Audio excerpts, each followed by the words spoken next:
flutters among the flowers, chasing the last rays of sunlight until her haven is swallowed up by the night. Her sisters are asleep now, hidden under their fronds, but she doesn't care. She dances alone in the twilight, embracing the warmth of the golden hour, her wings sweeping past silky petals of the late summer blooms. In the safe cocoon of her garden, she dares believe that no harm will ever enter the gates. This is her world of beauty and peace, of sweet nectar and life, completely unspoiled by the footsteps of danger or the silent mockery of time. Part 1. The papers like to call it the storm of the century. It blew into England 60 years ago, the winter of '54. But I remember it like it was yesterday. The overturned boats, wooden shutters smashing glass, the collapse of the pavilion on the pier. The gale swept up the Bristol Channel that night like a band of pirates ready to pillage our little town. Brackish water poured over the promenade, stealing bits and pieces from the streets of Clevedon and sweeping it back out to bury in the depths of the sea. I didn't know it that day, but the winter storm of '54 was the storm of the century in my life as well. Or at least it will be if I live another 15 years. Much later, I discovered that a tidal wave had crashed into the seawall of my soul that January night, cracking the foundation, leaving hairline fractures in its wake. What I thought was strong, secure, had been weakened from its violent blow. And though I didn't know it yet, a slow leak had begun to seep into those places of my core that should never have been exposed. Acid burning me from the inside out. But I'm getting ahead of myself. That stormy evening marked the best day of my life, until the day my daughter was born. Unfortunately, life got all muddled after Libby's birth. I've spent the last years of my life trying to sort it out. Pride, the good book says, goes before destruction, and a haughty spirit before a fall. But I've no place left to fall now. That night in '54 changed my life. If only I could restore the plunder of time and mend the broken places. Blow those terrible winds away. If only. 1.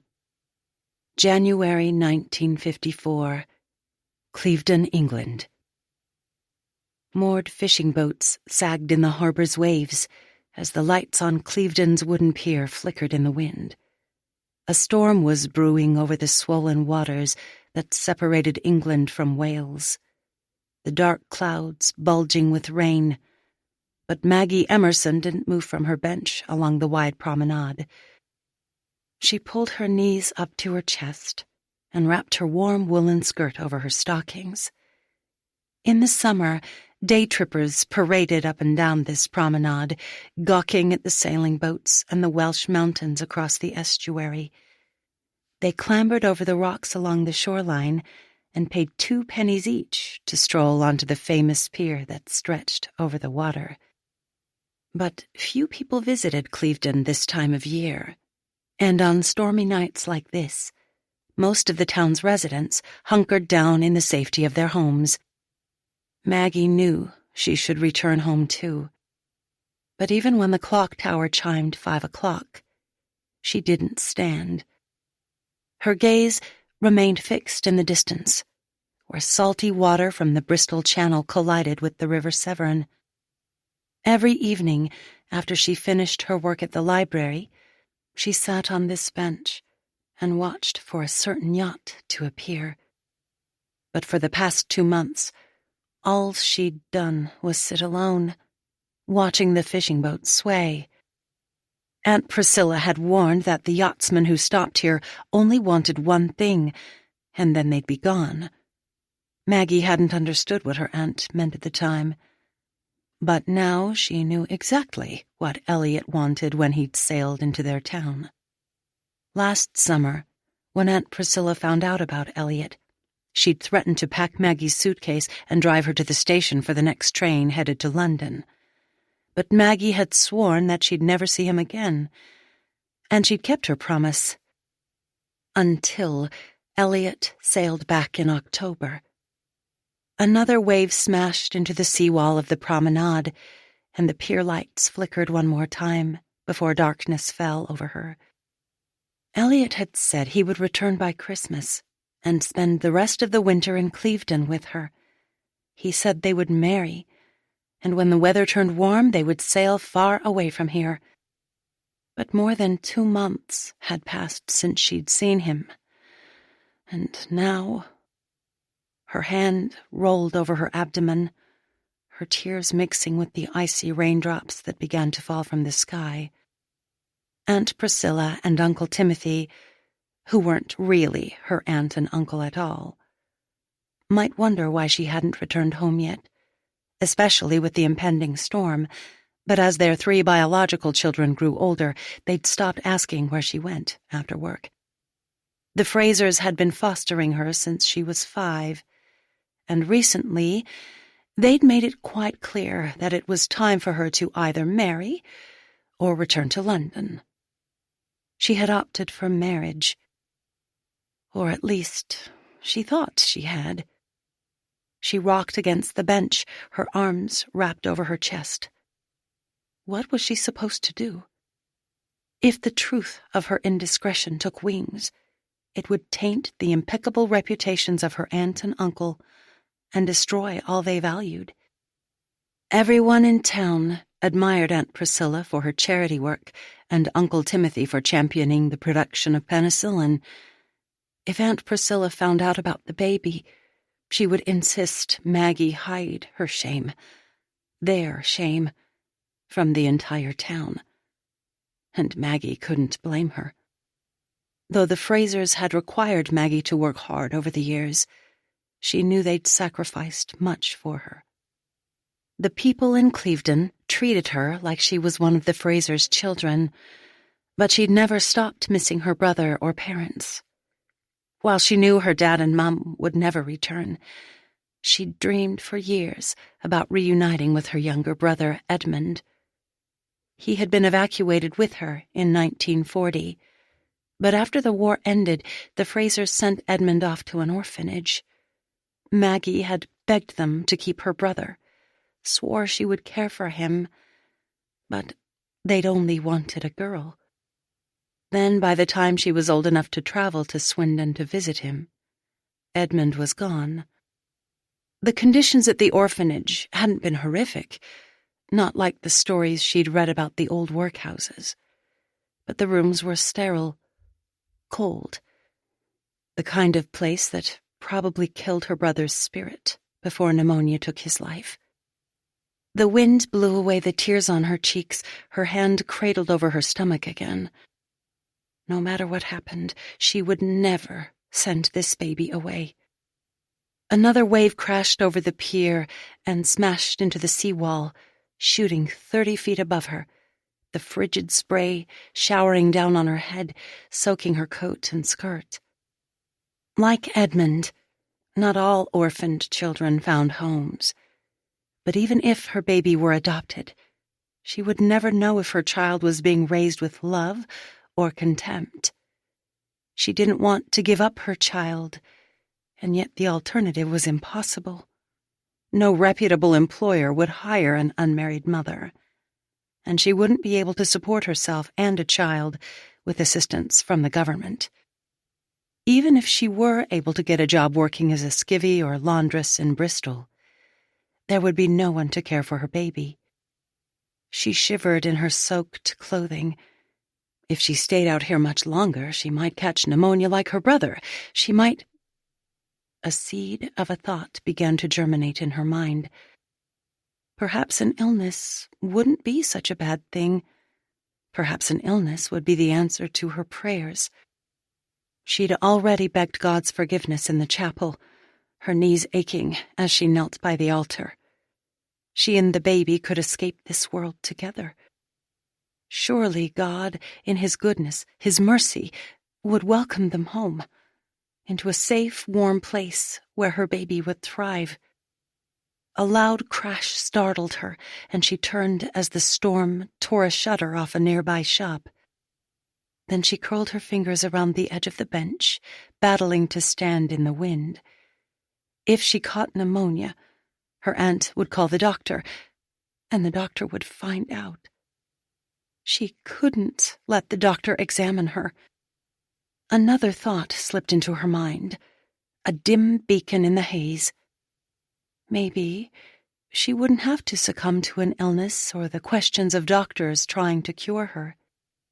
She was terrified of the water, but maybe she should embrace the storm and its fierce lashing. Let the winds blow away her fears. In seconds, all would be well again. Her heart would be calm. As her muddied mind cleared, her heart seemed to numb, sucking away her fear. She reached for the railing that separated the promenade from the harbor and wrapped her hands around it. Stepping onto the bottom rung, she imagined the waves sweeping her body into the depths of the channel. All her fear washed away. When she didn't return, the villagers would pity her aunt and uncle for their loss. There would be no shame, no remorse for them, only a brief sorrow and perhaps curiosity at her disappearance. No one would ever know about the baby. She leaned against the wind, her hair whipping her cheeks, sand and water piercing her face. Her mind screamed for her to run, to escape the gale. But she willed herself to push into it. It would be better for the baby, for her aunt and uncle, for her. The sea was the only way out. Another wave smashed into the wall. The surge shot straight up, entangling her, and she lost her grip on the railing. Her body began to teeter over the seawall toward the bay. "Maggie!" a man shouted.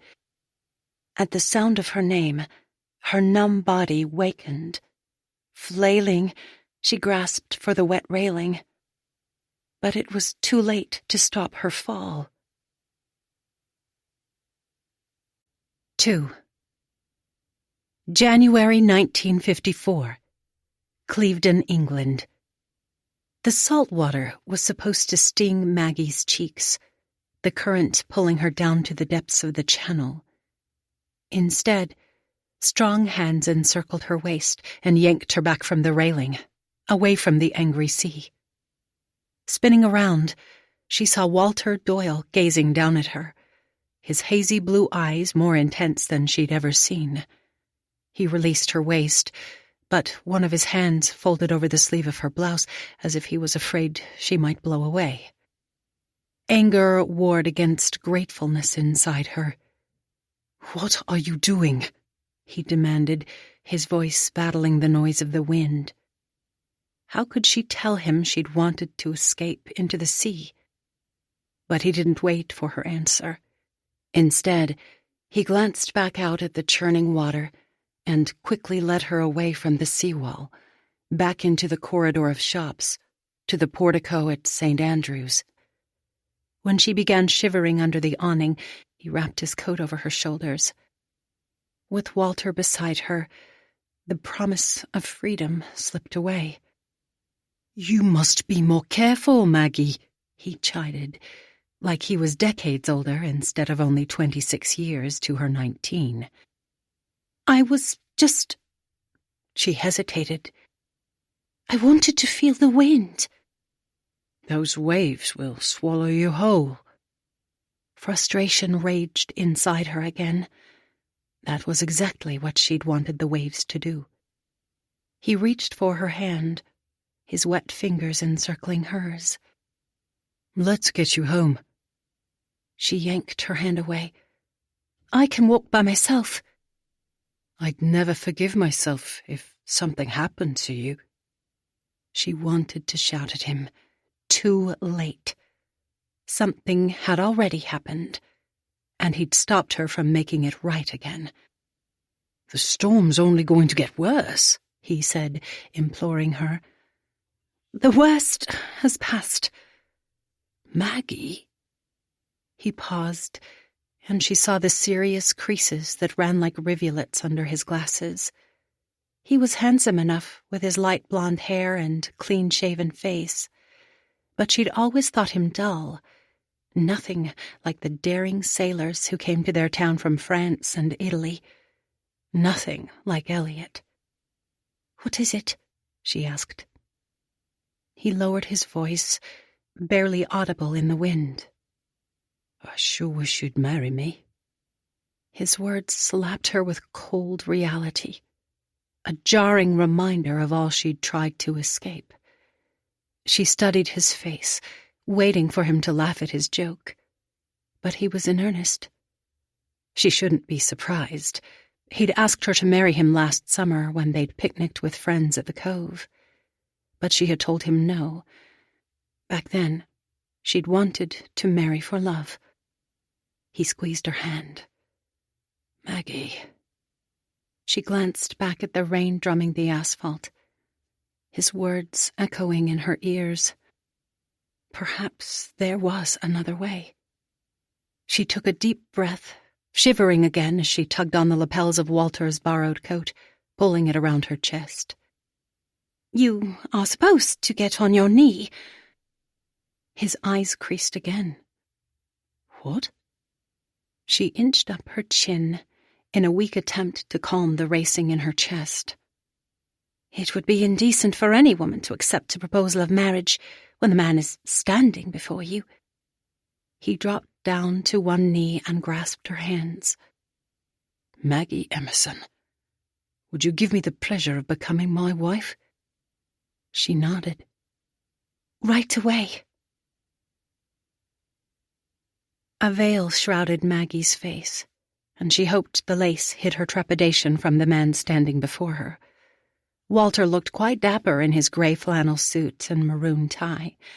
Not a bit of fear reflected in his face. Only admiration and excitement. If she kept her secret, he would never find out about Elliot. She'd always been good at making up stories, but not so much at acting. Aunt Priscilla only had to glance at her face, and she could read every emotion. But Uncle Timothy was so distracted by his work that he never questioned her. She hoped her husband would be more like her uncle. Walter's gaze softened as the rector began to read their vows. If only she could bask in his love like the day trippers from London did with the summer sun. But his love would dissipate if he ever discovered what she had done. It seemed as if the entire population of Clevedon had crowded into the sanctuary to watch the Frasers' foster niece and the local newspaper editor wed. She felt the stares of the congregation on her back, but she couldn't look at Uncle Timothy, Aunt Priscilla, or their 3 children. Couldn't bear to see the excitement in their eyes. A different kind of excitement than Walter's, in that they were finally parting with the evacuee who'd come to them by train almost 15 years ago and never left. She smoothed her fingers over the cool satin that hid her stomach, and guilt coursed through her veins again as Walter smiled down at her. When she agreed to marry him, he hadn't wasted any time in helping to arrange the wedding, as if he was afraid she might change her mind. But now, standing here at the altar, the whirlwind of wedding plans complete, she prayed she hadn't made a mistake. The Germans had taken her family, but she would do her best to make a new one with the man standing before her. Walter took her hand, and she turned toward the rector, a middle-aged man with graying hair and a white robe that fell to the tile floor. The vows you are about to take are to be made in the presence of God, who is judge of all and knows all the secrets of our hearts," he said, his voice heavy with the weight of his words. "Walter and Margaret, if either of you knows a reason why you may not lawfully marry, you must declare it now." The rector studied Walter's face, and then his gaze penetrated the lace of her veil.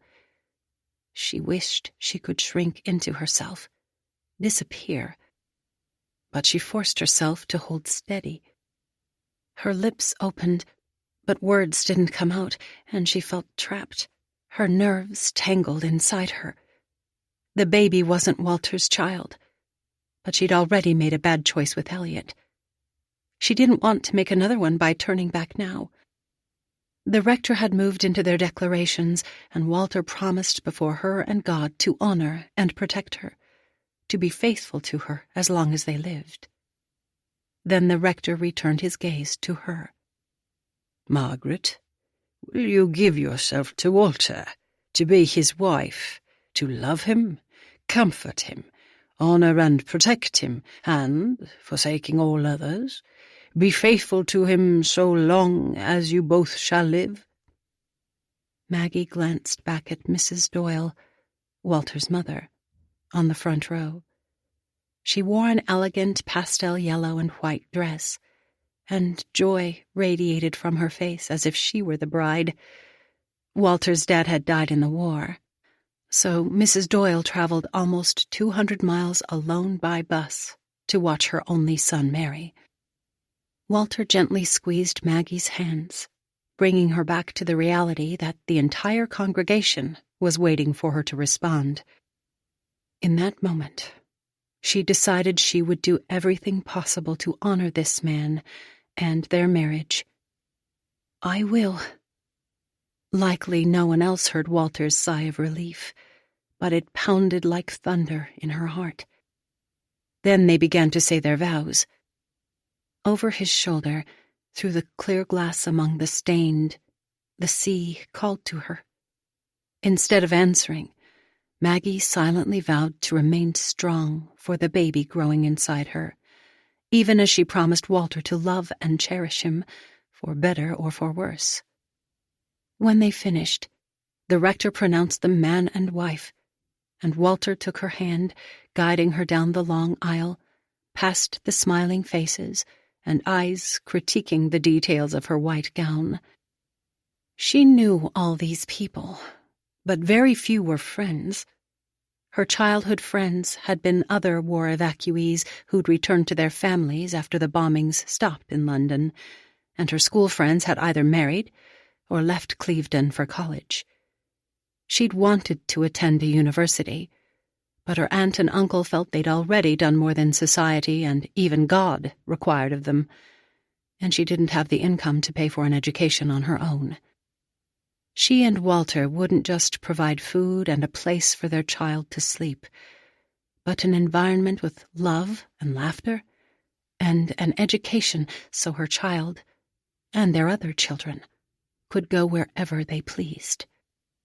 That thought made her smile. As they emerged into the sunlight outside the church, she blinked. Walter opened the door to the Rolls-Royce he'd borrowed from her uncle, and their chauffeur, a friend of Walter's, pretended to ignore them in the back seat. "The best day of my life," Walter whispered, as he put his arm around her. "Mine too." A white lie, spit and polished, so it wouldn't hurt either of them. Then he pulled her close and kissed her. Their first kiss. There were no fireworks in her heart like when Elliot kissed her. No danger. She told herself that she wouldn't miss the danger. She was secure now, and she would savor the security. He took her hand again as the car crawled through the narrow streets in town. God was the only one who knew her secret, and she hoped he would guard it well. 3. Wheat starch and a few drops of water were all Heather Toulson needed to fix the torn painting of Mount St. Helens. She dabbed the white paste onto the back of the ripped paper and gently edged the piece of pale blue sky against the dark fringe of leaves until they were a coherent image again. The watercolors captured the reflection of the volcano in a mountain lake, 60 years before the snow-capped peak erupted and left behind a gaping wound of rock and ash. The painting wouldn't be worth anything in the art world, but it was invaluable to her client, the tenacious Mrs. Young, and Heather happened to think tenacity was a virtue.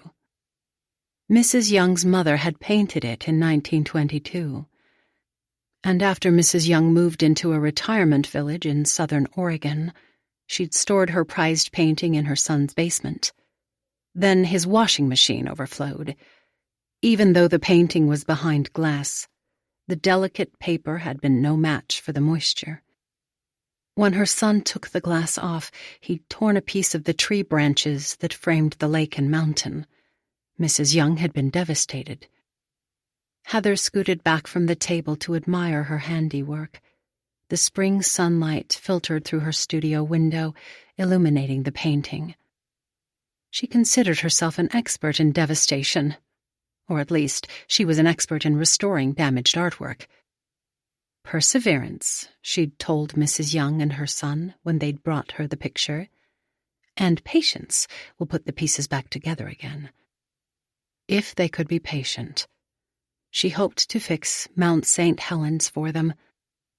Mrs. Young and her son left the painting with Heather at her studio in Portland's Pearl District, and she heard them arguing all the way back to their car.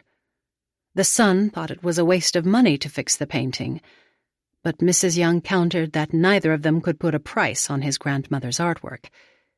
He said that if she treasured it so much, she shouldn't have stored it in his basement. Heather sighed. Treasures from the past kept art restorers like her in business. Fortunately, unlike relationships, very few pieces of artwork were beyond repair. She lifted the painting and carefully reinforced her patchwork on the verso with Japanese tissue. A restorer was more chemist than artist, imitators who knew how to mimic the greats, and the not-so-greats, like Mrs. Young's mother. Even though the elder Mrs. Young wasn't an exceptional artist, she had left her children and grandchildren an image of beauty from her mind's eye. Anyone willing to expose their heart and mind through art, opening themselves and their work to both praise and critique, was a brave soul. While Heather didn't snub any type of art, she was clear with prospective clients about the time and expense of restoration. Artwork like this landscape wouldn't have cost much, at least monetarily, to create. But it was very expensive to restore any tears or structural weaknesses. In that, perhaps, art conservation mimicked real life. She scooted away from her work table, leaving the painting to dry overnight before she repaired the cockling, rippling of the paper, and did a bit of in-painting to conceal the jagged thread of black where the tree limbs met the sky. Her cell phone chimed, and she turned toward where she'd stashed it, next to the orchid on her windowsill, but she didn't race to answer it. Ella, her 25-year-old daughter, had selected a head and heart-pounding drum solo to differentiate her calls from anyone else, and the drum solo calls were the only ones Heather rushed to answer. Most of her calls were from clients checking on the status of her work, or potential clients wanting a proposal for restoration. She waited to return those when she wasn't working on a project, and she didn't plan to take on any new work anyway, not until she returned from her trip to England. Her newer clients wanted their restoration done quickly. She'd learned to explain that it took decades and sometimes centuries for artwork to decay, so it also took a substantial amount of time to breathe life back into what either time or a disaster had stolen away. Some restorers made grand promises, and a few were actually able to jump over the high bar they'd set. But she was completely honest at the beginning of each new project about her abilities and what she thought she could do. She decided early in her career that she would set the bar rather low. Then she could exceed expectations as much as possible. Some clients moaned about the length of her process, but few ever complained about the quality of her work. She stepped toward the sink under her window and rinsed the wheat starch out of her brush before reaching for her phone. The missed call was from Nick Davis, the curator at the Portland Art Museum, and a friend who once said he wanted more than friendship from her. She'd been clear that she wasn't interested in navigating the complexities of a relationship. But ever since Ella married earlier this year, Nick had been able to convince her to leave the sanctuary of her studio once or twice a week for dinner or an exhibit at the museum. She'd just begun to listen to his message when the door to her studio chimed, and Nick walked into the small lobby she'd set up for her clients. He moved past the leathered chairs where most people waited, straight into her workshop. Most Portlanders embraced casual attire for work, but Nick wore a tie and dress trousers every day. Today, he also carried a portfolio case used to transport artwork. She held up her phone. "You just called." "I wanted to see if you were here," he said with a shrug. "I figured you were ignoring me." "Not ignoring," she retorted, pointing at the light table. "Working." "You're always working," he said, as he put his case onto a table, more admiration than criticism in his words. Whenever he needed restoration work for the museum, he called her, another reason why they couldn't be anything more than friends. "I'd like you to look at this." He unzipped the nylon case, and inside was a discolored frame that smelled like smoke. A thin layer of soot covered the painting under the glass, a picture of an old manor house. Gothic Victorian. Wisteria climbed the wall near the entrance, the pale lavender blossoms clinging to the gray stone. The artist had brushed flowers below the windows as well, though those colors had been muted by the smoke damage. Heather pressed her lips together as she studied it. The stone walls and flowers reminded her of Ladenbrooke, the manor home beside her parents' cottage in England, the place that had mesmerized her as a child. "Can you fix it?"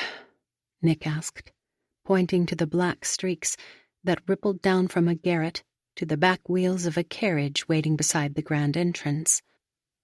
She reached for her magnifying glass in a drawer and studied the damage. No matter how many hours she spent trying to repair this painting, she'd never be able to restore it to its original state. Nick leaned closer to her. "Heather?" She set her magnifying glass on the table. "How did it get damaged?" "I'm not certain," he said. "It was found in an attic." She let out a breath. Why did people keep such treasures in an attic? "You think I'm a miracle worker?" she asked. He straightened his tie. "I do." "Flattery will get you nowhere," she said, trying to hide her smile. "Nor will false modesty about your talents," he quipped.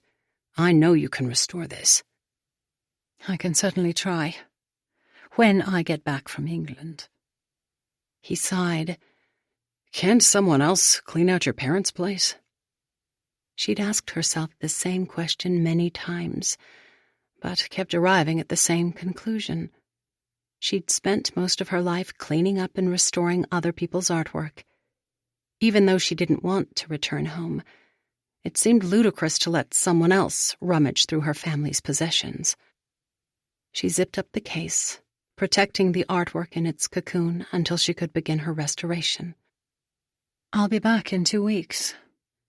2 weeks is too long." She folded her arms over her chest.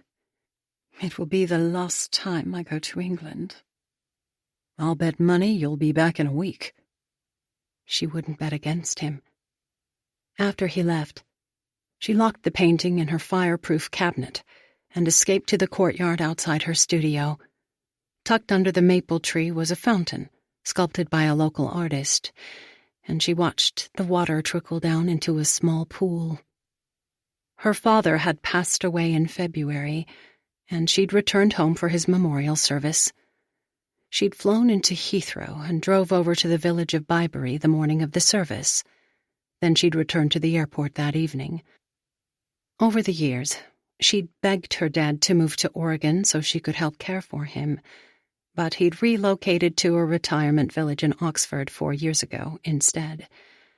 The last time she'd visited him, the week after his stroke, she'd sat beside his bed and held his hand, suspecting it was goodbye. Still, she'd clung to the hope that one day, before he was gone, their relationship would be reconciled, restored. It was much too late for restoration now. But she still had the good memories of both her parents in her childhood home, a stone cottage on the hill above Byberry. Even after her father moved to Oxford, he refused to sell or even let their home out, and she hadn't been able to do it either. But the cottage had sat vacant for long enough now, and a local real estate agent kept contacting her about selling it. No amount of paste would repair the torn pieces from her past, but she would still return to England and face her ghosts one last time. 4. Spring 1954. Clevedon, England. Walter disbanded with all formalities when Maggie told him the news, lifting her off her feet and twirling her around the floor of their sitting room.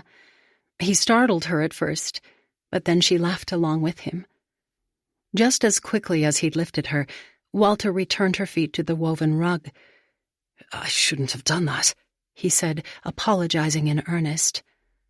She straightened the satin headscarf that covered her hair. "You didn't hurt me."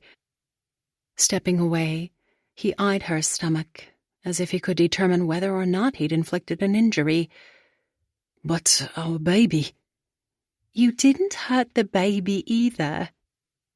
They'd been married 2 months now, and he'd treated her with utmost care since he found her in the storm, as if he might lose her forever if he didn't watch closely and attend to her needs. His attention overwhelmed her at times, but other times she felt elated at having someone love her so wholly, someone who would never leave her. He leaned back against the dark paneling in the room, crossing his arms. "Are you certain you're expecting?" "Quite." And the growing bulge in her belly didn't lie. "I didn't think we would start a family so soon." Her smile fell. "Are you disappointed?" "Not in the least." Walter grinned again as he rested one hand on the mantel of their fireplace. "I hope we have 5 or 6 children." She laughed. "Perhaps we should start with 2. He looked around the tiny space as if seeing it for the first time. "We'll need a bigger home," he said. Then his eyes clouded with the realization.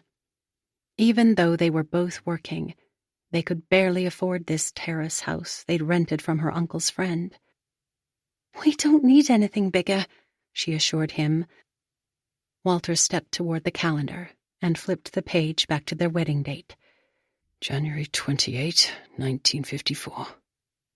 Since their wedding, she kept tightening her girdle, hiding her abdomen under baggy blouses and her spring jumper. She wouldn't be showing if she was only 3 or 4 weeks along, but Walter didn't seem to know the difference. Nor would he ever find out.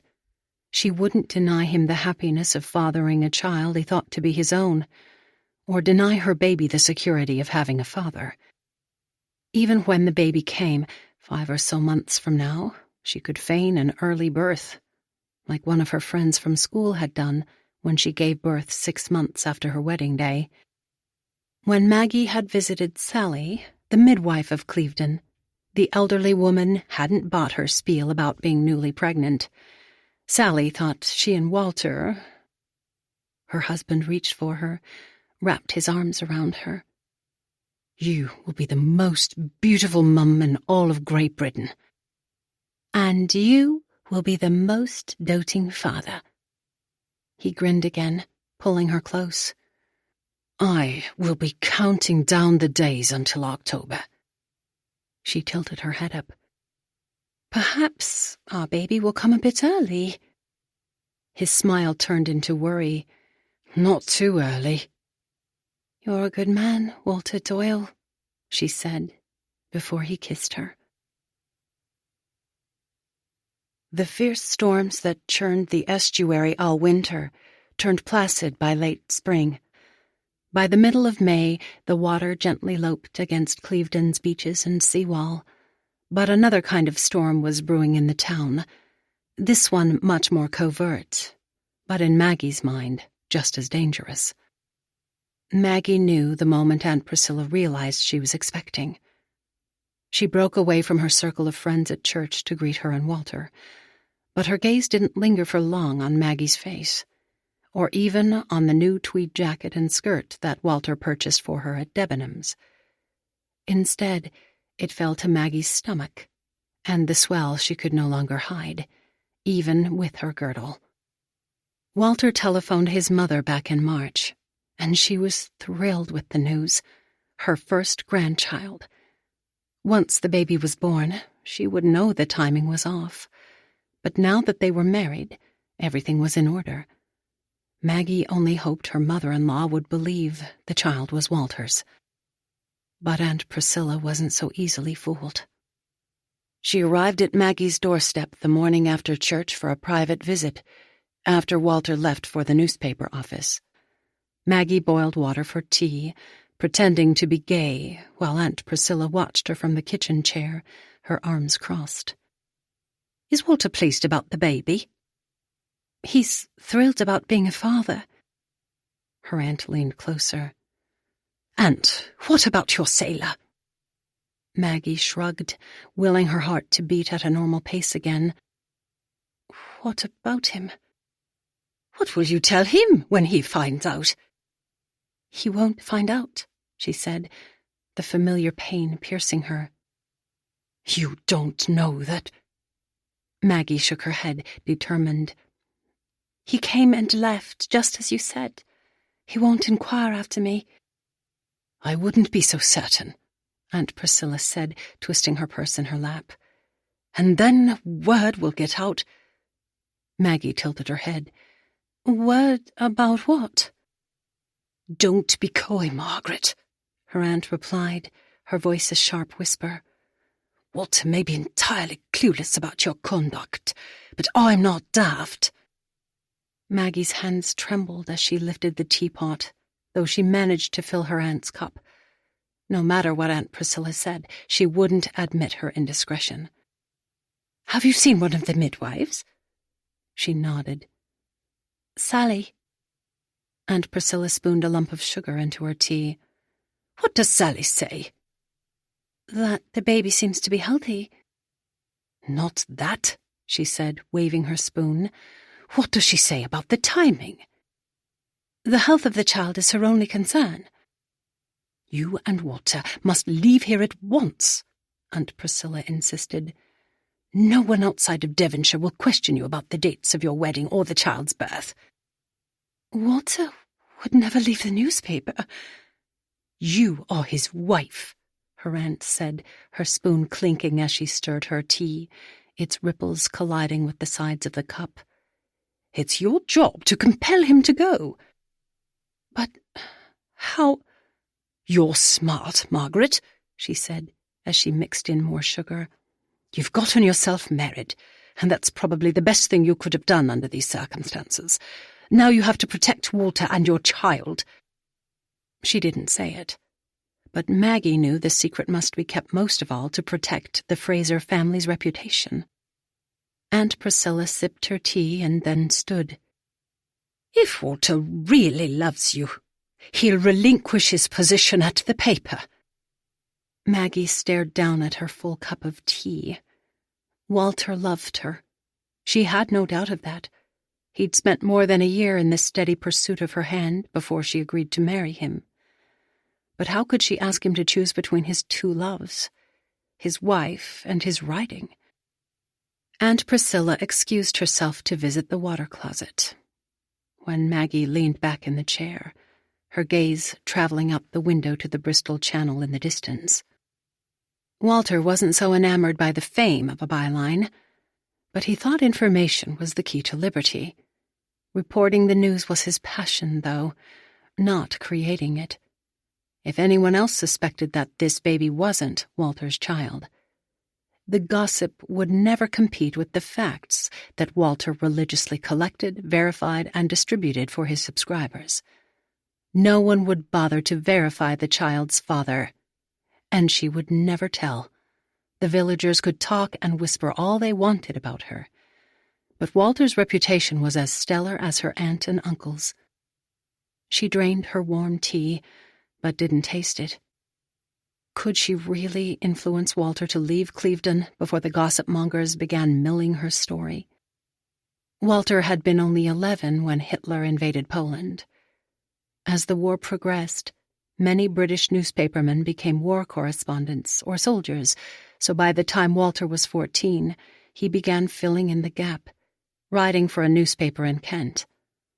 After the war, he left for London to write for the Evening Standard, until Harold Bishop hired him as the managing editor for the Clevedon Mercury. Her husband hadn't liked living in a big city where he didn't even know his neighbors, but he loved to write and thrived on every aspect of the newspaper business, collecting the stories, setting the type, even selling the advertising pages and weekly subscriptions. And once he moved to Clevedon, he continued to work as a correspondent, feeding occasional stories from Devonshire back to his old boss at the Standard. She couldn't imagine Walter working in any profession that didn't involve writing in some capacity. He was passionate about his stories, and about raising their family here along the coast. When she heard her aunt's heavy footsteps in the back hall, she stood to clear the teacups. How was she supposed to convince Walter to leave Clevedon without telling him the truth? 5. June 1954. Clevedon, England. The baby pressed against Maggie's abdomen, and she shelved the last novel in her tall stack of returns. Then she gently placed her hand over the elbow, or perhaps the foot that bulged under her white blouse. It wouldn't be long now before she'd be holding this child in her arms. Before he left for work this morning, Walter said they had 132 days until the baby arrived. But according to her calculations, baby would be here in 41 days, or less. The number made her feel faint. It was still an hour before the library closed, but Mrs. Jenkins, the head librarian, said she could leave early. Somehow, she must convince Walter that they had to move right away.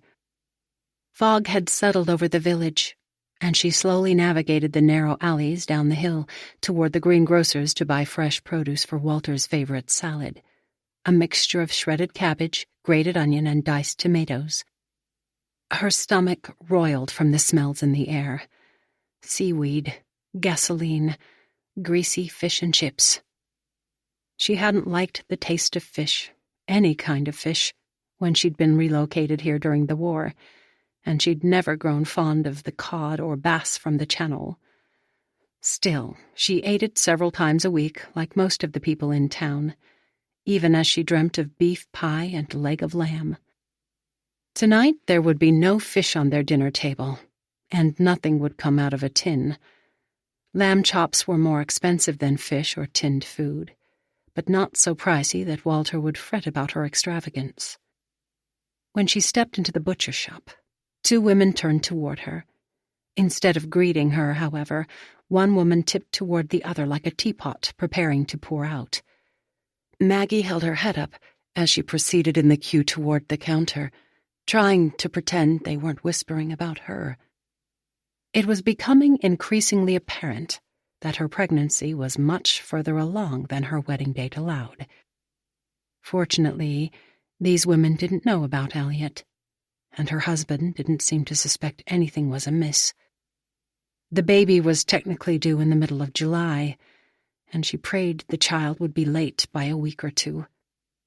Heaven forbid he or she came early. She must convince Walter to leave this village before the baby was born, so they could start over in a new place, far away from the whispers and gossip. Somehow she had to rescue their little family without explaining her reasons. Maggie tugged on the hem of her oversized blouse, pulling it over the elastic of her skirt as she waited for her meat. With the brown wrappings around her lamb in one hand, the bag of produce in the other, she brushed past her aunt's friends and hurried back up the hill toward home. Quickly she shredded the cabbage on the chopping block and tossed it along with the onion and tomatoes in a blue Pyrex bowl. Then she slid the lamb chops, encrusted with fresh rosemary, into the oven.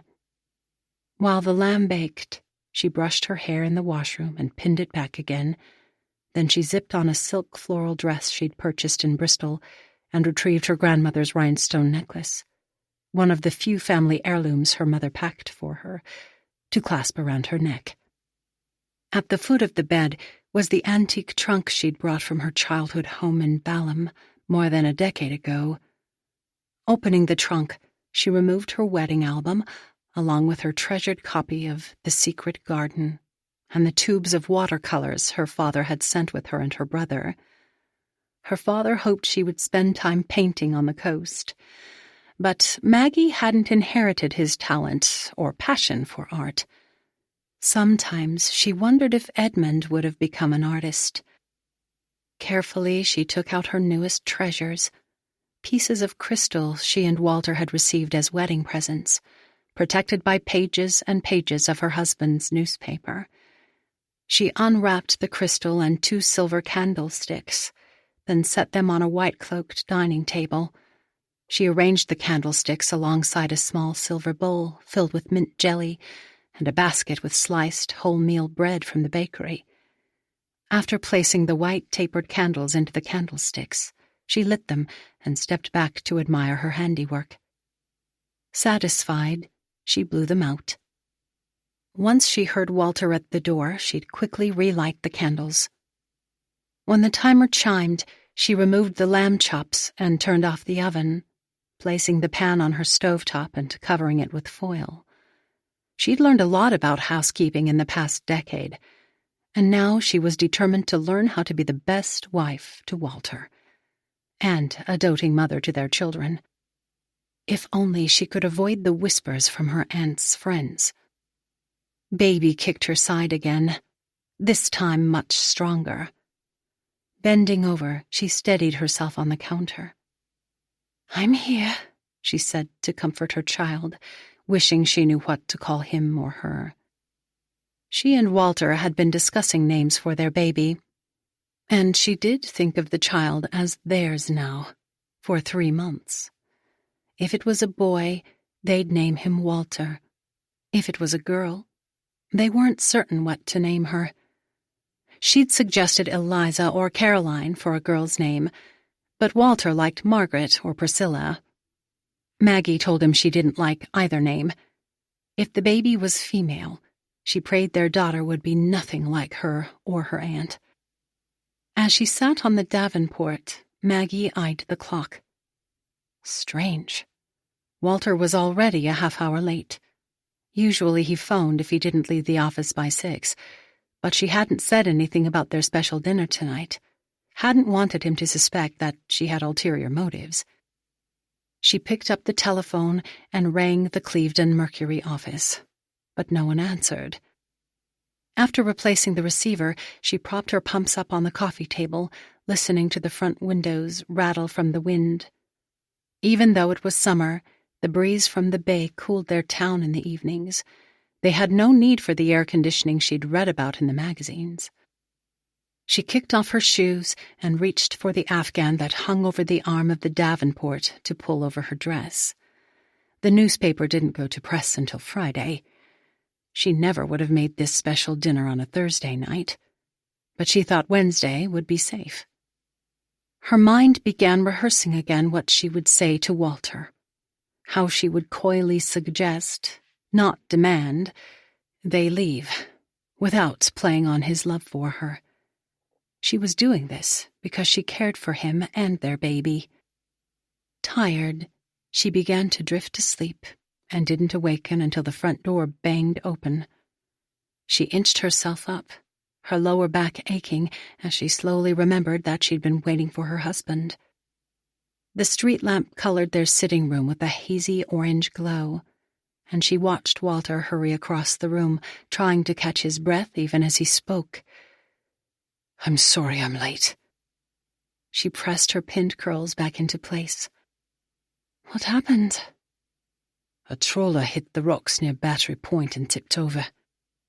In his voice, she could hear the mix of sadness at the tragedy, along with an underpinning satisfaction, the restrained enthusiasm over covering a real news story.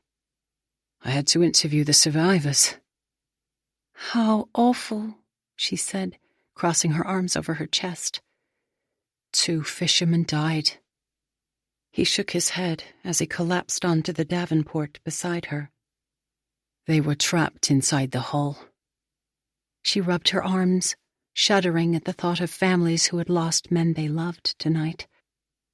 "I wish you'd telephoned." "I ran out of the office so fast." He reached for her hand. "I didn't realize I'd be gone so long." He leaned closer to her. "Will you forgive me?" The way he said it was so sweet. The way she'd once imagined Elliot would ask for her forgiveness when he returned. She smiled at him. "Of course I will." He lifted his head, and his eyes widened when he saw the crystal and candlesticks in the street lantern light. "You made us a special dinner." She shrugged. "They're only lamb chops." "I'm famished," he said, as he stood up and switched on the lamp. She was hungry as well. "It will be cold." "It doesn't matter." He helped her stand, and even though it was almost 11, she relit the candles and peeled back the foil. Then he held out her chair. "How was your day?" he asked as he served the meat. She thought about the endless books she'd checked out for children on their summer holiday, and the stacks she'd had to reshelve, and the conversation with Walter that she'd rehearsed over and over in her mind. It was hardly as riveting as reporting a shipwreck on the coast, but still it was her story. "Mrs. Bishop keeps coming by to see if we have John Steinbeck's new novel. I've told her repeatedly that it doesn't release until next month, but she thinks I'm being impertinent." Walter laughed. "That's what happens when you've met the Queen of England." "Queen Elizabeth wasn't a queen when Mrs. Bishop met her." "Don't remind her of that," he said, before he took a bite of his salad. Mrs. Bishop was married to Harold Bishop, the man who owned the Clevedon Mercury. Mr. Bishop spent much of his time away from home.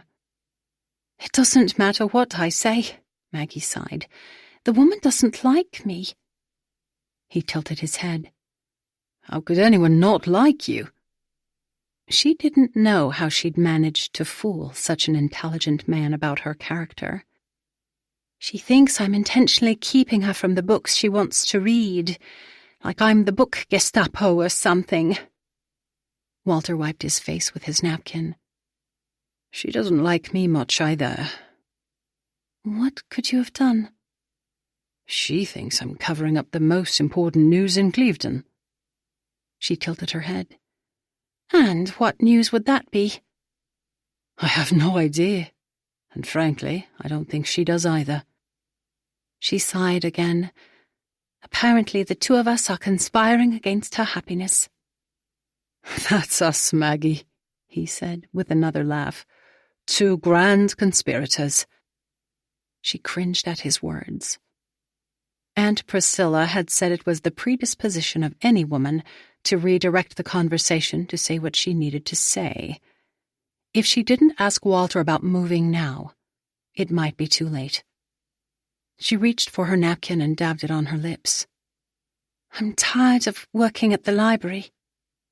"I meant to tell you." He glanced back up from his meal. "Anthony Morton says they have been looking for someone to let 2 rooms in their house."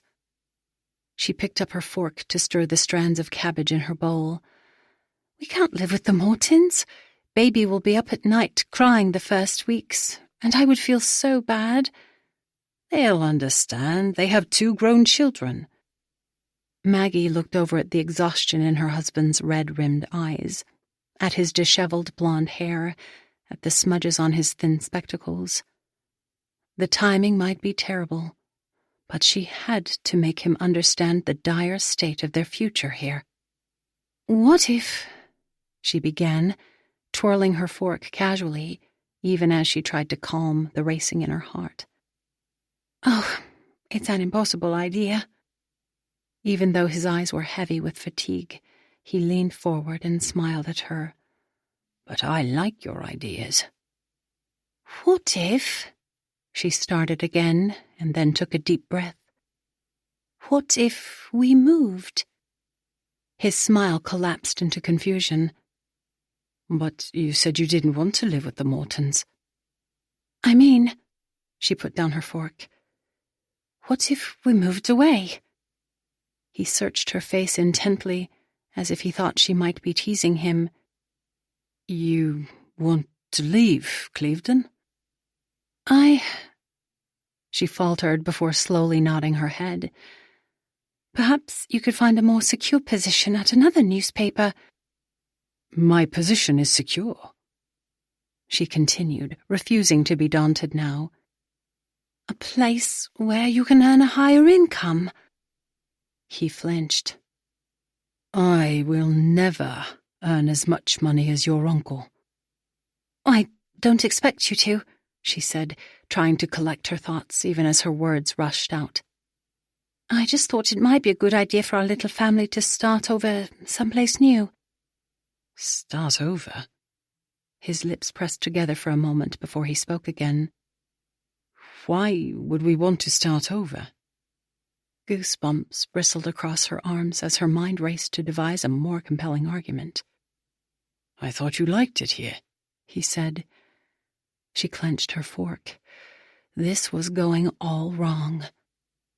"Not particularly." "Why not?" he probed. Her gaze turned toward the dark window. "I don't like the cold air on the coast, I suppose, or the smell of fish, or the way everyone butts into everyone else's business." He tossed his napkin onto the table. "You should have told me that before we married." "Everything happened so fast, Walter. My head was spinning." "I just assumed." "You assumed a lot of things," she blurted, and then covered her mouth, horrified. He clutched the edge of the table. "What else did I assume?" Answers to his question pelted her mind like rapid gunfire. But this time she controlled her tongue. "I didn't say that right," she said, sniffling. "I'm all a mess right now." He slowly released his grip on the table. "We're both exhausted." This time she softened her voice, tilting her head slightly again, blinking back her tears. She hadn't asked much of him since their wedding, but she thought he really did love her enough to give her whatever she wanted. All she wanted now was for him to consider a move, at least until she could come up with a more pressing reason for them to leave. "Will you think about it?" she asked. "I run the local newspaper," he said, as if he were fastened to the business by wooden stalks. "Someone else can manage the paper just as well as you." He looked insulted at first, but it turned rapidly into frustration. "I'm sorry, love." He hesitated again, conflicted, and she hoped he still might change his mind. "But we can't leave." She crossed her arms, tears flooding her cheeks. Walter couldn't tell her what she would and would not do, like he was her father instead of her husband. "Thank you for the meal." He stood and picked up both plates before pushing in the chair. "I have to finish writing this story tonight." She listened to the water running from the faucet in the kitchen. Usually he washed their dishes and she dried, but tonight she didn't move from her chair. Her aunt said if Walter loved her enough, he would leave Clevedon. Walter might say he loved her, but he didn't really. At least not more than his newspaper. She never should have listened to her aunt.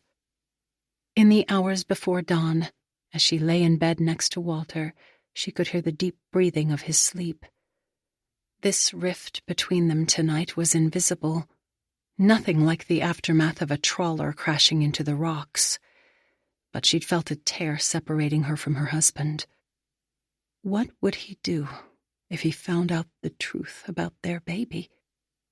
Living on the coast, she knew well that it only took a small leak to sink a ship. And if a ship, no matter how strong, ran aground, everything on board could be lost. She didn't know what to do next, but she would do everything she could to keep their little ship intact. 6. Yellow rapeseed fields glittered like stamps of gold leaf among the prim and quite proper plots of green and brown. Her nose pressed against the window, Heather scanned the English countryside as the 757 flew low over the farmland and then Windsor Castle in its approach to Heathrow. Her daughter was flying from Dulles, and if all went as planned, Ella's plane would touch down about 15 minutes from now. They planned to pick up their rental car together before driving the 2 hours over to the vacant cottage in Byberry. It was the last time she'd ever have to visit the place where everything went awry. Heather's father had been gone from this world for almost 4 months now, but it seemed like much longer, decades even. And she missed him. Her parents had sent her to an independent girls' school for her primary and secondary education. But when she was home, she'd loved spending time with her dad. Walter Doyle was a man of honor, a man who stuck to his principles when others let theirs slide. He'd been the postmaster in Byberry for more than 30 years, and as a child, she had been proud of his discipline and reputation in their village and the surrounding towns. On the summer evenings, Mom worked as a hairdresser, earning extra money for Heather's boarding school. He would entertain her with the most wonderful tales. It seemed like he knew a little about everyone's business, but when he told her what he'd heard, he would put wings on the stories and make them bigger, grander. The childhood that started idyllically, however, began to sour in the latter part of her secondary school years. And then, after what happened with Christopher, she'd left to attend a university in London, though really she'd been running away from her parents and Christopher, and the big, gaping wound she thought would heal with time. For years the wound stung, the rejection from her first love slashing through her core. Over the years it left behind an ugly scar, but even now, she sometimes felt as if her wound had never fully healed. The thought of reopening it terrified her. Her father had never forgiven her for eloping with Geoffrey during her second semester of college, and none of her visits back to England had repaired the rift that separated them. Unlike the artwork she restored, there were no paints or paste or tools to mend the ragged gap in their relationship. Regret and shame haunted Heather during her years with Geoffrey. She'd tried to forget the young man she'd loved deeply back in Byberry, but her heart warred inside her.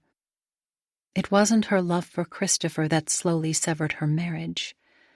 It was her anger at Christopher, and anger toward herself. When Ella was 6, Geoffrey decided to leave, and he never returned. Heather knew she'd made some lousy choices in her struggle to grow up, but she never once regretted being Ella's mother. She glanced out the window again at the sprawl of London that stretched like the threads on a cobweb, as if it wanted to capture her and her heart again. Heather's mum had been disappointed when Heather told her that she and Geoffrey had married, and were expecting a child. But during the last 3 years of her life, Mum had loved her granddaughter dearly. Ella attended the service for her grandmother back in 1992, but she hadn't been back to England since then. She and Matthew had been on their honeymoon the week of her grandfather's memorial service. Having Ella here now would keep Heather focused on the task at hand. For the next 2 weeks, she was determined to put her past behind her and honor her father by caring for his things. And she was determined to avoid Christopher Westcott and his family. Once she set the cottage in order, she would hand the keys to a real estate agent and return to Portland. In the rhythm of her work back in Oregon, her ordered life, peace would be restored.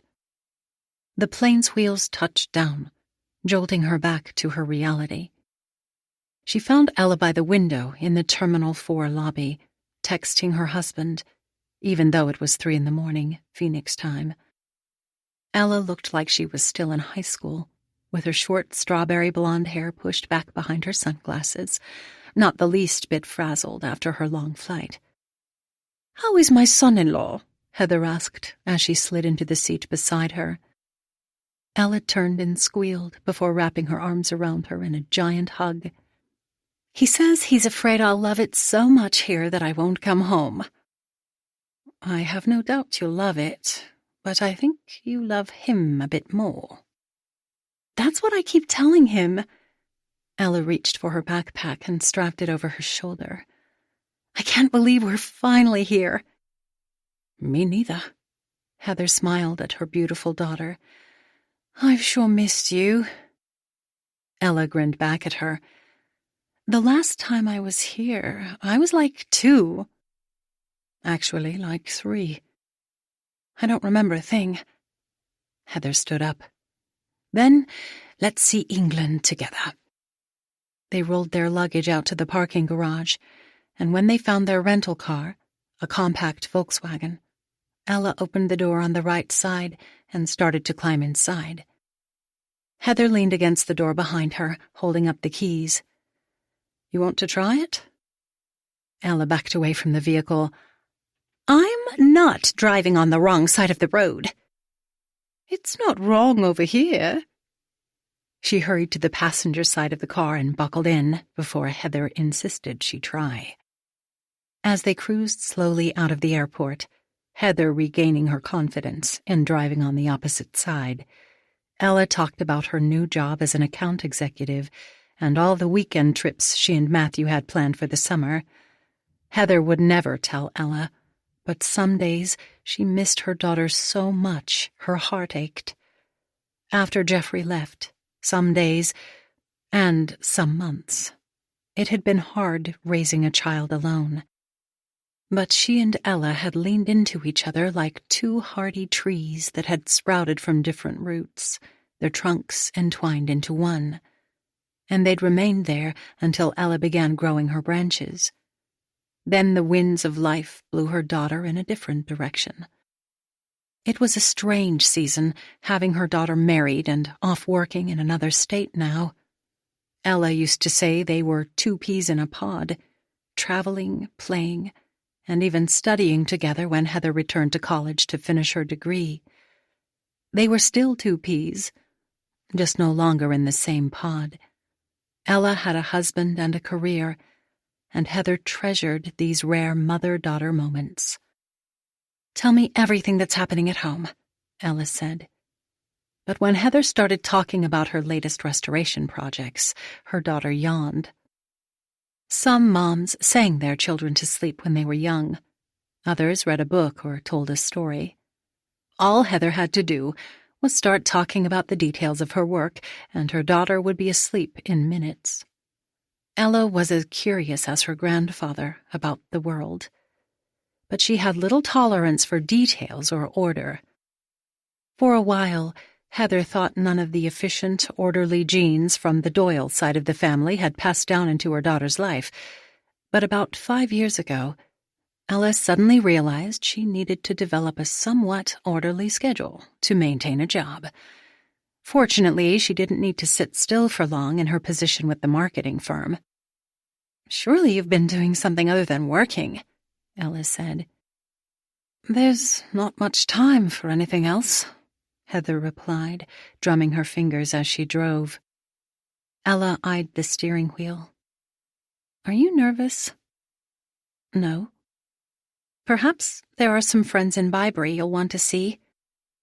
"Most everyone has moved away." Glancing over, she saw Ella studying her face. "What?" "I wonder if one of your old boyfriends still lives here." Heather managed a grin. Ella, in her 4 months of marriage, now thought herself an expert on relationships, and she was determined to help her mother find love again. But there were no relationships Heather wanted to discuss. As long as Ella didn't find out about Christopher, everything would be fine. "Maybe," she finally said with a shrug. Ella clapped her hands. "Is he still single?" "Probably not." Ella sighed. "Then I guess you'll have no choice but to stick with Nick." "I'm not sticking with anyone." She stopped herself, glancing back over at her daughter. "What's wrong with Nick?"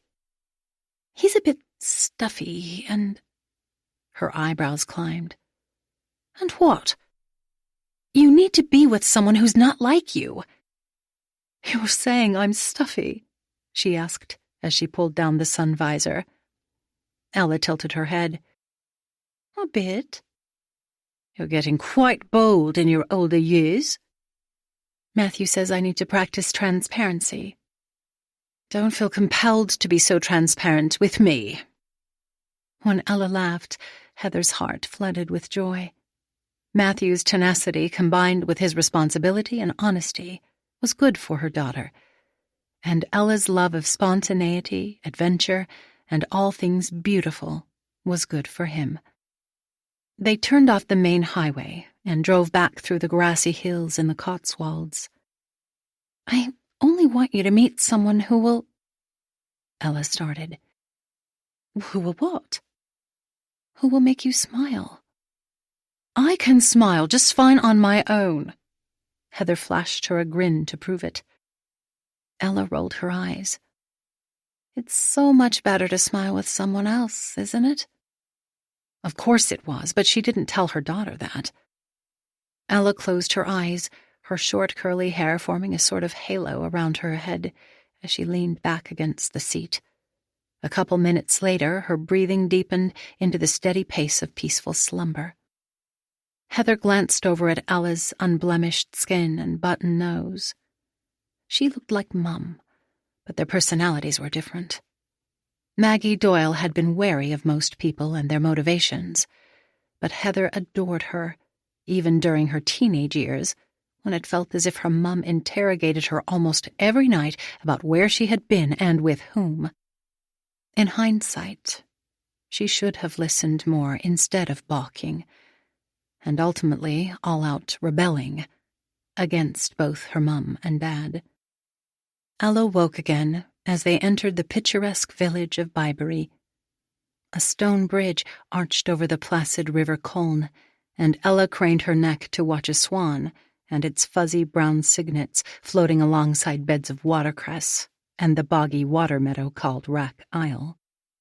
Ella lifted her phone and snapped a picture. "It's like someone cued them." "Might called ahead." They drove past a row of sandstone cottages with colorful gardens, and in the center of town, Heather pointed out the ancient Saxon church. St. Mary's was on a Christmas stamp a few decades back. Ella rolled down her window to take another picture. "It's all so perfect." Sometimes it felt a little too perfect, Heather thought. On the outside, at least. For better or worse, one thing she liked about Portland was that no one seemed to be afraid of their imperfections. As they climbed the hill above the village, Heather sped past the large country home on her left, averting her eyes from the Westcott family residence. But she slowed the car as they neared the Croft family property. Ella took off her sunglasses to examine the massive iron gates and gray stone wall. "What's behind that?" "An old manor house called Ladenbrooke." How far away is our cottage? Ella asked, her gaze still on the formidable wall. Right next door. She hadn't thought about Ladenbrooke in such a long time, not until Nick had brought that painting to her studio. Ella looked back at her and grinned. Perhaps we should pay a visit to our neighbors. She tapped the gas. The Crofts moved a long time ago, and as far as I know, they've never returned. But you haven't been here in eons. No, but... She slowed again before turning into the driveway for the cottage. Their son Oliver died the year after I was born, and the family moved over near London. I don't think they ever returned. Ella unbuckled her seatbelt. How did he die? He drowned in the River Colne. The same river that goes through town? She asked skeptically. The very one, Heather said, as their car bumped over the gravel. The current travels fairly fast down the hill, but I used to wonder as well how a teenage boy could drown in it. Ella opened her door, but she didn't step outside. Did you ask your parents? She nodded. I asked my mum, but she said no one can explain a tragedy. Surely she knew something. Heather shrugged. She hated talking about sad things like that. I'll do a little digging, Ella said, looking past Heather at the stone wall that wrapped around the Ladenbrooke property, separating the cottage from the manor house. Perhaps we can figure out what happened to Oliver Croft. If the answers are still around, I have no doubt you'll find them. Instead of looking toward Ladenbrooke, Heather stared at the old stone cottage ahead of her, the home for Ladenbrooke's gardeners, decades before Oliver died. For all she knew, someone had bought the Croft house and renovated it. The old manor deserved to be cared for, yet a small part of her also wished they'd leave it alone. The world changed so fast. Those close to you were gone, sometimes before you were able to say goodbye. She wanted everything. Well, almost everything. In Bibury, to remain the same. 7. July 1954, Clevedon, England. Walter held his sleeping daughter in his arms, his eyes intent on her face, as if she might fly away if he dared blink. She had blue eyes like Maggie, tiny toes that flailed when she cried, and a nose that reminded him of his mother. With her halo of blonde hair, she was beautiful, the most beautiful girl he'd ever seen, and, in spite of her early birth, she was absolutely perfect. When the midwife first handed him his daughter, he'd been terrified that he might hurt her. She was so small, only 5 pounds 8 ounces. But Sally said it was a healthy weight, no need to even call the doctor. While Maggie slept off the pethidine, Sally showed him how to hold the baby properly, and he'd taken great care to follow her instructions with precision. Now he glanced over at his wife tucked under the sheets of the narrow bed in the maternity home, asleep. Maggie was still groggy from the medication, but Sally told him not to worry and not to rush in waking her.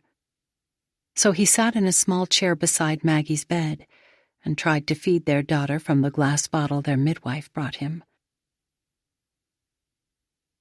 July 27th, 1954. The date that would forever be inscribed in his heart. At first, he'd been terrified when Maggie began having contractions 10 weeks before their baby was due. He didn't know much about babies, and he'd spent almost 7 hours pacing up and down the block outside the maternity home, praying while his wife labored. Sally had finally given Maggie the pethidine to ease her pain, and after the birth, she said Maggie was recovering well. With that news, he breathed deep with relief and thanked the one above for answering his pleas. He didn't know what he'd do if he lost Maggie or their baby. Things had been strained between he and Maggie this past month, ever since she'd asked him to leave Clevedon. The morning after their dispute, she'd even said she'd doubted his love, and her words cut him deeply. How could she ever doubt his love for her? The summer he'd met her 2 years ago, he wanted to ask her to marry him. She had gone out on a few dates with him, like she had with several other boys in Clevedon, but she hadn't reciprocated any of his interest. Even when he got up the nerve to propose the first time, she kindly but soundly turned him down. But everything changed that night of the storm when the wind almost carried Maggie away. She'd later told him that she hadn't been thinking clearly when she'd stepped so close to the railing. Thank God he'd come before it was too late. He couldn't bear to think what might have happened if he hadn't seen her. Of course, it was almost impossible that he wouldn't see her. Every night for months, whether or not his work was done for the day, he'd taken a walk along the harbor because he knew Maggie would be sitting on that bench. She always looked so intent, her eyes focused on the pier and estuary beyond them. He never spoke with her on his walks, hadn't wanted to intrude. The night he finally intruded, he discovered that she did love him after all. He understood why she'd waited to reciprocate. She was almost 7 years younger than he was. But he didn't understand why she'd then questioned his love. He'd wrestled with her words, her accusation that he didn't really love her, for weeks. Now that their baby had come, he was certain Maggie would agree they must stay in Clevedon. How could he give up his newspaper, work he enjoyed, to move away when decent work was so hard to find? The income was nominal, but between the newspaper and his freelance work at the Standard, it was enough to provide for his family. Few men in this area actually liked their work, but he thrived when he had a pen and paper in hand. His daughters stirred, and he picked up the milk again. Nudging the blanket away from her face, he watched her suckle the bottle.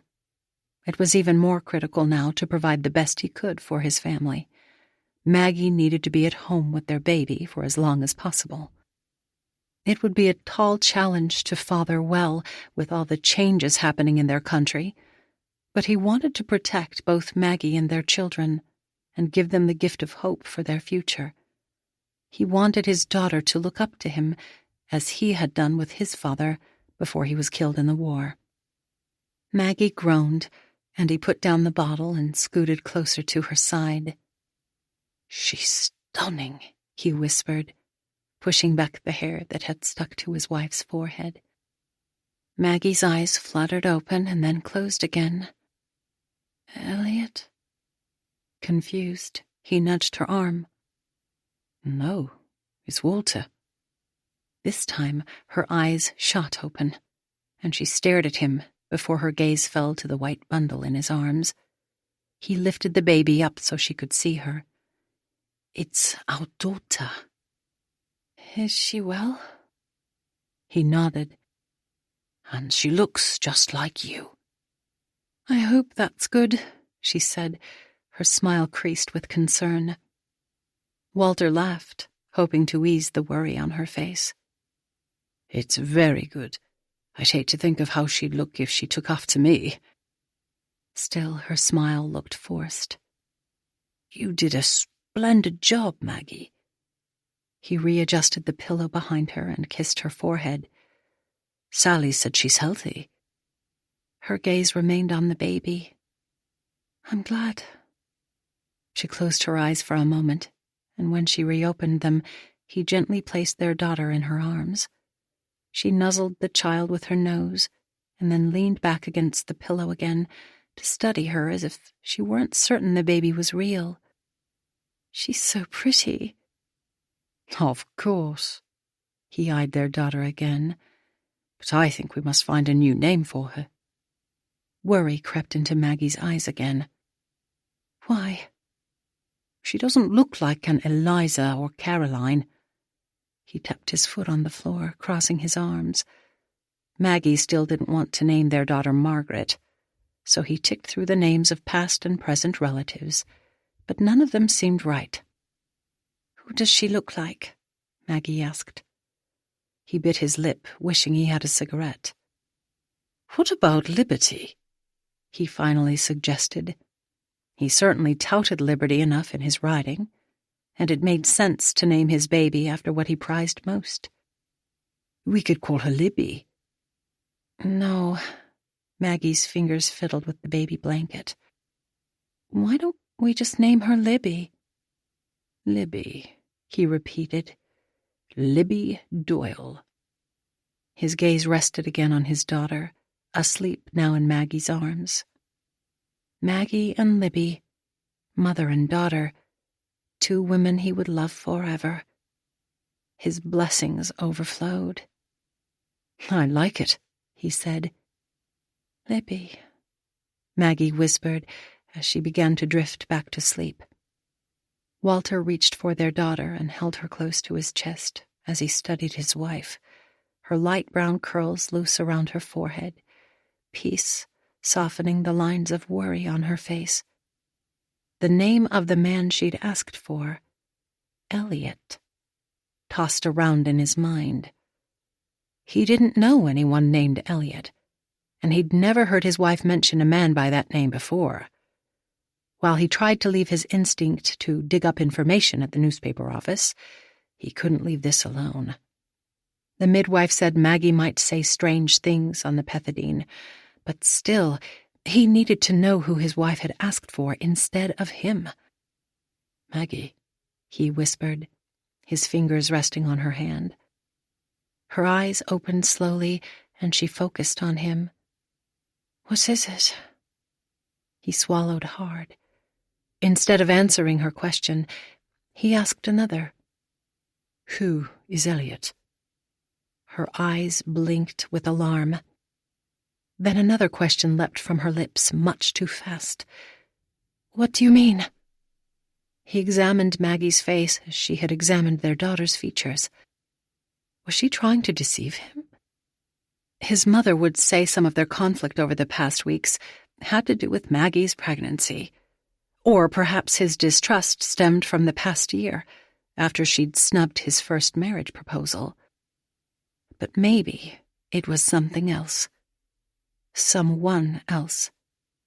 He silently chided himself for doubting her in the hours after she'd given birth to their daughter. Maggie was his wife, the mother of his child, and he loved her. He must put aside his own doubts, his insecurities as to why she married him. He would lay down his very life for her if necessary. Sure, she had been fond of other men before they married, just as he once thought he'd loved another woman when he was 18. What is it, Walter? She asked again, her voice quivering. There was nothing more for them to argue about. Their daughter was here now, mending the wounds between them.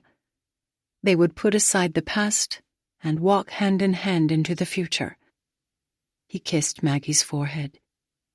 It's nothing, love. Libby would be their hope, their beacon, and they would grow as a family right here in Clevedon.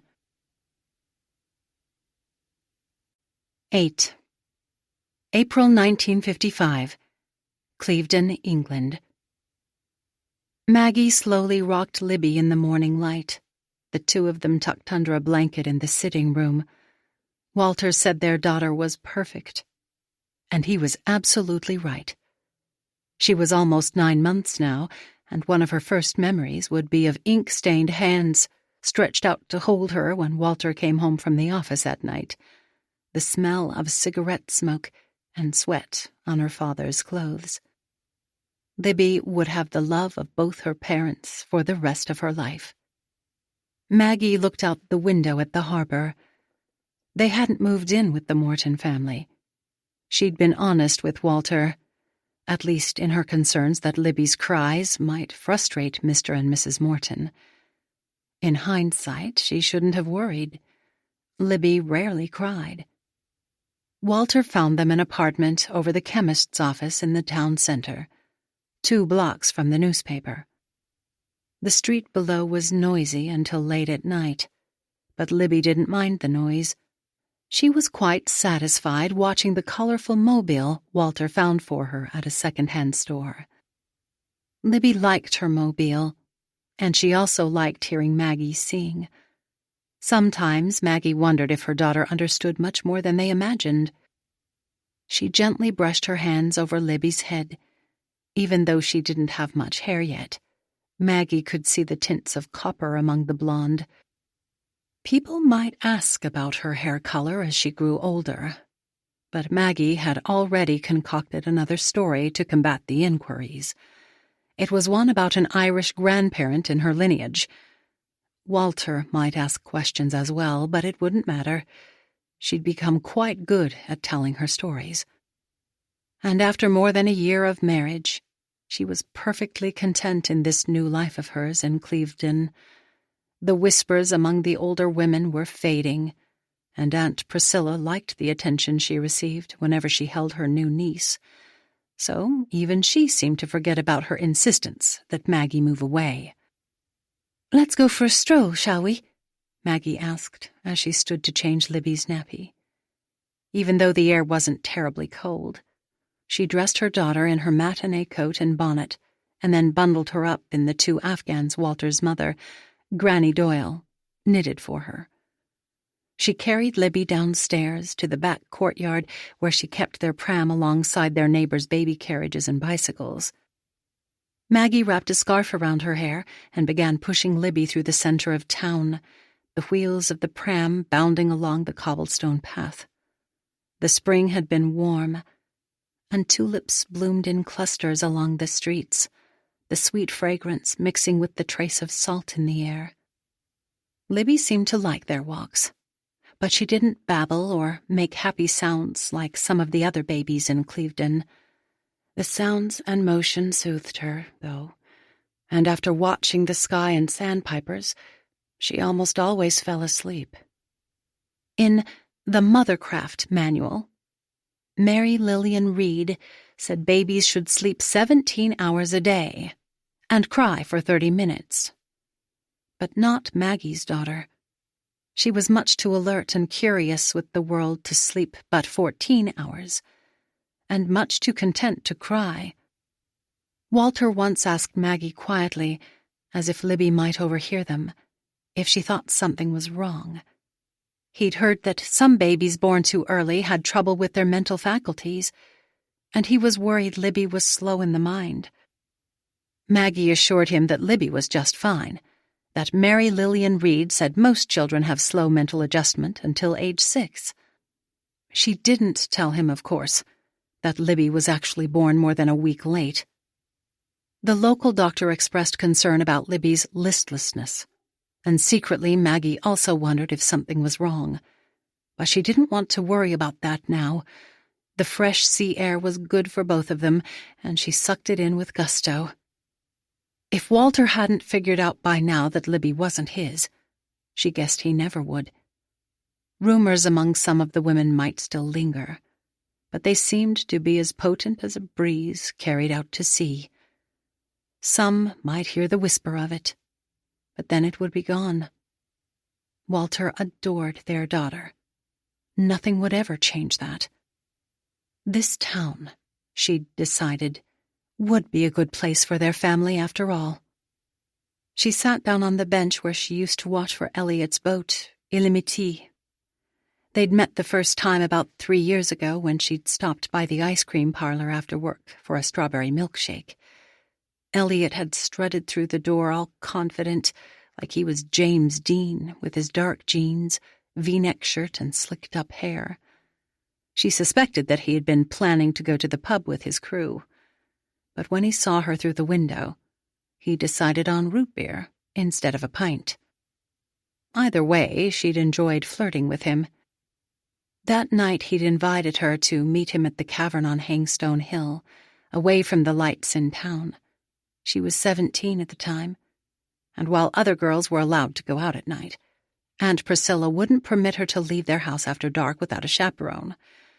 So she'd had to sneak out of her window like she was in primary school. Elliot had been the perfect gentleman that night. He'd roasted monkfish and potatoes over a small fire and spread a blanket over the pebbles in the mouth of the cave. They'd sipped Coca-Colas, smoked cigarettes, and she laughed at the stories of his expeditions. When the fire died down into hot coals, he pointed out the constellations. She hadn't cared much about the stars, but she enjoyed his attention. On that night, and the nights to follow, she imagined him to be one of the pirates who used to pilfer the coast, a smuggler who was wanted by the local customs men. He told her he wanted to take her with him one day to see the world. She never told him she was scared of the water, but for him, she thought she could do anything. And she had wanted to be with him and see the places he described: Morocco, Sweden, the Greek Isles, France. A year passed, and each time Elliot returned to their village, she would meet him by the cavern. By then, she was 18, and no longer had to sneak out of the house, but she was careful not to be seen with him in town.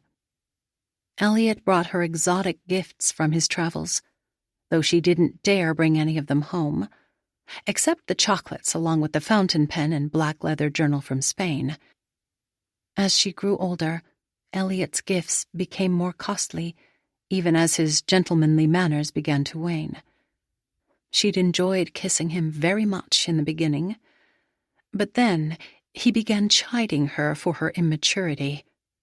She'd refused his advances for months, until he said he loved her, that he would marry her, and if she loved him, he said, she would reciprocate his affection. She'd allowed him to bargain for what should have been priceless, giving him the gift of her heart along with her body. She'd been so foolish. Elliot didn't really love her, nor did he want to marry her. He'd gotten exactly what he wanted, and then he was gone. She'd suspected back then, though she hadn't known for certain, where babies came from.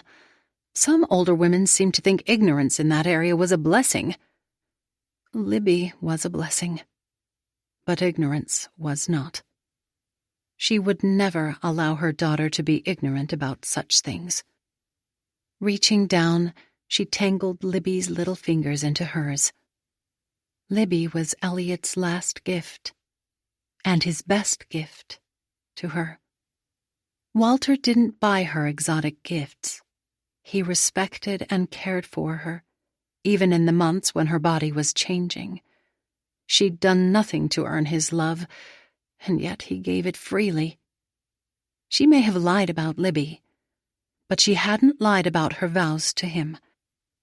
No matter what happened, she would be faithful, as long as they both lived. A fishing trawler moved past the promenade and cast anchor near the pier. In the distance, she could see the white sails of yachts fluttering between the shores of England and Wales.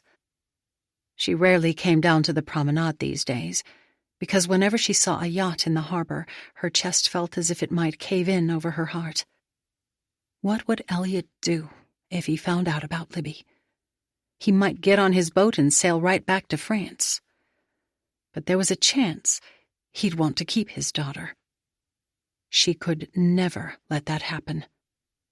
Nor could she allow him the opportunity to shatter her and Walter's future with the truth. One time, she had begged God to bring Elliot back to her. But now, she prayed he would never return. Everything would be fine, as long as he stayed far away from her family. 9. Nettles clustered together under the dust-coated windows of her parents' stone cottage, like a thorny shield to ward off intruders. The thatch roof glowed an iridescent green from the clinging barnacles of moss. and the beam above the wooden front door sagged precariously. Beside the door, the name of the house, Willow Cottage, was painted on a sign with "The Old Bothy" spelled out underneath. The word "old" was inconsequential. No description was necessary to explain that the cottage was way past its prime. When she was a child, Heather didn't think their home was dilapidated. Instead, it had been a haven of quiet beauty to her, the stones on the walls harboring stories of the past. Most of her memories were now blurred, but she remembered marveling at the mystery of this place. Ella stepped up beside her, and they surveyed the front of the cottage together. "I remember it." Heather's eyebrows climbed. "It's been more than 20 years. But I still remember." Ella nudged at a loose paver with her toe. "We've aged together." "You've aged well, my dear. But the house, not so much."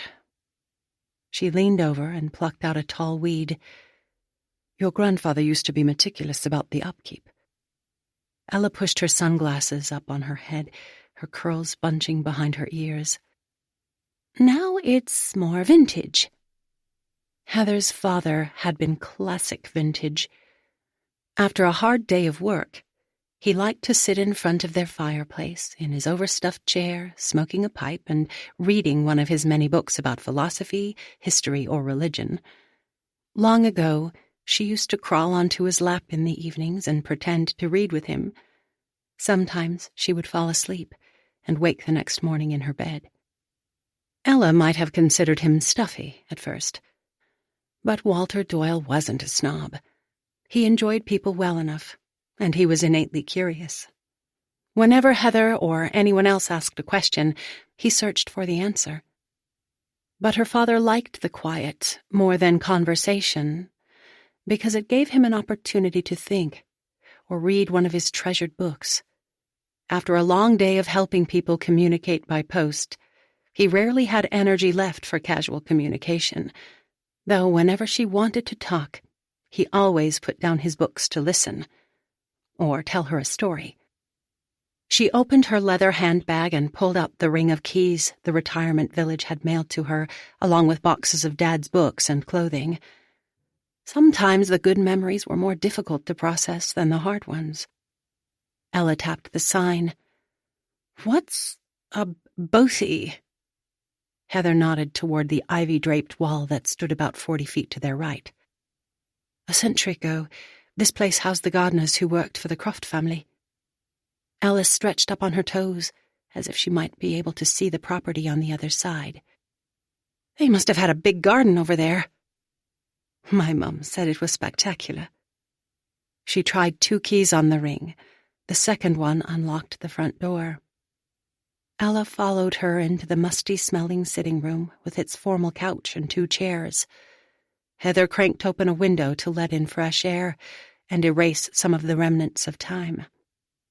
A dark wood door to the right of the room looked as if it might lead to a secret cellar.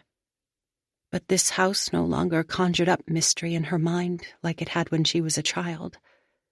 Behind the wooden door were steps that led upstairs to 2 bedrooms, where she and Ella would spend the night. She was tempted to take a nap right now, but that would only prolong her jet lag. She and Ella needed to push through a few more hours, and then they could crash until morning. Ella collapsed onto one of the stuffed chairs, and dust particles ballooned up around her face. She coughed, waving her hands. "Oh, no, you don't," Heather said, reaching for one of her daughter's arms. "You already slept in the car." "Just another quick nap." She tugged on Ella's arm. "A quick nap will mean you're up all night." Ella shook her arm free and crossed it over the other one. 10 minutes. "I'll take you down to the village right now for a proper pot of English tea." Her eyes closed. Ella leaned her head back. "I'm too old for you to tell me what to do, and much too young to drink proper pots of tea." Heather rubbed her hands together. "Perhaps I can tempt you with some coffee and a sandwich?" Ella opened up one eye. A mocha? No promises. She shut her eyes again. I'm not getting back in the car. We could bike instead. Ella sat back up. Where will we get bicycles? From the old stable. At least she hoped the bikes were still there. Ella stood slowly. I'll take a nap when we get back. We'll both be ready for bed then. The first key on her ring opened the door of the stable beside the house. The gardeners probably kept equipment instead of horses inside, since a much larger stable had been built on the other side of Ladenbrooke. Her parents had turned the building into a bicycle and storage shed. As she opened the door, sunlight flooded the dark room, and the scent of old leather escaped into the light. Rakes, a broom, and a weed trimmer hung on rungs along the wall, and in the center of the floor were rows of plastic boxes stacked 6 feet high, at least 100 of them. She groaned. Why had her father saved so much stuff? Did they keep everything? Ella asked as she scanned the shed. Apparently. On the other side of the boxes, Heather spotted her mother's old bicycle against the far wall, next to the red bicycle she'd loved when she was a teenager. Together, she and Ella inched back between the narrow rows. Each box they passed was marked with an index card and number.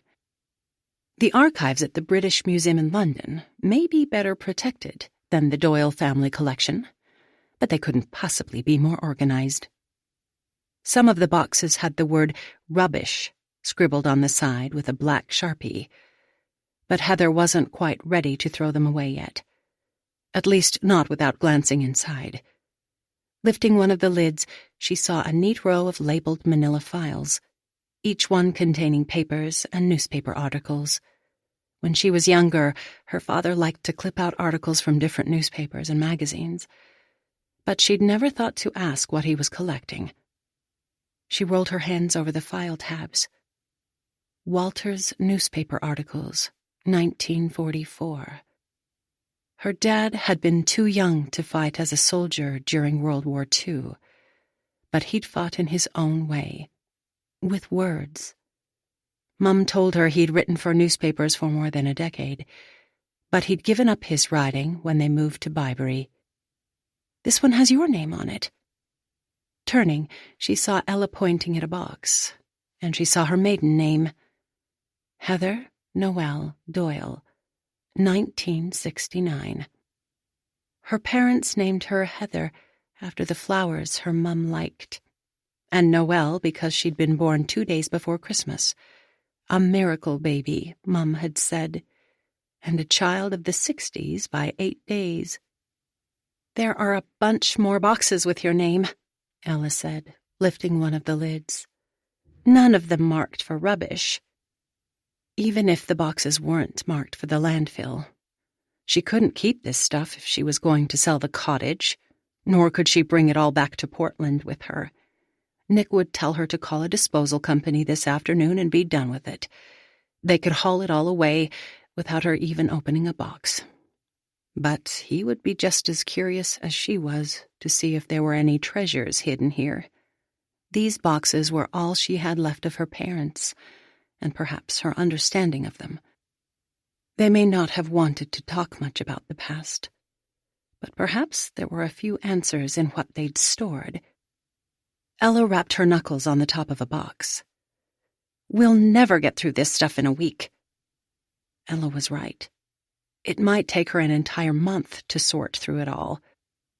Perhaps I can talk you into staying longer. I can't, Ella replied with a shake of her head. My boss balked at 7 days. And I suppose Matthew would have my head if I kept you here for 2 weeks. Ella grinned like always at the mention of Matthew's name. He'd already texted his wife dozens of times, it seemed, since she'd landed in England. Heather remembered well when she and Christopher used to be goofy like that. There hadn't been any texting in the mid-'80s, but he would write her notes, telephone her, and sneak over to visit, sometimes way too late at night. Another wave of regret flushed through her, and she steadied herself on the box. Ella's smile faded to concern. "You okay?" "The jet lag is hitting me," she said, rolling her shoulders back. Then she directed Ella through the narrow corridor of boxes to the 2 bicycles in the back. As they worked together to widen the path between the boxes, Heather began to hum the teamwork song they used to sing when her daughter was about 5. Ella groaned. "You're insane." "Only on weekends," she said with a smile. Together they maneuvered the bikes through the boxes and out the door. The wicker basket on Mum's bicycle was streaked with mud, the tires flat, and when Ella rang the rusty bell, it sounded more like the muffled croak of a frog. The chain was dangling on the red bicycle, but Heather rethreaded it over the sprockets, while Ella found the tire pump and inflated all 4 tires. Then Ella pushed her grandmother's bike onto the driveway. Heather laughed as she climbed onto her old bicycle and began to pedal. It had been a long time since she'd laughed. Much too long. "Race you to the village." Ella leaned over the handlebars, motivated by the prospect of coffee in her near future. "I'll race you there and back again." Ella Toulson looked just like her mother, and her grandmother. Or at least that's what Mrs. Westcott thought as she watched her and Heather pedal down the lane on the rickety bicycles. In an instant, her memories flashed back to Heather decades ago, riding in the infant seat behind Maggie. When Heather was old enough to bike on her own, she and Christopher would ride around the village, the 2 of them laughing together wherever they went. Mrs. Westcott edged the curtains back a few more inches and watched the 2 women until they disappeared from sight. Turning away from the window, she glanced down at the telephone on the end table. She'd stopped meddling years ago because, in spite of her good intentions, her interference often had unforeseen and sometimes rather unfortunate consequences. Now she only intervened when absolutely necessary. Before her husband passed away, he made her swear off meddling altogether when it came to their oldest son. Still, she believed Christopher would want to know Heather had returned. It wouldn't be meddling. She'd be more like a messenger delivering the information. Christopher could decide what to do with it. Mrs. Westcott began to dial her son's number, but then she stopped and hung the phone back up on the receiver. She collapsed into her favorite chair, looking back out at the street and the flowers on their small front lawn. It was her fault, hers and Maggie's, that Christopher and Heather were avoiding each other. And with Maggie gone, she was the only one who could remedy it. Eyeing her phone again, fresh regret seeped through her. She would honor the memory of her husband by not meddling, per se. Instead, she would try and put a few of the broken pieces back together. If she was careful, perhaps she could even mend some of what she'd helped tear apart. After all this time, she wouldn't point fingers. But there was healing to be had. The lies had become a foundation for reality, albeit a shaky one. But how could she bring to light the truth, without hurting people she loved dearly in the process? There must be some way she could undo the past and still protect those she loved today. The telephone rang, and it was the husband of one of her patients on the line. His words were muffled, but she understood enough of what he was saying. His wife was about to deliver their baby boy. She quickly hung up the phone and reached for her black bag of supplies. There was no more time now to wallow in her regrets. Today she would focus on bringing a new life into the world. Tomorrow, perhaps, she would remember again a life that was lost. 10. May 1955. Clevedon, England. Maggie blinked twice as she gazed into the window of Severn Jewelers. confused at first and then horrified at the face she saw in the reflection. Elliot was standing across the market street, staring back at her. Her pulse racing. She pretended to admire a pair of diamond earrings in the display case, as if Elliot might not have seen her. But when she dared a glance over her shoulder, a smile slipped easily across his lips. She tipped back the bulky pram and swiveled it around, her hands trembling as she pushed Libby away from the town center, toward the safety of their new flat. If she hurried, she could be home in 5 minutes, tops. Her legs felt as if they might collapse under her, but she couldn't allow her fear to cripple her now. If she did, Elliot might find out. She moved faster. He could never find out she'd had a baby. "Mags?" he called out as she turned the corner up Moor Lane. She ignored him, continuing to goad the pram forward, even as she slid the black canopy toward her to hide Libby's face. Her indifference didn't seem to deter Elliot. He was beside her in seconds, grinning down with his slick smile and all the cockiness that once seemed attractive. "Are you toying with me?" She glanced back at the busy market street and saw Mrs. Bishop and several ladies from church watching her. Had they heard Elliot shout her name, they would wonder who he was, and why Maggie was trying to ignore him. "This isn't a game," she whispered. His gaze fell swiftly to the carriage, and his smile disappeared. "You have a kid?"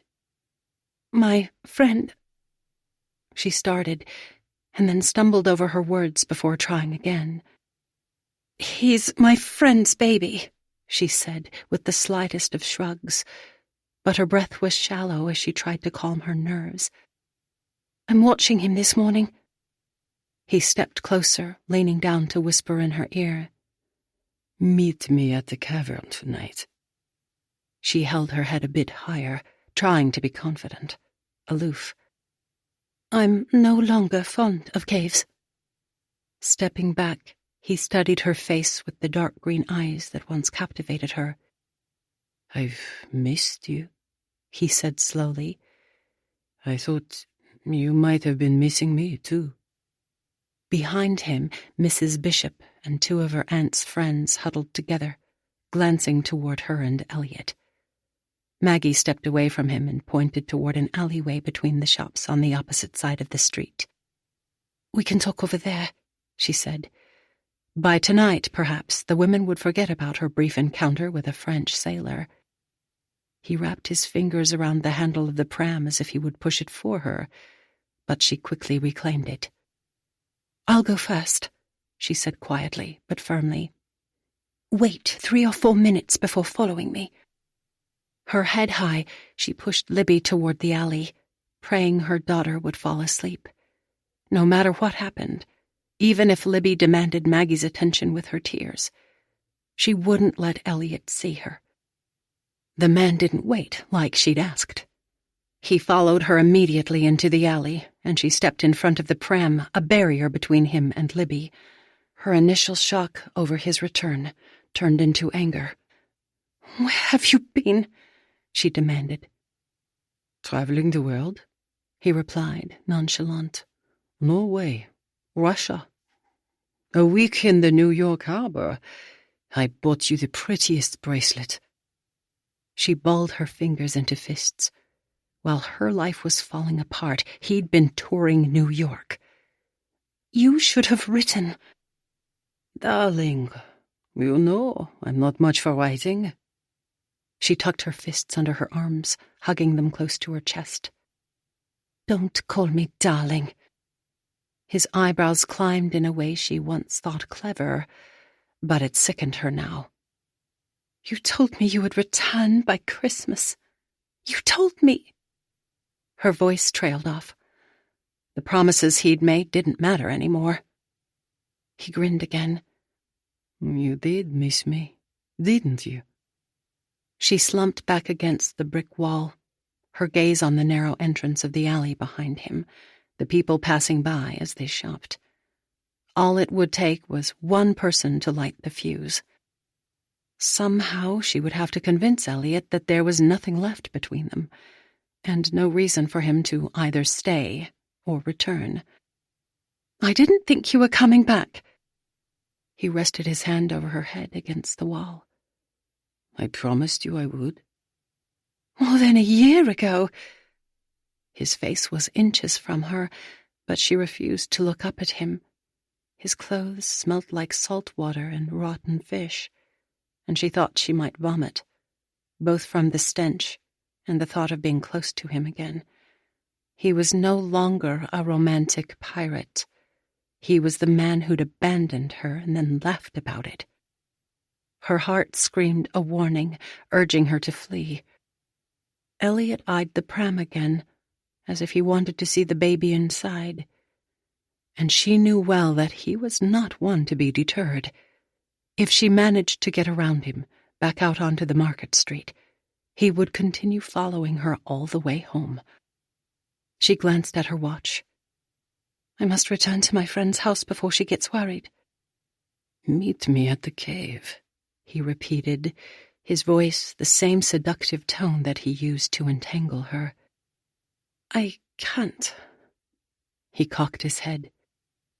"You've found someone else, haven't you?" "I have," she said, as she smoothed her hand over the canvas top of the pram. "Right after you left." His breath was on her ear as he backed her toward the carriage. "Just one last time," he whispered. "Then I'll leave for good." The pram shook when she bumped into it. Libby gurgled, but it was more of a song than a cry. Elliot ignored the child as he reached for Maggie's hand, grasping it in his. Stunned, she looked at his hand and then back up at him with disgust. Why had she given herself to this man? Instead of waiting for Elliot, she should have accepted Walter's proposal the first time he'd asked. She tried to pull her hand away from him. "Let me go!" Instead of releasing her, he leered down, his eyes bloated with desire. "We have to say goodbye." Her stomach clenched at the thought. But perhaps, if she agreed to meet him at the cave, he would leave her alone right now. She and Libby could hide in their flat until the Illumiti left the harbor. "One last time," she said, the words bitter on her lips. His smile returned as his fingers caressed her hand. "Maggie?" Her stomach clenched again, but this time it wasn't because of Elliot's touch. It was because her husband had stepped into the alleyway. Walter's eyes were focused on her as he walked up the alley, and his voice was steady. Too steady. "Why are you here?" She yanked her hand away from Elliot's clutch. "I'm trying to get away from this man." Walter reached for Maggie's trembling hand, and she clung to him. Then he met Elliot's gaze. "Don't touch her again." Elliot crossed his arms. "Who are you?" Instead of answering him, Walter looked back at her. "Mrs. Bishop said this man was following you."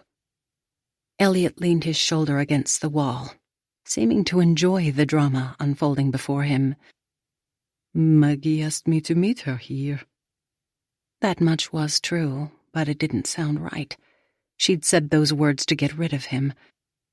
Her mind whirled, and she couldn't sort it all out with both men watching her. "I will explain. Later."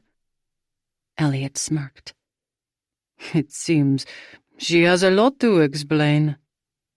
"I'm Maggie's husband," Walter said as he stepped between her and Elliot. Elliot's eyes widened for a split second. Then they narrowed. He looked down at the pram, his arms crossed, before looking back at her. "Funny. You never mentioned you were married." "You never gave me the opportunity." Walter released her hand. "You know this man?" "From a long time ago." "Not so long," Elliot insisted. She tugged at Walter's elbow. "Can we please discuss this at home?" Her husband ignored her, speaking to the man before him instead. "What's your name?" "Baron Bonheur," he replied smugly. "But your wife calls me Elliot." Walter's fist flung out so fast that Maggie gasped, stunned. Blood streamed from Elliot's lip, and Maggie thought he would surely beat Walter to a pulp. But instead, he wiped off the blood with the back of his hand and snickered. Then he winked at her. "Don't worry, Mags. I'll come visit again next time I'm in Clevedon." Maggie reached for Walter's hand, holding it steady in hers so he wouldn't hit Elliot a second time. Elliot strutted back down the alley, whistling as if he hadn't a care. Then she and Walter stood side by side in a dreadful silence. She owed him some sort of explanation, quickly, but she could think of no story to explain away Elliot. Silently, Walter stepped toward the pram and pushed back the canopy. Instead of reaching for Libby, he stared down into her face as if he'd never seen her before, as if she was a venomous snake or one of the blue sharks that trolled out in the channel. Then he backed away from the carriage, recoiling as if the girl he once thought to be his daughter might poison him. When he looked back up at Maggie, she saw scorn flaring in his eyes, the shattering of his love into a million pieces. Instead of anger, pain laced his voice. "You said his name." "What do you mean?" He raked his fingers through his short hair. "In the maternity home, you asked for Elliot." She cringed. "I knew him a long time ago, before we married." Walter interrupted her. "Why didn't you tell me about him?" "I didn't want to hurt you." "You knew him well," he said, more to himself than to her. She wasn't certain how to respond. "I thought I loved him, but I didn't." "Before we were married." The anger in his eyes welled again with the realization. "You were expecting before our wedding." "No." This time he didn't listen to her protest. "That's why the baby came early." "The baby's name is Libby." He ignored her. "You were never planning to tell me." She glanced back down at her beautiful girl, resigned to the truth. "It wouldn't have done any good." "But it would be the truth, Maggie." She snorted. The man before her might be obsessed with gathering facts, uncovering the truth, but that didn't mean the truth should always be unearthed. This was her story to tell, and she'd known already that the truth didn't always make things better. Sometimes it destroyed things that were good. With the same hand he'd punched Elliot, Walter slapped the handle of the carriage. And then Maggie watched with dismay as her husband walked away. 11. June 1955. Clevedon, England. Grey clouds drifted slowly over the estuary as church bells rang out over the hill above Maggie's bench. She and Walter didn't go to church this morning. Instead, they sat next to each other, trying to piece back together the fragments of their life. She gently rocked the pram back and forth to keep her hands busy, trying to calm her heart. Not only had Mrs. Bishop told Walter about her meeting with Elliot, but she'd returned to the scene of the crime and perched herself at the end of the alleyway, listening to everything. Thanks to Mrs. Bishop and her underlings, the news of Maggie's rendezvousing with a French sailor struck Clevedon like the fierce winds of a winter storm. It was the tail of the storm that brought the worst sting, though. The whispers about her bastard child.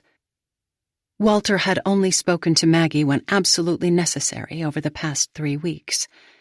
Aunt Priscilla now snubbed both Maggie and Libby.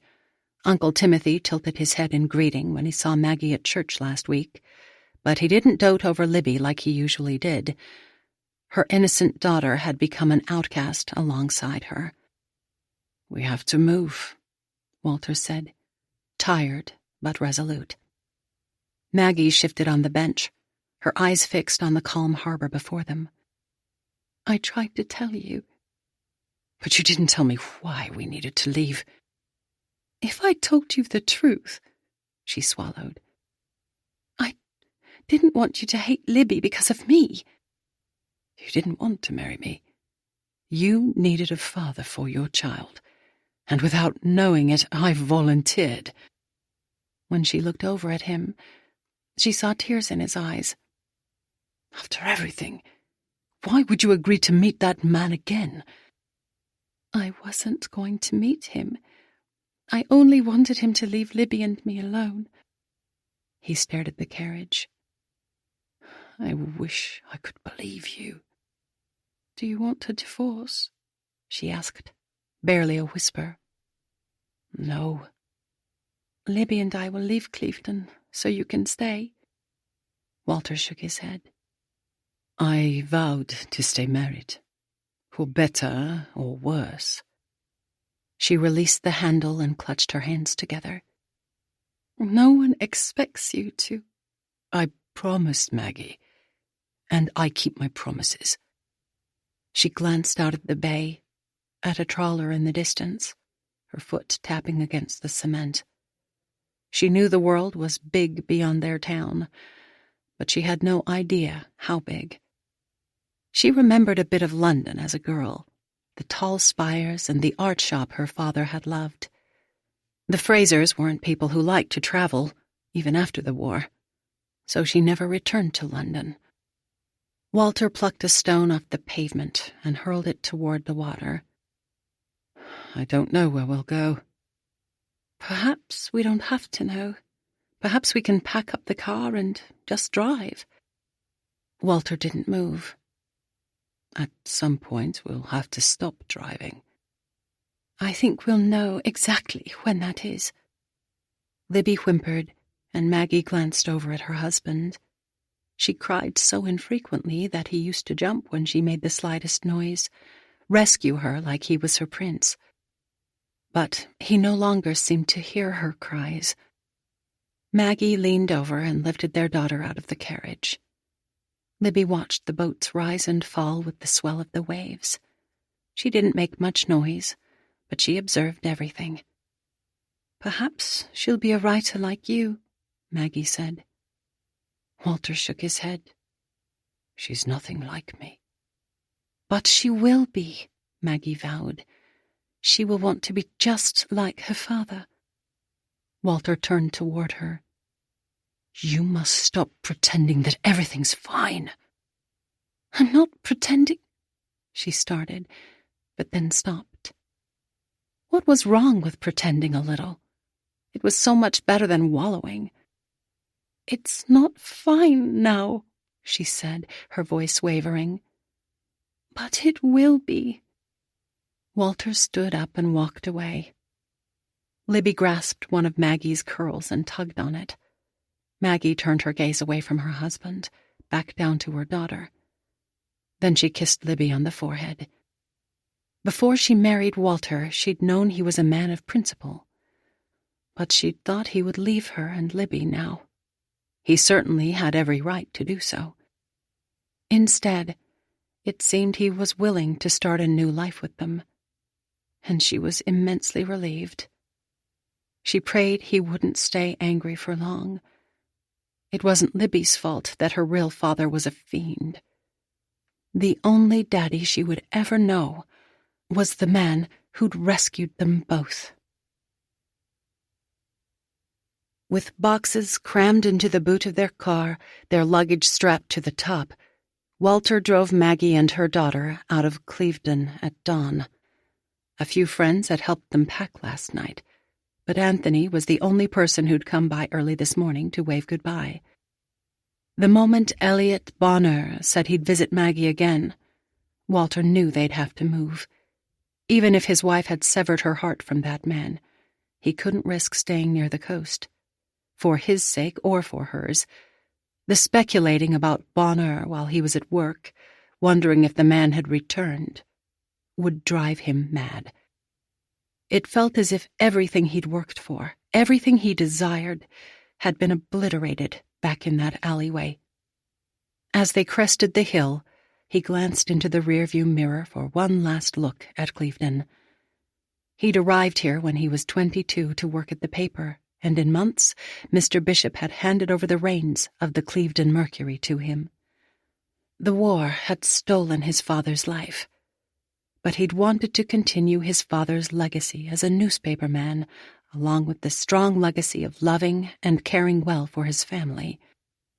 The war had taken Maggie's parents as well, and Walter once thought she wanted to build a family with him. Instead, she had started a family with someone else. She should have told him the truth about Manor before they married, about Libby. It would have been painful, but he would have had a choice in whether or not he wanted to raise another man's child. How could he ever trust his wife again? And how could he love Libby when he despised her father? Libby slept on Maggie's lap as they traveled east through the rain, the wind-chilled blades sweeping drops of water back and forth across the glass. When Walter told Mr. Bishop he couldn't stay at the newspaper, the man gave him an extra week's pay to help tide them over. He'd thought about going to Kent to live for a short time with his mother and stepfather, just until he found work. But he didn't think his mother's new husband would want them staying there. He prayed he would find a position soon that involved the written word, but it was more important now for him to provide for his family. As they drove east, he turned the radio dial so they could listen to the news, but about an hour into their drive, Maggie turned it again, skipping past 2 music stations until she found a program. Educating Archie. Quite possibly the worst show on the radio. The bad jokes between a ventriloquist and his dummy grated on his nerves, along with the decidedly fake-sounding laughter in the background and the requisite applause. He squeezed the steering wheel. "Please turn the dial." Maggie looked over at him as if he'd asked her to jump out of their automobile. "Why would I change it?" "Because this is absurd." "It's funny, Walter." "Not to people who appreciate good humor." She tucked the blanket over Libby's shoulders. "She seems to like it." He glanced over. It didn't seem to him that Libby cared one whit what they listened to. The audience laughed again, and he gritted his teeth. He didn't particularly care to laugh about anything right now. Maggie shifted Libby in her arms before leaning her head back on the seat. He'd promised to honor and protect his wife, and to love her as long as they both lived. God help him. He would do the best he could. Perhaps one day he would be able to embrace the future alongside Maggie and her child as well. 12. Christopher Westcott slowly drank his pint of ale at the Bird and Baby, as locals liked to call the Eagle and Child, and basked in the familiar smells. Old wood bathed in lemon oil, braised beef, stale beer that speckled the bar. The pub was a popular mecca for those who admired J.R.R. Tolkien, C.S. Lewis, and their entire group of literary giants they called Inklings. Christopher wasn't even close to being a literary giant, nor was he a tourist, but he enjoyed writing and liked to feign himself one of the professors who might have basked in the lively readings and debates of the Inklings, instead of just the aromas of this pub. Personally, he admired the writings of George MacDonald, the man C.S. Lewis considered his mentor. MacDonald was a writer and professor, and he was a frequently unemployed Scottish minister, due to his views on God's love and grace. The man could speak the language of theologians. At the same time, he wrote books for children, and readers of all ages whom he described as childlike, whether they be of 5 or 50 or 75. MacDonald was a man of integrity who believed that God did not punish his children except to amend and heal them, a man who believed God's love and grace was available to all people, a direct affront to the Calvinists in his era. Christopher admired men from the past, like George MacDonald, and he admired more contemporary, clandestine men of integrity, like Walter Doyle, who had encouraged him to lay down his pride and write about the stirrings in his own soul. He checked his watch. Tonight, he and Adrian had a table reserved at Brasserie Blanc. With both of their hectic schedules, neither of them were particularly fond of waiting for the other. Sitting and pondering in the Oxford pub was a poor excuse for his tardiness, but he wanted to at least start his article. He eyed the iPad screen in front of him, trying to collect the right words to oppose predestination, but they eluded him.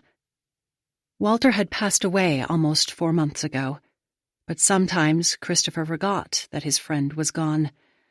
Every time he drove by Oakenholtz, the country estate that doubled as a retirement community, he pretended Walter was still waiting inside to share a cup of coffee and an hour of conversation. Walter inspired him to not only learn about the facts in the Bible, but also to delve into the mysteries of the Scriptures, to pray and think and write down all that churned inside him. Even though Walter had said years ago that Christopher was much too old to call Walter his mentor, he continued to ask his friend for both advice and to critique his writing. It was their own little Inklings group in the dining room of the Oakenholt Care Home. In his final weeks, Walter no longer seemed to know who Christopher was or why he was there, but he liked to think the elderly man was still encouraged by the friendly face of one of his protégés. His mobile phone rang, and he saw his mother's number on the screen. She'd rung him 4 times while he was lecturing this week, but never left a message. This time he could actually answer it. "Hello, Mum." She didn't say anything for a moment, apparently shocked that he was on the phone. He and his mum had both lost their spouses to cancer in the past decade.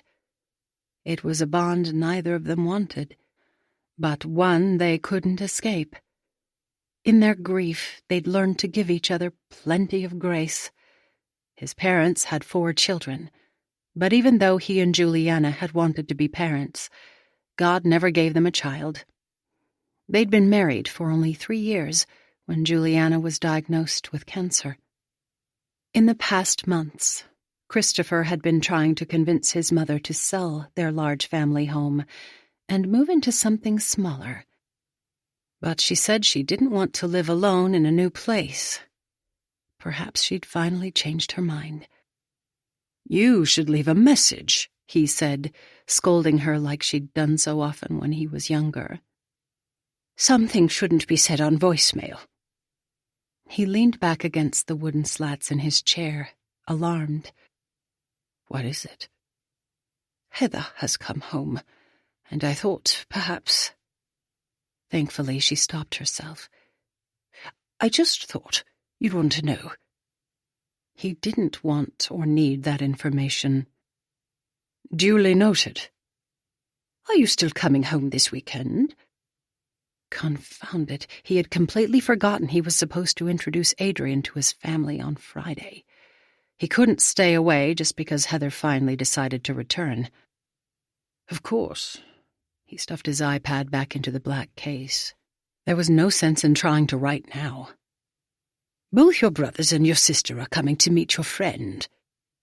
He roped the strap of his case over his shoulder. "Her name is Adrian, and you have to play nice this time." "I was nice the last time you brought a girl home." He groaned. "Lauren was a woman, and you were not nice to her." His mother made a huffing sound. "How was I supposed to know she couldn't peel potatoes?" "You were testing her," he said, as he walked toward the door. And Lauren had failed the test. They ended up in the accident and emergency department to stitch up her thumb. The next day, Lauren asked him not to contact her again. "I'm serious, Mum." She sighed.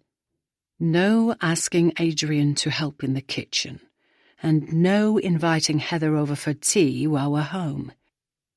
"What if your friend offers to help?" "Tell her that you want her to relax like you do with every other guest." She mumbled her agreement before he disconnected the call. Stepping out of the pub onto St. Giles, he turned into a mew that wove along the backs of shops. Ancient trees grew amidst the broken cobblestone of this pathway, and small clusters of students, dressed in their traditional black and white subfusk, passed by him. Visitors to Oxford usually stuck to the main thoroughfares, making these passageways between the town's shops and colleges a quiet respite from the crowds. He'd spent his first years here as a student, trying to forget Heather. Then the rest of his adult life he tried to avoid her when she'd returned home. Guilt still gnawed at him for missing Walter's memorial service. He could have cancelled his lecture in Amsterdam, as his mother reminded him several times. But he hadn't wanted to see Walter's daughter. He went the following week instead, after Heather left, to pay his respects at Walter's grave. If only he could conjure up a reason to postpone this weekend's visit as well. A wren chattered from a twig nest in the stable, scolding Heather and Ella for invading his world. Or perhaps he was welcoming their company after being alone for so long. It was sometimes impossible, Heather thought, to tell the difference between affection and irritation. All morning, they'd kept the door of the stable propped open, and the fresh air stirred the decades of dust and dirt. Sweat coated Heather's forehead, and she tried to wipe it off with her sleeve. When she looked over at Ella, her daughter laughed at her. "You just smeared dirt across your face." "Do you have a problem with dirt?" "Not particularly, but I didn't think you were a fan." Ella lifted the lid off another box. "It looks like you were caught in some sort of storm." Her gaze roamed over the remaining 72 containers stacked on the floor, and she felt as if she'd been trapped in the perfect storm. She and Ella had been working hard for 5 days, cleaning out the closets in the upstairs bedrooms first before tackling the ground floor, and then diving into the storage here. After she finished, she still had to sort through her parents' things in the basement. Ella had been disappointed that they hadn't found anything about Oliver Croft yet, but she kept searching, determined to find out what happened to the young man who'd lived next door. When her daughter's phone beeped, she pulled it out of her pocket, a smile crossing her face as she read her husband's text. Nick had texted Heather a handful of times this week, mostly with questions about restoration projects and then frustration that she planned to stay the entire 2 weeks. He seemed to miss her expertise more than her company, though, and if she was honest, she didn't particularly miss his company either. Ella was right. Nick was stuffy and a bit pompous, but he was also safe. Her daughter didn't understand Heather's need for a safe friendship. Nick Davis might not make her smile, but he would also never break her heart. While Ella texted Matthew back, Heather lifted out another file and skimmed through a set of her father's articles about the production of penicillin in Clevedon. Her parents rarely talked about their years living in that town, about 70 miles southwest of Bybury. Though her mum told her she'd lived with a family in Clevedon after being evacuated from her family's neighborhood in South London during the war. Mum must have been terrified to take the train west by herself at such a young age. But she'd never told Heather about her journey or about her years growing up in the coastal town. Ella slid her phone into her back pocket and started rummaging through the box in front of her. Heather glanced at her watch. "Isn't Matthew supposed to be sleeping?" "He wanted to make sure I was really flying home tomorrow." Ella smiled again. He said he's about to jump on a plane headed this way. Maybe he could help us finish this, Heather quipped. He would help us carry it all to the dump. Heather glanced around at the 50 years' worth of accumulation. There was a towering pile of books by the door to sell or give away, and another stack of files with old newspaper articles ranging in topic from the threat of communism to how to make a gelatin salad with green olives and cabbage. But the rest of the task still felt daunting. "Finally!" Ella exclaimed, holding a book in her hands. Heather glanced up. "What is it?" "Something interesting." Heather scooted around the boxes until she was at Ella's side. Instead of folders in this box, there was a stack of photo albums and a manila envelope packed with more pictures. Ella flipped through the pictures in one of the photo albums, most of them from Heather's years as a child. Heather glanced at the pictures over her daughter's shoulder. It seemed her parents recorded every milestone of hers, great or small, through the lens of their camera.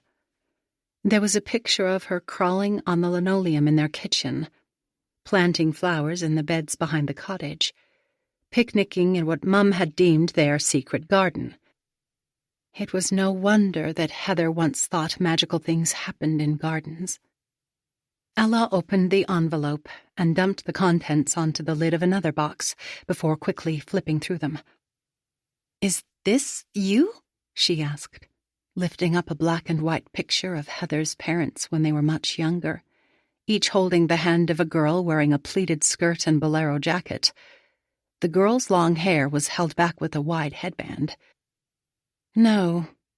Heather studied her parents, and then the face of the child. "This was taken before I was born." "Do you know who the girl is?" "Her name was Libby," Heather said slowly as she studied the picture. "She was my sister." Ella glanced up.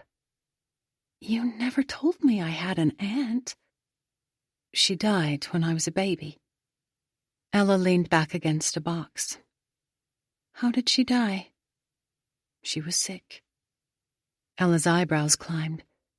"Like the measles?" "I don't know." Heather sat down on one of the boxes. "I asked my mother over and over about Libby growing up, but my questions made her so sad that I finally stopped." There were more pictures of Libby in the cottage gardens, and one behind that looked like Ladenbrooke Manor. Heather studied the photo of Libby on the bench in Mum's secret garden.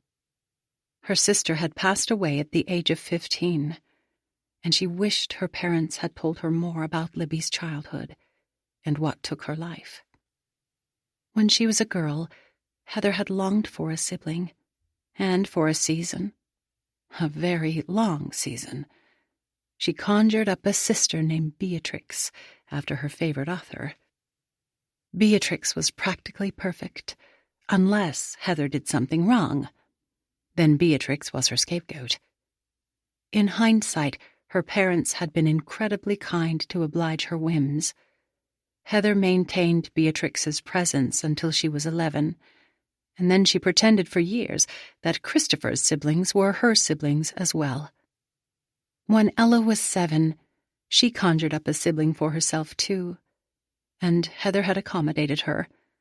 Every girl, she figured, needed a sister, imagined or not. Ella began flipping through another photo album and held out a page to Heather, tapping on it. "Who's the guy?"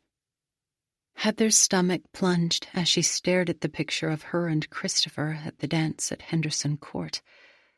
August 1988, a week before he'd asked her to marry him. This was a question she didn't want to answer. Heather looked up from the picture, forcing a smile on her lips. "It's my date, of course." "Does this date have a name?" Part of her wanted to make up a story, but she'd promised herself long ago that she would never lie to her daughter. Dodging the truth, she determined, was not the same as deception, though. Sometimes omission was the best for everyone. "His name is Christopher," she said simply. No need for further explanation. But Ella wouldn't let it go. Christopher who? Christopher Westcott. Ella placed the open album on top of another box, examining the picture. Was he stuffy? Heather turned the page, and there was a silly picture of Christopher making a face as he pinned a rose on her dress. She laughed again, as she had done many years before. Not a bit. When she looked up, Ella was searching her face. Why didn't you marry him? At the time, my parents didn't like him much. Ella crossed her arms over her chest. Your parents didn't like Dad either. It didn't matter to me or your father what my parents thought. Ella glanced back down at the picture. But it mattered to Christopher? I suppose it did. There was much more. But she didn't want to tell Ella how she thought she would marry Christopher, no matter what her parents said. She'd never had the opportunity to marry him. Instead of fighting for her, he'd broken her heart. Whatever happened to Mr. Westcott? Ella asked. He went to one of the colleges in Oxford, Heather said, trying to sound much more casual than she felt. So he turned stuffy? Heather shrugged. She didn't want to think about Christopher anymore. When Ella reached for another album, Heather stepped toward the open door. Excusing herself, she walked along the overgrown stone path to the gardens behind the house. 2 chairs and a table were on the back patio, protected by mildew-stained covers. She zigzagged among the new weeds and tufts of old flowers, the perennials that somehow survived without her mum's care. Mum had died 23 years ago, not long after Heather moved to the States. She had grieved in this garden while her father grieved in the house. Her mother's presence was deeply rooted in every corner of these beds, in every flower that continued to bloom long after its caregiver was gone. Memories began to flood back. Dad pushing her in the swing that hung from the giant oak. Mum spreading out a picnic of tomato and cheese sandwiches, fresh plums and bread with blackberry jam. Each of her parents holding one of her hands as she waded in the fractured threads of the river down in the forest. She'd been born to her parents later in their marriage, and they'd poured their love into her. Even though Ella had been raised in Portland, Heather tried to gift her daughter with the same happy childhood she'd had in England. A rushed archway cut through the overgrown hedges surrounding her mum's secret garden. Heather pushed away the vines draped over the arch and entered the place that had once been a haven for Mum and for her. She sat on a stone bench and looked up at a tower above the hedge. It was impossible to see Ladenbrooke Manor from the main road, but from here she could catch a glimpse of it. When she was a child, she'd often wondered about the old manor. Some said the place was haunted, but she thought it mysterious. Sometimes, when she was a girl, she would wander through the wrought iron gate along Ladenbrooke's stone wall. The fragrance from flowers on the other side captivated her, along with the beauty of the gardens. The butterflies reminded her of the fairies she'd loved as a child, and, when she was older, of the fairies dancing through the magical garden in a midsummer night's dream. Shakespeare was born 40 miles from here, in Stratford-upon-Avon. Perhaps the gardens in the Cotswolds inspired him, as they once inspired her. When Heather was growing up, her mum told her that the Croft family used to allow the community to explore their gardens for 1 day each summer. But after Oliver died, they'd moved away and never opened their gardens to the public again. As a child, she couldn't understand why anyone would want to keep all of that beauty to themselves. But she understood now as an adult. Oliver's parents were probably trying to preserve their son's legacy. She also remembered an overgrown maze near the bottom of the gardens at Ladenbrooke, with a brick wall surrounding 3 sides of it. In the middle was a tower, crafted to look like one of the 3 towers on the manor, When she was a girl, she'd tried to find the path to the garden tower, but instead had become lost near the maze. That day, a young woman found her and guided her home. Or at least she thought there had been a woman. Sometimes she wondered if it had been only a dream. The shadows began to crawl across the hedge toward her bench, as if they were chasing her. Leaning back, she refused to run, basking instead in the trailing rays of sun. "Mom?" Ella called out. "I'm back here." Ella turned the corner around the archway and stepped into the garden. She held up her iPhone and tapped on the screen. "He's a professor of theology at Wycliffe Hall." Heather held out her arms to soak in the last of the sunlight. "Who are you talking about?" "Christopher Westcott." Ella sat on the bench next to her. "If he wasn't stuffy before, I guarantee you he is now." "It doesn't matter to me whether he's stuffy or not."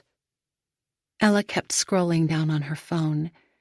"He's written a bunch of magazine articles." Heather already knew Christopher was a professor at one of the colleges in Oxford. A few years ago, she'd searched for him online to find out what happened to him. She'd found his biography and then surfed from one article to the next, reading about his views on everything from ecclesiology to eschatology. Then she'd closed her laptop and vowed never to check up on him again. Curiosity was one thing. Obsession was quite another. She'd wanted to ask about Christopher when she came to visit her father, but there was no good reason, she figured, to inquire about him. Her father never mentioned Christopher, though he'd talked about the Westcotts on occasion, telling her when Christopher's siblings had married or when Mr. and Mrs. Westcott became grandparents. "There's nothing about a wife or children in this article," Ella said. "I'm sure he married a long time ago." Ella slipped her phone back into her pocket. "You should drive to Oxford and see him while you're here. Get a pint together." "I hate beer." "Then take tea." Ella tilted her head. "And don't tell me that you hate that as well." "His wife probably wouldn't appreciate that." "You don't know he's married." "Even so," she said with a sigh. "I'm not stalking a boyfriend I haven't seen in almost 30 years. It would be reconnecting, not stalking." Heather glanced at her watch. "Don't you have to pack?" "I'm finished. All I have left to do tonight is call Matthew." Heather smiled. "You do realize you'll be seeing him in 2 days?" "Yes, but that seems like an eternity." Heather sighed. "I'm going to miss you." Ella kissed her cheek. "I'm going to miss you, too." Her daughter had grown up years ago, and yet every time they said goodbye, Heather still had trouble letting her go. But Ella had a home and a husband now, far from Portland. Heather had her studio in Oregon, and plenty of peace. She stood, and they began walking back to the house. 4 in the morning would be excruciating, but they had to leave early for Ella's flight. With her daughter gone, she'd work even harder to finish the daunting task before her. Instead of going to Oxford, she would finish her work at the cottage as soon as possible, and then return to Oregon for good. Part 2. Looking back over my life, the answers seem so clear. But it's meaningless, perhaps even dangerous, to see the past clearly without using that 20/20 of hindsight to sculpt the future. Some people, when they discover the terrible things that happened in their past, drape that knowledge around them like a cloak of bitterness. They may even dig deep and wallow in it for a season, or a lifetime. Libby wasn't like other children. But I've learned now that no 2 children are alike. Every child struggles in some way and excels in another. I just didn't appreciate Libby's strengths as much as I criticized what I thought were weaknesses. I tried to bury my anger when she was young, but it seeped through as bitterness at first, then resigned itself into apathy. I had wanted children, many of them. Instead, I was given one child who wasn't my own, one who didn't seem to want me as her father. I thought I knew all about God back then, but I relied only on myself, and I failed both myself and those I loved miserably. In my misery, I brought others down to wallow with me, and I learned that wallowing can be a messy business. The ugliness of my anger replaced the beauty in life, and Libby craved beauty more than anything. Beauty and freedom. Perhaps the past should be used more like the frame of eyeglasses as we look forward, the mirrors of a periscope to help reflect what lies ahead, instead of a magnifying glass to analyze every detail behind us. For it's not just what we learn about the past that's important. What we discover changes how we view the past. And then we can choose, quite deliberately, to change our future. Instead of wallowing, I should have protected Libby, given her the desires of her heart inside a perimeter of love and care, like the Father above wants to do with each of his children. I thought Libby needed me, but really I needed her and the gifts she had to offer our family.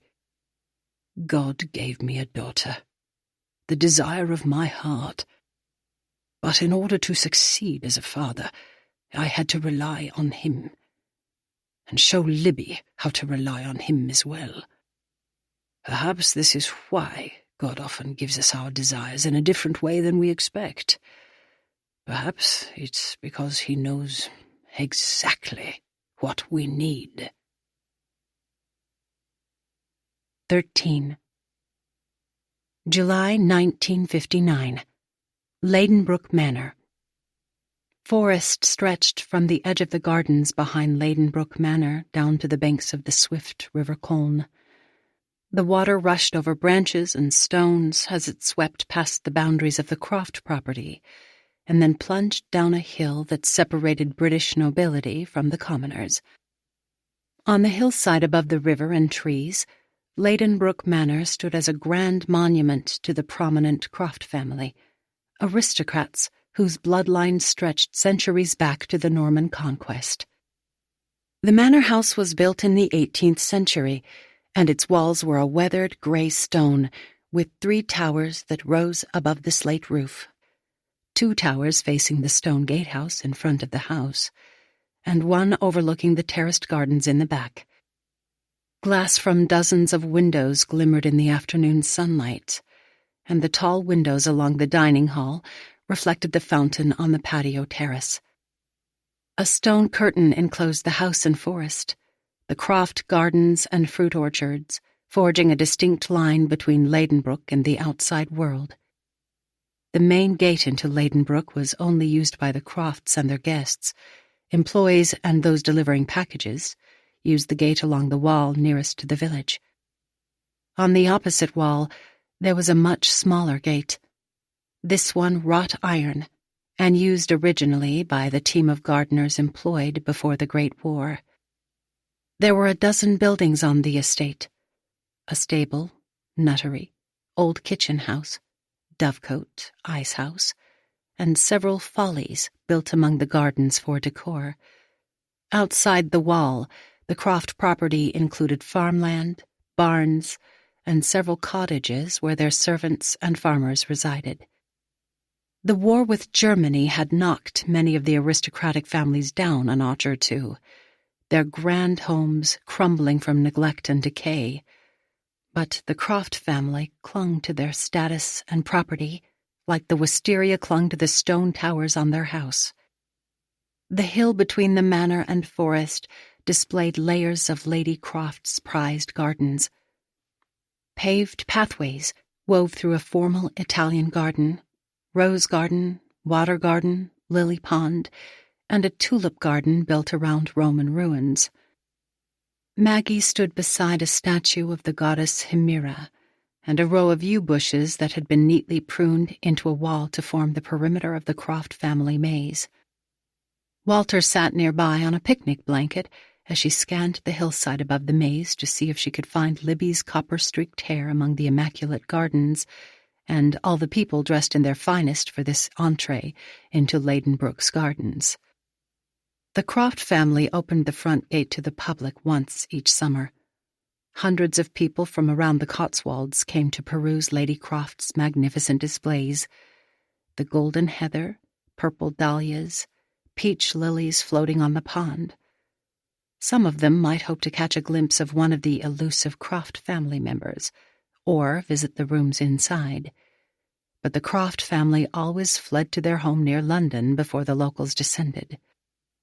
Thousands of Londoners visited this area during their summer holiday, but only the people from Bybury and surrounding villages knew about this annual event.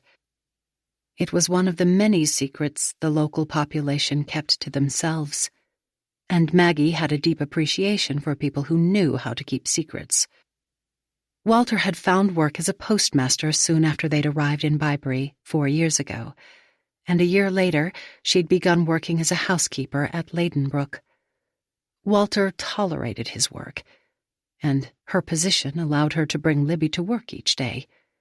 She doubted Lady Croft would let her bring Libby if she was a lively child, but the Crofts employed a quite capable nanny who watched Libby, along with Sarah and Oliver, the Crofts' young children. Libby sat in the nursery with the Croft children on rainy days and quietly colored or cut shapes out of paper. On sunny days, Lady Croft allowed her to play in the gardens.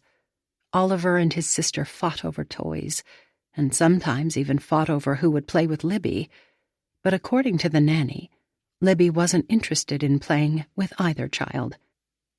On the other side of the yew bushes, children laughed and called to one another as they traversed the winding maze toward one of the follies, a stone tower built to look like one of the towers on the manor house. The head housekeeper at the estate told Maggie the tower was built by a former Lord Croft, an aristocrat back in the 1700s, who had more money than sense about him. The current Lord Croft, she said, was particular about his finances, and even more particular about his family. Today, dozens of children from the village played in the gardens and trees below the manor house. But neither Sarah nor Oliver Croft were playing among them. Both Lord and Lady Croft thought the children of Bybury might somehow taint their offspring. A child hung out of one of the windows on the folly, waving to someone on the ground below. Other parents might worry that it was their child dangling over the maze, but Libby wasn't like the other kids. Her daughter was 5 now, old enough to attend primary school this autumn, but Maggie was terrified for her. Instead of joining in the games with other children, Libby preferred wandering off on her own to stare at the pages in one of her picture books, or creating her own world on the pages of her sketchbook. Her daughter seemed to empathize deeply with the loneliness of a blank page. Color, in her young mind, was the cure for everything. Maggie didn't particularly care what Libby was passionate about, as long as she was passionate about something. In her first years, Libby failed to thrive, and Maggie was concerned that her daughter would never awaken to life. The local doctor said the abnormal growth of her adenoids was causing her lethargy, and he removed them when she was 3. The surgery didn't seem to help immediately, but Libby's energy increased in the next 2 years. Still, she was much more interested in stopping to appreciate beauty than participate in games. Maggie understood her daughter's need to be alone, But whenever Libby isolated herself from the other kids, Walter insisted she join them. Each time, Libby would balk at his intrusion. She hated the sound of the children squealing, even when the noise was laughter, almost as if she couldn't differentiate between the sounds of sadness and glee. And it didn't particularly matter if the children were happy or sad. Both emotions overwhelmed her. Maggie moved back to the edge of the forest, to the blanket where Walter was sitting with Albert Garland and his wife, Rebecca, a couple he'd met at the post office. Rebecca was nice enough, but Maggie wished she had a good friend in Byberry, a woman who understood why her heart ached. She sat down beside Walter. "I can't find Libby." "I'm sure she's playing with the other kids," he said, patting her hand, even though he knew perfectly well that Libby wasn't among them. "Rebecca was asking what it's like to work for Lady Croft." Maggie tried to focus on the woman in front of her, tried to act as if her daughter was indeed with the other children. "I don't see Lady Croft very often." "I hear she acts all hoity-toity," Rebecca said, "like she's royalty or something when she grew up working class." "She's nice enough," Maggie replied, even though Lady Croft had definitely acquired an aristocratic air. Often she reminded Maggie of Mrs. Bishop back in Clevedon, and sometimes Aunt Priscilla. But she would never say that to the Garlands or anyone else. The work at Ladenbrooke was hard, but she didn't want to lose her job or the lease on their home next door. Albert changed the topic, talking about the recent deployment of British warships to Iceland, and Maggie's gaze traveled back up the hill to the grey house looming near the top. When she didn't see Libby on the hillside, she turned toward the forest. She wasn't worried about the river. Libby had inherited Maggie's fear of water, but sometimes Libby got lost when she wandered off. She stood again, brushing the wrinkles out of her linen skirt. "I'm going to find Libby." Rebecca nodded toward the maze, where her 3 children were presumably playing quite happily together. "Why don't I send Patrick to retrieve her?" She couldn't tell Rebecca that Libby might run screaming if the Garlands' oldest son attempted to corral her back. The woman had no idea what it was like to have a child who not only isolated herself, but seemed to like the isolation. All 3 of Rebecca's children were what society deemed normal, with a capital N. "There's no need to interrupt his play," Maggie said, trying to be polite. "I'll check in the forest." Walter stood beside her. "I'll go with you."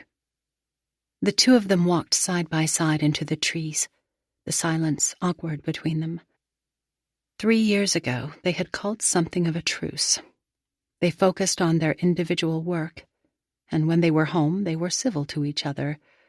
They'd even tried to conceive a child together. Maggie had hoped another baby, their own child, might help heal the rift in their marriage. But she'd yet to become pregnant. Walter didn't say it outright, but she knew he thought her tryst with Elliot had somehow inhibited their ability to have children. It had certainly infected their relationship. She'd shattered the idol he had made of her long ago, but from the day they married, she had been faithful to him, and she intended to continue being as faithful to their vows as he was. Safety and remoteness, the very reasons they'd chosen this place to make their home, also meant that Walter had to give up his riding career. There were no shipwrecks in the quiet Cotswolds, or discoveries of mines left over from the war. There was no theft to speak of, and when a death occurred, it was either from natural causes or an accident, neither of which interested the editor at the Standard.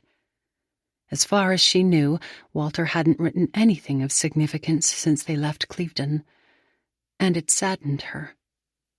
"You worry too much about Libby," he said. "She'll never grow up if—" She stiffened. "If what?" if you don't help her face her fears. Maggie plucked a leaf off a tree, scrunching it up in her hand. By the time Maggie was 5, she was living in a strange house far from her home, caring for herself and her brother. I don't want Libby to grow up before she's ready. I want her to enjoy her childhood. Walter lifted a branch so Maggie could walk under it. You're going to have to start letting go soon, Maggie, or you might not be able to let go at all. She's only 5. She needs to be coaxed instead of coddled. Maggie crossed her arms to help calm her mind, capture her muddled thoughts. I'm not coddling her. No parent should ever let go of their child, not completely. But Walter could never understand. His parents hadn't sent him away during the war to live with a family they'd never met. Even though his father was gone, Walter's mother still telephoned every Sunday to speak with him. She didn't cling to him, but she hadn't let go either. When Walter stopped walking, Maggie glimpsed over to see Libby sitting under one of the giant trees that overlooked the river, her copy of J.M. Barrie's Peter Pan clutched in her lap. She took a deep breath, relieved that Libby hadn't wandered too far this time. She'd read Peter Pan to Libby at least 100 times. Libby couldn't read yet, but she knew sections of the book by heart. The parts about Wendy's love and Peter's shadow, the fact that fairies were so small they only had room for one feeling at a time. But even more than the story, Libby liked to immerse herself in the pictures, the magic. Sometimes it seemed as if the book world became Libby's reality. Maggie didn't understand Libby's need to escape. Her real life was good and safe. But Maggie loved her daughter with all her heart, and even though Walter could be stern, Maggie knew he cared about her too. If these pictures made Libby happy, then Maggie wanted to embrace them with her. Libby, Walter called as he stepped forward to retrieve her. She didn't respond. Please, Maggie said, resolute. Let her be. If Walter tried to force her into the throngs of children, Libby's contentment would unravel. Then she would wail, embarrassing all of them like she had last month when Walter tried to force her to swing at the park. He studied Libby sitting above the riverbank. She needs to exercise. She's exercising her brain. She must learn to play with the others. But not today, Maggie said, tugging on his sleeve. I fear... He shook his head. We can't keep living in fear. I'll tell her we're leaving soon. Maggie. Please, she begged. She'll never learn if we don't help her, he said. She shook her head. This isn't the way to help. He rubbed his temples, his forehead creased with frustration. But he relented, sighing before he retreated back through the trees. Maggie turned and watched Libby for another moment. On one hand, she thought they should learn to appreciate Libby's uniqueness. There was nothing wrong with playing quietly by oneself. On the other hand, she wanted Libby to have the childhood the Nazis had stolen away from her and her brother. She wanted Libby to have friends, a host of them, who would come for tea parties and to play dolls, and whatever else girls did these days. Maggie had spent most of her childhood, most of her life, afraid. But Libby and the other children in this village had nothing to fear. They didn't have to worry about bombs crashing into their home, or being shipped off to strangers who lived far away, or losing their parents to war. Her books said mothering came naturally to women, but sometimes it didn't feel natural to her at all. If only her mother had lived, she could have taught Maggie the proper way to care for a child. As Maggie sat down by her daughter, Libby pointed to a picture speckled with pixie dust. "It's magic," she said. "Indeed," Maggie agreed. "Beautiful magic." She turned the page to a colorful illustration of Peter Pan with Tinker Bell fluttering at his side. "Mummy?" Maggie glanced over and met her daughter's earnest gaze. "Tinker Bell can fly," Libby whispered, as if it were a grand secret. "Yes, she can." "Someday I'm going to fly," Maggie whispered back. "One day I think you just might." In the first month after Libby started primary school, her teacher telephoned 3 times, demanding that Maggie come down to her classroom. When Mrs. Hoffman called this afternoon, she said Libby was inconsolable, that she was screaming and flailing and acting like a 2-year-old. Again. Maggie cringed at the disdain in the teacher's voice. She rushed out of the head housekeeper's office in Ladenbrooke, past a gallery of marble busts and family portraits, then through the pantry and kitchen until she reached the servants' door. Outside, she hurried through the gardens and the wrought-iron gate hinged between the manor and her cottage. Her bicycle was in the cottage shed, and she quickly retrieved it before speeding down the long hill into Bybury. The school was located next to St. Mary's Church, and as Maggie leaned her bicycle against the ivy-covered building, she heard laughter from one of the classrooms. But Libby wasn't laughing. She found her daughter on the sticky tile floor of the dining hall, chunks of macaroni clumped in her hair, and beans mashed around her feet. Libby was clenched up in a ball, her blouse soaked. Mrs. Hoffman sat primly on the bench across from her, with her hands neatly folded on the lines of her long brown skirt. As Maggie knelt on the floor, she saw a bruise on her daughter's arm. Fury twisted in her stomach.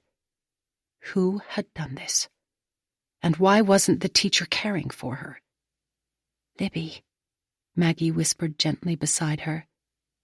Instead of responding, Libby rocked back and forth, murmuring something to herself as she clutched one of her legs. Maggie leaned close to her daughter's lips to hear her words.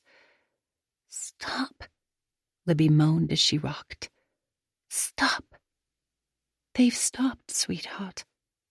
Maggie put her hand on Libby's shoulder, trying to reassure her, but Libby flinched. Maggie placed her hand back in her lap. "Mummy is here." Maggie looked at Mrs. Hoffman and saw contempt instead of compassion on the woman's face. She had so hoped Libby's teacher would understand. "What happened?" Maggie demanded. "Libby threw her lunch, and several of the children reciprocated." Mrs. Hoffman didn't show an ounce of emotion. Maggie struggled to contain herself. "Libby's hurt."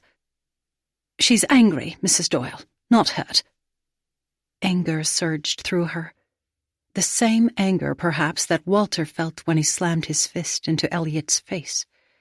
She wanted to slap every inch of condescension off the teacher's face, but she clutched her hands together instead. Her gaze fell back to her daughter's face, the lips pressed together in fear, eyes clenched shut, as if she could block out the world. "I'm afraid you're wrong, Mrs. Hoffman. Some of the other children were irritated as well." "Irritated?" Maggie's voice climbed, and she struggled to keep from screaming at the woman in front of her. "My daughter is a little more than irritated." Mrs. Hoffman stood. "There are better ways for her to get attention." Maggie gently rubbed her daughter's arm. Libby cringed again, but then she began to relax. "She isn't trying to get attention." The teacher didn't seem to hear her. "Libby doesn't just need love, Mrs. Doyle. She needs some discipline, starting at home." The woman's words burned as if she'd branded her. Failure. For the past 5 years, Maggie had studied and searched for the right ways to care for her daughter, discipline her even on the rare times she deemed it necessary, but clearly she was still doing something wrong. Her stomach turned again, or maybe there was nothing she could do. Perhaps in that moment, when she'd leaned over the railing in Clevedon, she had cursed Libby for life. If only she'd known the future. She never would have contemplated harming her beautiful girl. Libby was her child, and she would fight for her as long and hard as she must. Mrs. Hoffman towered over them, her hands on her hips. She hit another student on her head. Maggie's anger flared again. Was that student throwing food at her? Libby started the fight, Mrs. Hoffman said, stepping back. And I will expect an apology tomorrow. Maggie rubbed both of Libby's arms, and her daughter slowly melted into her, hiding her face in Maggie's shoulder. And I will expect the child who did this to her to apologize as well. I can't promise. Then Libby will not be apologizing for hitting someone when she clearly asked her to stop. The other child's parents will be upset. Maggie scanned the cafeteria. I don't see the other child curled up in fear. No, Libby is the only one who seems to have a flair for drama. Maggie tightened her grip around her daughter. The other child's parents aren't my responsibility, Mrs. Hoffman. God has only given me one child, and I am responsible before him to protect her from harm. The disdain on the teacher's face dissolved into something more like pity, but the pity angered Maggie even more. They didn't need to pity her. She and Libby would be fine, and one day her daughter would learn to be stronger. Maggie sat straighter. I need a towel.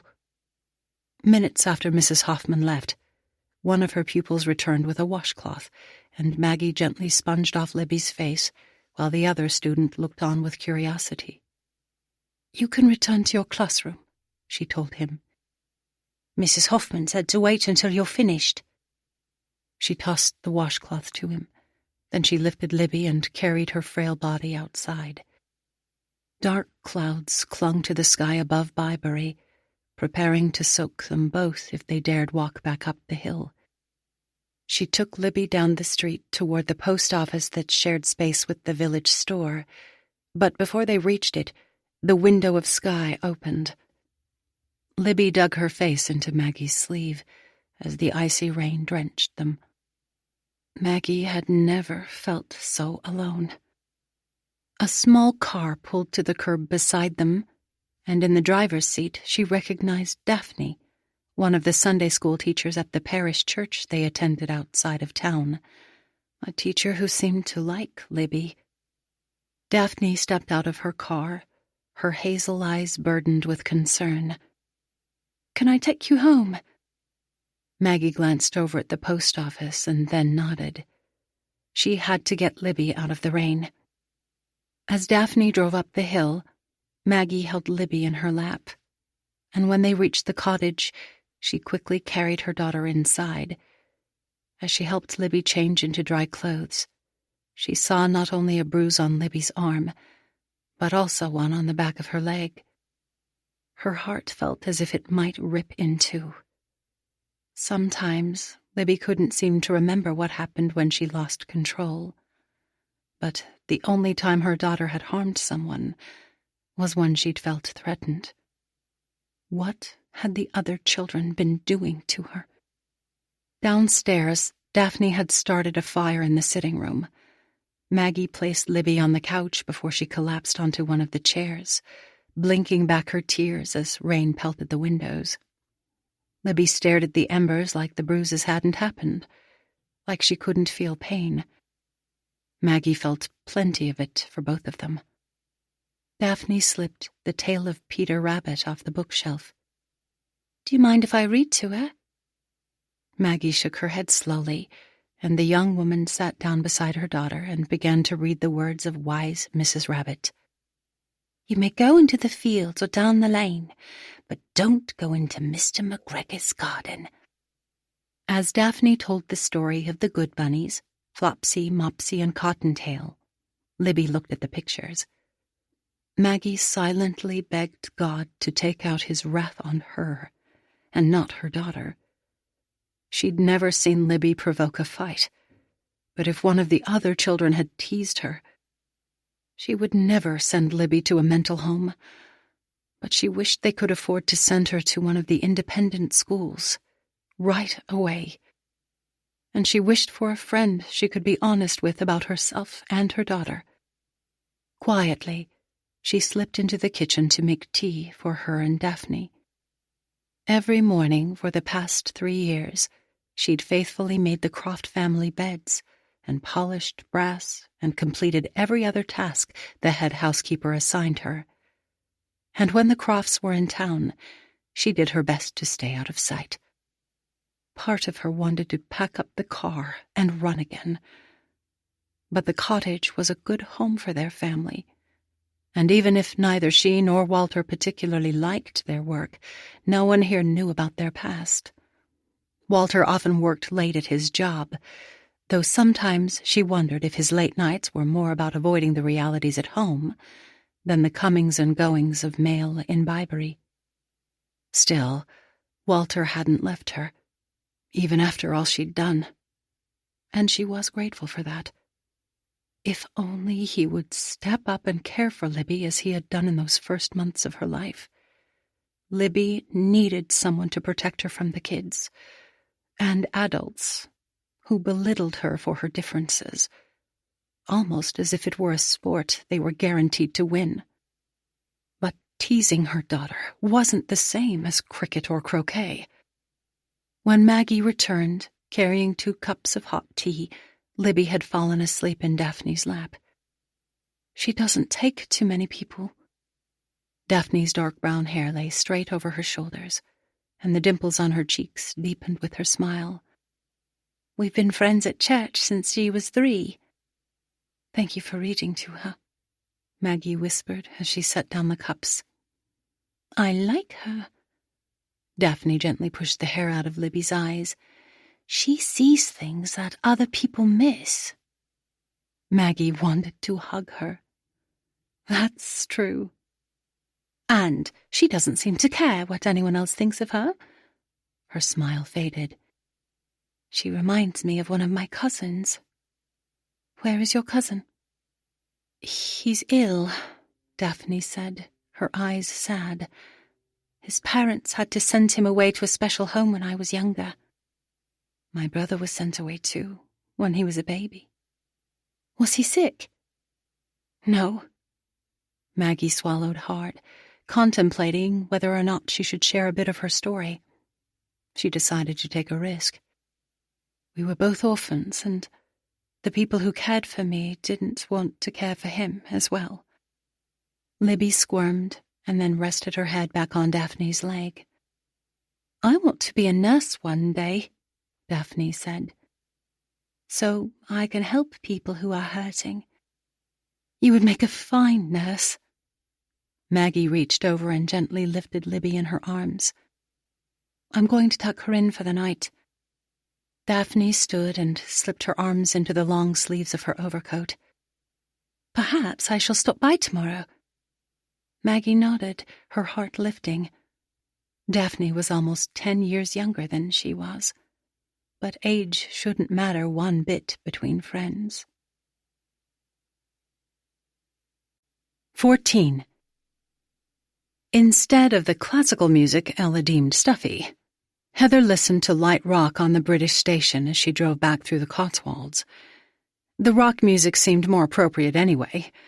When she was growing up here, it was the only music she'd liked. She'd cruised around the winding, narrow lanes, and then up and down grassy hills dotted with sheep of all sizes, some as big as cows. In a caffeine-accelerated state, she'd driven Ella to the airport long before the sun rose. then waited in the lobby until her daughter's flight departed to Dulles. On their drive into Heathrow, Ella had urged her one last time to contact Christopher Westcott. She informed her daughter that such inquiries rarely ended well. But Ella claimed she couldn't possibly know if that was true. Still, she would never call Christopher. A long time ago, she'd rehearsed a conversation between them, repeatedly. But she wasn't certain what she'd say to him now. When she was about 14, she'd ridden on this same winding road after a day trip to London. She and Christopher had been friends for as long as she could remember, and on that particular drive, she told her mom that she was starting to like him beyond their friendship and thought Christopher might like her too. At the time, she'd thought her mom would be pleased, since she and Christopher's mother were friends. Instead, she surprised Heather with a harsh rebuke, saying she needed to wait until she was much older to go steady with any boy. She and Christopher didn't officially begin dating for 2 more years, but they spent most of their summers together. Heather learned she could tell him just about anything, and not only did he listen, he understood her. That car ride had been the last time she'd talked to her mom about the passion stirring in her heart. She didn't even talk about Christopher again until he invited her to a church social one weekend the summer after she turned 16. When she asked her mom if she could attend, she'd said no, stating Heather was still too young to go without a chaperone. But she hadn't felt young anymore. She'd met Christopher at the church that night, and that one event marked them as a couple in the eyes of their friends, if not their families, for months to come. The sign for Byberry popped her back into her current reality. She must focus on finishing the task in front of her. The estate agent her solicitor recommended, a woman named Bree Reynolds, was scheduled to come look at the house in 2 days. She needed to stop reflecting on the past and put the cottage on the market as soon as possible so someone else could call this place home. He's not married. Heather rubbed her eyes and took a quick glance at the clock beside her bed. It was 1 a.m, and though the pounding music from Ella's ring had startled her, she still wasn't fully awake. "Did you land at Dulles?" "2 hours ago," Ella said. "I decided to do some digging while I had Wi-Fi." Heather was afraid to ask. "Professor Westcott was married," Ella told her, "but his wife passed away 8 years ago from cancer." "That's so sad." Ella kept talking. "I tried to find information about Aunt Libby as well, but no luck. I did find an article about your Oliver Croft." She elbowed herself up on her pillows. "My Oliver Croft." "The reporter said the police suspected foul play." "Where did you read that?" "I'll text it to you right now." Ella clicked her tongue against her teeth. There could still be a murderer on the loose in Byberry. Heather looked through the glass at the spattering of stars across the sky. "We don't know that anyone killed Oliver." "That's the problem. We don't know what happened to him, or to my Aunt Libby." "My sister was ill." "That's what your parents said." In the background, Heather heard the final boarding announcement for the flight to Phoenix. "I have to go." Ella's voice sounded distorted, as if she was running toward the gate. "I didn't wake you, did I?" "Go catch your plane." "Love you, Mom." "Love you, too." Seconds after Ella disconnected the call, a text message flashed on her phone. She glanced back at her pillow, but curiosity won out, and she opted to read the story from the Evening Standard before she returned to sleep. The article was short. "Son of Lord Croft drowns in Byberry. Last Tuesday, the body of Oliver Croft, age 17, was found in the river near Ladenbrooke Manor, the family's country home in Gloucestershire. Croft attended the prestigious Tonbridge School in Kent and was planning to attend Oxford University in September. Local police are investigating for foul play. Heather sat up on the pillows and read the story one more time. 3 sentences to describe a tragedy that must have ripped through the heart of the Croft family. She laid down and closed her eyes again, but sleep evaded her, so she pulled her long hair back into a sloppy ponytail and climbed downstairs, into the small basement below the cottage.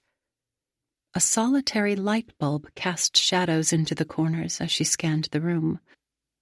The boxes down here weren't neatly organized like the boxes in the stable, and there were stacks of old furniture alongside an assortment of plastic tubs. For hours, in the light of the single bulb, she sorted through old dishes, silk flower arrangements, pieces of pottery, and dozens of children's books. In a corner, she found the old light table that Granny Doyle had given her when she was a child. Under it was a flat wooden box that had been painted with bright pink, yellow, and mint green stripes. Inside the box, Heather found colored pencils in different states of sharpening and a sketchbook bound together by metal rings. The title on the front of the sketchbook was written in bold cursive, Libby's Book of Butterflies. One of the edges was folded, and she smoothed it with her hand reverently to honor the sister she'd never known. Then she stepped back under the light and flipped through the first pages. There were beautiful paintings of butterflies, their wings bright from the watercolors. Did her sister create this book, or did someone make it for her? Mum had loved her gardens, but Heather had never known her to do any kind of artwork. She'd always been busy planting her flowers and working as a hairdresser and caring well for their family. Intrigued, Heather slowly turned the pages. The butterflies were unique in their brilliance, each one with a magical name: Golden Shimmer, Moonlit Fairy, Lavender Lace. Under the butterflies were short descriptions, like they all had different personalities. Her favorite was the Autumn Dancer, colored a vibrant orange and red with speckles of teal. It reminded her of a leaf clinging to its branch before the autumn winds blew it away. Autumn Dancer flutters among the flowers, chasing the last rays of sunlight until her haven is swallowed up by the night. Her sisters are asleep now, hidden under the fronds, but she doesn't care. She dances alone in the twilight, embracing the warmth of the golden hour, her wings sweeping past silky petals of the late summer blooms. In the safe cocoon of her garden, she dares believe that no harm will ever enter the gates. This is her world of beauty and peace, of sweet nectar and life, completely unspoiled by the footsteps of danger or the silent mockery of time. Heather read the description twice. The cadence of the words was almost as beautiful as the paintings. It was like an entire community of these butterflies lived in the gardens of the artist's mind. She'd never seen her father draw anything other than a map, and while she'd been told her grandfather had been an artist in London, he died in the Blitz, years before Libby was born. With all the flourishes and flowers, these pictures seemed to be created by a young woman anyway, at least one who was young at heart. Heather turned the page again to a pink butterfly named Rosa Belle, and she smiled as she read the description. Rosa Belle was a very proper butterfly, invited often to take tea with the Queen in the gardens behind Buckingham Palace. Heather liked to color when she was a child, sometimes for hours at her light table, but as she grew older, her mum discouraged her interest in pursuing a career as an artist. Heather enjoyed breathing new life into damaged pieces of artwork, though looking back, it was strange that her mum didn't encourage her desire to be creative, when she'd loved to create her own sort of beauty in the gardens behind their house. She flipped through the book of butterflies until she reached the last page. Then she turned again to the front. Her eyes refused to stay open any longer, so she climbed back up the steps to her room and turned out the light, pulling the blanket to her chin. Later in the morning, she'd do a little digging, like Ella had done, to find out who had created the butterflies. And perhaps, as she dug, she could find out what happened to her sister as well. 15. October 1963. Ladenbrooke Manor. "I'm quite sorry," Lady Croft told Maggie, though she didn't sound the least bit sorry. "Libby can no longer stay here while you work." Maggie reached for the polished banister, clutching it tight. 100 questions collided in her mind, but before she asked a single one of them, she knelt down to speak softly to her 9-year-old daughter on the bottom step. "Why don't you go read in the library?" Libby shook her head, continuing to draw in her sketchbook. "I don't want to read." "You can look at the picture books if you like." Libby glanced up as if to decide whether or not Maggie was telling the truth before she handed over her sketches. Maggie brushed the wrinkles out of her dress as she stood, her gaze trailing Libby as she scurried down the great hall. Her daughter still wasn't very good at reading, but she loved the artwork and photographs she discovered in books. Slowly, Maggie turned back toward the woman who had employed her for 7 years. The Crofts' nanny was long gone now, but after she left, Lady Croft had permitted Libby to shadow Maggie in the house after school, or play in the gardens while Henry, the head gardener, worked outside. Maggie lowered her voice so the other staff wouldn't hear. "Has she done something wrong?" "It's not that." The sternness in Lady Croft's light gray eyes flickered. She was several years older than Maggie, and usually quite direct in her instructions and her answers. Maggie persisted, frustrated at Lady Croft's refusal to answer. "Have I done something wrong?" Lady Croft shook her head, seeming to regain her composure. "Libby is much too old to follow you around." "She doesn't just follow me. She sits and draws." "She acts like a toddler," Lady Croft said. Her simple activities made people like Lady Croft think she was simple-minded as well, but Libby was very bright and creative. "She doesn't distract me from my job." Lady Croft drummed her manicured nails on the banister. "Perhaps not, but she is an inerrant distraction for my children." Maggie leaned back, focusing on the gardens through the immense window that mirrored the steps. Now she understood what Lady Croft was refusing to say. Sarah, Lady Croft's teenage daughter, attended a girls' school in London. But even when she was home, Sarah Croft no longer cared whether or not Libby was in the house. The Crofts' son was much different. From the time Libby could walk, Oliver would trail her around the nursery, trying to make her smile. Even though he was 11 now, Oliver's interest hadn't waned. His parents had sent him away to a boys' school last year, but this term he was attending an exclusive school about a half-hour from Bibury. When he returned home in the afternoons, he often searched for Libby and tried to pull her out of her make-believe world.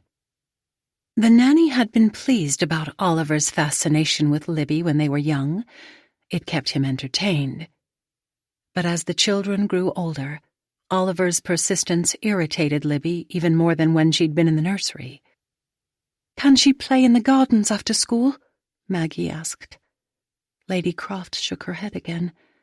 "But she won't hurt any—" Lady Croft cut off her words. "I'm sorry, Maggie. You must respect my decision." Nodding, Maggie stepped away from her, and she bid good night to her ladyship before tears began to flood her cheeks. Then she walked slowly through the corridor to retrieve Libby from the library. She needed this job, but even more than her work, she wanted her daughter to thrive. Even though she hadn't succeeded in her studies, Libby had adjusted to the rhythm of school. Still, Lady Croft's gardens were her sanctuary, a place where she could dance with the butterflies and savor every color of the season, a place where no one teased her. What would she do when Maggie told her she couldn't return? Oliver and Sarah thrived in both their studies and friendships, and Lady Croft thought all children should be as perfect as hers. Maggie was well acquainted with imperfection, in herself and her family. Instead of looking down at Libby, or fearing what they didn't understand, Maggie wished others could see the beauty in her daughter, the bright worlds she created when she was alone, the wonder at all of God's creation. Lady Croft may not respect Libby's differences, but if she would take the time to get to know her, perhaps even she, like her son, would be fascinated by Libby's enchantment with all things beautiful. The next day, instead of eating lunch, Maggie rode a bus over to the Woolworths in Cirencester to purchase 2 trowels and 2 bags of tulip bulbs. Then she left her post a few minutes before Libby arrived from school and met her daughter by Ladenbrooke's back gate.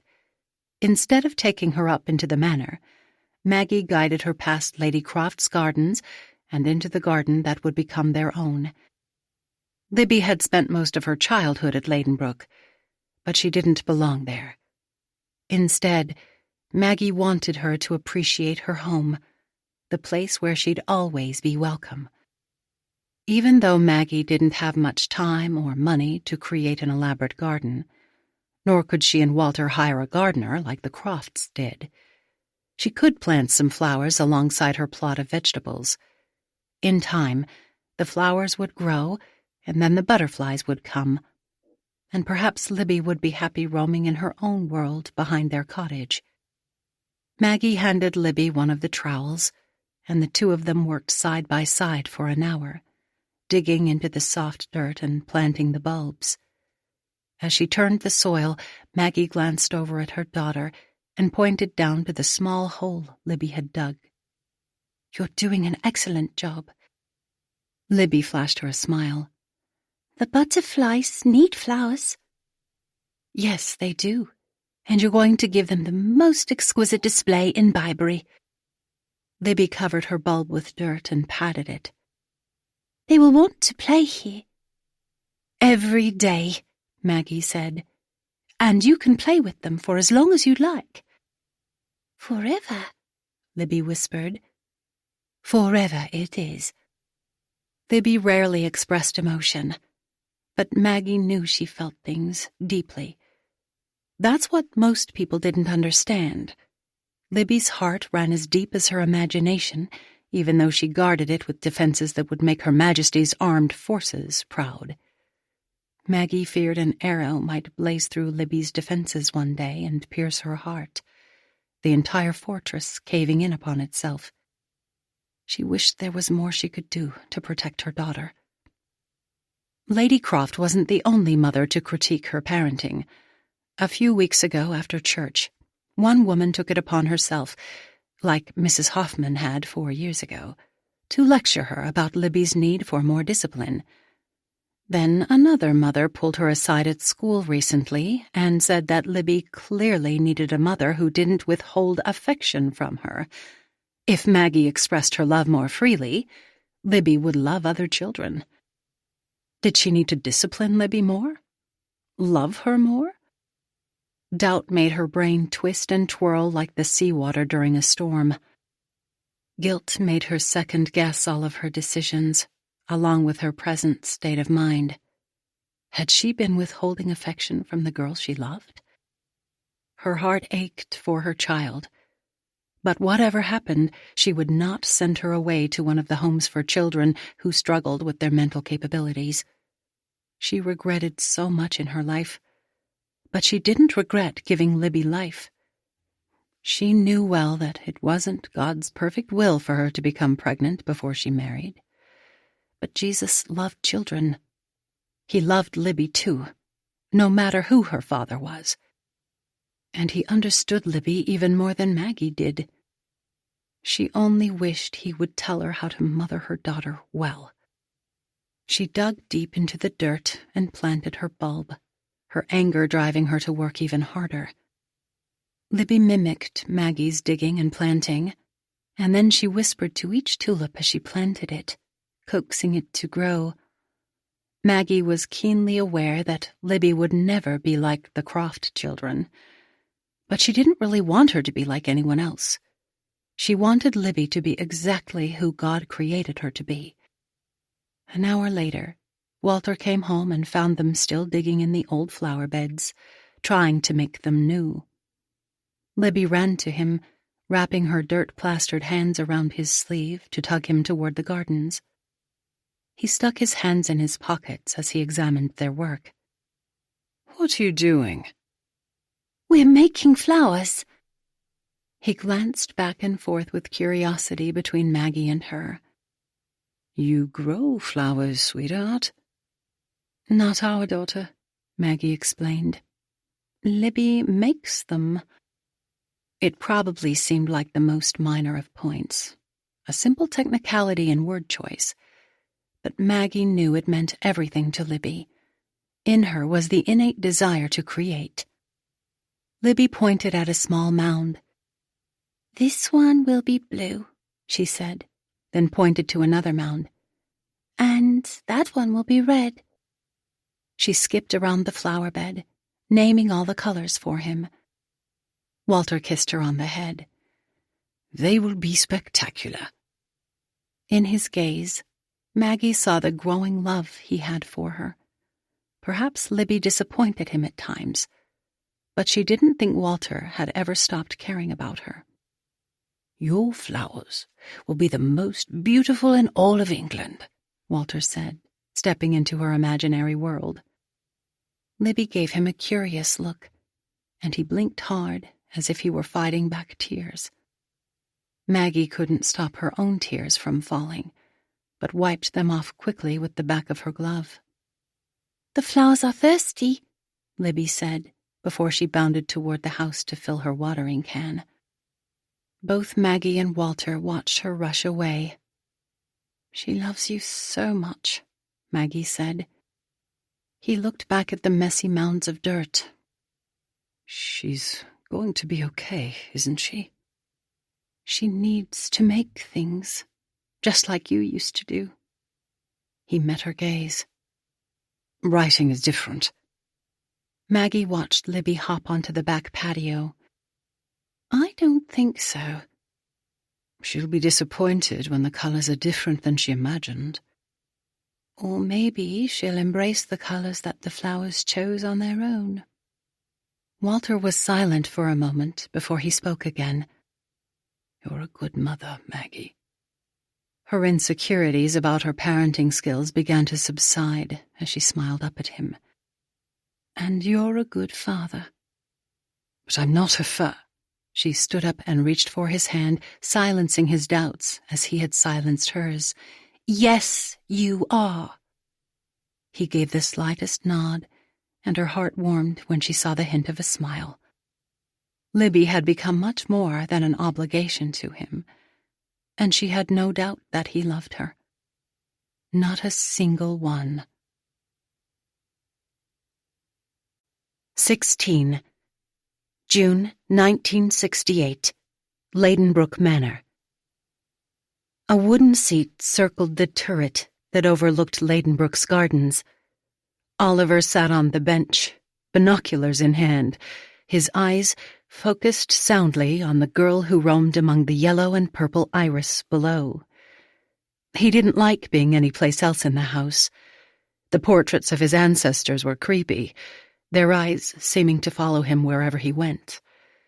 And everything was valuable, as his mother liked to say, valuable.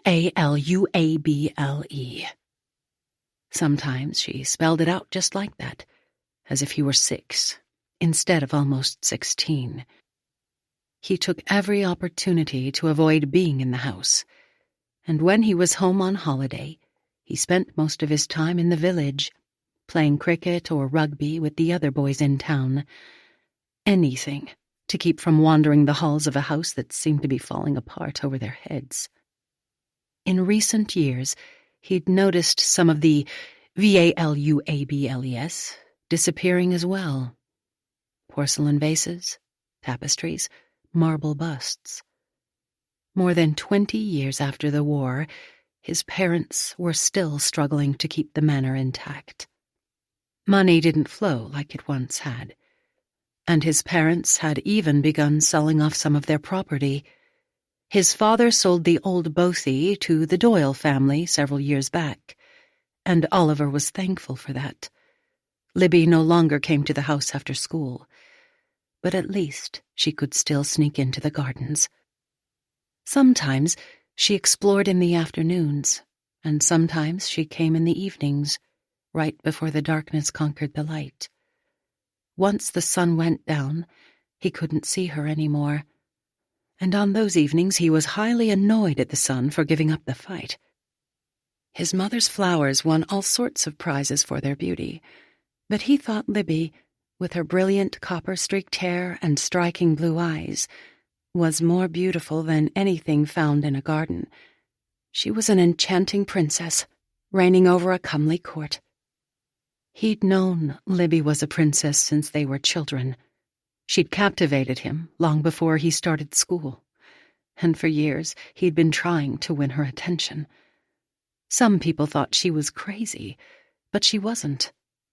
She was ethereal, magical, like a fairy or butterfly. If only he could be like her, happy and free. She seemed to understand what so many people did not, that happiness was not found in trying to pigeonhole oneself into another's ideal. Happiness was found in embracing all you were created to be. She twirled again in the twilight. Libby seemed to draw energy from the flowers.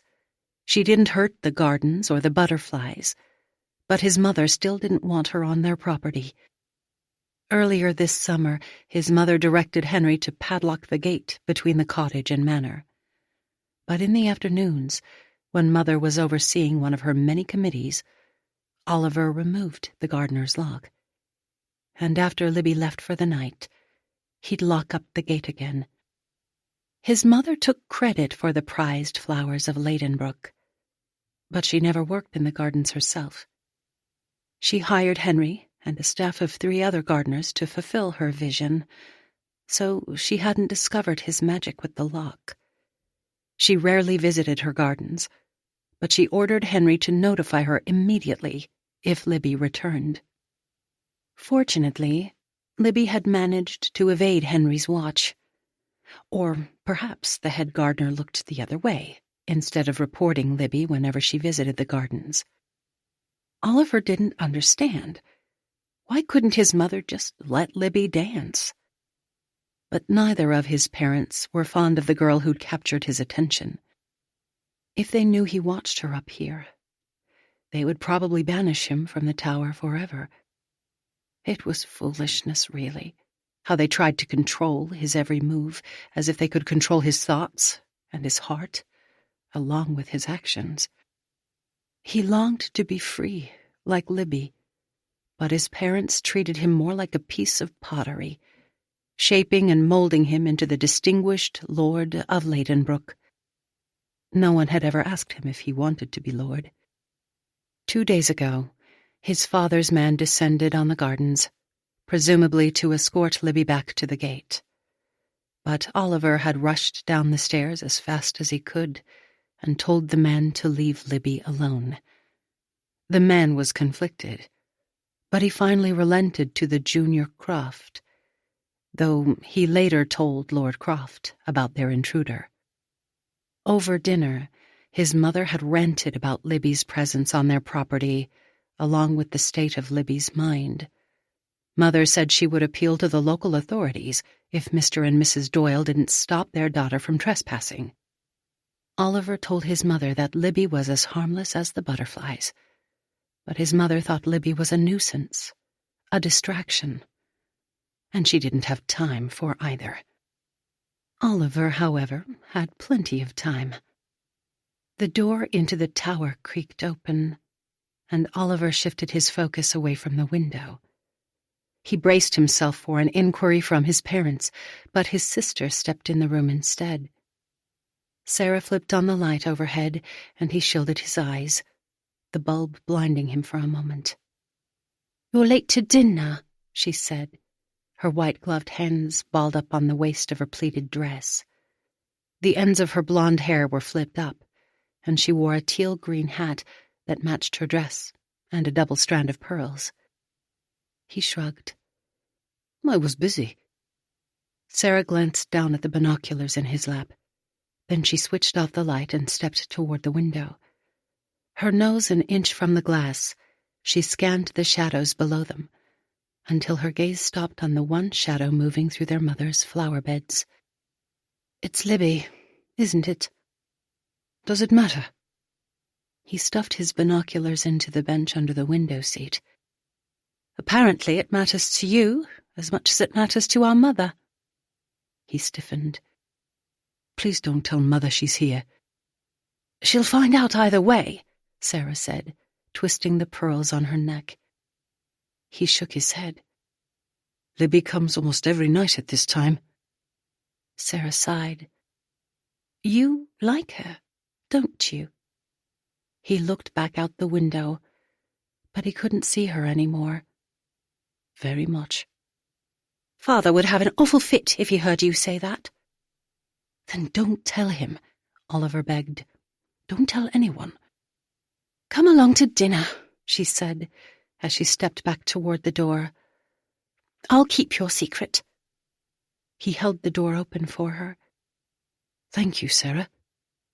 Mother scolded them both for being late, but he didn't care what his mother, or for that matter, what his father thought about dinner or the girl next door. Libby was good and pure, full of life and laughter. She might never love him like she loved the butterflies, but one day he hoped she might love him just a little. One day he would win her attention and perhaps capture a small bit of her heart as well. 17. Adrian crossed her legs in the leather seat next to Christopher, and she looked almost threatening in her black skirt, tights, and long black boots. Adrian worked in admissions at Oxford, and even though she was 36, it seemed half the population of male students, along with their tutors, were vying for her attention. For some reason, perhaps because he hadn't vied, they had become friends, bonding over their mutual love of rowing and reading, though his choices in literature were much different than hers. He'd sold his car a long time ago, preferring to walk or bicycle around Oxford. So this morning, he drove her convertible through dozens of tiny villages that dotted the Cotswolds. Adrian was a smart woman who enjoyed a good story, and she seemed to enjoy his company most of the time, until he began talking about theology or his passion for writing. She was able to feign interest for a while, but inevitably changed the subject. His younger brother said his relationship with Adrian was a rebound, but it had been 8 years since he'd lost his wife. He wasn't thinking about marriage right now, and Adrian didn't seem the least bit interested in discussing marriage either. Though, if he was gut honest with himself, he did want to marry again one day. It might be too late to start a family, but he longed to settle into a relationship with a woman who didn't have to pretend to enjoy their conversation. Adrian was talking about a new restaurant opening outside Oxford, run by a renowned chef from one of the foodie shows. Christopher tried to pay attention to her words, but as their car crawled through the countryside, His focus was diluted, his anxiety off the charts. He'd tried to convince Adrian to come another weekend, but she wouldn't budge on their plans. He'd already cancelled the trip twice in the last month, and when he suggested rescheduling again, she asked if he was embarrassed to introduce her to his family. He wasn't embarrassed, though after his experience with Lauren, he was hesitant and nervous. It didn't help his nerves to know Heather was home. Adrian was adept at managing people, whether it was her employees or the men who sought her mobile number. He had no doubt she would manage his family well also, and everything would be fine. Tomorrow, instead of staying in Byberry, he'd take her to one of the tourist spots in another town. Shakespeare's birthplace, Warwick Castle, Winston Churchill's childhood home. Any place far from Willow Cottage. Having grown up as friends, he and Heather had spent much more time together than he and Adrian ever could with their busy careers. Time was the beauty and perhaps curse of young love. You could devote seemingly endless hours getting to know each other. It was easy to idealize the past, but dwelling on it was unbeneficial for him, as the best memories of his youth all had Heather in them. In Oxford, he'd managed to escape most of the memories, even when he visited Walter, but he couldn't seem to get away from the memories in Byberry. All of these years, he still didn't understand what had happened between him and Heather. One night, he had professed his love for her, saying he wanted to marry her. She'd accepted his proposal, but then left for London the next day without even saying goodbye. In the months that followed, she refused every attempt he made to contact her. He'd given her his heart, along with the promise of the future, and she had rejected and humiliated him. Instead of avoiding Heather this time, perhaps he should seek her out, leave his personal baggage on her doorstep and move on. Once he saw her, reality would come crashing down, and then he could finally let go. They passed through a village, and Adrian glanced around at the stone cottages and gardens, as if she was just realizing they'd left Oxford. "It's beautiful out here." He smiled at her. "You should have come sooner." "I tried." Her lips scrunched together in a pout. "You didn't have to wait for me." "It would have been a bit awkward to visit my boyfriend's home without my boyfriend." He cringed at the word boyfriend, but he knew he needed to stop being so uptight. "You have a rotten boyfriend." Adrian pulled down the sun visor to reapply her lipstick in the mirror. "Are you nervous?" he asked. "Not a bit." "They're all going to love you." She flashed him a smile. "Of course they are." Heather packed Libby's Book of Butterflies into her handbag and stowed it in the basket on her old bicycle as she prepared to ride down the hill. To find out about Libby, she must visit the one woman she'd been avoiding ever since she'd come home. Mrs. Westcott was the town midwife, and though she'd been much younger than Heather's mother, they had children the same age.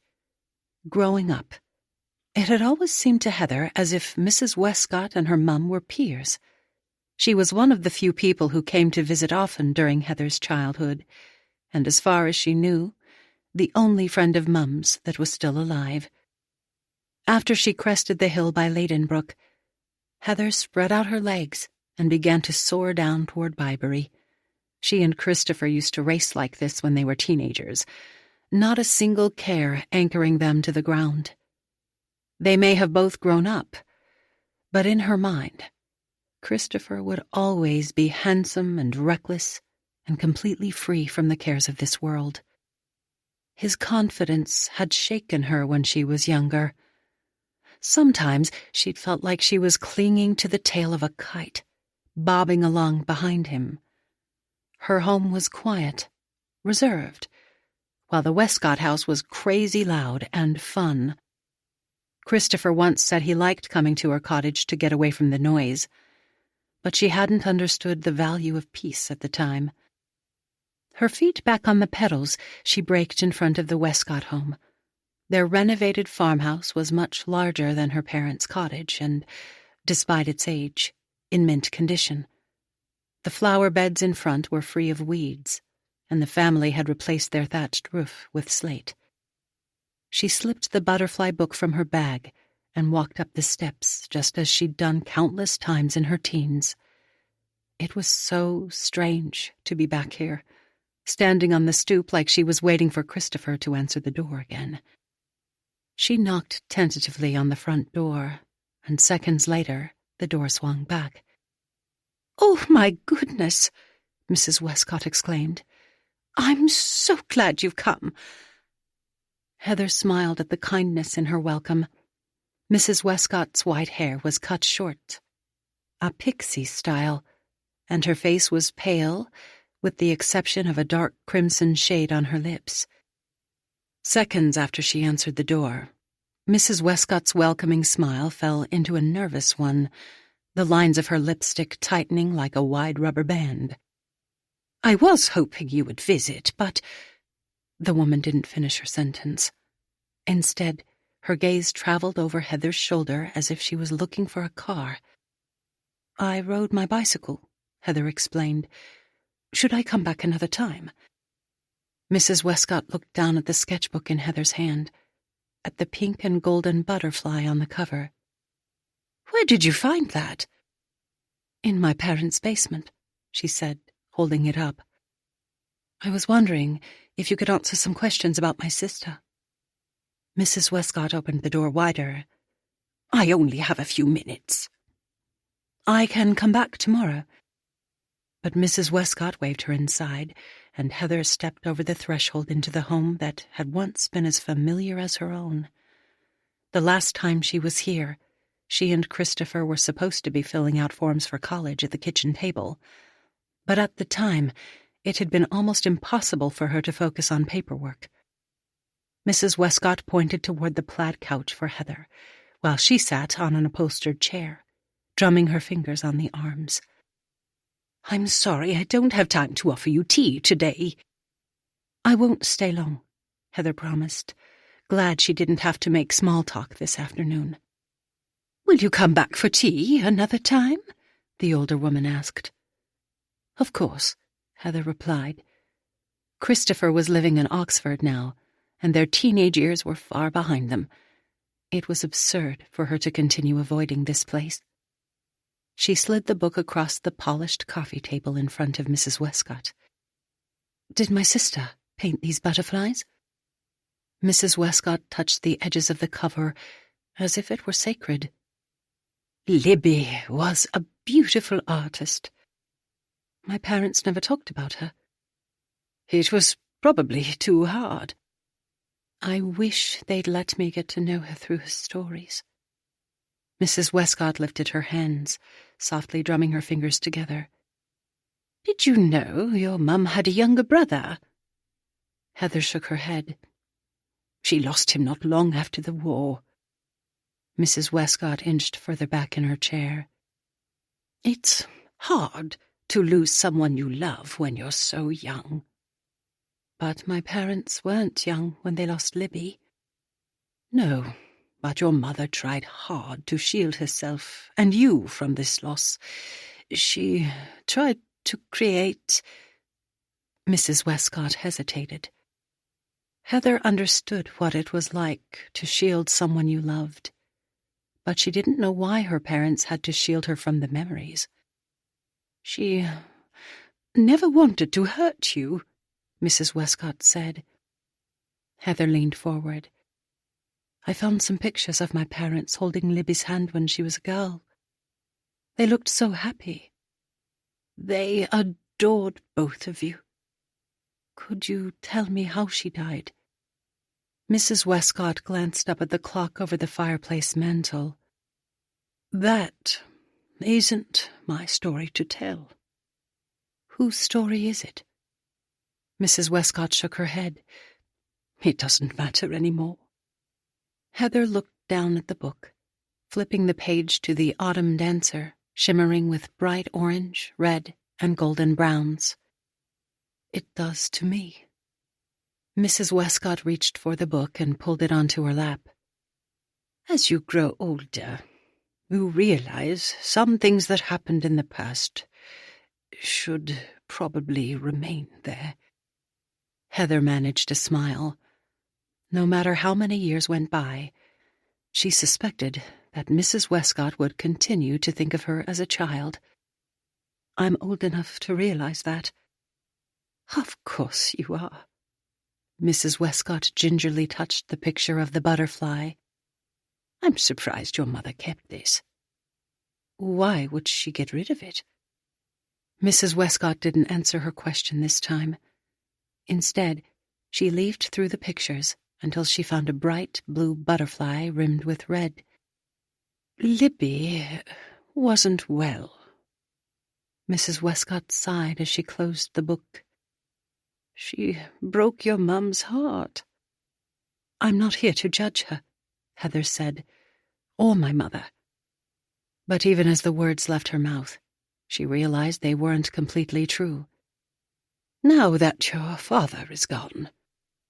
Mrs. Westcott's voice trailed off as she slid the book back onto the table.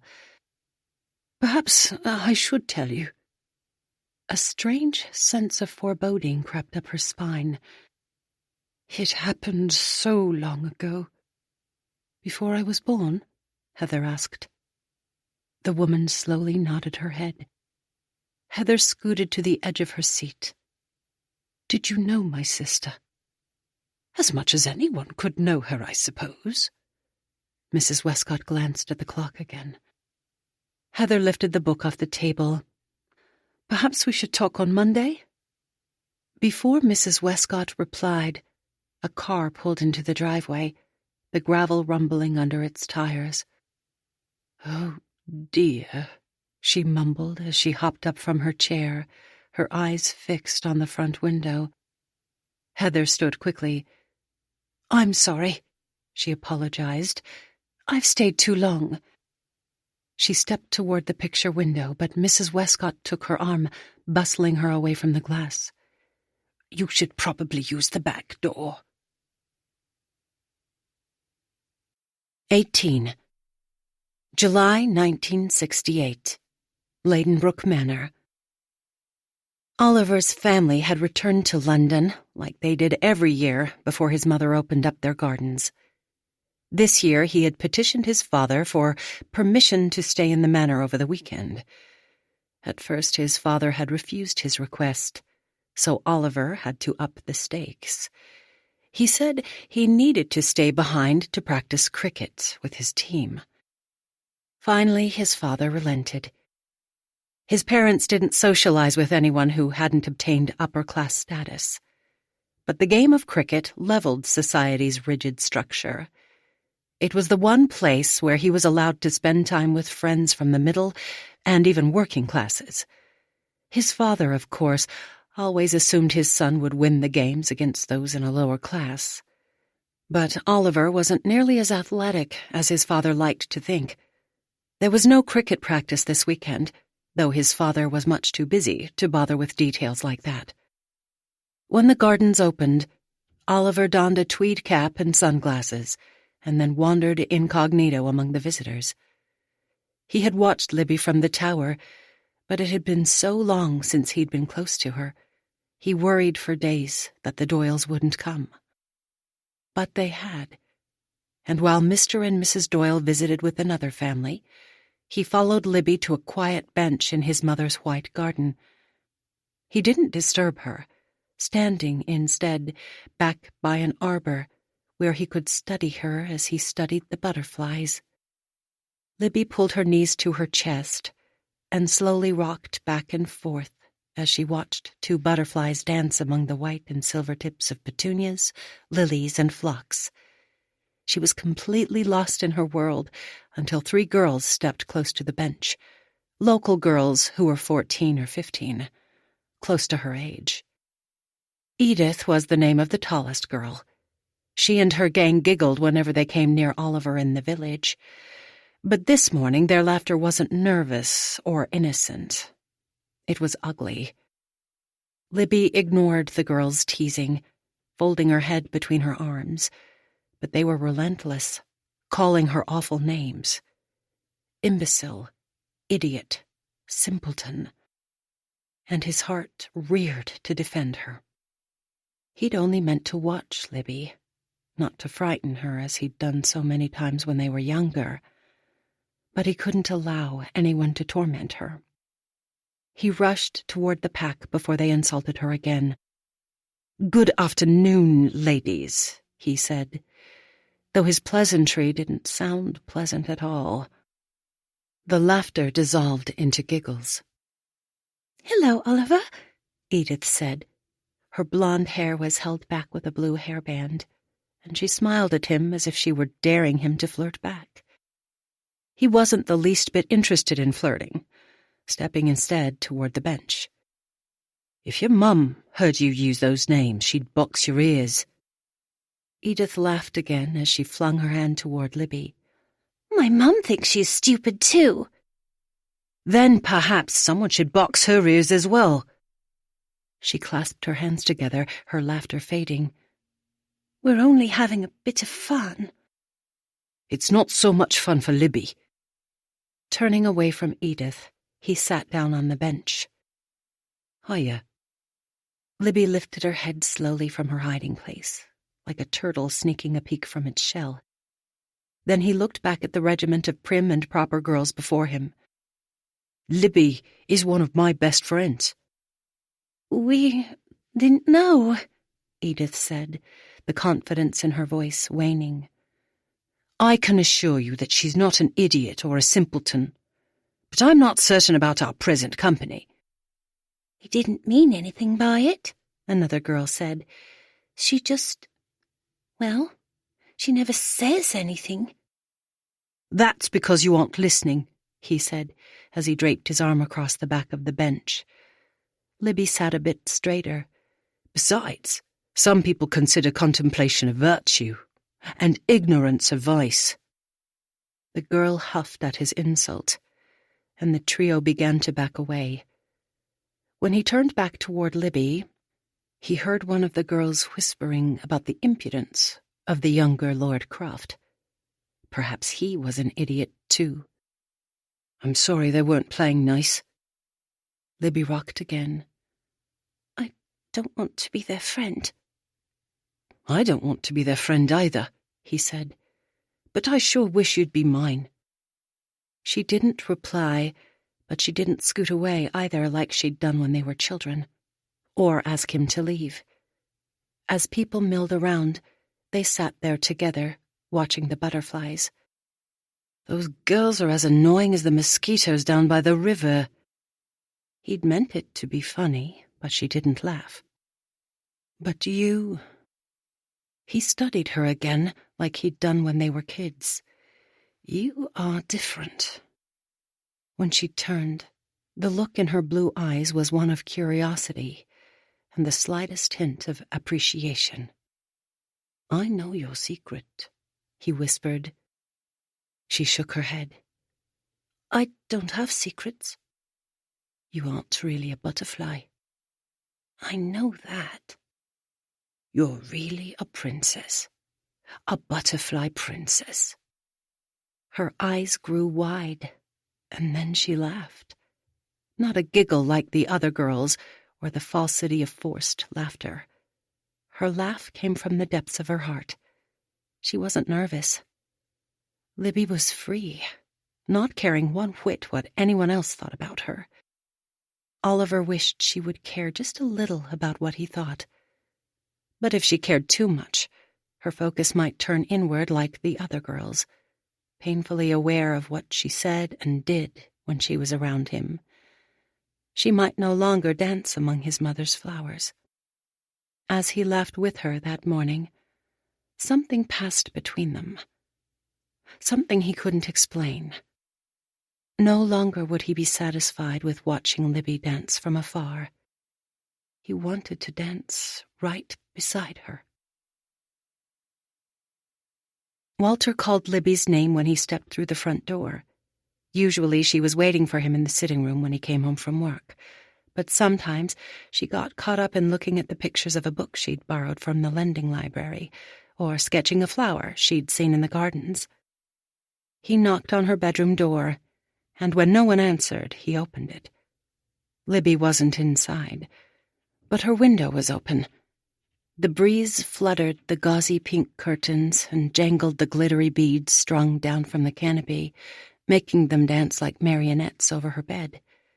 Maggie had picked out colors reminiscent of a magical garden, and together, she and Libby had created a bright space that thrived even on the gloomiest days. The colors were beautiful, but the rest of the room was not. Markers, pencils, pieces of paper, and books were strewn across the bed covers, spilling over onto the floor. He'd repeatedly asked Libby to make her bed before school and clean up a room when she returned home, but she always seemed to forget. At least she said she forgot. There was a fine line between defiance and distraction, and he wasn't always certain which it was for her. He wanted to smooth out the wrinkles on her bed, but he resisted the urge. She must learn to care for herself, or she would never be able to live on her own. One of Libby's sketchbooks lay open on the messy bed covers, and he sat down on the mattress to look at the flowers she'd drawn at Ladenbrooke. Libby was 14 now, and in the last few years, he'd come to realize that she was as smart as the next person. Sometimes she feigned ignorance to get out of what was required of her, or stayed silent so she could slip away. Unfortunately, her silence made people doubt her intelligence. Sometimes Walter wished she would yell, even at him, scream or shout or even cry.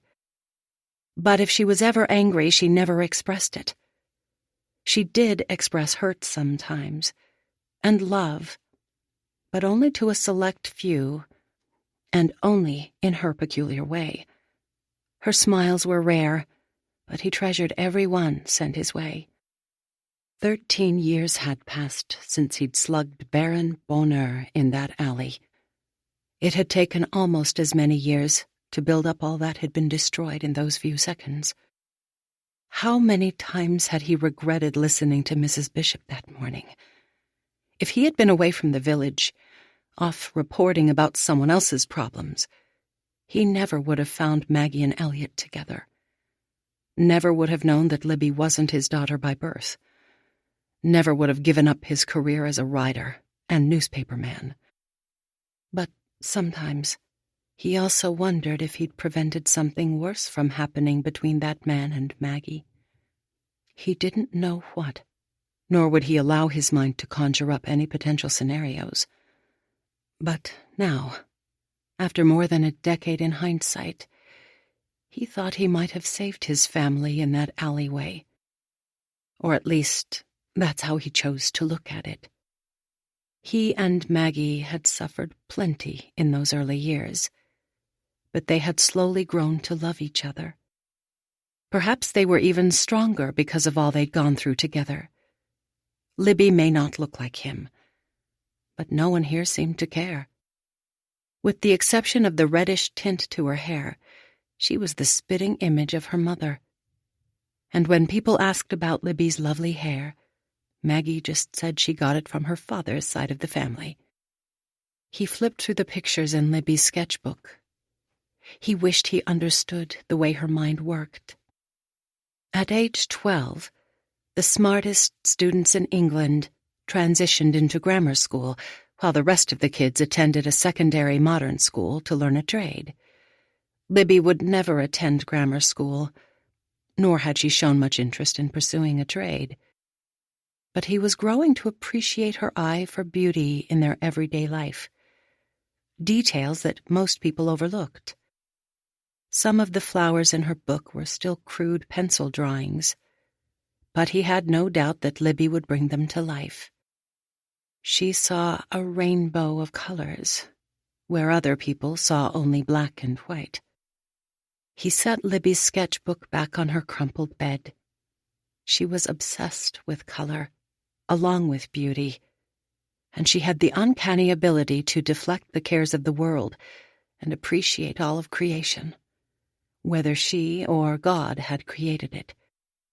Walter walked to the back of the cottage and found Maggie outside, kneeling among the blossoms of spring flowers as she plucked out the weeds. Standing by the patio door, he admired his wife's tenacity. The years together had taken them on a windy road, far from each other at times, and then remarkably close as they hugged the side of a mountain that neither of them could climb alone. One of the hardest times had come 2 years ago, when Lady Croft found Libby wandering in the gardens of Ladenbrooke. She treated his daughter like a common criminal, and then proceeded to dismiss Maggie as if she'd been a conspirator with Libby's crime. After almost 11 years of faithful service, his wife became unemployed. Maggie had fretted for a few days after being relieved of her position. But then she poured herself into her own gardens, working religiously on planting and fertilizing and ridding the soil of weeds that threatened to harm her flowers and vegetables. The flower gardens were both to entice Libby to stay at home and to keep Maggie's hands busy. They'd cut back on their expenses, grown more vegetables among the flower gardens, and then Maggie had gone back to school to become a hairdresser. For the first time since they'd married, she was excited about the possibilities before her. If they were still renting, Walter had no doubt the Crofts would have evicted them from the cottage. But Lord Croft sold them the old bothy before Lady Croft's dismissal. Instead of paying rent to the Croft family now, he and Maggie were dependent on the local savings and loan. He preferred it that way. His income from the post office was steady and sufficient enough to pay the monthly mortgage. Maggie renamed their home Willow Cottage after the elegant tree that draped over the river below the house. A farmer bought the field and forest on the hillside behind the cottage, the land between their garden and the River Colne. But the Doyles could use the path through the field whenever they liked to picnic by the water. Both Maggie and Libby were afraid of wading in the river, but they liked to sit under the willow and watch the current rush by. He scanned the gardens, but he didn't see Libby. A few years back, when Maggie first began to garden, Libby had been disappointed that her flowers hadn't grown into the colors she'd selected for them. She'd returned to sketching flowers on paper instead of planting them. Maggie had single-handedly turned their 2 acres of backyard into a regular Garden of Eden. She'd created a formal garden and a whimsical one, and then she'd asked Walter to plant hedges in a rectangle shape to create a secret garden. He hadn't said anything to Maggie, but he wasn't sure how they could refer to the garden as secret when the entrance was as plain as day to anyone visiting behind their house. Still, he accommodated her and played along with her illusion that it was hidden. He walked toward his wife and kissed her on the cheek. "Where's Libby?" he asked. "Drawing in her room." "Not anymore," Walter replied with a shake of his head, "but she left her pencils scattered across her bed." Fear flickered in her eyes. "Did you check the gate?" "Not yet." Maggie sighed. The wrought iron gate separated the cottage from the manor, the Croft family from the Doyles. Even though Lady Croft had released Maggie, Libby still didn't respect the differences in their classes or their property. She thought she belonged on the Ladenbrooke side, but the local authorities did not. The Crofts were supposed to padlock the gate, but some days the lock seemed to disappear, and Libby would wander over as if she were the Lady of Ladenbrooke. She didn't understand why she couldn't be in the gardens. She'd practically grown up in the old manor house, freely roaming the grounds throughout her childhood. She didn't seem to care about returning to visit the house. not like she cared about Lady Croft's flowers. He and Maggie tried to contain her on their side of the wall, but they continued to fail at their attempts. As she stood, Maggie tossed her handful of weeds into a pile. "I'll find her." Walter shook his head. "I can do it this time." Maggie searched his face, as if trying to determine if he was sincere. "I want to get her," he said. "She needs to understand what the Crofts will do if she keeps trespassing." Maggie took off her gloves. "I don't want to frighten her." "A little fear is better than having the Crofts dictate her future." While he wanted to help her conquer her fears on one hand, when it came to the gardens at Ladenbrooke, he needed her to be afraid. "Please be gentle with her," Maggie said as he stepped away. He didn't respond. Gentleness wouldn't help Libby understand the realities of life. The gate in the wall was open, the padlock dangling from the handle on the opposite side. Walter glanced up at the grand house on the hillside. He didn't see anyone on the lawn, so he descended down the path through the gardens. If he saw anyone, he hoped it would be the head gardener. He knew Henry from his mail route, and Libby knew him as well from her earlier years playing in the garden. Libby wasn't among the flowers in the formal garden, or under the arbor of grapevines, so he moved down the terraces on the hill. She wouldn't be too close to the river, but she might be hiding among the trees. "Libby," he called out. Light danced on the leaves, shifting shadows over his path as the sun started to set. He called her name again as he stepped out of the trees toward the old maze. This time he heard her respond. "Shh." He followed the sound of her whisper until he found her sitting by the lily pond. "We have to go," he said. She pointed at a moss-green butterfly with black spots hovering above a bed of red and orange poppies. "She's trying to find a home for the night." He eyed the butterfly. "How do you know?" "Because she's usually asleep by now." Libby's gaze remained on the creature. "Butterflies can't fly at night, you know." He didn't know anything about butterflies except what Libby told him. "Their wings only work when they're warm," she explained. "They would die without sunlight." He held out his hand, trying to urge her to stand. "We can't let the Crofts find you here." "Their wings move like this." Instead of taking his hand, she shaped a figure 8 in the air. "They fly back and forth, so they don't miss anything." "Your mum is going to start missing both of us if—" "The poisonous ones don't fly nearly as fast as the others."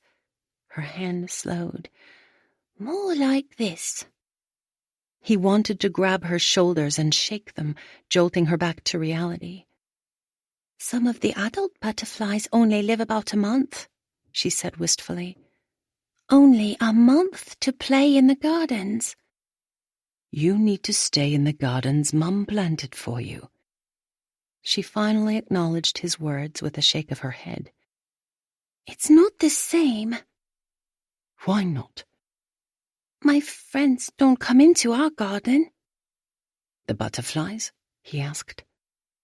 When she nodded, he sighed. Perhaps it was hopeless to make her understand right now.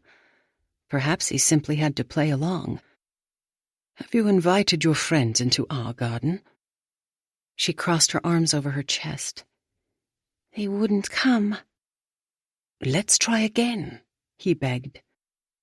Before she replied, he heard a rustle on the other side of the hedge behind them.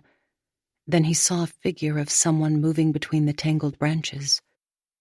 "Who's there?" he called. The person stopped moving. "Who is it?" Walter called again, but no one answered as he stepped toward the tall hedge.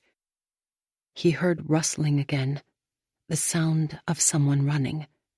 He wanted to pursue whoever was on the other side, but they would be long gone before he rounded the hedge. When he glanced back at Libby, she didn't seem worried about someone watching them.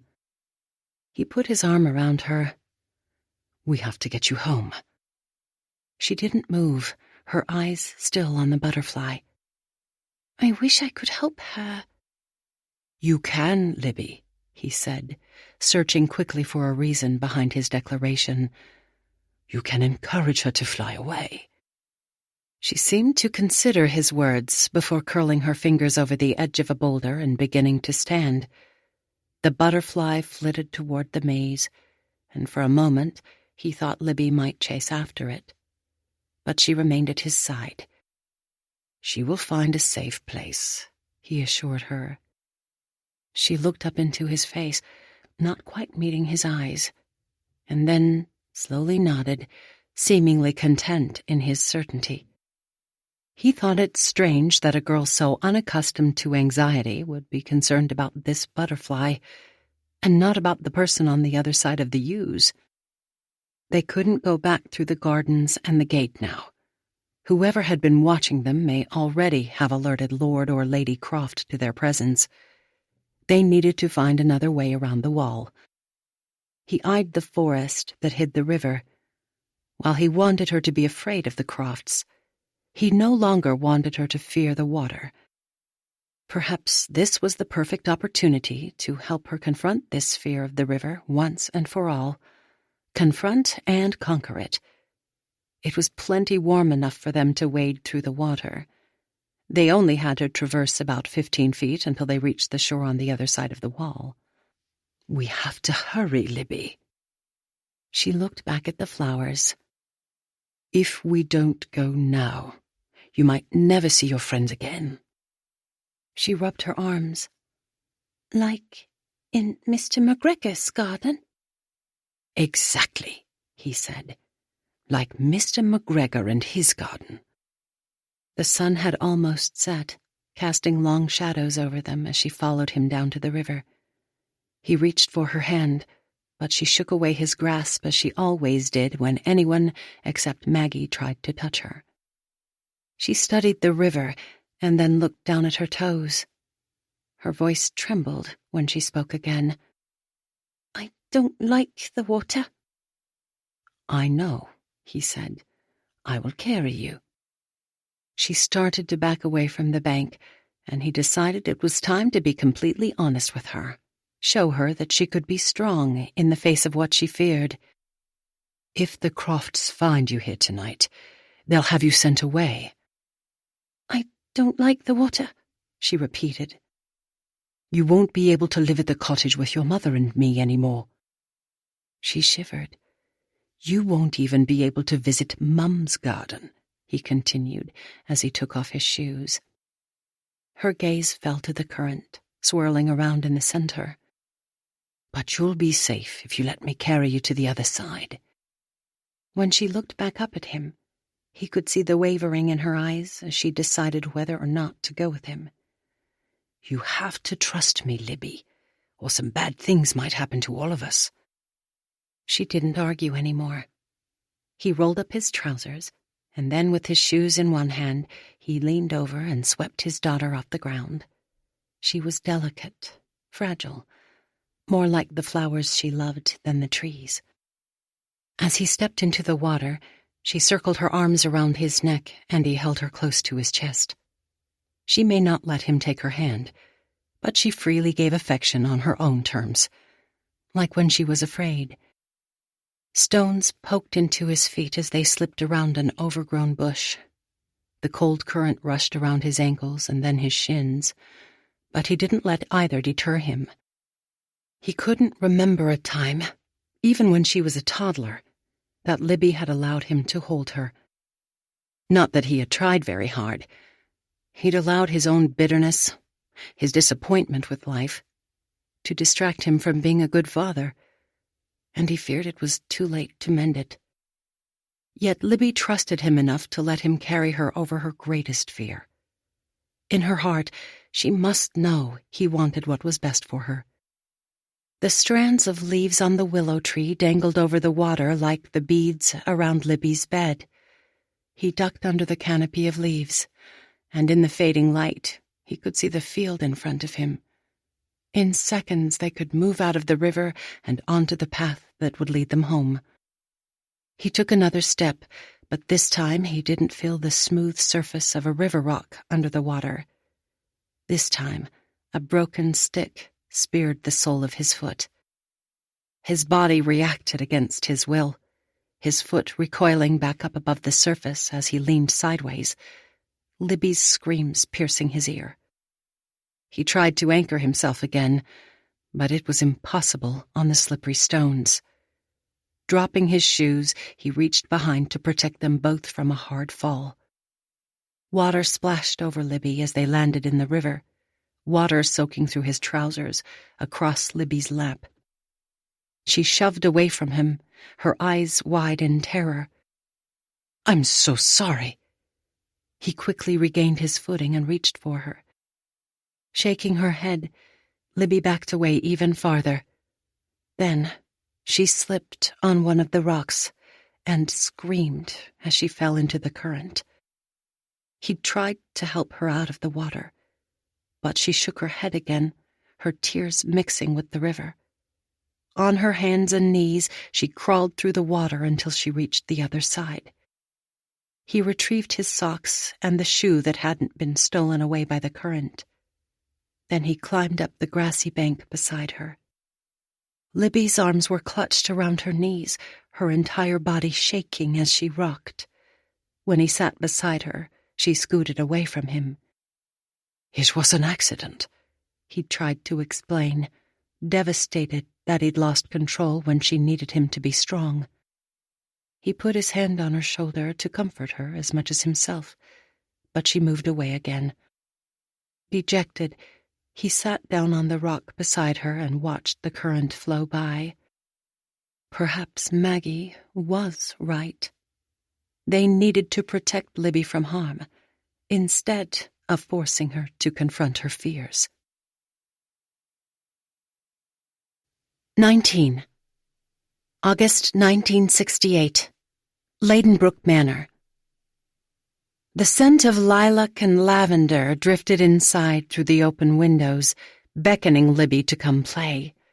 She tiptoed through the dark hallway, pausing only to listen at her parents' door.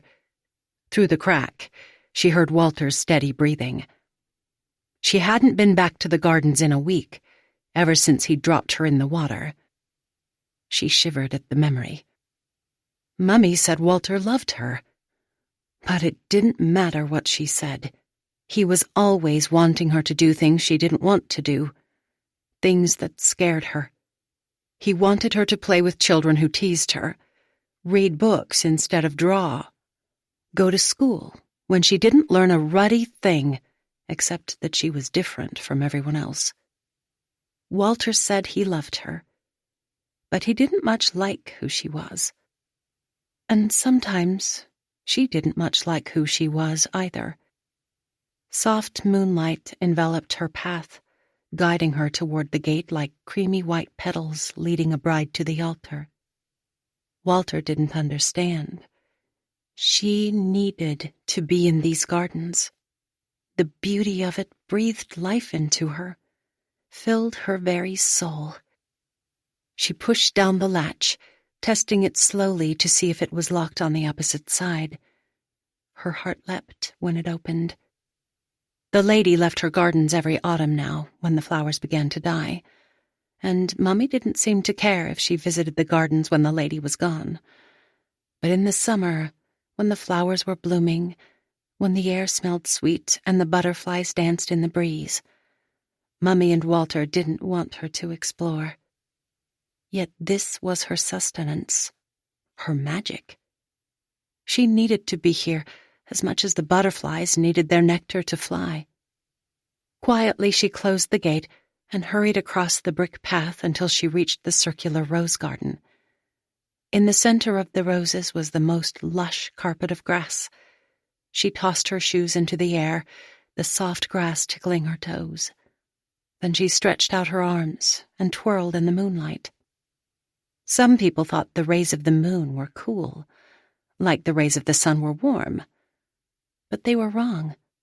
The light from the moon was as warm as the sun, a lovely golden warmth that electrified her from the inside.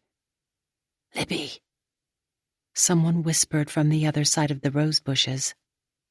She stopped her dance, her hands falling to her side. It was him again, interrupting her, as if he couldn't stand the thought of her being alone.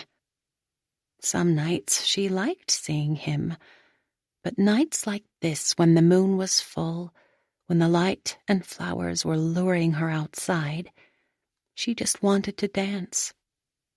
Sighing, she moved toward the trees. "Oliver." He stepped out from behind the trunk of an elm into the moonlight. His hands were in his pockets, and he grinned at her in that sheepish way that made the girls in Byberry act all weird. Last week she'd been trying to sketch in the park, and he'd walked right over to her with an ice cream cone in each hand. He didn't even ask. He just handed her one and then sat right down on her blanket, like she needed company. Edith and her friends had walked by, laughing like they always did. They tried to get Oliver to come walk with them, but he refused. Edith glared at her when they left, as if she'd tethered Oliver to the blanket. For some reason, Edith and her friends didn't like her at all. "Can I dance with you?" he asked. She hiked her nose up a notch, crossed her arms over her chest. "I only dance by myself." When he laughed, her chin fell again. She loved to study the colors on a flower, the patterns on a butterfly wing, but she'd never really studied a face before. Was Oliver teasing her like the girls in the village? She stared at his eyes, but couldn't tell. "It's not funny." "It seems to me that you're always dancing with something, Libby. The butterflies, or the breeze, or the starlight." Something shifted inside her with his words. He'd never mocked her like some of the other children did. In fact, it seemed as if he might understand a small part of her. She never danced alone, but it was a secret. And it scared her that Oliver knew her so well. She turned away. "I have to go home." "I want to be your friend," he said. "I already have friends." "But I want to be your friend forever." She considered his words. "Come with me," he said, pointing back to the trees. "Where would we go?" He reached for her hand. "To the river." Her skin bristled as she stared down at their hands knotted together like the vines over the lady's arbor. No boy had ever touched her, but as he held her fingers gently in his, a strange feeling coursed through her. Not disgust or worry. Something closer to happiness, like the feeling of the grass under her toes. Oliver used to annoy her when they were kids, always wanting her to play with him, but he didn't bother her as much anymore. "Come with me," he whispered again. She shivered. "Not to the river." "We'll go someplace else then." He clicked on his torch and light spread across their feet, erasing the warmth from the moon. "Have you been up in the tower?" She turned toward the path of light and then looked back at him, confused. There were 3 towers in the manor, but the lady wouldn't let her inside any of them. "I'm not allowed in your house." "Not that tower," he grinned. "The old folly in the maze." She followed him across the paths of the lady's gardens, and then into something like a tunnel between the yew bushes. She didn't like the branches and leaves scratching her face, didn't like the canopy above them that blocked the moon and stars. She tugged on his hand. "I want to go back." "The tower's right there," Oliver said, pointing up to the tip of a structure between the bushes. She hesitated again. "I don't know." "We won't stay long," he promised. placing his other hand over hers, cradling her fingers. She'd spent most of her life trying to ignore Oliver, wishing he would leave her alone. But in that moment, her heart seemed to break free. She wanted nothing more than to be with Oliver in his folly. As she clung to his hand, he guided her through the bushes, through the corners and crevices and winding turns of the maze. When they reached the tower, he stepped inside first, and the light from his torch flooded the ground floor. Cobwebs hung from the low ceiling, and she shivered again. She liked creatures that flew among the flowers, not ones that liked to hide. He urged her toward the circular stairs, but she refused to move. "Are you afraid?" he asked. She didn't want to be afraid of anything, not the river or other people or spiders, but still the fears pressed against her. He squeezed her hand again. "You don't have to be afraid with me." She nodded and warily began to walk toward the stairs with him. He tested the first step and then the second one. When he deemed each step safe, she climbed up after him. "My great-great-grandfather built this tower," Oliver said. "The village thought it was only a folly, but it wasn't." Intrigued, she glanced up the steps. What was it? "His secret place." Oliver reached for her hand. "He used to bring his mistress up here." The way Oliver said it was like the other kids who shared secrets near her, laughing together over a common bond. As she grew older, she realized they were often laughing at her. Oliver wasn't teasing her, though. She was missing something, but couldn't figure out what it was. Why didn't he take her to the house? She asked. "Because his wife didn't want her there." He said the words in a low voice, so serious, as if she would understand his secret. Something seemed to click in her mind, a few pieces falling into place. Like the lady doesn't want me in your house. His eyes looked sad, and she wished she could bring the light back into them. "Something like that." Why does it make you sad? She asked quietly. "Instead of marrying the woman he loved, my grandfather had to hide her in a maze." Her ignorance frustrated her. Why was Oliver upset over something that happened so long ago?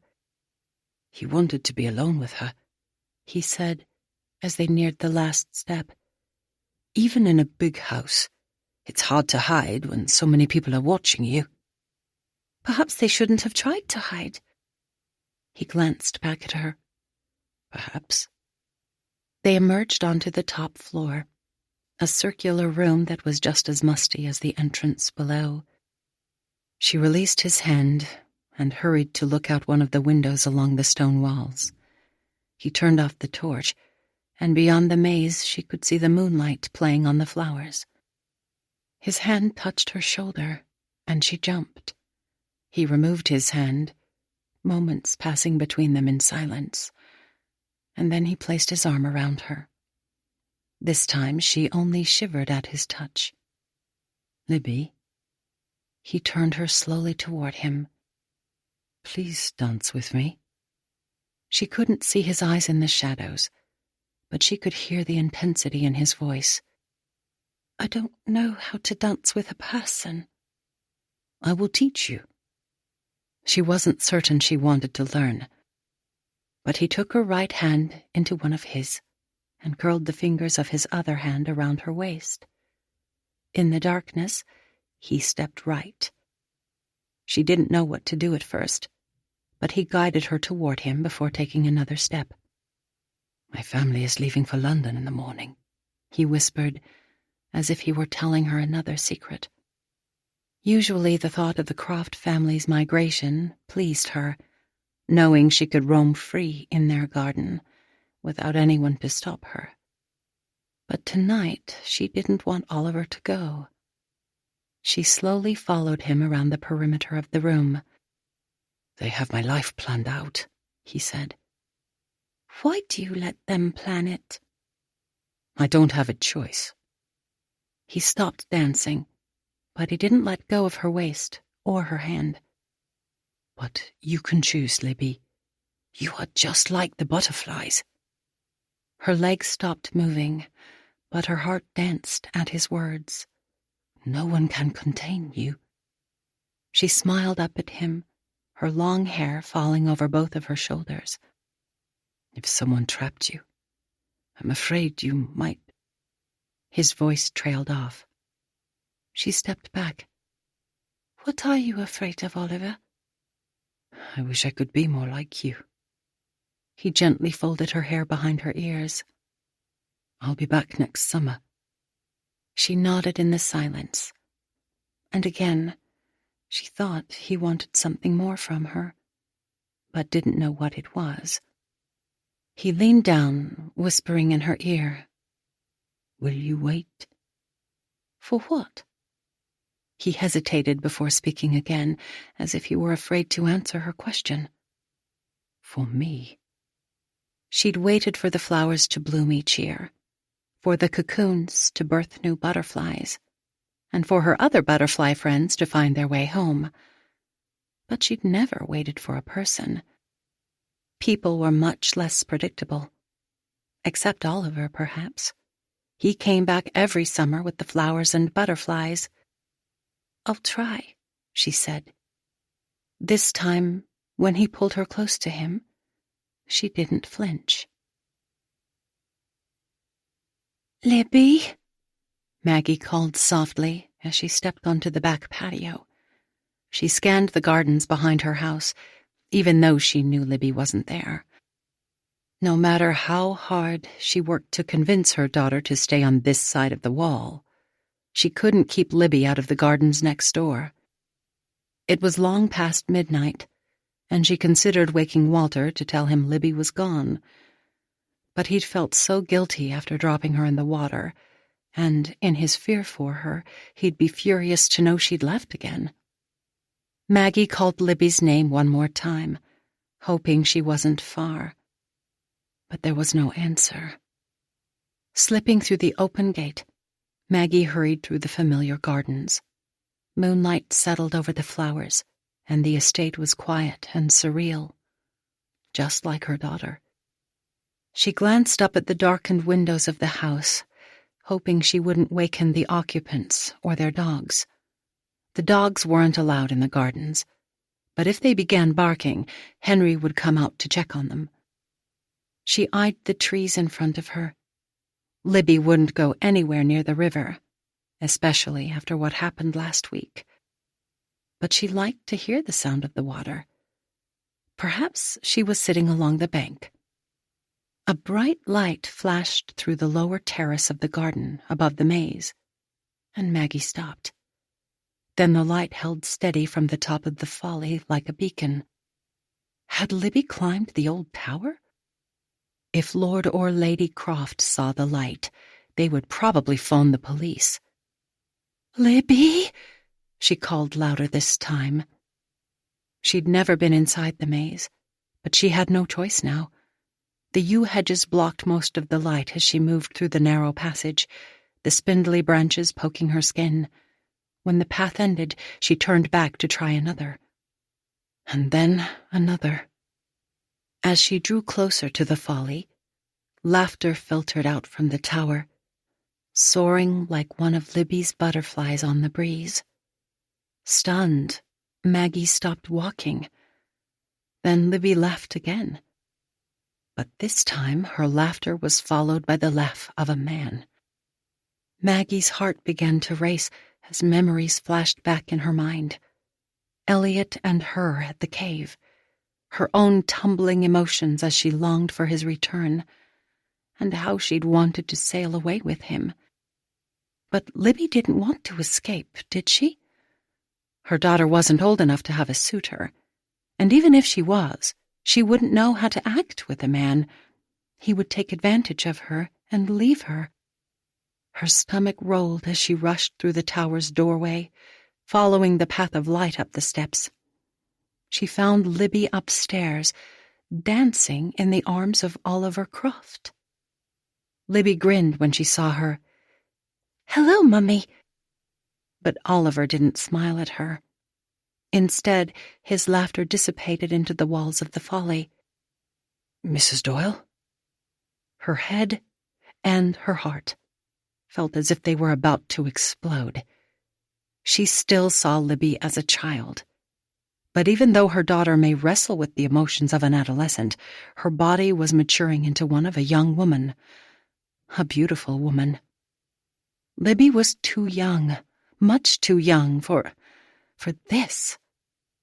She may not understand what was happening, but Oliver Croft was almost 2 years older and knew exactly what he was doing. "Move away from her," Maggie commanded, her voice steely. When he stepped away, Libby reached for his arm, but he shook off her hand. "Mummy, you remember Oliver?" Maggie nodded slowly. "Oliver is the respected son of Lord and Lady Croft." "I'm sorry," he muttered, guilt etched in the nervous lines around his eyes and lips. Confused, Libby looked back and forth between them before she spoke to the man next to her.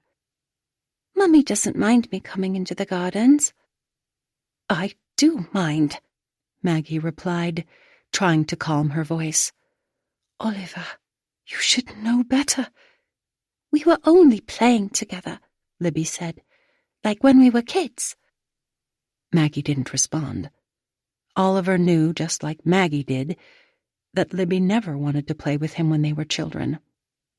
Maggie reached for her daughter's hand, but Libby pulled it away. "I'm staying here," she insisted. Anger collided with fear inside her. When she looked at Oliver again, it felt like her heart was on fire. "Go home," she said, her voice so hard she barely recognized it. He took a step back toward the stairs. "And stay away from my daughter." When he paused by the railing, his eyes on Libby, Maggie stepped between them. "I hear you're going to marry Judith Perdue." Oliver glanced down at his feet. "My parents want me to marry her when I finish at the university." "I'm sure your parents want what's best for you." When he looked up at her again, the fire in his eyes matched hers. "They want what's best for them." She took Libby's hand and guided her around Oliver. "Goodbye, Libby," he said, his voice low. And Libby smiled at him. Her heart raced as she led Libby back out of the maze. How could she make her daughter understand what could happen if she continued to entertain a man like Oliver Croft? And how was she supposed to keep Libby from returning to Ladenbrooke if Oliver lured her over? The Crofts would be gone for months now, probably until next summer. Oliver was 16, and for the first time she agreed with Lady Croft. They must, at any cost, keep Libby and Oliver apart. But even with a lock, how would they keep Oliver away? He could come to their house when she and Walter were gone. "Walter would like Oliver," Libby said, as they walked back through the flowers. "No, he wouldn't," Maggie said. "You mustn't tell your father that you saw the Croft boy." "Why not?" She paused. "He might hurt Oliver." Libby slowed her walk. "Why would he hurt him?" Maggie thought for a moment. The only time she'd ever seen her husband get violent was when he pummeled Elliot in the alleyway. "He wants to protect the women he loves." "I think Oliver might love me, too." The spider of fear crept up the back of her neck again. They had to keep this night a secret, from Walter and the Crofts. Somehow, she would stop Libby from returning to the folly. 20. Curiosity anchored Heather's feet to the carpet as Christopher emerged from the convertible, wearing an olive-colored shirt and dress trousers. His warm smile was exactly as she remembered, except this time he wasn't smiling at her. He quickly rounded the car and opened the passenger door. The woman who stepped out was a foot shorter than him and so petite that Heather thought at first she was barely out of her teens. Her dark hair fell straight over her shoulders, and she looked as if she could command an army. Christopher's wife may have passed away, but he was most definitely not single. Heather backed away from the glass and then spun around, mortified at the thought of Christopher knowing she'd been gawking at him and his whatever she was. When Mrs. Westcott turned toward her, she saw worry reflected in the woman's eyes. "Her name is Adrian," she explained. "Would you like me to introduce you?" "No, Heather shook her head. "I think I will use the back door." She rushed through the kitchen and into the sunroom. Voices echoed behind her, and she hurried outside, down the path between the house and detached garage to get her bicycle. All she needed to do was pedal quickly away while Mrs. Westcott distracted everyone inside the farmhouse. She pushed her rickety bike around the shiny black convertible, then climbed onto the seat. It was a short driveway. It would take her only seconds to...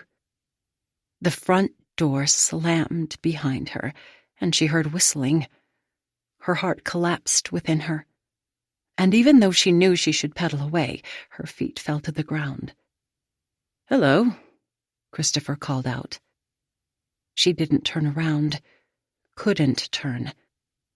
She lifted her right foot again to push off, but it was too late. Christopher Westcott was beside her. "Can I help you?" he asked. Slowly, she took a deep breath before looking over at him. "Hello, Christopher." His eyes grew wide, as if he'd seen a ghost. "Heather?" She nodded. He groaned, and she felt his rejection fresh again. How was it, 25 years later, she still felt the wounds as acutely as she did when they were teenagers? "What are you doing here?" he asked, though it sounded more like an accusation. She inched up her chin, straightening her back. She had done nothing wrong. "I was just visiting." He glanced toward the front door. "It's not a good time for us to visit." "I didn't come to see you, Christopher. I came to see your mother." At least he had the decency to look embarrassed. She teetered on her bicycle. "I thought you were in Oxford." "I'm only here for the weekend." He paused. "I'm sorry about your father." Her shoulders softened a bit. "Christopher!" Adrian called behind him, and he glanced back and forth between Heather and the door. As Adrian stomped toward them, Heather wished she could run again, as she'd done years ago. But she hadn't come to the Westcott home to threaten anyone, nor had she returned desperate to rekindle any sort of relationship with her ex-boyfriend. "Oh, dear," Mrs. Westcott said from the front porch. Icy shards seemed to shoot from Adrian's gaze. "Who's this?" Sighing, Heather stepped off her bike again, and when she looked back up at Christopher, she saw the anxiety in his eyes. And the anger. As if she'd flown across the Atlantic to ruin his life, almost 3 decades after he'd broken her heart. She tapped her foot. If only the gravel drive would open up and swallow her whole. He cleared his throat. "Adrian, this is Heather Doyle. She's—" "My last name is Toulson now," she interjected. "And I'm a friend from long ago." "It has been a long time," Christopher said, a sharp edge piercing his words. The younger woman glanced back and forth between them. "I'm Adrian. Christopher's friend now." Heather stretched out her hand in an attempt to be civil. "It's nice to meet you." Adrian didn't echo her sentiment, but she shook her hand, her grip remarkably strong for such a small woman. "Did you say Doyle?" Heather nodded. "That was my maiden name." Adrian looked up at Christopher. "As in Walter Doyle?" Heather glanced between them. She was missing something, but didn't know what. "Walter was my father." Adrian's eyes were still focused on Christopher's face. "You never mentioned that Walter had a daughter." Heather glanced toward Mrs. Westcott on the stoop, then hopped back on her bicycle. "Thank you for your help," Heather said, before finally pedaling toward the street. She didn't know if they were watching her right away, but she held her head high, pretending like pride in oneself was overrated. Christopher looked every bit as good as he had when they were teenagers, and he probably had dozens of women, college students even, tripping over themselves to be with him. She was a relic in comparison. But then again, no matter how good Christopher looked, he was older than her. Ella said his wife had passed away 8 years ago. Was he going to marry this woman now? Perhaps they were already married. It didn't matter to her. After parking the bicycle beside Willow Cottage, she plucked her handbag with the butterfly book out of the basket and fled into the sitting room. Inside, she pulled the window shades down and sank onto the couch. She hadn't been stalking Christopher. She hadn't even known he was home. But her heart still pumped voraciously. For years, she'd wondered what she would do if she saw him again. And now she knew. She'd regress. Slipping her cell phone out of her handbag, she checked her voicemail. 3 new clients had called, asking for her assistance, and 2 current clients wanted updates on their projects. She should leave her past in the past and immerse herself back into what she knew well. Work that was challenging but predictable. Relationships with clear boundaries to ward off the unknown. Blemished artwork that could be restored. The beech tree outside the window blocked the afternoon sunlight, so she turned on the lamp and began flipping through Libby's butterfly pictures again, trying to distract herself from her encounter with Christopher and Adrian. Mrs. Westcott was hiding more from her than the impending arrival of her son and his date. Something about Libby made her feel uncomfortable, and Heather wasn't certain how to siphon off the truth. And it wasn't like she could go back and ask Mrs. Westcott about it again, at least not until she was completely, absolutely certain that Christopher was gone. She closed the book and stood. There was no point in sitting here, commiserating about what might have been. Libby was gone, and Christopher had moved on a long time ago in his relationships. She changed into jeans and a t-shirt, then borrowed her mum's gardening shoes, gloves, and trowel, along with the worn kneeling pad she'd used as a girl. Pink foxglove and violet clusters of verbenas struggled for survival among the weeds behind the cottage. It felt good to yank out the plants that were choking the remaining flowers and pile them up beside her. It was all part of her struggle for control, she supposed. Order along with a steady pace to calm the mind. Mum used to do the same thing when she got frustrated, kneeling beside her and telling her stories about her childhood in South London as she pulled out fistfuls of weeds. Heather had been intrigued by the war, fascinated that her mum could remember hiding in a shelter and German planes flying overhead, the darkness in London, and the fear she'd felt before she was evacuated to Clevedon. In hindsight, she was glad her mum shared that small part of her life. She only wished she'd told her more, about the brother she had lost, and what happened to her first daughter. When Heather was a child, she remembered being sad that her mum's parents, her grandparents, died long ago. Her father's mother, Granny Doyle, lived until Heather was 13, but she only came to visit once a year during the spring. They never went down to Kent to visit her. She yanked out another handful of weeds as she looked down at the overgrown hedges that surrounded her mum's secret garden and the bench where Christopher had first kissed her. It was also the place where he'd asked her to marry him. As they grew older, their friendship morphed into a powerful attraction they deemed love.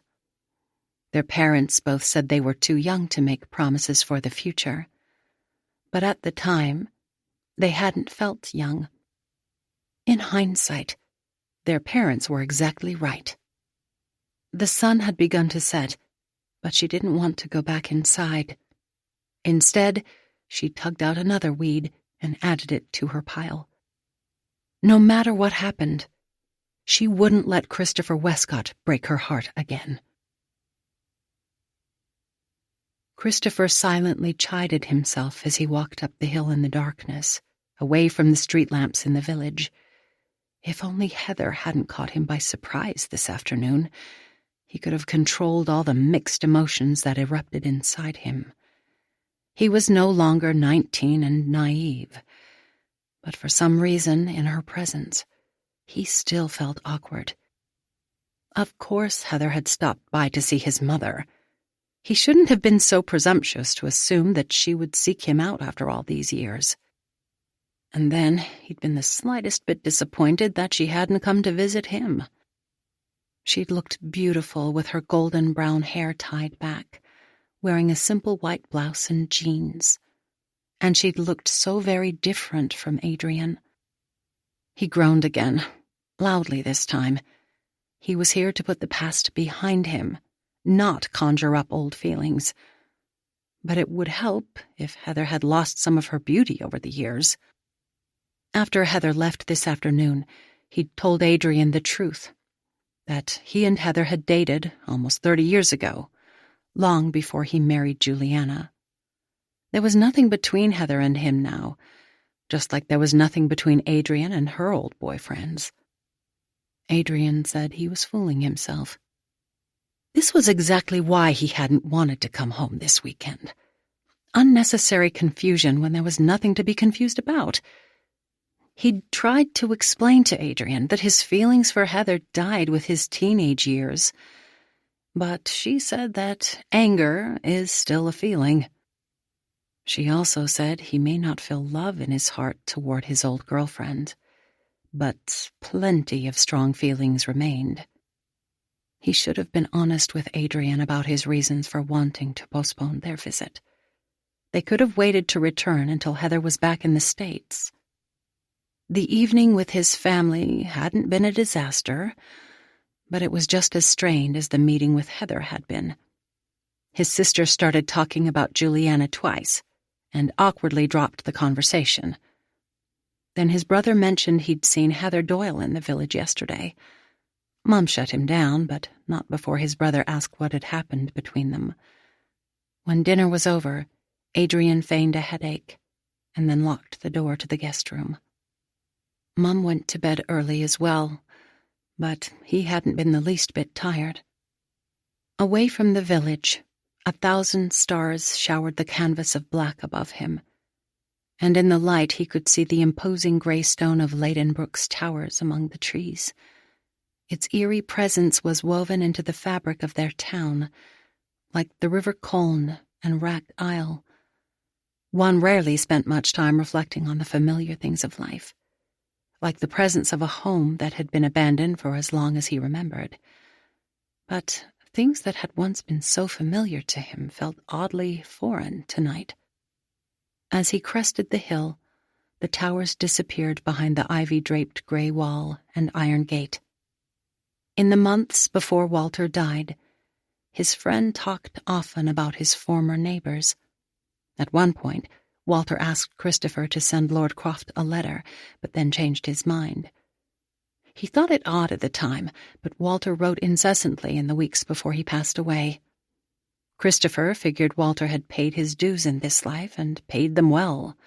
He could write whomever and whatever he wanted in his final days. Even though Ladenbrooke intrigued him, Christopher had only been inside the walls one time. About 10 years after the Crofts vacated the property, he and 4 of his buddies followed the wall down the hill, past the side entrance, until they found a place with enough footholds in the ivy and stone for them to shimmy over. The light from their torch beams reflected off the manor windows, and they tried to open the massive doors so they could explore inside, but the doors were as secure as the property's front and side gates. When they couldn't get inside the house, he and his friends decided to explore the old gardens, fanning out as they crept toward the riverbank to search for Oliver Croft's grave. But they never made it to the river. One of the boys started screaming that he'd seen a ghost, and even though Christopher didn't believe the boy saw any kind of apparition, it didn't matter. His friend believed he'd seen one, an enchantress in a blue gown. So their excursion was over. The kid ran back toward the wall, and they all followed.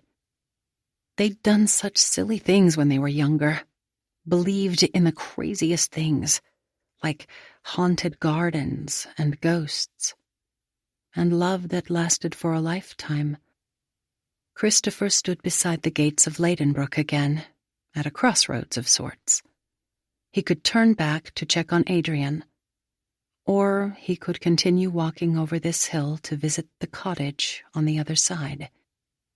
Perhaps what he really needed, what he and Heather both needed, was reconciliation.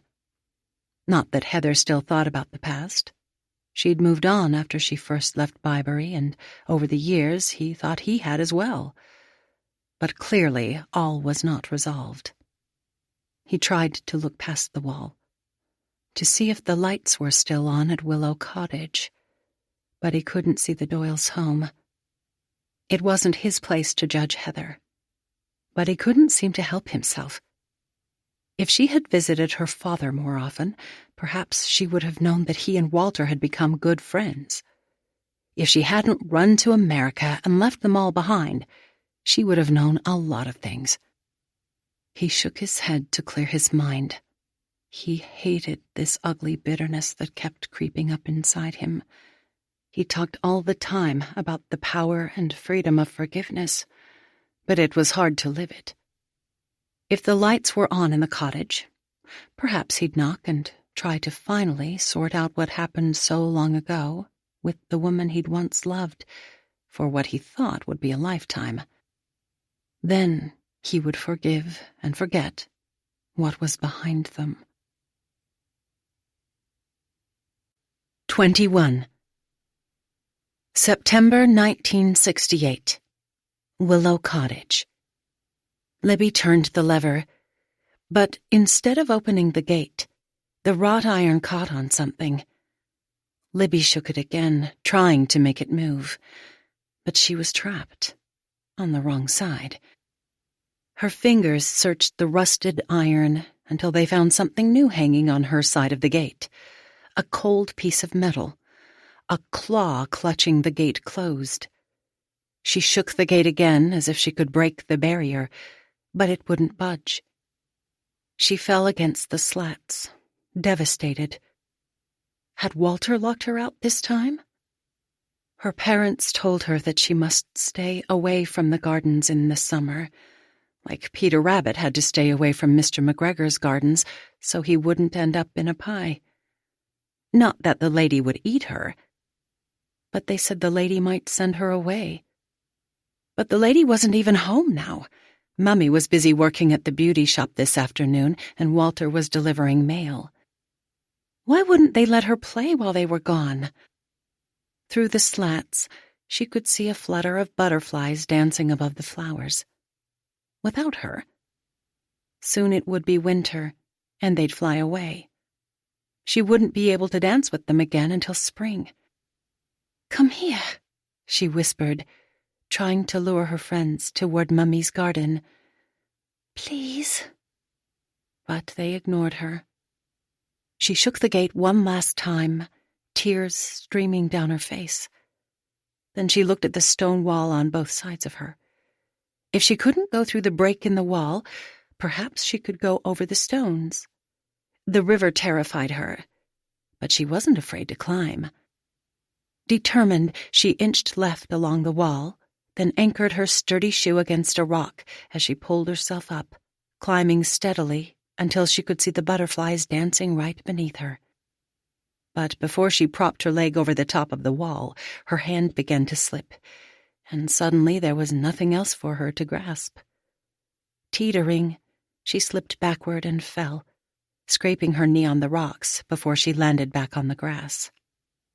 Limping, she stepped back from the wall and glared at it as if she could make it crumble. How she hated that wall. Any walls. She hurried back to her bedroom and curled up on her bed, her legs clutched close to her chest, her bloodied knees staining her blouse as she rocked herself back and forth. What was she supposed to do if she couldn't dance?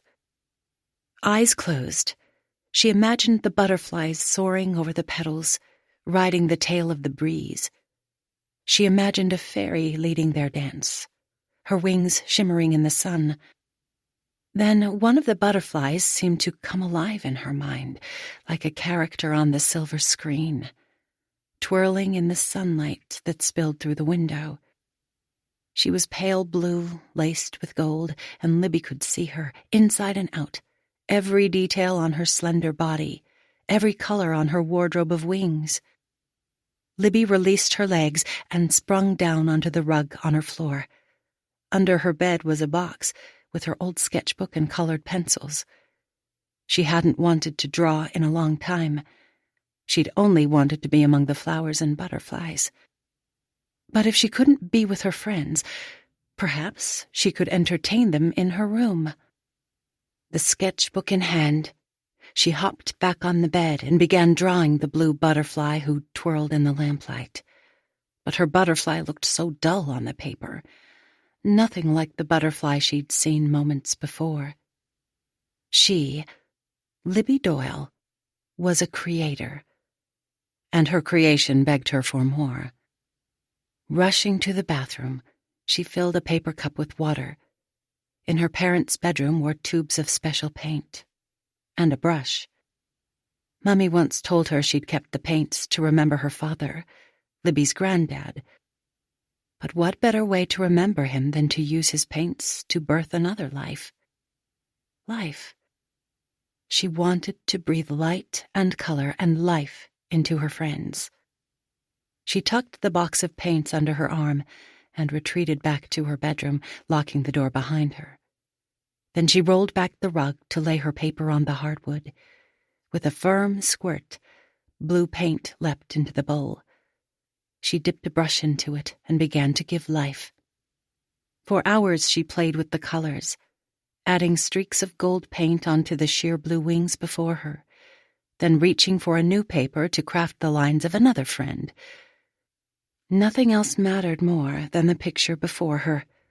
Nothing could stop her from making new friends. Until someone knocked on her door. "Go away," she shouted, angry at the interruption.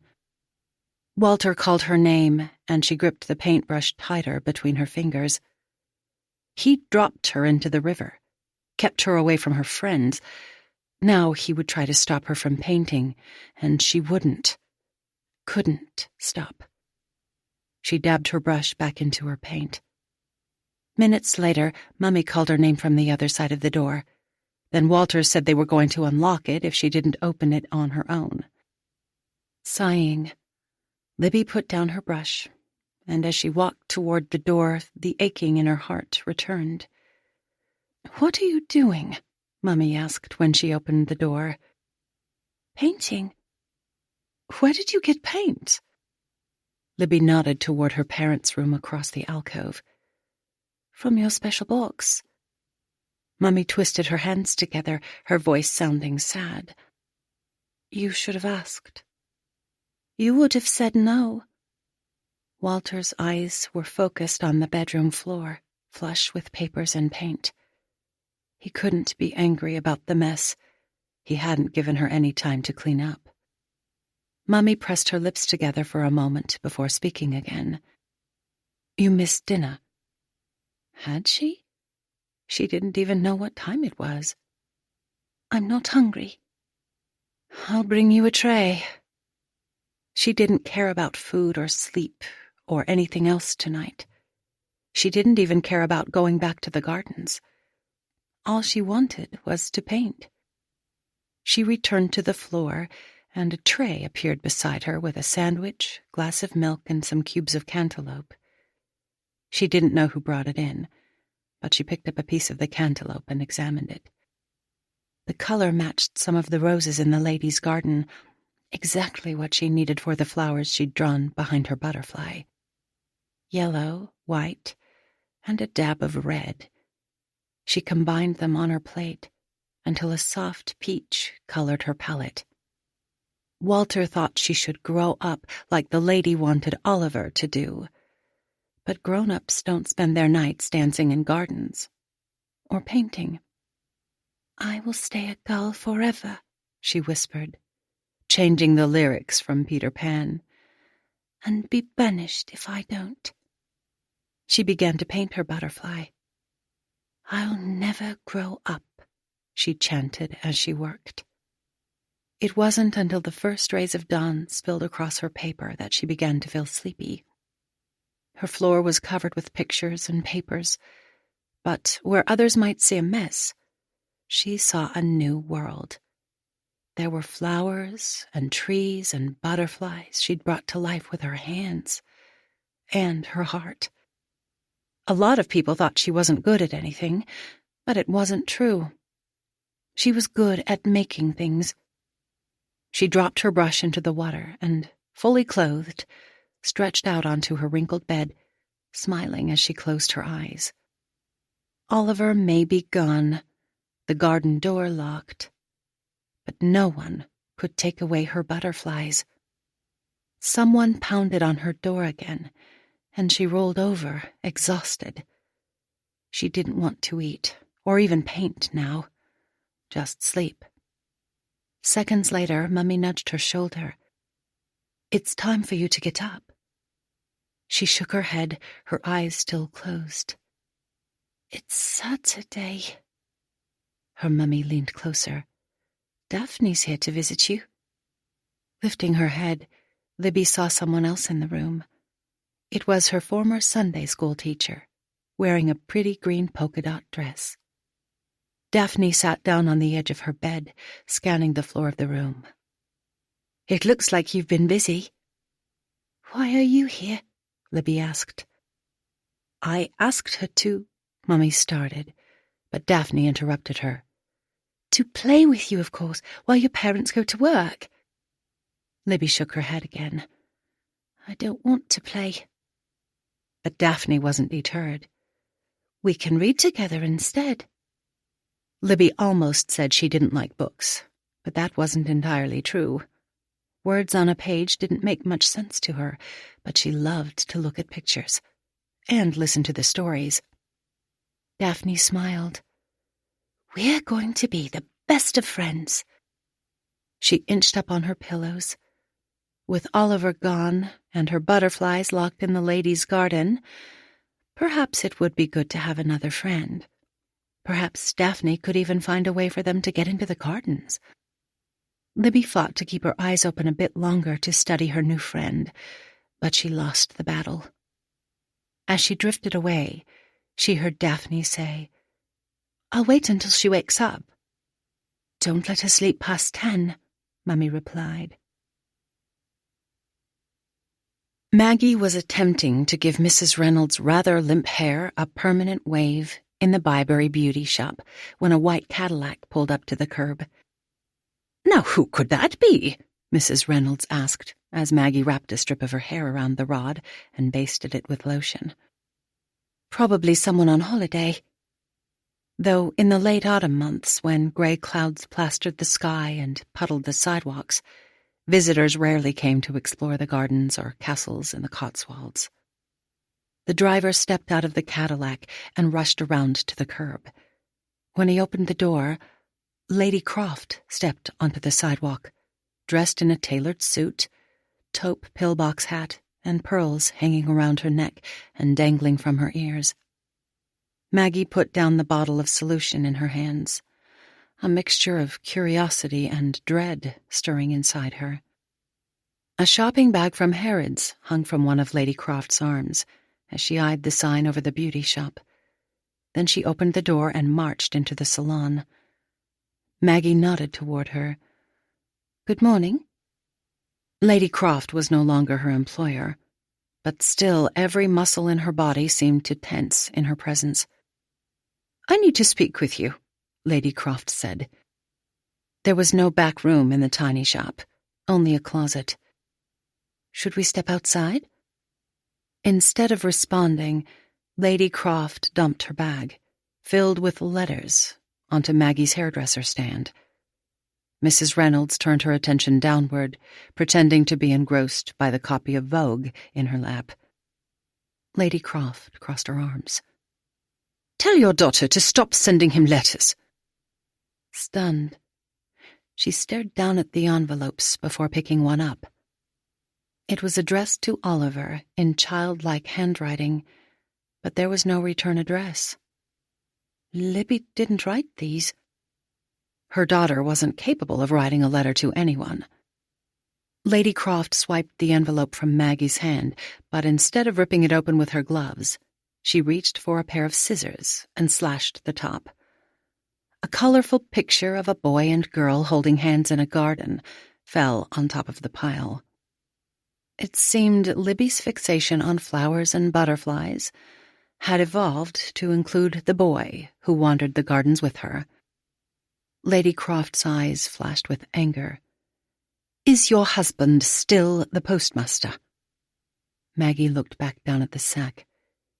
"He is." "What's wrong with him?" Maggie stiffened. "There's nothing wrong with Walter." "Then tell him to stop delivering her mail." Mrs. Reynolds' eyes remained fixed on the magazine as Maggie curled her fingers over the back of the chair, facing her former employer.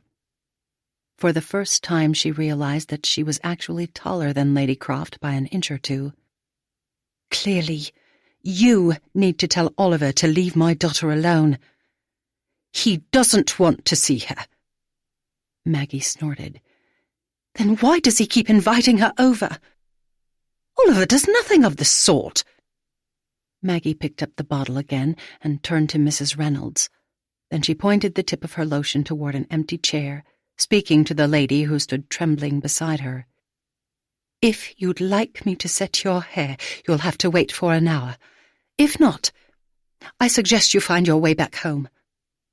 Lady Croft didn't move, holding the shopping bag like a shield in front of her. "Lord Croft and I have plans for Oliver, and I won't let some—" She stopped herself. "I will do anything to protect my son." Maggie met her gaze in the mirror. "And I will do anything to protect my daughter." 22. July 1969. Ladenbrooke Manor. Libby wore her prettiest dress as she glided through the backyard, a shimmering blue one like Grace Kelly had worn in To Catch a Thief before she became a princess. The moon was a perfect crescent, shooting rays of silvery light across the garden. After almost a year of waiting, Oliver had finally returned. She hadn't seen him yet, but somehow he'd climbed the tree outside her window and left the loveliest bouquet of purple and bronze dahlias on the windowsill, tied together with twine, and a simple note that said to meet him by the gate tonight, at midnight. Or at least that's what she thought the note said. After writing the time, he'd drawn a clock with both hands pointing to the top. It was past now, and she hoped she hadn't missed him. "Oliver?" Libby whispered through the wrought iron slats. When he didn't answer, she waited for him in the shadows. Her fingers trembled against the metal, her heart racing. The family had been gone all winter and spring, but she hadn't forgotten him for one single day, not even a minute. Had he received her pictures? She'd sent dozens and dozens of them, but he hadn't sent any letters in return. It didn't matter now. Oliver said he would come tonight, and he never lied to her. What would he think of her and her new dress and her sandals instead of saddle shoes? Her gaze roamed over the dark garden on the other side. For months she'd visited this gate, longing to be among the ladies' flowers as they bloomed in the sun and curled up in the rain. But even more than the gardens at Ladenbrooke, she'd wanted to be with Oliver. He was her friend, forever. Her hands twitched at her sides, and she pinched the gauzy material on her skirt. Oliver had always known her as a girl, but she'd changed since last summer. She was a young woman now, a woman who had other friends. She no longer attended school, but Daphne came almost every day after her work at the hospital for a visit. Daphne had married 6 months ago, so she didn't stay as long as she used to, but Libby liked it when her friend read to her. During the day, while Mummy worked, she spent hours in her room, drawing and painting butterflies and fairies, and new flowers that were even more beautiful than those of the ladies. These flowers were planted in the soil of her heart, rooted down inside her. Their blossoms opened slowly in her sketchbooks and on the paper her mummy brought her, revealing their secrets of their beauty to no one but her. Now that she was 15, visiting the flowers didn't interest her as it once had. Instead, she preferred drawing them alongside her butterfly friends. Daphne was a friend as well, but Libby didn't long for her company like she did with Oliver. That was the reason she'd failed school again. How could she concentrate on silly numbers and such when Oliver kept wandering into her mind? She much preferred the study of Oliver Croft. She was done with school anyway, for good. She didn't have a job, nor could she attend the secondary modern school for another term. Once she failed her classes for the 2nd year, and no one pushed for her to return. She didn't care. Butterflies didn't need to attend school, and neither did she. Something rustled on the other side of the gate. "Oliver?" she whispered again. "Hello, Libby." His fingers settled over hers, and she smiled at his touch. "I missed you." She grasped his hand through the iron slats. "I want to see you, Oliver." He quickly released her fingers to unlock the gate. Oliver shook the iron slabs that separated him from Libby. The padlock was lying on the ground, the only thing that kept him from seeing the girl who danced through his dreams all year. But still the gate didn't budge. "Want to put a lock on this side," she said sadly. "He doesn't want me in your garden." His parents didn't want her here either, but he needed to see her, more than anything. "You belong here, Libby." And he belonged with her. "Can you climb over the wall?" "I already tried," she whispered, "but I fell." He could smell the lilac scent of her lotion through the gate, could see the copper strands of her hair glowing in the moonlight, and her silky dress ruffling in the breeze. Libby Doyle was no longer the pretty girl he'd admired. She'd grown into an absolutely stunning woman. He touched her fingers through the gate again, and electricity shot through him. She was 15 now, no longer a child, and he was almost 17, a man who knew exactly what he wanted and what he did not want. He'd never wanted to follow in his father's steps as lord of this manor, or anything else. The past school year he'd spent mingling with Judith Perdue and other debutantes in London, and most of the young women, Judith included, treated him with great respect, even awe, like he already ruled over Ladenbrooke Manor. Libby didn't treat him like royalty. She treated him like a friend. But he wanted so much more than a friendship from her. How he wished he could marry her, all proper-like, instead of marrying Lord Purdue's youngest daughter. Blast his future! He had to find a way to see Libby tonight in the Folly. "We'll have to go through the river," he said. She pulled her fingers away from his. "I can't." "I'll meet you down on the bank."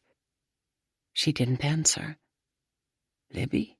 he whispered, afraid she'd left. She was silent, and he ached for her, and everything he wished they could be together. Ached to be with her for the rest of his life. "Please, Libby," he begged. "I'm afraid of the water." He reached for her hands again, kissing the top of her fingers. "I'll take care of you." Libby wrapped her arms around Oliver's neck when he lifted her. She'd dreamed for months about seeing him again, but she'd had nightmares about water her entire life. Falling into the river alone, struggling for air, she feared she'd be trapped under it forever. Oliver kissed her head as he stepped into the water, and she clung to him. He'd said he would take care of her. He wouldn't drop her like Walter had done. Still, she was terrified. Squeezing her eyes shut, she tried to pretend they were dancing in the Folly instead of wading through the river, but the nightmare flashed through her mind again. She was at the edge of the water, screaming, begging whomever held her not to let go. She never knew who held her back, but she wished she could thank him. And then she realized she was shaking in Oliver's arms as well. "Don't worry, darling," he assured her. "We're almost there." When she opened her eyes, she saw him smiling down at her, confident and handsome and strong, and she realized that he wasn't walking anymore. Gently, he placed her bare feet on the grassy bank. "You didn't drop me," she said, breathless. "Of course not." He handed her the sandals he'd strung over his shoulder, and she strapped them on. Then he reached for her hand. A strange shyness swept over her as she took it. He was used to her quietness. Perhaps he wouldn't notice this change in her as well. But he seemed to notice that something had changed, because he pulled her close and kissed her. The pulse from his kiss threaded itself through her skin like the sticky strands of a web, all the way to her toes, capturing her wholly, body and soul. They followed the path of moonlight through the forest to the maze, and he guided her up the stairs of the Folly. When he turned on the lantern, she gasped. The dust and cobwebs that littered the floor last August had been swept away, replaced by dozens of colorful silk pillows and satin blankets. There was a basket overflowing with fruit, and a cooler she opened to find different flavors of soda pop on ice, and a bottle of champagne. He lit 2 candles, then turned off the lamp. "Do you like it?" he asked. She rubbed away the goosebumps on her arm. "I feel like a princess." "You are a princess." He reached for her hand and twirled her around before pulling her close. "And I, dear lady, am your prince." 23. "Heather?" The trowel trembled in her hand, even as her heart leapt.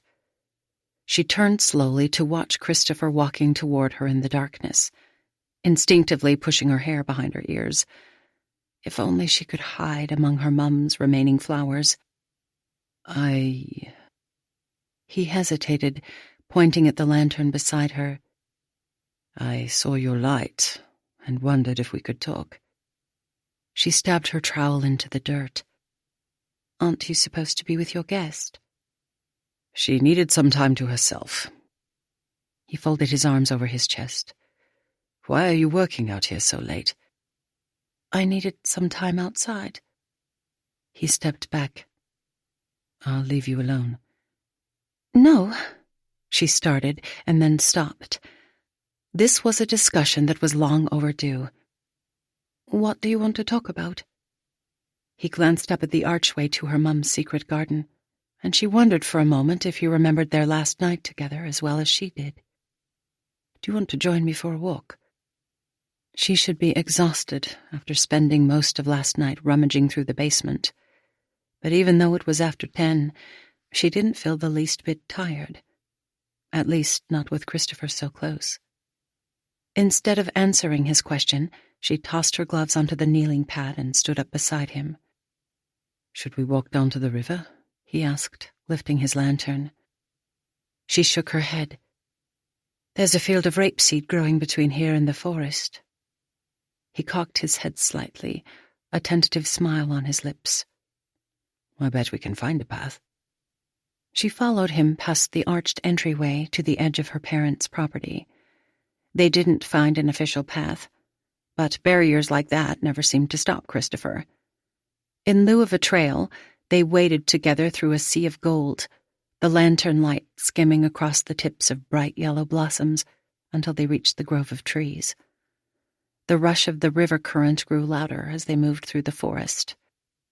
After they stepped up onto the riverbank, she sat on a flat boulder next to the weeping willow tree, and Christopher lowered himself on a rock near her. "I have so many memories of you and your mum working in that garden," he said, his eyes focused on the river. "You wanted to be just like her when you grew up." She studied the gilded sheen of light that skimmed across the water, her mind wandering back to the pleasant memories with her mum. She had wanted to be just like Maggie Doyle when she grew up, with a family and a husband who loved her for a lifetime. She loved being a mother, but unlike her mum, she'd failed miserably in her marriage. Instead, I became me. "And who exactly are you?" he asked. Christopher had wandered unbidden into her dreams over the years, but she'd always wakened and run away from her memories by immersing herself in the busyness of her work. Now she wanted to run again, like she had so many years ago, back across the ocean if necessary, instead of sitting here with this man who pretended to care when he hadn't really cared at all. "Your dad told me you restore artwork." She tilted her head. "I didn't know you and my father were friends." Christopher threw a rock into the water, black ink spreading across the light. "We've been friends since I was in graduate school. I always wanted to be like him when I grew up." "A postman?" He shook his head. "A writer." She pondered his words for a moment. She knew her father had written when he was younger, but she'd never seen him writing when she was home. It saddened her that Christopher knew a part of her dad that she'd never known. What did he write? "He poured himself onto paper in his last years, like you used to pour yourself into your paintings." She rubbed her hands together. "It's been a long time since I painted." "I thought you'd be an artist when you grew up." "There are plenty of people creating art," she explained. "Not so many taking care of what we already have." "I liked your art." She cleared her throat, not wanting to talk about herself anymore. "I hear you're an official fellow at Oxford." "It sounds lofty, doesn't it?" The limbs over the river swayed in the breeze. "You were never one for loftiness." "I can fake it pretty well." She stretched her arms around her legs, pulling them close to her chest. "You were able to fake a lot of things pretty well." He reached for another rock and threw it in the water. "Are you trying to make me mad?" "No." She paused. "I've just had a lot of things I've wanted to say to you over the years." "And I've had a lot of things to say as well." His gaze met hers and she looked away. "Perhaps we should say them now." "Perhaps." But even as she spoke, her thoughts scrambled in her mind. She'd rehearsed her lines over the years in case she ever saw Christopher Westcott again. But she had wanted to pummel an arrogant, conniving man with her words. Not the one being kind to her right now, and the one who'd been kind to her father. Heather? His gaze lingered on the river.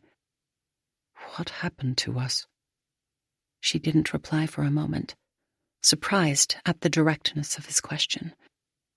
You know exactly what happened. I showed up to take you to a dance, but you'd already left for London. He leaned toward her. For months, I took a bus to the city on my days off school to talk to you, but you were never there, and you never returned my calls. She'd ignored his calls, but I didn't know you came to London that many times. Your roommate wasn't particularly excited to see me. She knew I was angry at you. He cocked his head. Angry? Okay, I pretty much hated you. And now? He started. Do you still hate me? Some days. Tonight? Not so much, she said, the anger at him turning inward for her weakness. Christopher was the one who'd cheated on her. He was the one who'd pretended to love her, the one who'd asked to marry her, while he was out with Brittany Garnett on the side. I didn't even know you'd married until I saw the announcement in the paper. It was for the best, she said. Not the best for me, or your parents. But it was best for... She stopped. For who? She shivered. This place, along with this man, unnerved her. Of all the lines she'd rehearsed during the past decades, the conversations she'd repeated in her mind, this was not one of them. Christopher's cell phone rang. He pulled it out of his pocket and glanced at the screen before muting the call. Then he looked back over at her. You said you'd marry me, he said, his voice so low she could barely hear it above the sound of the current. Only because I thought you'd be faithful. I was faithful to you until the day I found out you'd married someone else. She released her legs and crossed her arms over her chest, angry with him now for his lies. You knew I loved you, and yet you ran away. If I knew where you went, if I'd known you were going to marry... His voice cracked. I would have broken down the door if I had to, Heather, but you hid yourself while I racked my brain to figure out what I did wrong. And I still wonder, he said, searching her face in the lantern light. What went wrong? Her hands trembled. Finally, after all these years, she had the opportunity to confront his deception, get the vindication she'd sought. Finally, she could tell him the truth. That night in the garden, you told me you wanted to marry me. You got down on your knee and gave me the ring you bought at Woolworth's. I remember it well. And so did she. It had been warm that night. Starlight had rained down on them, and her mum's garden smelled sticky sweet. Heather was preparing to start her first year of college in London. Christopher, his second year at Oxford. Both of them spent the summer working at a shop for tourists in town, and during the long evenings, they biked in the hills and walked along the river. Sometimes, when both her parents were working, they hid out behind Willow Cottage. After their glorious summer, Christopher had met her in the garden and slipped down onto one knee. He didn't have the money yet to buy a diamond, but she accepted the brass band with a pink opal and told him she didn't like diamonds much anyway. And she'd given him everything that night, thinking they would marry. Her parents hadn't been as excited about the proposal as she had been, but at the time she didn't care. The next night, Christopher was supposed to take her to one more dance before they left for school. But instead of dancing with her, he'd been out with a girl a year younger than Heather. Her gift to him had meant nothing, and it shattered her heart. And her ability to trust another man. I wanted to marry you, he said. Then why were you fooling around with Brittany Garnett? He lurched back like she'd thrown a stone at him. What? You never came that last night to take me to the dance. Mum said she saw you and Brittany kissing near Arlington Row instead. She took a deep breath. The next day, I drove over to Oxford to talk to you, but you seemed to be quite occupied with another woman there. That's why you wouldn't return my calls, he said slowly. I gave myself to you, Christopher, and you crushed me. He opened his mouth slowly, as if he were still forming the words, when the phone in his pocket began to ring again. He took out the phone and then looked back and forth between it and Heather. Is it Adrian? He nodded. You better take it. I'm sorry, Heather, he said as he stood, though she wasn't sure if he was sorry for taking the call or for what happened long ago. When he answered his phone, he apologized to Adrian, too, for not answering the first 2 times she phoned. Heather felt numb as she crawled into her bed that night. Alone. She had been so angry back then. At herself and at Christopher. At least she had finally been honest with him. Or almost honest. Perhaps it was time to tell him about Ella as well. Part 3. For many years, I thought Maggie's sin had stained our family, ruined any hope for my future. While I was busy criticizing the splinter in my wife's eye, I should have been chopping up the log in my own. Even though it's small, a splinter can cause tremendous pain. And if someone doesn't pull it out, an infection can spread through an entire body, or an entire family. Instead of criticizing, I should have helped Maggie heal. Perhaps God's heart isn't to punish sinners. Perhaps it's to wash away the guilt from our sins, the pain of our hardship, and bring us back to Him. The aftermath of sin might remain, like the destruction after an earthquake, but He cleanses it from our souls so we can rebuild, healing our wrongs from the inside out. Libby wasn't a punishment. She was a blessing. Maggie, Elliot, and I, we all had choices. But Libby had no choice. When she was afraid, I should have been there beside her, encouraging, not forcing her to overcome her fears. Maggie asked for my forgiveness, and I refused to give it for far too long. My stubbornness came between all that was right, and I hurt too many people. I've tried to make my amends. Some in life. Some will have to wait until after death. I pray Heather will understand. 24. December 1969. Ladenbrooke. Oliver's Folly was terribly cold. Clouds hid the warmth of the moonlight, along with all the lovely stars that offered Libby comfort when she couldn't sleep. She pulled another blanket over her chest to shield herself from the winter air, but her trembling wouldn't stop. Something was wrong with her, but she didn't know what it was, or what to do. Rubbing her hands up and down her arms, she tried to warm herself under the blankets, stop the shaking, but she couldn't rid herself of the cold. She'd left home weeks ago, afraid Mummy would take her to a doctor, and she hated the men who asked her all sorts of strange questions and probed her skin with their tools. Oliver was the only man she wanted to touch her, but he'd been gone for months now. If he was here, he'd know what to do. Walter had been searching for her in the evenings, calling her name over and over in the gardens, but whenever he came close to the folly, she hid, afraid he would force her to conquer her fear of the doctors. She'd thought about going to visit Daphne, but her old friend had a husband and a baby to care for now. Besides, on the last day Daphne had come for a visit, Mummy had given her money. Daphne wasn't really her friend. Libby was her job.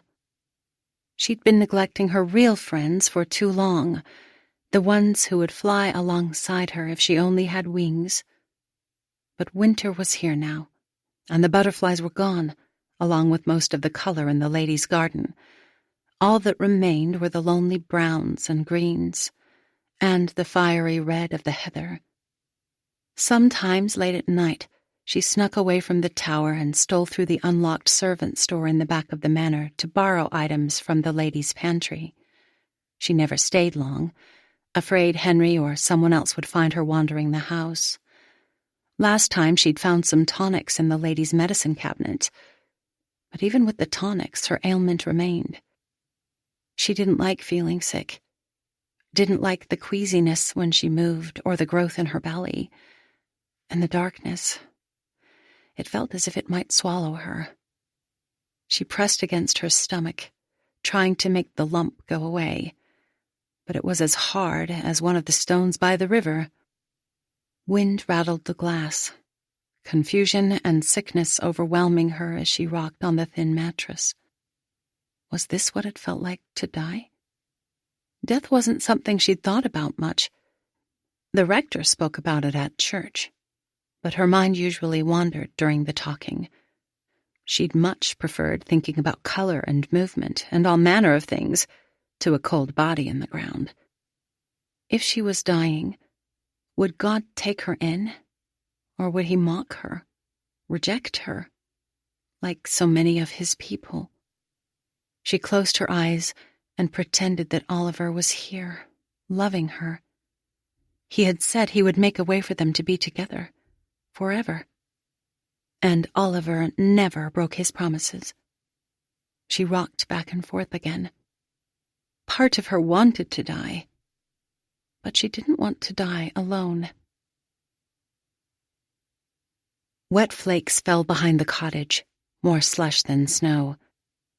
Maggie stood on the back patio, her heart grieving as she watched the gray slurry from the skies mask her garden.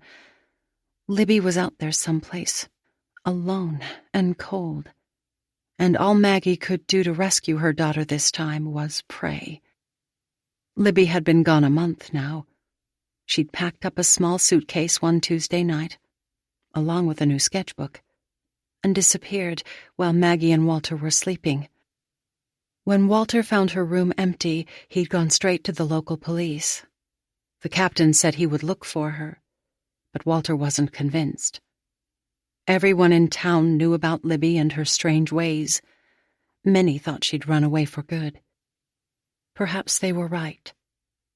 It wasn't odd for Libby to leave during the night, but in the past she'd always come home by morning. Maggie couldn't bear to think her daughter wanted to stay away from her.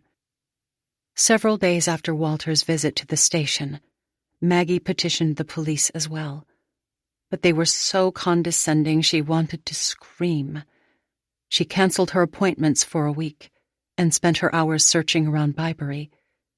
Then she expanded her search to the surrounding villages, a picture of Libby in hand. But no one recognized her daughter. Something was wrong. Maggie knew it deep within, and it terrified her. She'd always been able to fix the wrongs for Libby before. The teachers who'd thought she was slow, the children who'd mistreated her, even the night she found her daughter with Oliver Croft. She rubbed her hands together to warm them. The scaffolding she'd built under her daughter's feet was collapsing, and if she didn't know where Libby went, she couldn't do anything to fix it this time. Maggie moved back across the path to the wrought iron gate, as she had done every night since Libby left the house, but it remained locked. Had it been a horrible mistake to keep Libby out of Ladenbrooke while Oliver and his family were gone? Maggie once hoped the gardens behind their house would renew Libby's body and mind, but perhaps her time at Ladenbrooke was more than just enjoying the flowers and her butterflies. Perhaps it was her daughter's only means of feeling free, independent. While trying to protect her, she and Walter had taken away the one place where she thrived. Where would Libby go if she couldn't enter the gardens? She'd never cross the River Colne, but still Walter had waited across to Ladenbrooke the morning after Libby disappeared, and then returned over and over in the evenings, searching for her. Fear gnawed on Maggie's insides, gorging itself like a tapeworm on her regrets. Ever since she'd seen Oliver holding Libby's hand in that folly, more than a year ago now, the memories of her and Elliot haunted her again. She'd been swept off her feet by an older, dashing sailor, but she'd never thought Libby could be swept away like that. For months, Libby seemed to pine for Oliver as Maggie had once done for Elliot. But this past summer, even when Oliver was home, Libby never fought with them about the lock on the gate. She'd thrown herself into her painting, and Maggie was glad she had something to distract her. Oliver might enjoy Libby's company, but he didn't love her any more than Elliot had loved Maggie. If he were like Elliot, he'd want to claim Libby for himself without offering her a future. Oliver had seemed to awaken something in Libby's heart. Part of her might have rejoiced at the maturation in her daughter's emotions, but Libby was far from ready to be in a relationship with a man, especially one like Oliver, who wanted the only thing he couldn't have. No one ever talked to Maggie when she was younger about the ways of men and women, or how babies were made. But she had told Libby that neither storks nor gypsies delivered them. Libby hadn't been horrified by the truth, as some children might have been, nor did she seem curious to learn more. Instead, she only seemed bewildered by Maggie's explanation. If her mother had survived the war, Maggie liked to think she would have talked to her about the relationship between men and women. Instead, Elliot had been the one to explain how a man loved a woman, and how a woman was supposed to love a man. Yet their first time together wasn't as magical as Elliot claimed it would be. Instead, it had scared her. She'd known in her heart what she was doing was wrong, but still, she met Elliot at the cave, desperate for what she'd thought was love. Walter had never forgiven her for carrying Elliot's child, or for deceiving him. But how could he really, when she had never been able to forgive herself? She wasn't even certain that God had forgiven her. She pulled her house robe tighter around her chest. What happened wasn't Libby's fault. It was hers alone. If Walter found out about Libby and Oliver, he would think Libby was just like her mother, and Maggie feared he would stop searching for her. She scanned the drifts of muddy snow again. Where was her daughter tonight? She prayed Libby was safe, that no one would harm her, that she had food and a warm, dry place to sleep. She walked back into the house and started the electric kettle, but she didn't make herself a cup of tea. She'd hardly eaten anything since Libby left them. How could she savor the warmth of food or tea when her daughter might be hungry tonight? "Why are you up?" Walter asked from the shadows, slouched in one of the sitting-room chairs. He rarely smoked the cigarettes he kept hidden in his church shoes, but an acrid cloud billowed around him now. "I was hoping the snow would bring her home." "I don't think she's coming home," he said, resigned. "She's warm, isn't she?" "I don't know." Her gaze wandered back toward the dark window. "I pray to God that she is." "I hope God listens to you." She flinched. Sometimes she didn't know if he was trying to be optimistic or if he was condemning her for her past, sentencing her again and again. Guilty. She switched on the lights of the Christmas tree, trying to brighten the sitting room, and sat down in the upholstered chair beside him. "We may have started our marriage wrong, Walter. But have we done everything wrong?" "We did our best." His chair creaked as he spoke. "Now Libby has to choose how she wants to live her life." "But she can't choose. She doesn't know what is right and wrong." He took a drag on his cigarette.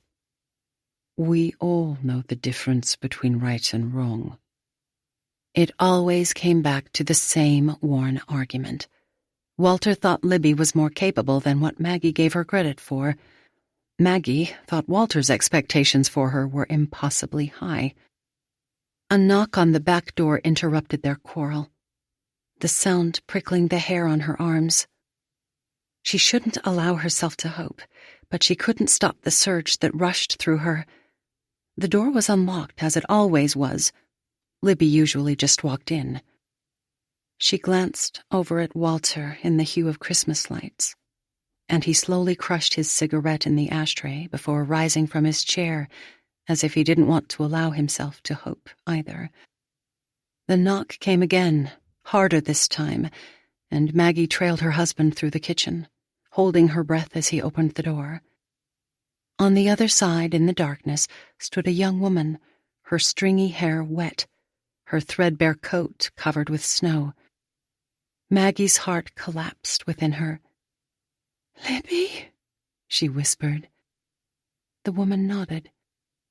It was Libby, and yet she looked nothing like her daughter. Her simple beauty was washed away, and her stomach. Dear God. Maggie caught herself on the edge of the counter. Libby was pregnant. 25. December 1969. Willow Cottage. Anger raged through Walter as he stared down at Maggie's daughter. He'd spent the past 15 years toiling to provide for her like she was his own, pushing her to succeed, even when Maggie thought she would fail. But Libby wasn't his. Never was and never would be. She'd followed right in her mother's and her father's footsteps. After all he'd done for her, after all he'd desired for her future, he had wanted a different life for Libby, and yet she betrayed them. Libby's shoulders were hunched, her gaze on the ground. "Something is wrong with me." He folded his arms tight over his sweater. "I dare say it is." Maggie pressed her fingers into his arm. "Walter." He waved her hand away. "Whose child is it?" Her eyes grew wide, her voice cracking when she spoke again. "What child?" Maggie tugged on his sleeve. "She doesn't understand." "I think that she does." He didn't take his eyes off Libby, searching for the truth like he'd done the day she was born. Except back then he'd been searching for the truth from her mother. He wouldn't be played the fool again. "Who's the father?" Maggie reached around him, taking Libby's hand. "Come inside or you'll freeze." "What child?" Libby repeated, staring at him. "She doesn't know," Maggie said, trying to push him out of the way, but he needed someone to tell him the truth this time. "Where have you been?" he demanded. She looked back up at him, those big, beautiful eyes not as innocent as they'd once been. "With the butterflies?" "There are no butterflies in December." She held up her sketchbook, wet from the snow. Inside were her pictures. "Did someone hurt you?" Walter asked. "No." His voice trembled. He hated asking these kinds of questions, but if Maggie wouldn't do it, then he must. "Did someone force you to do something you didn't want to do?" "He never forced me." "Who, Libby?" he pressed. "Who wouldn't force you?" She began to cry again. "You have to go back to him," Walter said. Maggie gasped. "You don't mean it." He ignored her. "Go back to the baby's father." Libby's cries grew louder, and Maggie pushed around him. "He doesn't mean it." But he did mean it. A baby should be with its mother and father. No good had come from this pasting together of a family. No matter how strong the glue, nothing could hold them together. Libby shivered, and Maggie began to cry with her. "This is my fault," Maggie said. "Libby is old enough to choose." "I should have—" Maggie started as she shook her head, defeated. "I've ruined everything."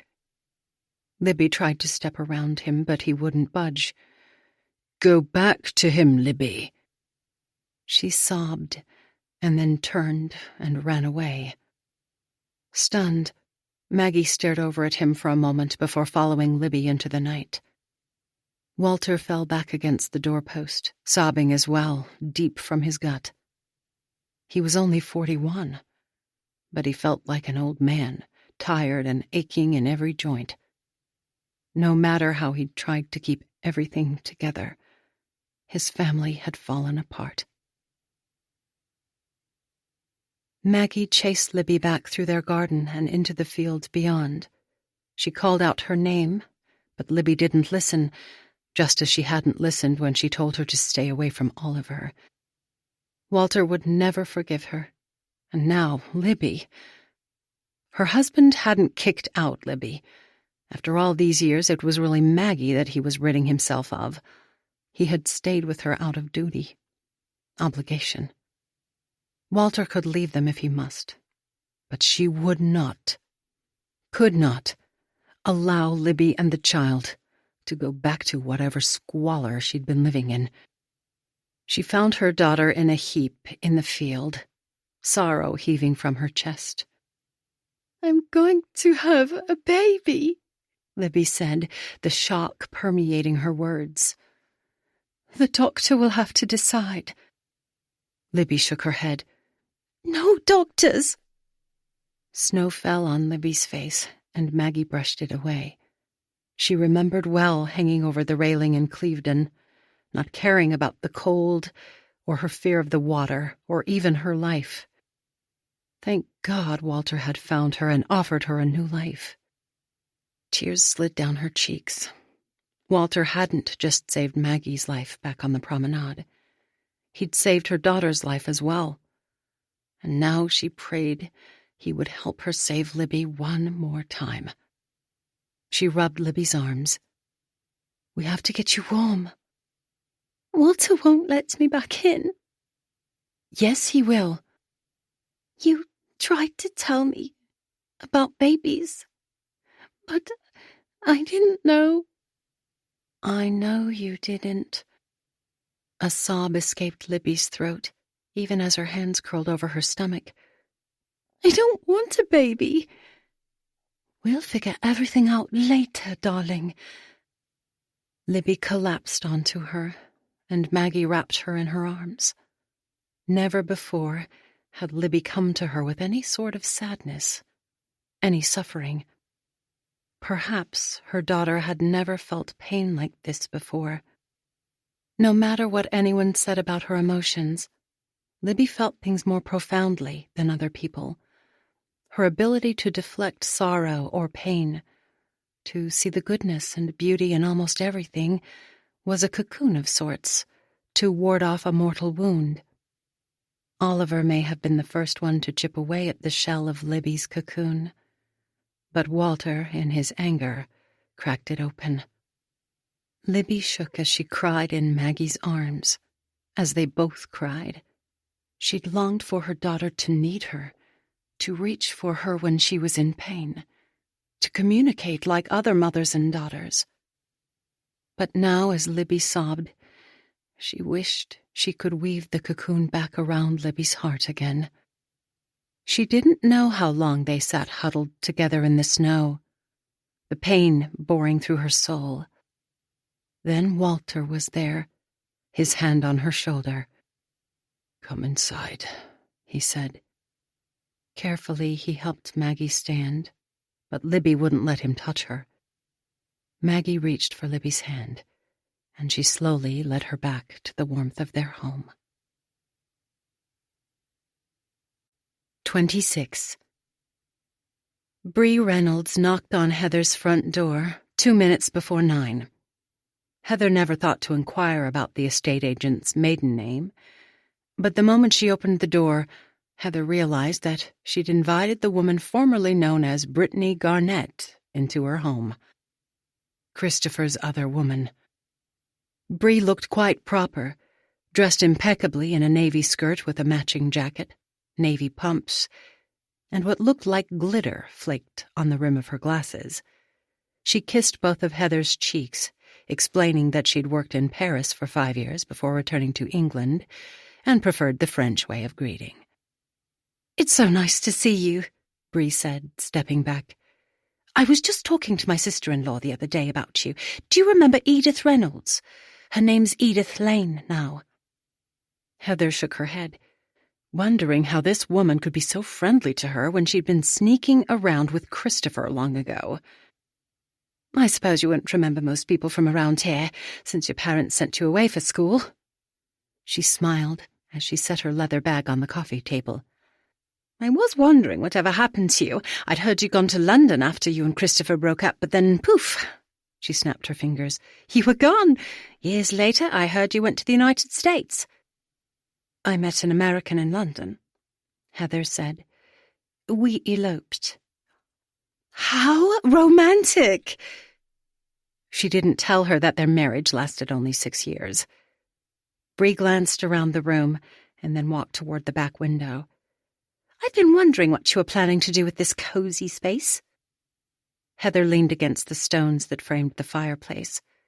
She didn't want to work with Brittany turned Bree, but she needed a real estate agent, and Bree Reynolds was supposed to be the best in the area. "I want to sell it," she explained. "Then let's get it sold." Bree pulled out her cell phone and began tapping on her keypad with her manicured nails. A wave of sadness swept through Heather, her heart clinging to the past in spite of her desire to let it go. But she had traveled here to clean up the rooms and put her parents' house on the market, not dwell on Christopher or the memories in this cottage. It was time to say goodbye. She showed Bree the small kitchen and dining area to the left of the sitting room. Then Bree followed her up the steps. Bree clicked her tongue as she examined both of the bedrooms and the one bathroom that separated them, opening up closet doors and the bathroom cabinet as she tapped notes into her phone. When they finished upstairs, Bree peeked into the basement and retreated quickly back up the stairs into the kitchen.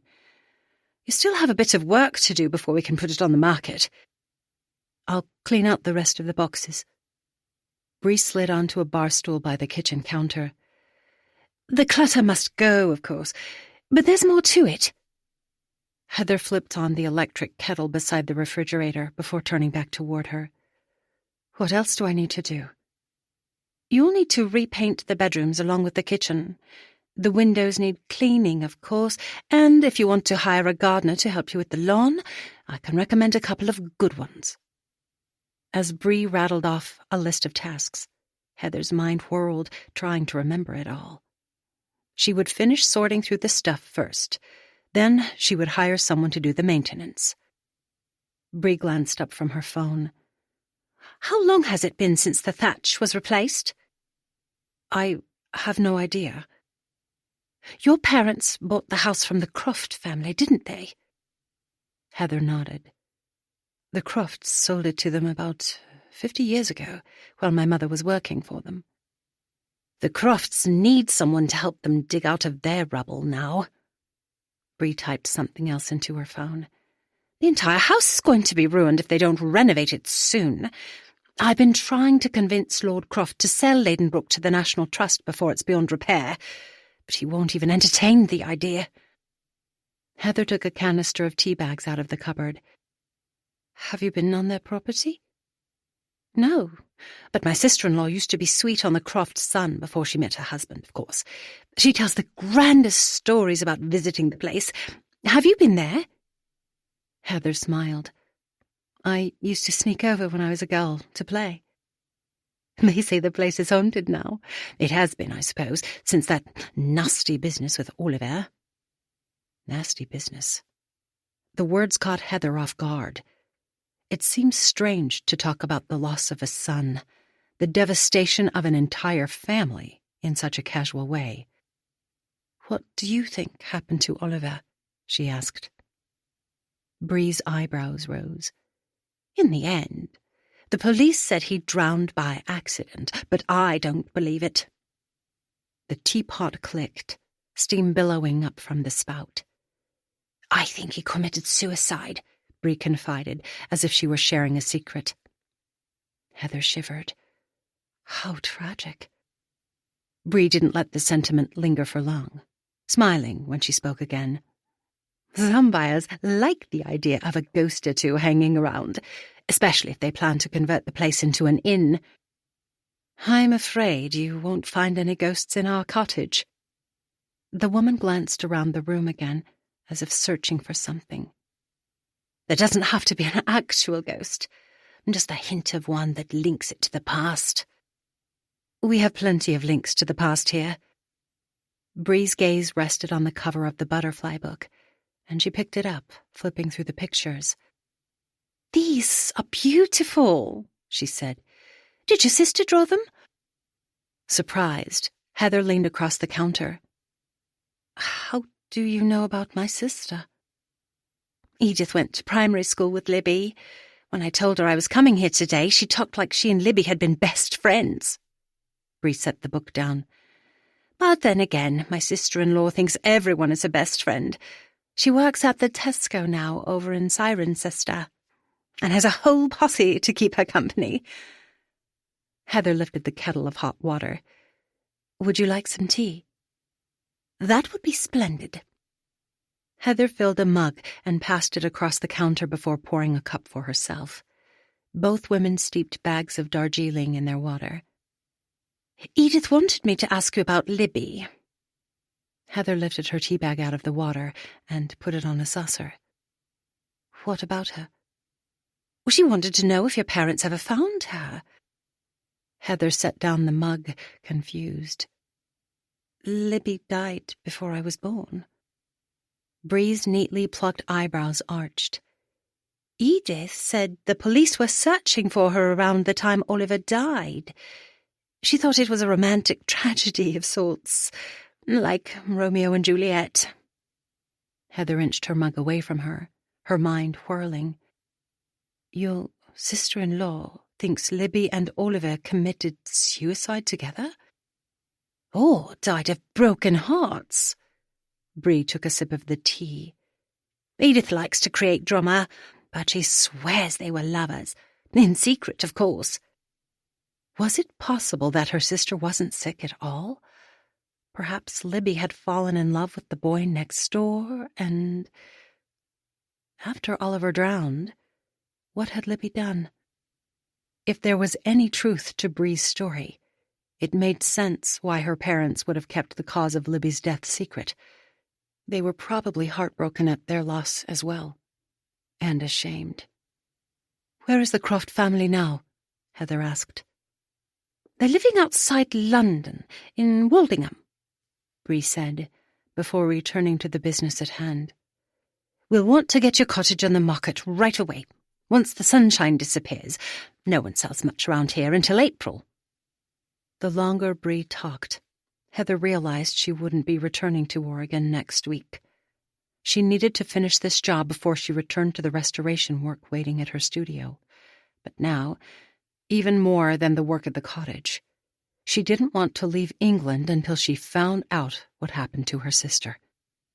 "I can finish the work here in the next 3 weeks," she said. "Excellent." Bree took another sip of her tea, and it felt so strange to be sitting here drinking tea with the woman who had... Well, she wasn't sure exactly what the relationship was between Christopher and Bree.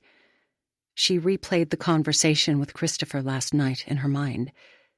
He seemed surprised by her accusation. Bree stood. "Do you have any more questions?" she asked, as Heather escorted her to the door.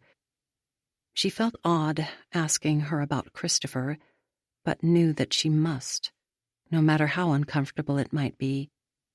"It's a little off topic." Bree stopped on the stoop. You can ask any question you'd like. Back when we were teenagers, did you and Christopher ever—" She took a deep breath. "Did you ever date?" "Of course not," Bree said with a little wave. "My sights were set on Alan Reynolds from the time I was 16, though it took a few more years before he noticed me." She studied the woman's face as if she could cipher the truth behind her glitzy glasses. "There was nothing between you and Christopher?" "He only had eyes for you, Heather. Surely you knew that." Bree slid her phone into her purse. "You should ask Christopher's mother about Libby. She knows everything about everyone in this town." Heather forced a smile. "Perhaps I shall." After Bree left, she sat down on the front stoop of the cottage. Had her mum lied to her about seeing Christopher and Bree, or Brittany, together? Or was Bree embarrassed by the truth? And at this point in her life, did she really need to find out what happened? 25 years ago, she'd cried in her mum's arms, her heart crushed that Christopher had betrayed her. Never once had she doubted the story. Probably because she'd begun questioning whether Christopher Westcott really loved her, or if he'd proposed marriage so she'd give herself to him. She'd been up most of that night grieving, wondering what had gone wrong. They were supposed to say goodbye the night of the dance, but he'd left without seeing her. And then when she found him and a female student huddled together in the lobby of the dormitory, in hindsight, it could have been innocent, a study date perhaps. But at the time, her emotions were in overdrive, reeling from the betrayal.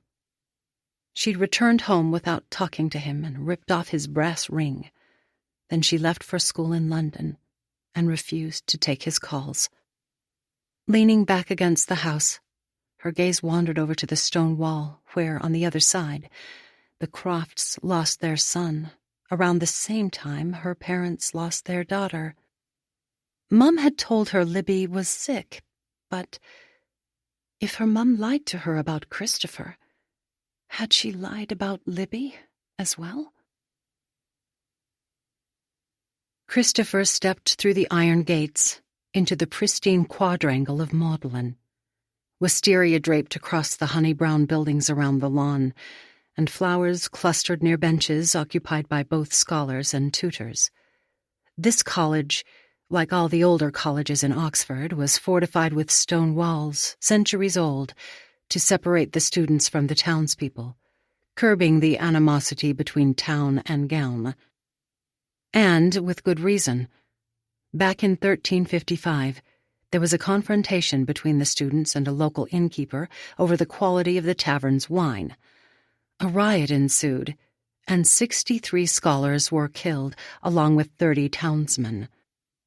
For almost 500 years, on St. Scholastica's Day, the town and its mayor had to pay annual penance for the slaughter, until a mayor in the early 1800s refused to participate. The tradition ended, but the old wound was easily reopened. His visit to Bybury ended late Friday night when the old wound inside him had been ripped open as well. He'd been honest with Adrian about his visit with Heather, and tried to reassure her they were just two friends, reconnecting after the death of her father. But he hadn't convinced Adrian, or himself for that matter, that it was completely innocent. Adrian had said there was no misunderstanding. She was just the only one willing to admit it. It had been a long drive back to Oxford. He walked into the chapel at Magdalen this morning and sat down on one of the hard pews. Wooden statues of the saints stared down at him. Music from the organ above wafted through the narrow room. Closing his eyes, he prayed silently for wisdom and peace and direction. God knew the truth about what happened long ago between him and Heather. Perhaps he could reveal it now to both of them. Christopher had known Brittany Garnett from school, but she had been younger than him, and he certainly never met her near Arlington Row. He didn't even remember socializing with her as a student. But he did remember the night he'd come to take Heather to the dance, a bouquet of wildflowers in hand. Mrs. Doyle had opened the door before he knocked and told him that Heather had already left for London. It was no surprise, then, that Mrs. Doyle told Heather a story about him and Brittany. Heather's mum had consistently tried to thwart their attempts to be together. Of course, it didn't help that in his immaturity he'd proposed marriage before they were ready. At the time, he hadn't been thinking about consequences, and he would give just about anything to undo his actions that summer.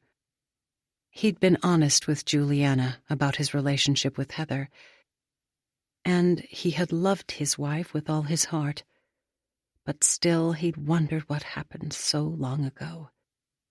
It was his mum who'd given him back the brass ring, a silly token of his affection for Heather, as cheap as how he'd treated her their last night together. In his mind, he knew God's forgiveness had washed over him, but it still felt like he paid penance every time he returned to Bybury. Had his mother somehow conspired with Mrs. Doyle to keep him and Heather apart? After the organist stopped playing, he stood up and stepped under the dark-paneled doorway into the sunlight. As he strolled the path alongside the quad, he called his mum. "Is Adrian angry?" she asked. "Terribly." "Oh, dear." "It was a misunderstanding." "Of course," she replied, quite unconvincingly. "I need to clear up something else with you." He turned a corner into another quad with a meadow of bluebells. "Back when I was in college, you said Mrs. Doyle brought back the ring I gave Heather. You said Heather decided she didn't want to marry me after all." There was a long pause before his mum replied. "You were both so young." "Not too young to hear the truth." "We thought you'd do something you would regret," she said. He leaned back against a brick wall. "Did you and Mrs. Doyle plot against us?" She didn't answer his question. "We were afraid, for both you and Heather." Two young scholars walked by him, hand in hand. "What were you afraid of?" His mum sighed. "It's a long story." "I have plenty of time." 27. December 1969. Willow Cottage. Maggie paced in front of the fireplace, the lights from the Christmas tree glowing behind her. For a lifetime she'd longed for the Christmas she'd dreamed about as a child, of love and gifts, and slowly sipping eggnog while her family savored one another's company. She'd wanted her husband and daughter together for Christmas, but not in this way. Now she wished the light of Christmas would shine into the hearts of the two people she loved more than anyone else. That hope would flood their hearts. Sometimes the barrier between Libby and Walter had seemed as impenetrable as the stone wall that separated Ladenbrooke from Willow Cottage. But walls weren't impossible. She wasn't certain whether she should quietly traverse this one or knock it down. But one way or another, the barrier must go. Libby refused to see Walter, and he wouldn't cross the threshold into her room. It broke Maggie's heart to see the people she loved at such odds. But she and Walter couldn't quit now because Libby was having a child. They must put aside their animosity to save Libby's child. Their grandchild. She was only 35 years old, and about to become a grandmother. No one in their village suspected that Walter wasn't Libby's biological father, so whether he liked it or not, he was about to become a grandfather. He stepped into the sitting room. "How long do we have?" Maggie didn't know when the baby would arrive. Libby refused to talk about Oliver, but the Croft family left for London in August, so Libby would be at least 4 or 5 months along. "Maybe April?" "You need to get some sleep," he said. I'm not tired. I wish you would be honest with me, Maggie. She rested one arm on the back of a chair.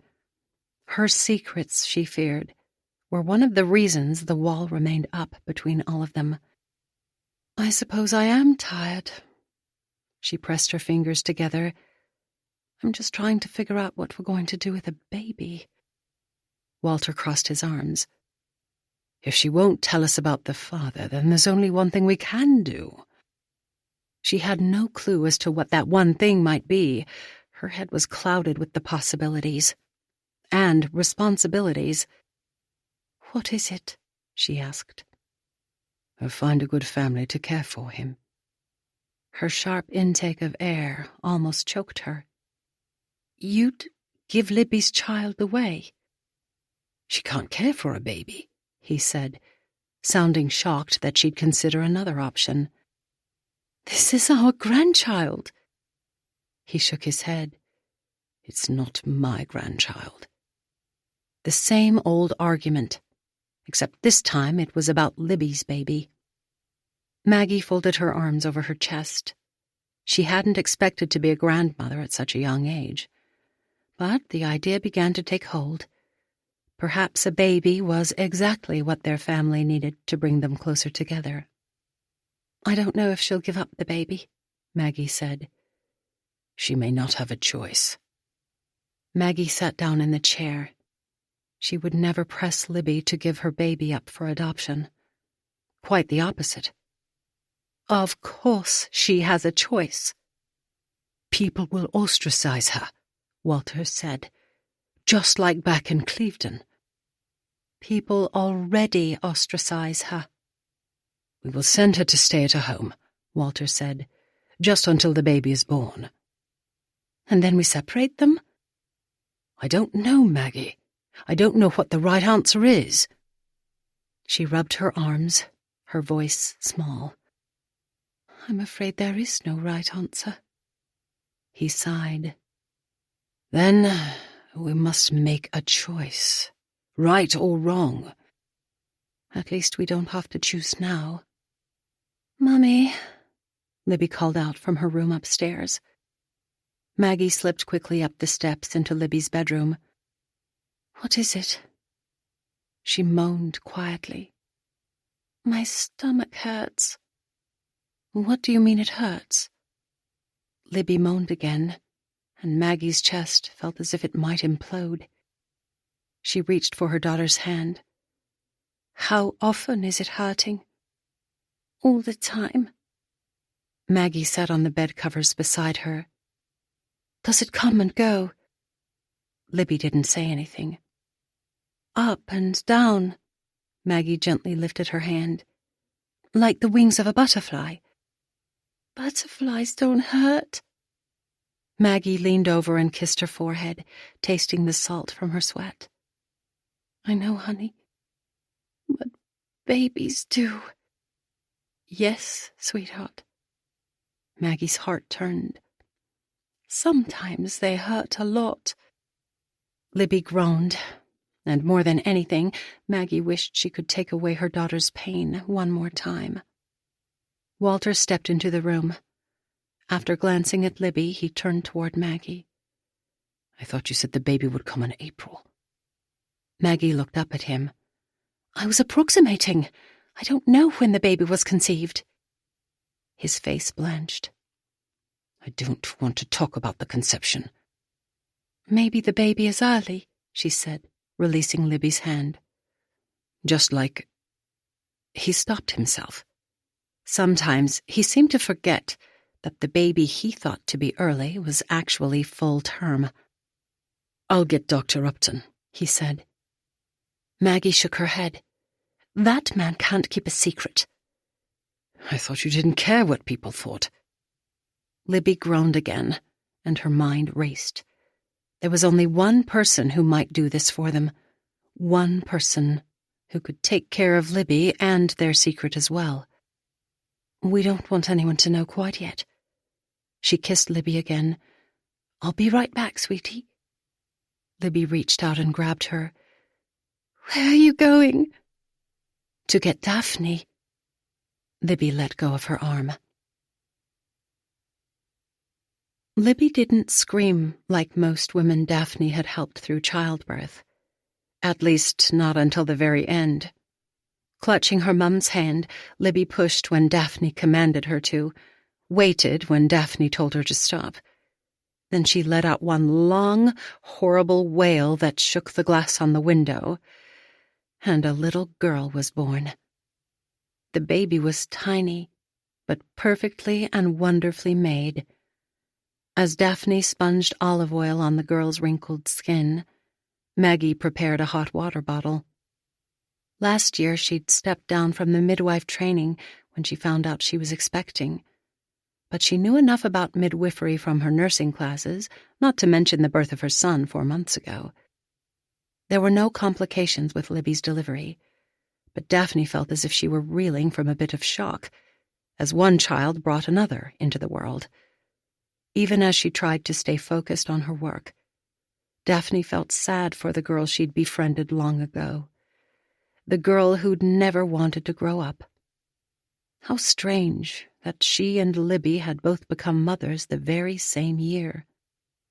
Daphne weighed the baby on the scale that Walter brought into the room, along with the cot Libby used 15 years ago. He placed the baby cot beside Libby and then retreated back into the hallway. "She's too small," Maggie said, standing over Daphne's shoulder. "She's 5 pounds. That's how big Libby was when she was born." "Was she premature?" Daphne asked. Maggie shook her head. Daphne wrapped Libby's daughter in a blanket and spooned droplets of sugar water into her mouth. The winter sun had awakened outside the window, casting a dull sheen across the snow, and the pains of exhaustion were wearing on her. She'd been up most of the previous night comforting her son. She looked up at Maggie as she fed the baby girl. "You'll need to get a birth certificate." "Not yet," Maggie said. "We need some time before we tell anyone about her." Libby's eyes were closed as she rested on the pillows, and Daphne wished Maggie could sleep as well.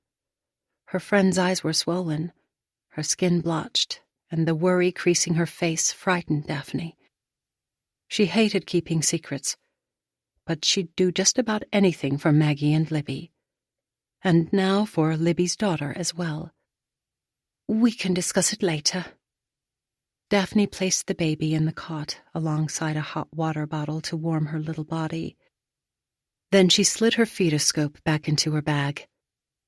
Maggie escorted her down the steps into the sitting room. "Thank you for doing this." Daphne nodded. "I'm glad she's healthy." "A miracle," Maggie said, holding out Daphne's wool coat. "Who will notify the father?" she asked, as she buttoned her coat. "Libby won't tell us his name." Daphne moved toward the door. It was her job to care for people's well-being, not to judge or search out facts they wanted to hide. But she couldn't stop herself from wondering about the man who'd been with Libby. "It's not my business to pry." Maggie stopped her. She said she loves him, whoever he is. "He'll want to know he has a daughter." Maggie shook her head. "I'm not so certain." Daphne slipped on her Wellingtons.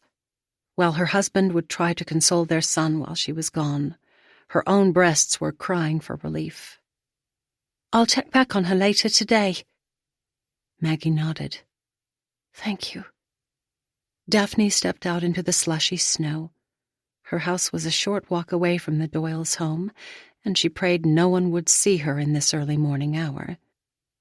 She would do her best to protect Libby and her family, but it would be impossible to hide a baby from the entire village for long.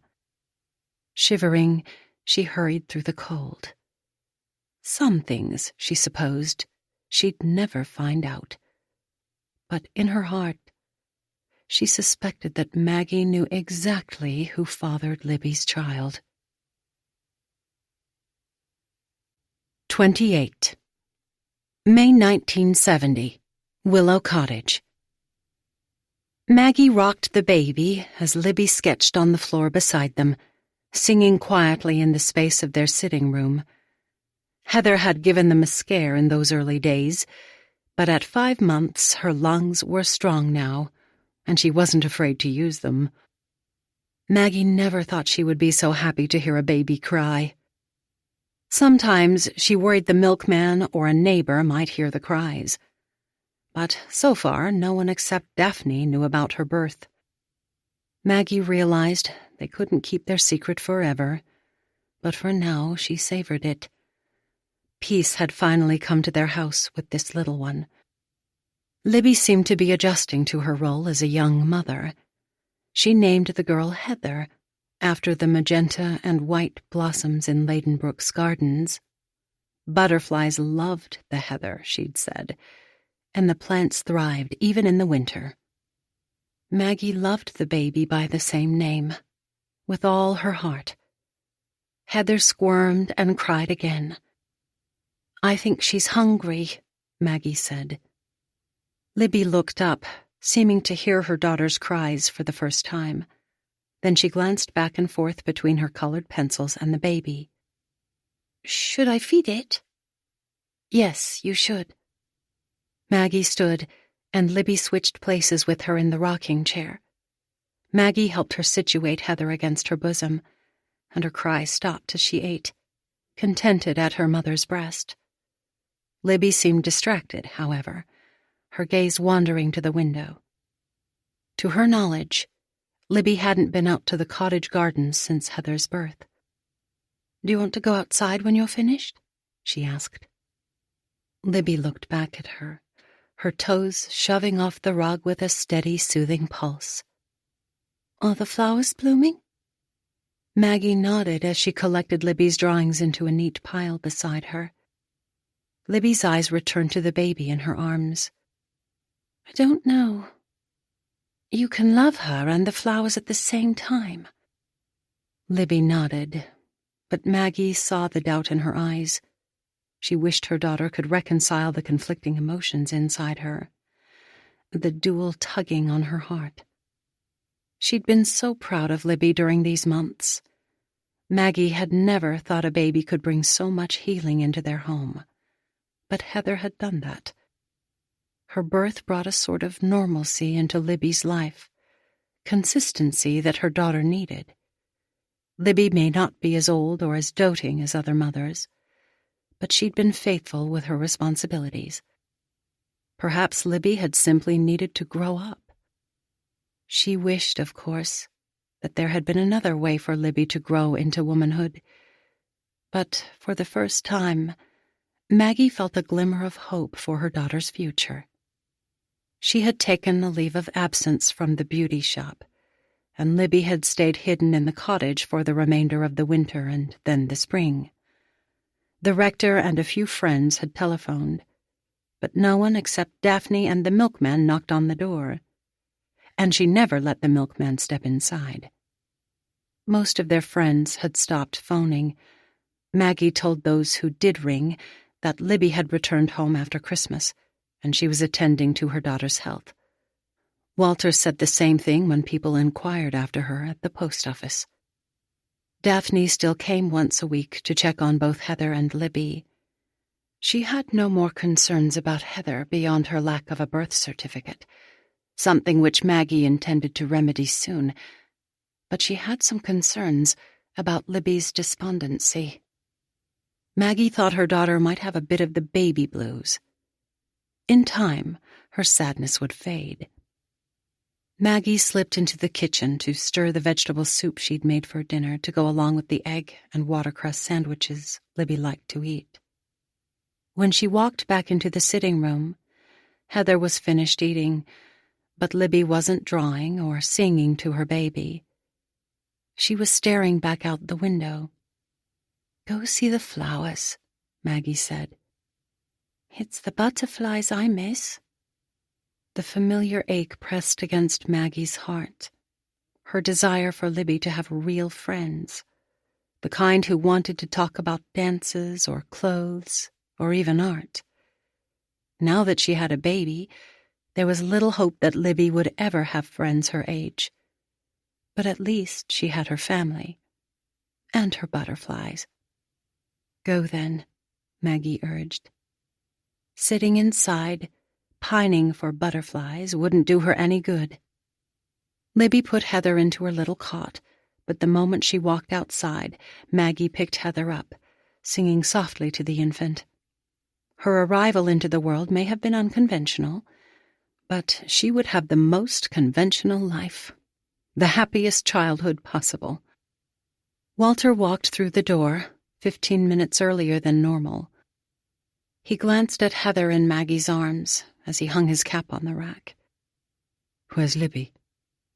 Maggie nodded toward the back window. Out in the garden. In his eyes, she saw the same doubt she'd seen in Libby, but he didn't say anything to criticize. Instead, he lifted Heather into his arms and sat down in the rocker, holding her tight. Maggie leaned back against the doorframe and watched them, wondering if he'd ever let go of her again. The creamy vanilla scent of clematis breathed life into Libby's lungs. She trailed the vines along the wall, down the hill behind her parents' home, and through the path in the forest. At the river's edge, she sat on a rock and dipped her big toe into the current, watching the water swirl around it. The river didn't seem nearly as frightening as it once had, for she had a new fear now, one even more daunting than the water. How was she supposed to care for a baby? She had nothing to offer it except milk, and sometimes that wouldn't even console it. The baby's crying frightened her, and she often felt as if her head might explode if she didn't get outside, away from the noise. Then Mummy would come alongside her and say that it was tired or needed a new nappy, or that Libby's hands were squeezing it too tight. Her aching breasts reminded her when it needed to eat, but Mummy said the milk wouldn't last forever. Sometimes, when she was younger, in the frantic pace of drawing and dreaming, she forgot to eat or even drink. How was she going to remember to feed another person? She took a deep breath. The smell of flowers was supposed to quench her fears, but all she smelled this time was mud and moss. Summer was almost here, bringing back the tulips, butterflies, and the promise of Oliver Croft on its warm breeze. Butterflies needed flowers to survive, just like she needed Oliver Croft. And Oliver needed her more than the baby did. Baby needed someone like Mummy to care for her. 29.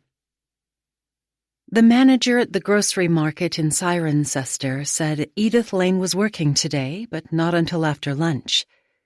Heather checked her watch and asked for directions to the local library.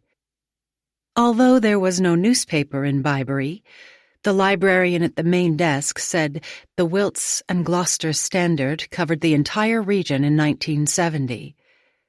They kept all the editions on microfilm, but the librarian had never operated the reader on the back wall. Heather hadn't operated one since she'd attended college in Portland. Between the two of them, they managed to get the reel on the spindle and the film threaded through the glass, rotating forward instead of back. Her parents had said Libby died before Heather was born, so she scanned through the obituaries in the late 1960s. When she didn't find any mention of Libby, she started foraging for information about Oliver Croft's death. The first headline about Oliver was published on June 4th, 1970. It was quite similar to the one Ella had sent, saying the police found Oliver's body in the River Colne, and they suspected foul play. She studied the grainy photo beside the article. Oliver Croft was a handsome young man, and in his eyes she saw a bit of the recklessness she'd once admired in Christopher. Had her sister loved this man as she'd once loved Christopher? The next article on Oliver was published a month later. The police, it seemed, had no suspects in the case. She scanned the obituaries and articles for the rest of the year. There was only one more mention of the Croft family. One of the November papers reported that their daughter, Sarah Croft, was engaged to marry a man from London. If Oliver Croft, the son of a lord, had been murdered, it seemed there would have been a massive search for the person who had killed him. Perhaps Bree was right. Perhaps there'd been no foul play. Did the Croft family ever return to Ladenbrooke after Oliver's death? The Crofts and her parents were neighbours, and her mum once worked for Lord and Lady Croft. Did they mourn the deaths of their children together? Or did the wall that separated them remain intact, even in their sorrow? She turned off the machine and sat back in her chair, sadness looming over her. She had returned to England to close the doors to her past. But new doors kept opening, more questions with fleeting answers. She glanced at her watch. Bree's sister-in-law should have started work 20 minutes ago. Perhaps she could offer some clarity, at least, to her questions about Libby. Heather found Edith behind the meat counter, a hairnet holding back her graying hair. She looked as if she'd been quite pretty at one time, but heavy wrinkles now lined her forehead and eyelids. When Heather introduced herself, Edith greeted her with a solid handshake. Then she hung up her apron on a hook and led Heather out behind the supermarket to sit at a picnic table along the edge of the parking lot. Cigarette butts littered the patches of gravel and grass underneath. Edith plucked a pack out of her shirt pocket and offered Heather one. After she declined, Edith lit her cigarette, took a long drag, and turned her head to blow the smoke. "So, you're Libby's kid sister." The words sounded strange to Heather's ears, but she nodded. "Bree said you used to be friends with her." She took another drag on her cigarette. "I wouldn't say friends, exactly." Heather's cell phone rang, but she muted it without looking at the screen. "What were you?" She shrugged. "I don't think your sister had any friends when we were kids. She wasn't particularly fond of people, except Oliver Croft, of course. All the girls were fond of Oliver." "Did she and Oliver date?" "Not officially, I suppose. His parents would have had a royal conniption if they thought he was sweet on her." "What was wrong with Libby?" Edith examined her face. "Libby was different than the other girls our age. But that wasn't the main problem. Oliver's parents needed him to marry someone with a truckload of cash. And my parents didn't have enough. No one in Bybury had enough money for the Crofts. They had that huge house to maintain, but they didn't have the income to keep it up." Heather pulled out the book of butterflies from her handbag. "Do you recognize this?"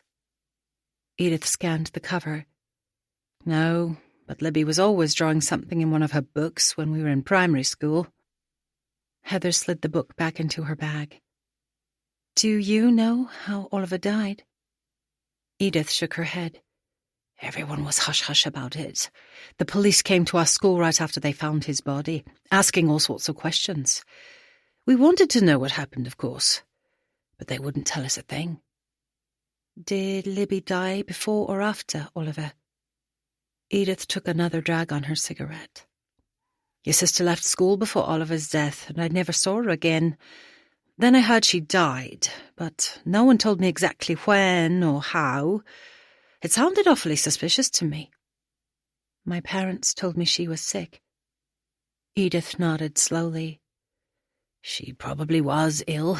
Your sister was very beautiful, but seemed so simple and—" "And what?" she prompted. "Different," Edith finally said. "Back before most people appreciated differences. Oliver really liked her, though, and my friends and I, we were jealous. Unfortunately, I didn't treat Libby very well.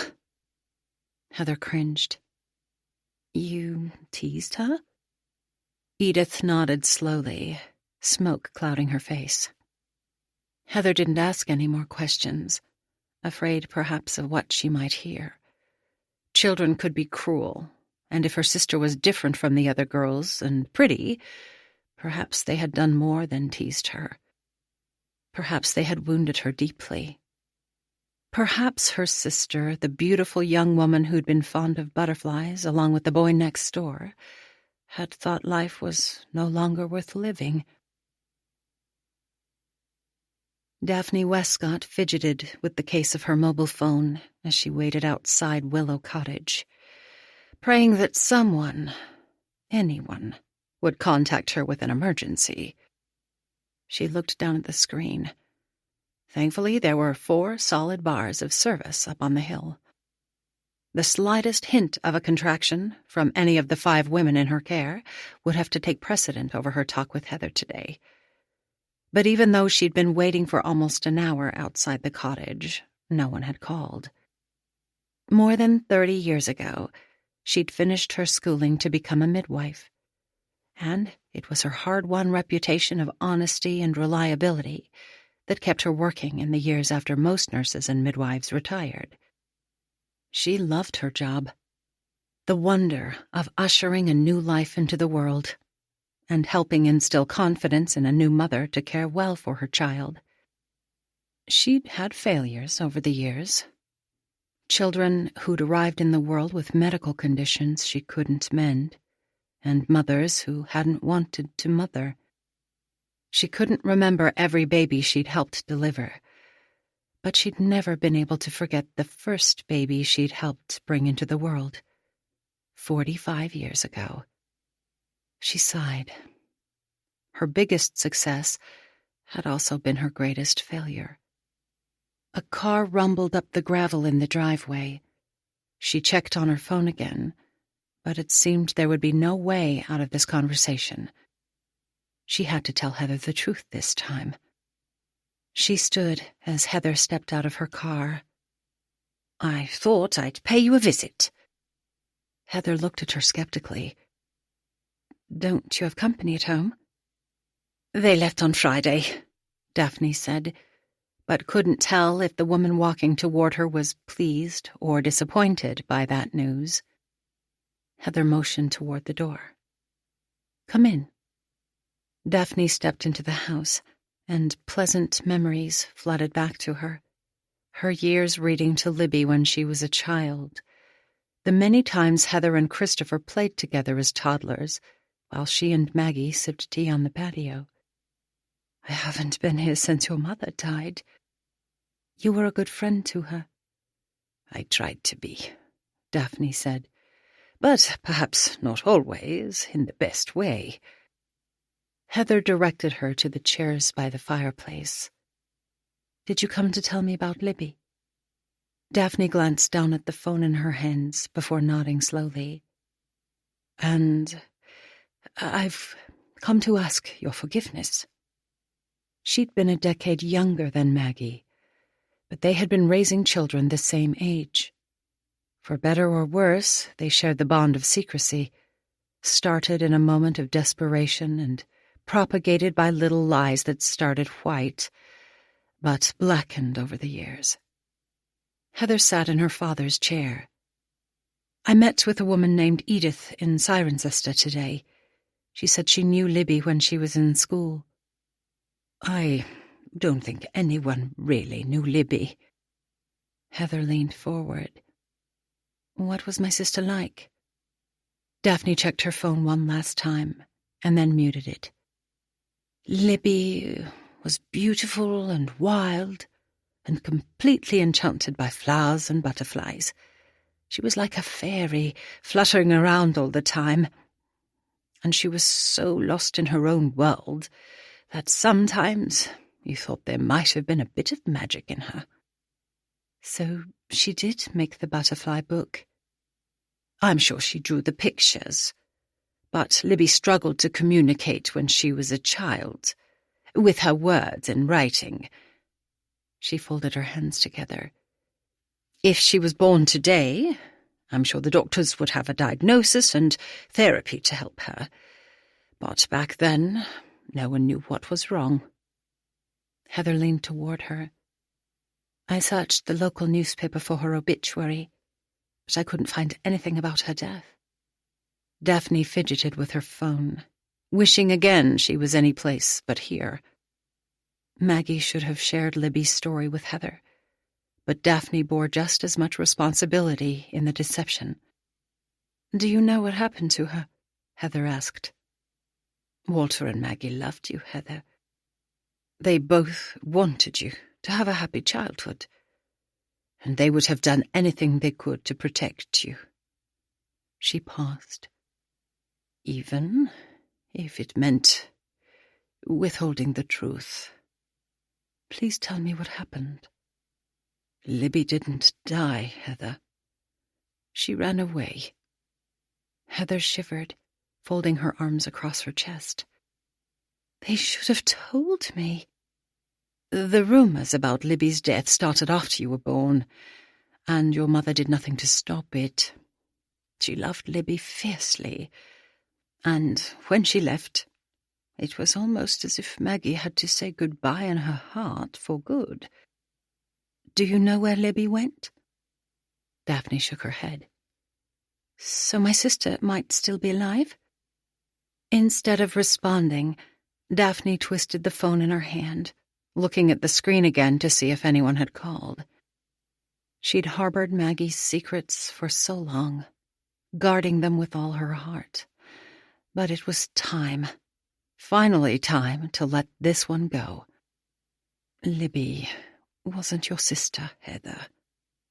Heather leaned forward. What was she? She took a deep breath. Libby was your mum. 30. Maggie pedaled her bicycle up the steep hill, her basket filled with tomatoes and avocado pears from the greengrocer, a rump roast from the butcher, and a tin of Cheese Krispies from the general store. It was a splendid spring day, the apple trees blossoming and flowers blooming on both sides of the lane. It was also the first time she'd visited the village since Heather had been born, and it was good to be back in town. People eyed her oddly, as they had back in Clevedon, but no one seemed to whisper when she entered the shops. They had nothing to whisper about. And she didn't particularly care if they did whisper. Joy had washed over their little family, and while Libby rarely talked, the gardens behind their cottage seemed to breathe hope back to her soul. Heather was a strong baby, demanding the attention of whoever was in the room, and she and Walter were both more than pleased to accommodate her when Libby was outside. Heather's strength, even her discontentment at times, was a blessing to them. With her tenacity, they hoped she would thrive. Libby continued to mature with her new responsibilities, though sometimes Maggie would have to call her in from the garden to feed Heather. Or she slept through the baby's cries, and Maggie would have to wake her. Sometimes Libby's gaze drifted over toward the towers of Ladenbrooke, and for that moment Maggie lost her entirely. But Libby was trying her best to be a good mother. She loved her daughter in her own way. Neither she nor Libby ever talked about Oliver, and Maggie didn't think Walter suspected the father of Libby's child. She prayed he would never find out. At the top of the hill, Maggie braked suddenly, the tin of Krispies spilling to the ground along with her bag of produce. Her hands trembled as she tried to hold up her bicycle, and she felt as if she might faint. The gates of Ladenbrooke were open, and they were never open unless... She breathed deeply, trying to calm the racing in her heart. Had the Croft family come home? Oliver may have had Libby last summer, but he couldn't have her any more, if he even wanted her. She collected the food from the ground, and tossed it back in her basket before walking her bicycle past the gate. She couldn't seem to stop herself from staring inside the gap, at the beginning of the treed lane that wound toward the Manor. Hopefully, Oliver would stay in London for the next 3 months to play rugby or row or whatever held his attention these days.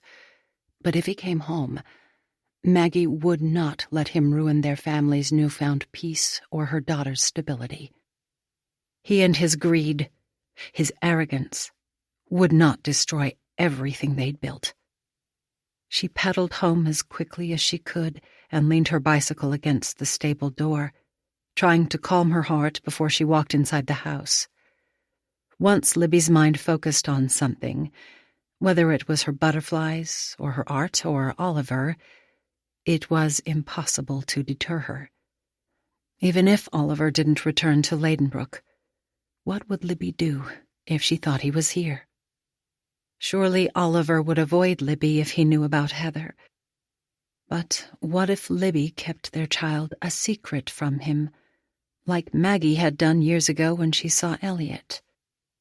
Perhaps she and Walter should try to sell Willow Cottage, leave Byberry like they'd left Clevedon. They could find a new home where both their daughter and granddaughter would be safe. "Libby," she called out as she rushed into the house. When no one answered, the familiar dread weighed against her heart.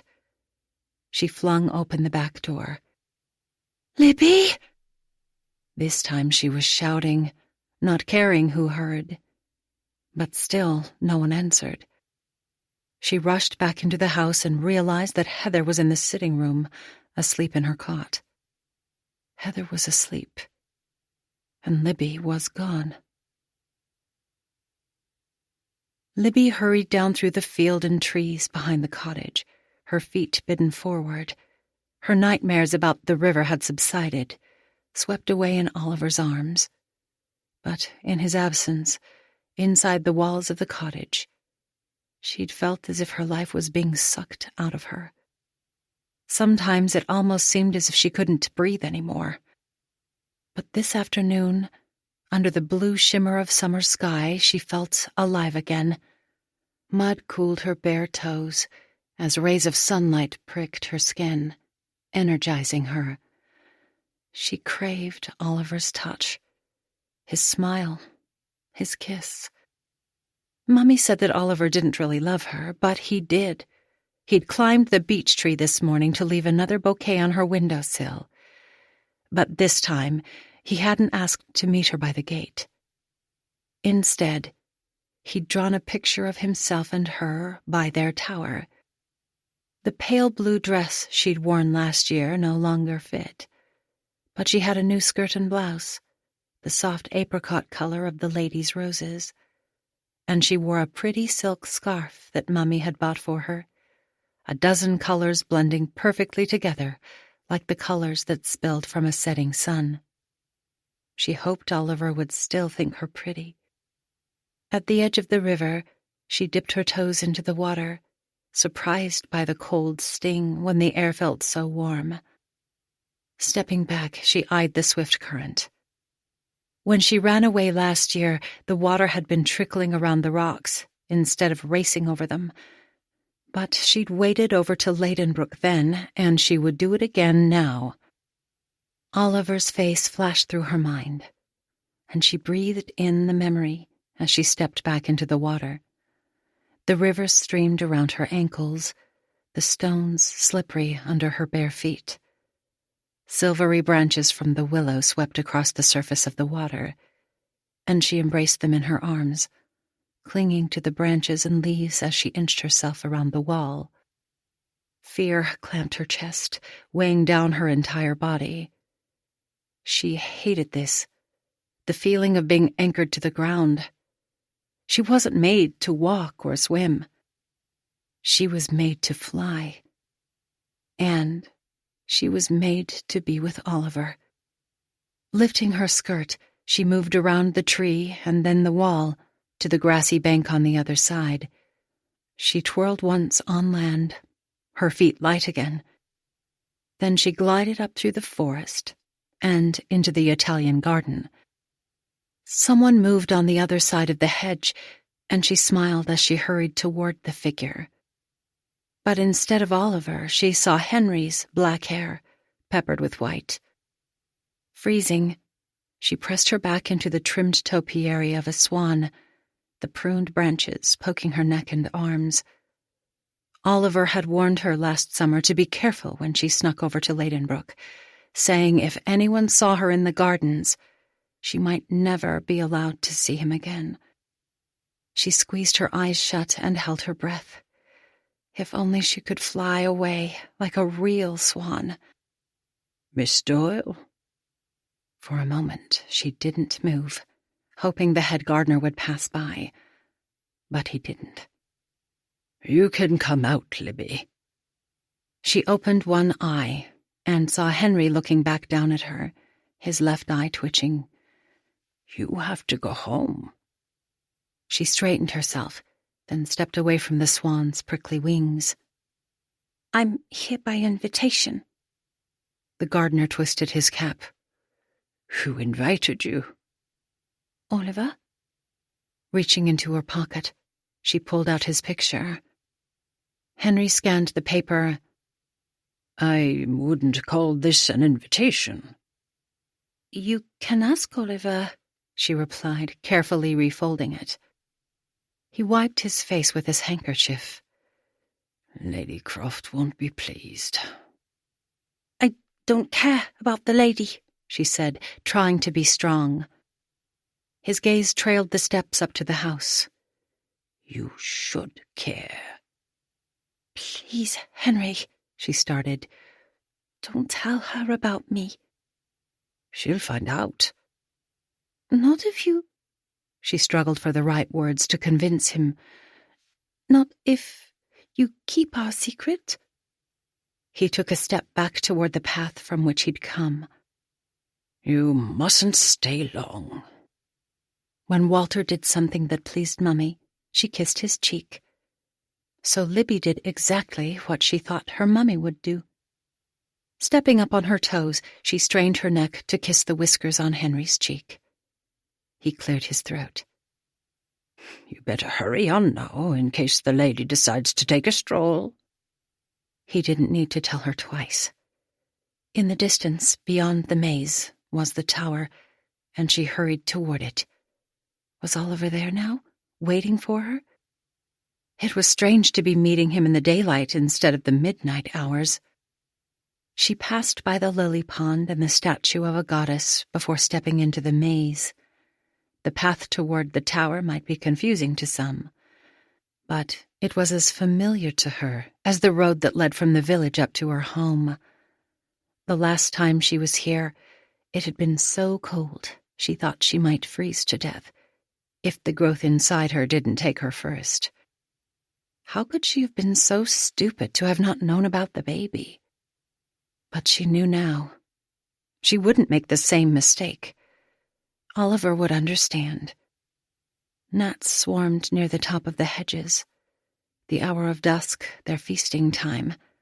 Her hands over her arms, she ducked her head and pressed through the insects that drank blood instead of nectar, winding through the maze until she reached the folly. Oliver? She called softly. Then she called his name again, louder this time. She waited for his familiar whistle, for his handsome face to appear in an open window.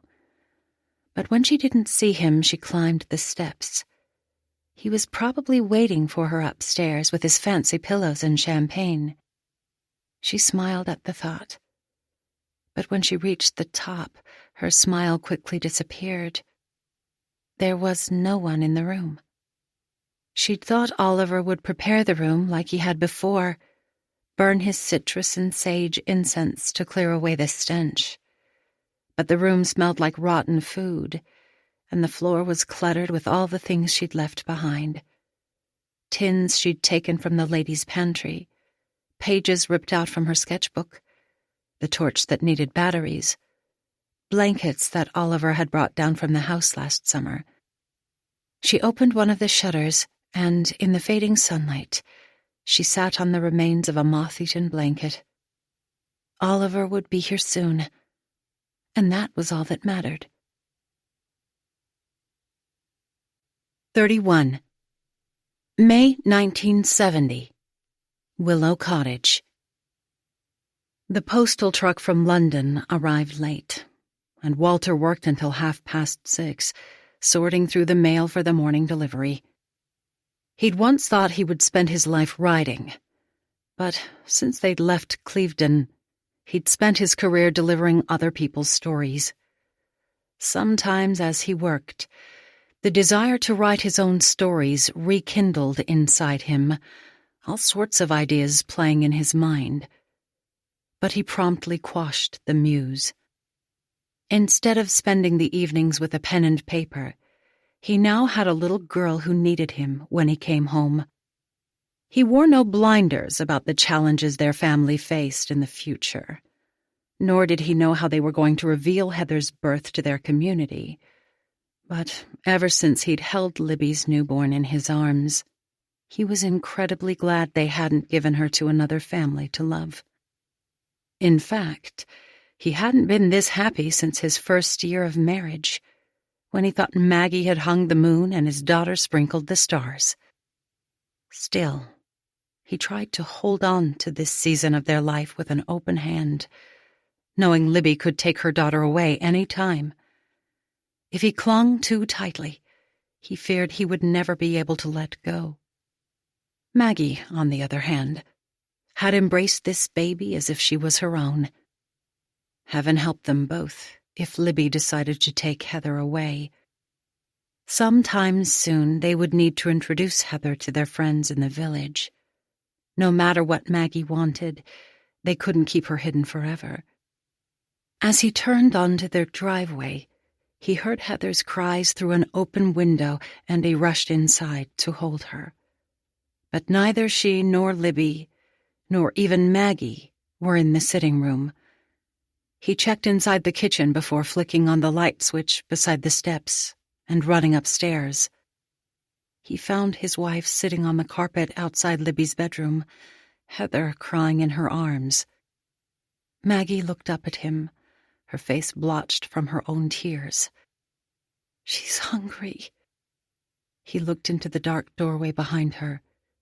"Where's Libby?" Maggie held Heather closer to her chest, crying along with the baby. He knelt down beside her. "Where is she, Maggie?" Maggie lowered Heather and looked in the baby's face as if she were searching for answers from the child. "I don't know." "When did she leave?" he begged. Her eyes stayed focused on Heather. "I rode by Ladenbrooke this afternoon." Walter twisted his cap in his hands, confused. "The gates were open," Maggie continued. He glanced out the window over Maggie, at the stone wall through the window. "You think she's in the gardens?" Maggie stood and began gently bouncing Heather to soothe her cries. "I think she's with Oliver." He dropped his cap to his side. "Oliver Croft?" Maggie nodded as he stood beside her. "But why would she be with—" He fell back against the banister, his question suspended between them. "Oliver is the father." Maggie slowly nodded her head. "But when did she see Oliver?" "They were meeting in the gardens," she said, her voice small. His chest constricted, and he felt as if he might explode. "You knew?" "I only saw them once, at the folly inside the maze." She refused to meet his gaze. "I told him to leave her alone, and I locked our side of the gate so she couldn't go back." "Oh, Maggie." He reached for Heather and held her against his chest. "That's why you told me to check the tower." "I should have done more." When would Maggie ever learn that she had to trust him? They were supposed to work together, but after all these years, she still kept secrets from him. He shuddered. No matter what happened in the past, they had to work together now. If Lord and Lady Croft knew they had a grandchild, they might take Heather away, and it would destroy all they'd built, ripping their family apart from the inside out. Libby couldn't tell Oliver about the baby. "She loves Heather in her own way," Maggie said. "And she loves Oliver." Walter walked to the window, rubbing Heather's back. "I'm not going to let her ruin this." "It's too late to find them now." Walter turned back toward her. "I can try." "We need to feed Heather first, and we're out of powdered milk." He groaned. "The general store closed an hour ago." "Daphne will let you borrow some." Maggie rocked back and forth against the wall, like the hand of a clock stuck on the wrong time. "He can't take her away." Walter took her face in one of his hands. "Maggie." Her eyes found his face, and she stopped rocking. "I'm not going to let anyone take her." He handed Heather back to her, and Maggie hugged the baby close, trying to comfort her. Then she reached over and clutched his hand, clinging to it for a moment, before turning her attention back to their granddaughter. Outside, he put his cap back on his head and hurried south toward the Westcott home. Whatever it took, he'd do anything to keep Heather safe. Libby waited for an hour in the tower. Oliver had said he would come, and Oliver never ever broke his promises. Perhaps he'd come earlier and left before she'd arrived. Or perhaps he'd forgotten they were meeting in the Folly. He could be sitting beside their gate, wondering where she was. Through the open window, she watched the last traces of sunlight fold into the darkness, the green maze below turning into dark threads. In the past, she would have wandered in the moonlight, but she had no desire to dance or explore. Tonight, her heart ached from missing Oliver, and her breasts ached from the milk ballooning inside them. She must find Oliver, and then return home to feed the baby. Quickly she ran down the steps and wove her way back toward the gardens, wanting to curse the Lord from long ago for making his maze so complicated. Instead of taking the stone steps up the hill, she snuck behind bushes and under the lime bower so Henry wouldn't see her. She must find another way to see Oliver. Tonight. At the rose garden, she moved toward the stone wall that separated the gardens from her cottage, but stopped at the edge of the bushes. Someone was near the wall, trudging down the slope instead of using the steps. Her heart leapt again. Was Oliver sneaking down to the Folly? Or was Henry returning to insist that she leave? She mirrored the descent of the other person, taking care to hide in the shadows. It was a man in front of her, much too stout to be Oliver, and he was pushing a wheelbarrow as he descended the hill. Libby followed him to the edge of the gardens, and then through the trees until he reached the river. Curious, she hid behind the branches of a tree, watching him and his wheelbarrow. A loud splash startled her, and she jumped back. At first, she thought the man had jumped into the river, but a scream rocked the night, as loud as the baby's cries, except this sound was angry, like the roar of the lioness in Born Free. Then his anger turned to sobbing, and in it, Libby heard the pain of a heart ripping in two. She covered her ears, closed her eyes, trying to block out the sound that tore through her as well. But she couldn't seem to escape the cry of the baby or the cry of this man before her. Then she couldn't hear the cries anymore. Slowly, she removed her hands. There was a scraping noise now as the man began to push his wheelbarrow back up the hill. She waited a moment to make sure he was gone, then she crept toward the riverbank, to see what he'd thrown into the river. The moon shone down on the inky surface, and she gasped. There was a person in the water, frozen in the current. The arms and legs should be flailing, struggling to get out. Instead, the legs began to sink in the middle, into the deep place where people drowned. She clutched her arms around her chest, trying to rub away her fears. She needed to be strong right now, brave.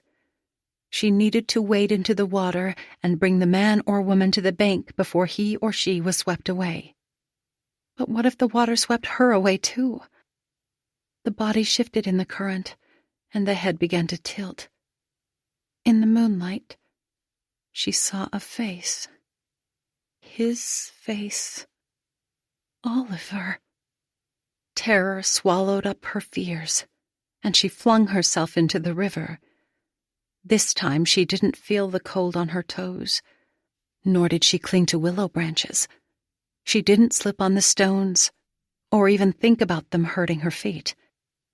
Arms outstretched, she trudged forward in the current, struggling to reach for him.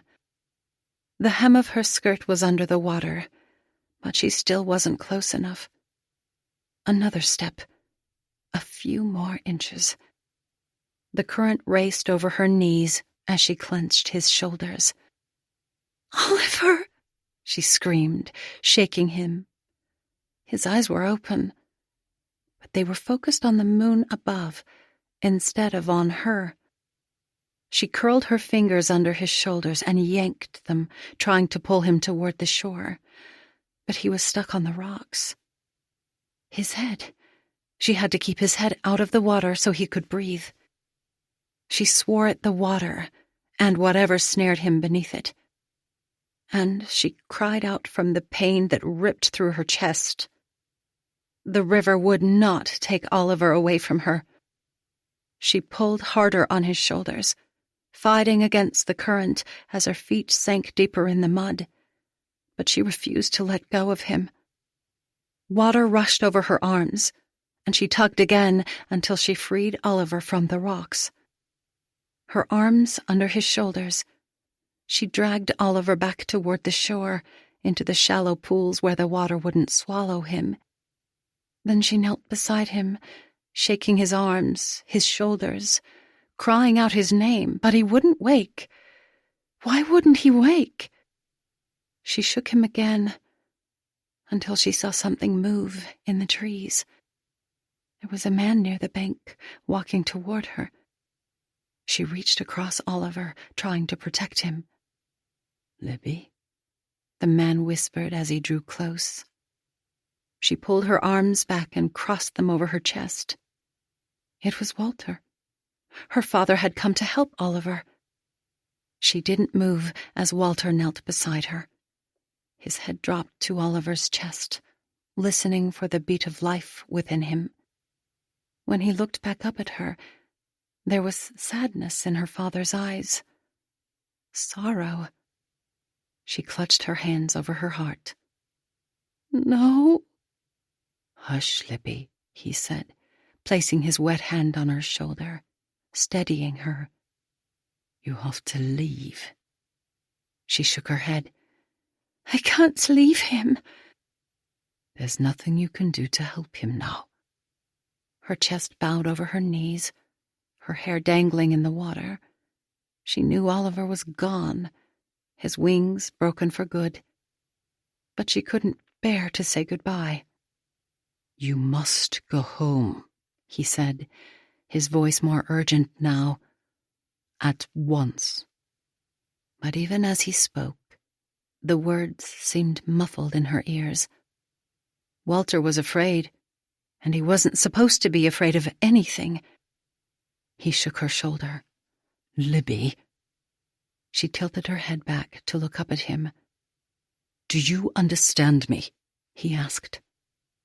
"I don't know," she whispered, closing her eyes so she couldn't see the fear in Walter's gaze, or the emptiness in Oliver's face. He stood and took her hand.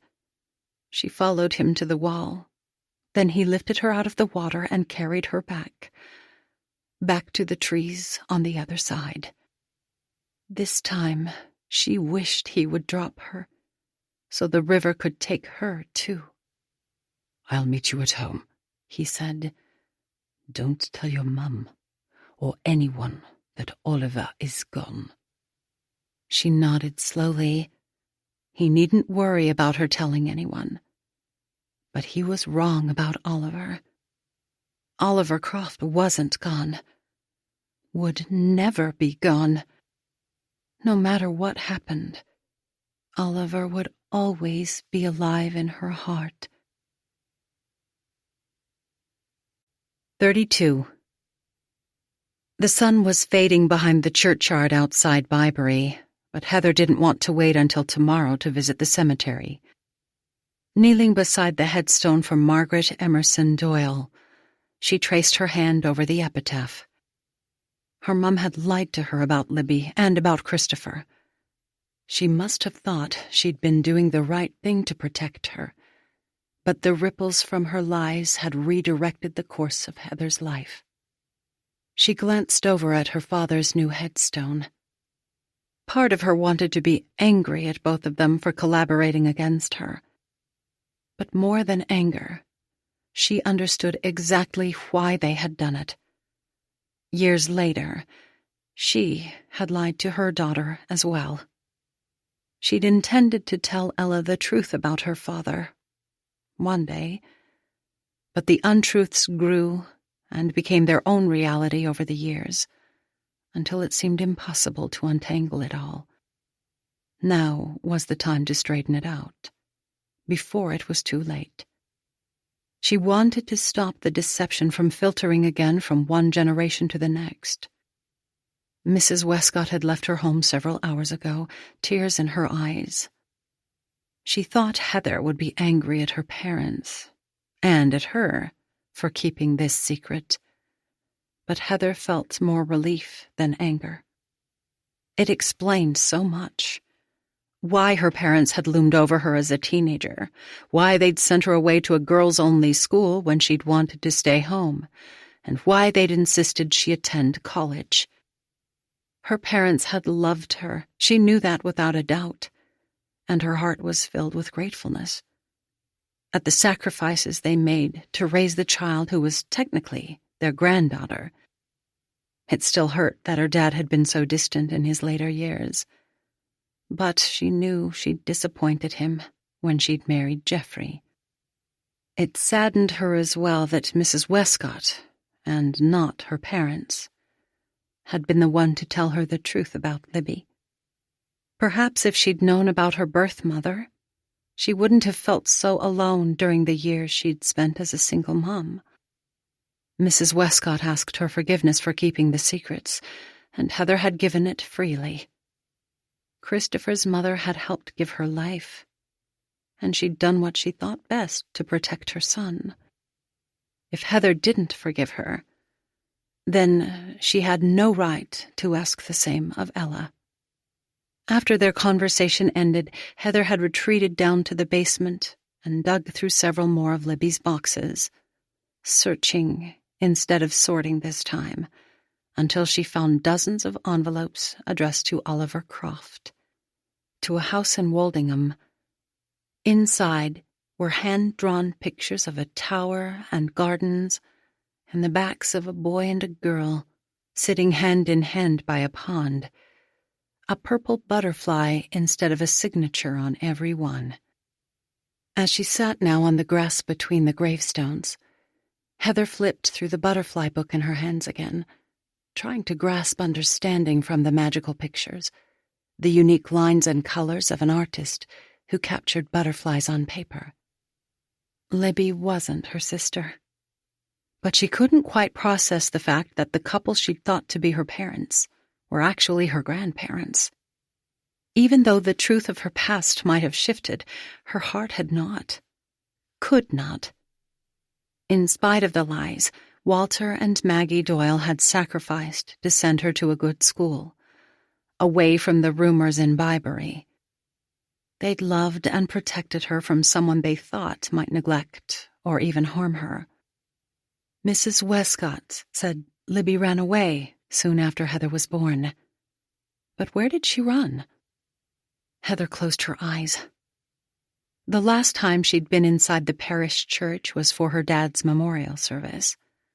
The day was a messy blur in her mind. People from town had filled the sanctuary to pay tribute to the man who'd sorted and delivered their mail for 30 years. The rector asked her to read from the scriptures during the service, and she'd selected Psalm 23. When she'd stepped up to the podium, she scanned the crowd and saw a woman standing at the back. It was impossible to miss her. She wore a pale blue dress, while everyone else wore black, and the copper tones of her long hair glowed in the sunlight that filtered through the stained glass. After she finished reading from Psalms, Heather had looked again toward the back of the room, but the woman was gone.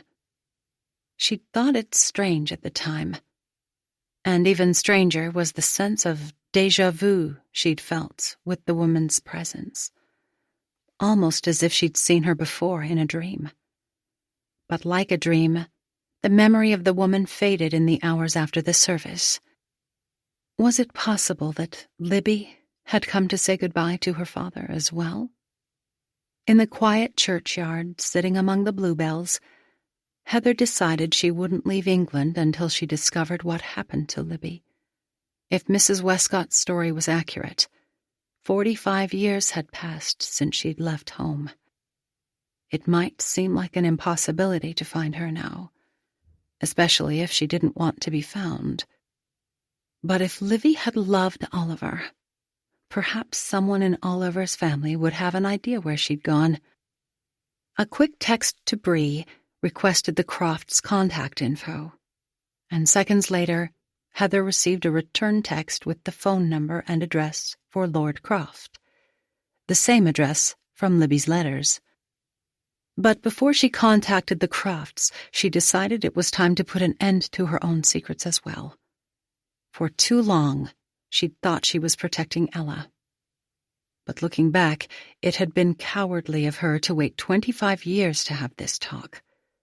The secrets meant to protect her daughter were really shielding Heather from her own shame. A fortress for her pride and a shoddy tourniquet for her wounds. This time, she didn't text Ella. This time she called. Christopher biked the path along the placid river Charwell, passing by a parade of flat-bottom punts filled with students laughing and singing as they floated in the sunshine. During his first summer as a student at Oxford, he would have gone punting with them. But his gusto for life tanked after Heather's rejection and sent him into a tailspin. It took him years to regain his footing. He'd thought he and Heather were a sure thing. They'd mapped out a life together, as much as one maps out a life at the ages of 18 and 19. She was going to finish college in London, and then they would marry. He'd planned to pursue a degree in economics, and she wanted to teach art. They'd dreamed about living in London, as a family. Heather wanted 4 kids, but after growing up with 3 siblings, he opted for 2. They'd laughed about their dreams, and in their certainty, their passion, they'd made mistakes. He thought Heather rejected him because of his foolishness. He'd tried to make amends with her after that summer, to say he was sorry, but he thought she'd rejected him again and again. All along, she thought he'd rejected her. No wonder Heather was angry with him. She thought he'd been cheating on her with someone else. And it was all a lie, propagated by their mothers out of fear. When his mom called, she told him the truth about what happened the night he and Heather were supposed to go to the dance. And she told him about Libby. It wasn't that Mrs. Doyle disliked Christopher. His mum said Mrs. Doyle hadn't wanted Heather to make the same choices as Libby, so she concocted a story that would deter her. just until she thought Heather was old enough to marry. But it was more than that for Christopher's mom. She'd loved Libby and her daughter, but she was afraid as well, fearing Heather would grow up to be as erratic as her mother and hurt Christopher as a result. She cared deeply for the Doyle family, but his mom had a fierce love for her children. Heather hadn't rejected him or his token of a promise. Mrs. Doyle had returned the ring to his mom. Something happened when he'd visited Heather last week, though.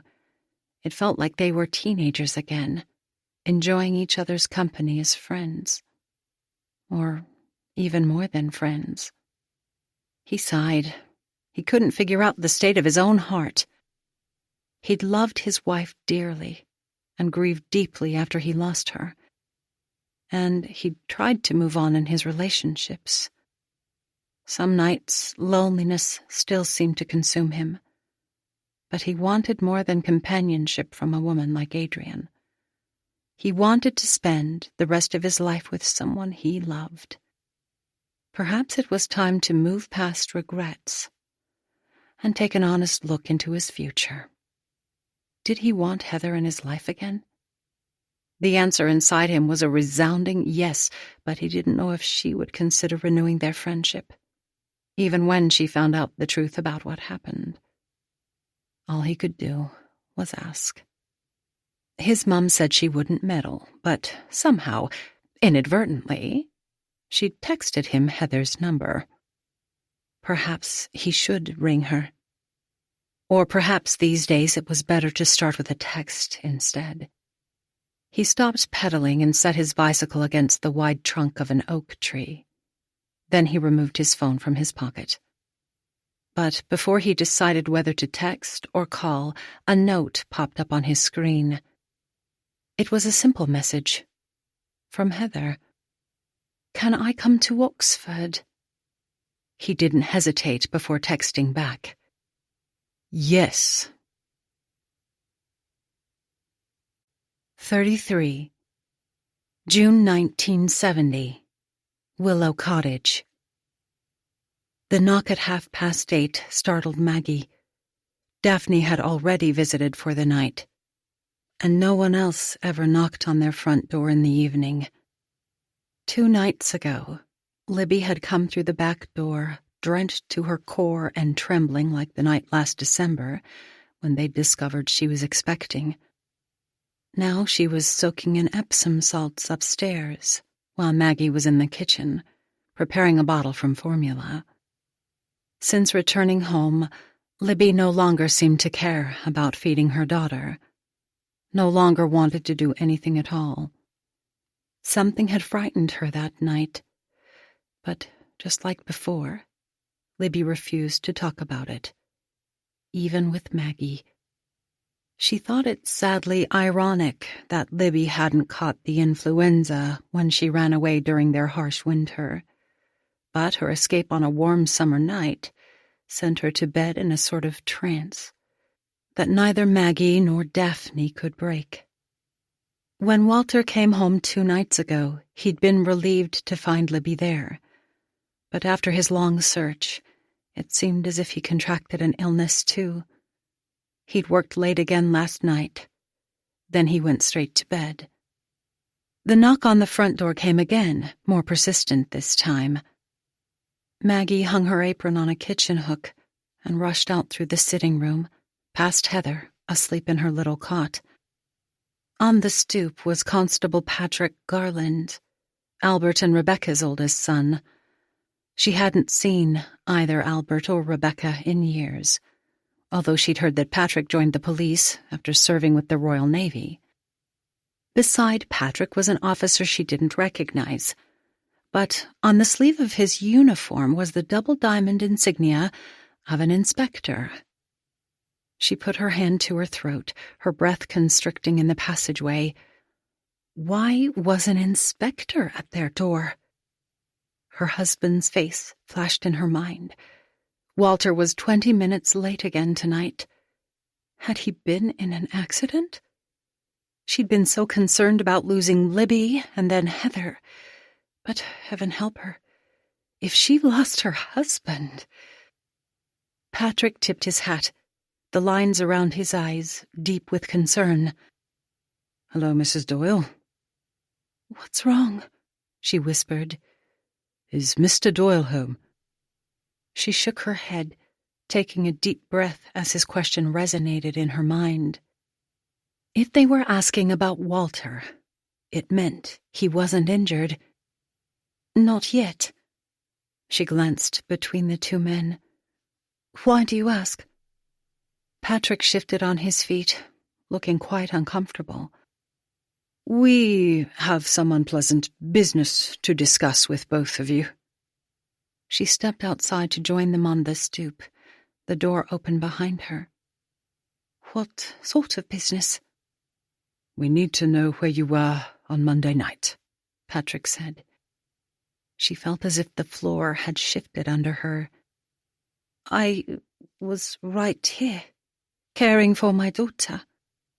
Heather began to cry in the sitting room, and she stiffened as his gaze traveled swiftly over her shoulder to the cot in the room behind her. "When did you have another child?" Her mind raced, trying to put together the pieces of their story. In that split second, she decided to claim Heather as her own. "In December." She stepped back, forcing her voice to be calm. "She was born a bit sickly, but is recovering quite well." Turning back inside, she lifted Heather from the crib and straightened the collar on her red and white checkered romper. Then she gently rubbed Heather's back to soothe her as she carried her slowly toward the kitchen. The men on the stoop could wait as she tested the temperature of the formula on her wrist, and processed her thoughts. Something terrible had happened when Libby disappeared on Monday night. Something that sent her daughter back to bed and Walter into a strange stupor. Something that drove these two policemen to her front door. The second drop of formula still burned against her skin, but she couldn't keep Patrick and the inspector waiting any longer. It was finally time to introduce her granddaughter to their little world, and find out what Walter and Libby were hiding from her. As she stepped back over the threshold, Patrick looked down at Heather. "I'd offer a toast if the circumstances weren't so dire." Maggie bounced Heather on her hip. "What are the circumstances, Constable?" The inspector scribbled something in a notepad, and she prayed Patrick wouldn't ask her about Libby, that he would assume she was still away. The inspector stepped up beside Patrick. "Where was your husband on Monday?" She tested the bottle again, and the formula was cool enough now for Heather to drink.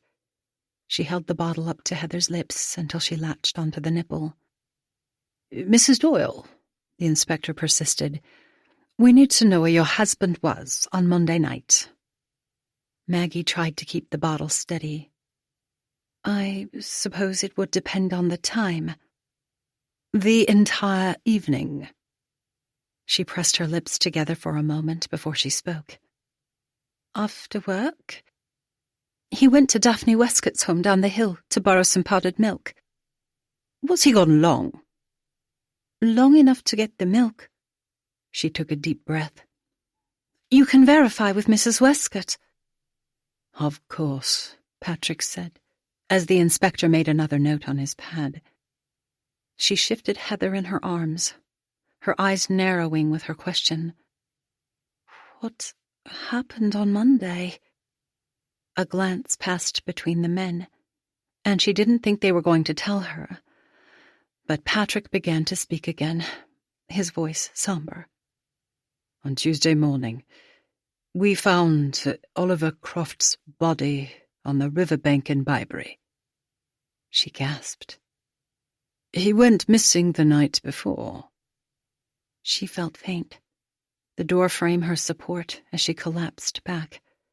The baby blanket was draped over her arms, and she prayed neither policeman would notice the trembling under it. "Did someone kill him?" The inspector clicked his pen. We're planning to find out precisely what happened.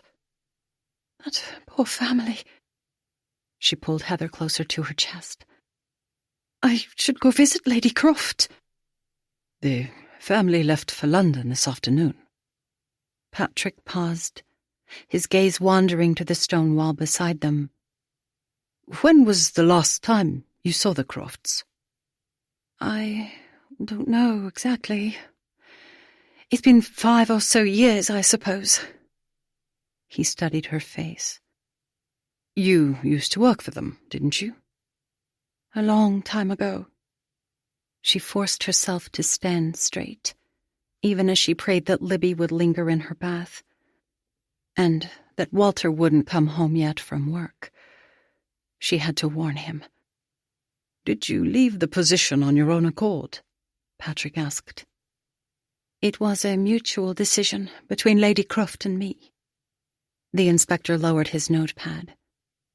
One of the house staff said Lady Croft is a difficult employer. Maggie forced a shrug. No more difficult than any other I've had. The woman said you might hold a grudge against Lady Croft for releasing you from your work there. She stiffened. Am I being accused of something? Of course not. Patrick shot a glance at his partner, silencing him.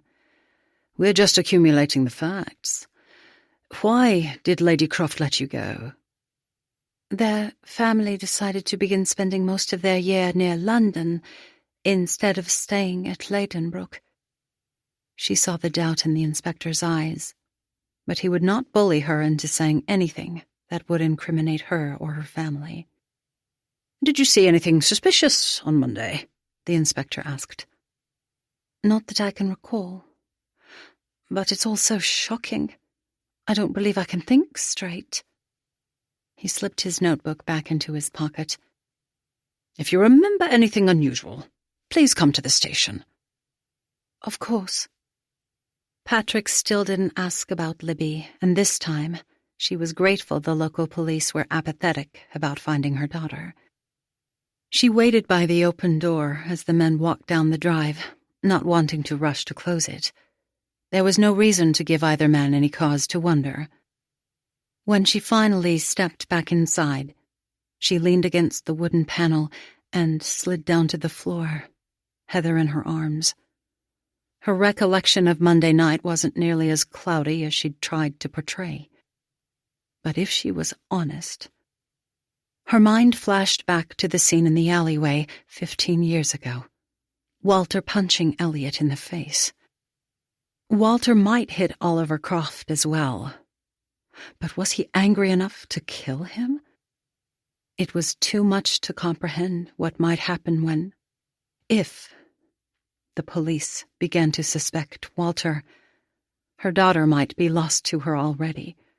She couldn't lose her husband, too. Walter had been irate over what Oliver had done to Libby. The judge would have to see that. Any father, she hoped, would understand. The judge might have questions about Heather as well, and why Maggie had yet to get the required birth certificate. Yet she'd implied, or had she told, Patrick that she had a baby. If the truth came out about Heather being Libby's child, the police and the judge would suspect everything. For years she'd carefully woven her web, not to trap others so much as to protect herself and Walter and Libby, and now Heather. She'd been weaving from that first night she met Elliot in the caves, plaiting a safe cushion around herself and her family, and she wouldn't let anyone unravel it all now.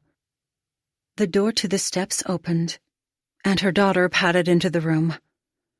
Libby looked down at Maggie and Heather on the floor, her eyes blank. Who was that? Maggie clutched Heather closer to her chest. Did Libby know that Oliver was gone? She must. And no cure from Daphne, or any doctor for that matter, would take away her pain. No one of importance, Maggie said. Go back to bed now. Instead of going up the stairs, Libby sat on the bottom step. Her wet hair was tangled and her cheeks were a bright red. "When will Papa be home?" "Soon. I need him," she whispered. Maggie lifted the bundle from her lap. "Do you want to hold Heather?" Libby shook her head. Walter couldn't sleep. 3 months had passed since he'd found Libby and Oliver at the river, but the scene still haunted him. He and Libby hadn't talked about that night. It seemed as if they were two shells living in the same house, both of them empty inside, and both of them needing each other. In days past, he would retreat with paper and pen to sort through his thoughts, but he couldn't put this in writing. Sometimes the memory of that night felt like a knife had slashed through his core and ripped out all of his emotions. Anger, fear, and even sorrow were all gone. Only his curiosity remained. He wished he knew what happened that night on the river before he arrived. At first, he'd thought Libby had done something to harm Oliver, but as he replayed the scene in his mind over and over, he couldn't fathom her taking Oliver's life. Libby's grief had sprung from deep inside her, a wellspring of love and loss. But perhaps there had been some sort of accident. Perhaps Oliver had drunk too much and drowned on his own accord. Still, if the police knew Libby was there, they would suspect she'd done something to injure him. Maggie had gone to bed an hour ago, but he sat beside the fire, watching the blaze dance as if it longed to break free of the great casing. With no more coal to feed it, the flames began crumbling into ash. The police had come twice to their house since they had found Oliver's body, but it seemed they had uncovered nothing to incriminate him or Libby. Walter had lied to them, straight up, saying he hadn't been on the Crofts' property that night. If he told the truth, they would ask why he had gone, and he would have to tell them about Libby. He could not, would not, tell them that he'd found her in the water with Oliver's body. After all these years, he finally understood Libby. No matter how hard anyone pressed her to be strong, she'd crumble under an interrogation by the police. And in the courtroom, she'd never be able to defend herself. In her confusion, with the solicitor asking questions, demanding answers, she would break down into a fit of tears. They would pronounce her mentally unfit and, he feared, guilty. Since Oliver's death, Libby had disappeared almost completely into herself, wrapped away in the silk threads she'd woven. He wouldn't force her out of the cocoon that kept her heart from being crushed, but he wanted her to thrive inside her shell. And in time, he prayed she would fly again. He and Maggie had told their friends months ago that Libby's health was fragile. People seemed embarrassed to talk about it, as if they'd known all along she was sick. So they talked about almost anything except what tugged most at Walter's heart. When the clock chimed midnight, he tried to move quietly upstairs, but the old steps creaked under him. His and Maggie's room was dark, Heather probably asleep beside their bed. Light crept out from under Libby's closed door, and he hesitated by her bedroom, not sure what to say to her. Still, he knocked. When she didn't answer, he nudged the door open. Tubes of paint, pencils, and pieces of paper were scattered across the floor. And in the middle of it all, leaning back against her bed, was the girl he'd come to love. For he no longer saw Elliot Bonheur's offspring sitting before him, filling a blank page with color. He saw his daughter. And more than ever before, Libby needed a father to care for her. She didn't look up, her gaze focused entirely on the paper before her as she drew what looked like a wing. He picked up one of the papers from the floor, and on it was a butterfly, the colors a blending of vibrant yellows and oranges. He held out the paper. "What's this one called?" "Golden Shimmer," she said. "She loves the sunlight." He picked up a picture of a light purple butterfly with a string of pearls around her neck. "And this one?" "Lavender lace. She has the power to heal all sorts of wounds." He scanned the room, all the pictures on the floor. "Do they each have a name?" Finally, she looked at him, her bright blue eyes meeting his. "Of course." And he realized with a pang of sadness that these were Libby's friends for life. "They are beautiful." A glint of a smile. "Thank you." He picked up another butterfly, this one a dark violet shade, a silver streak bleeding across the edge of its wings. "What is she called?" "Silver Shadow." "Does she have a story?" Libby's smile faded. "She's lost, and can't seem to find her way home." Part 4. Maggie and I tried to contain Libby, but we finally resigned ourselves to the fact that we could not cage a butterfly. Our daughter was mesmerized by colors, light. The Garden of Eden was quite alive in her mind, a place where everything was beautiful again, where everyone was good.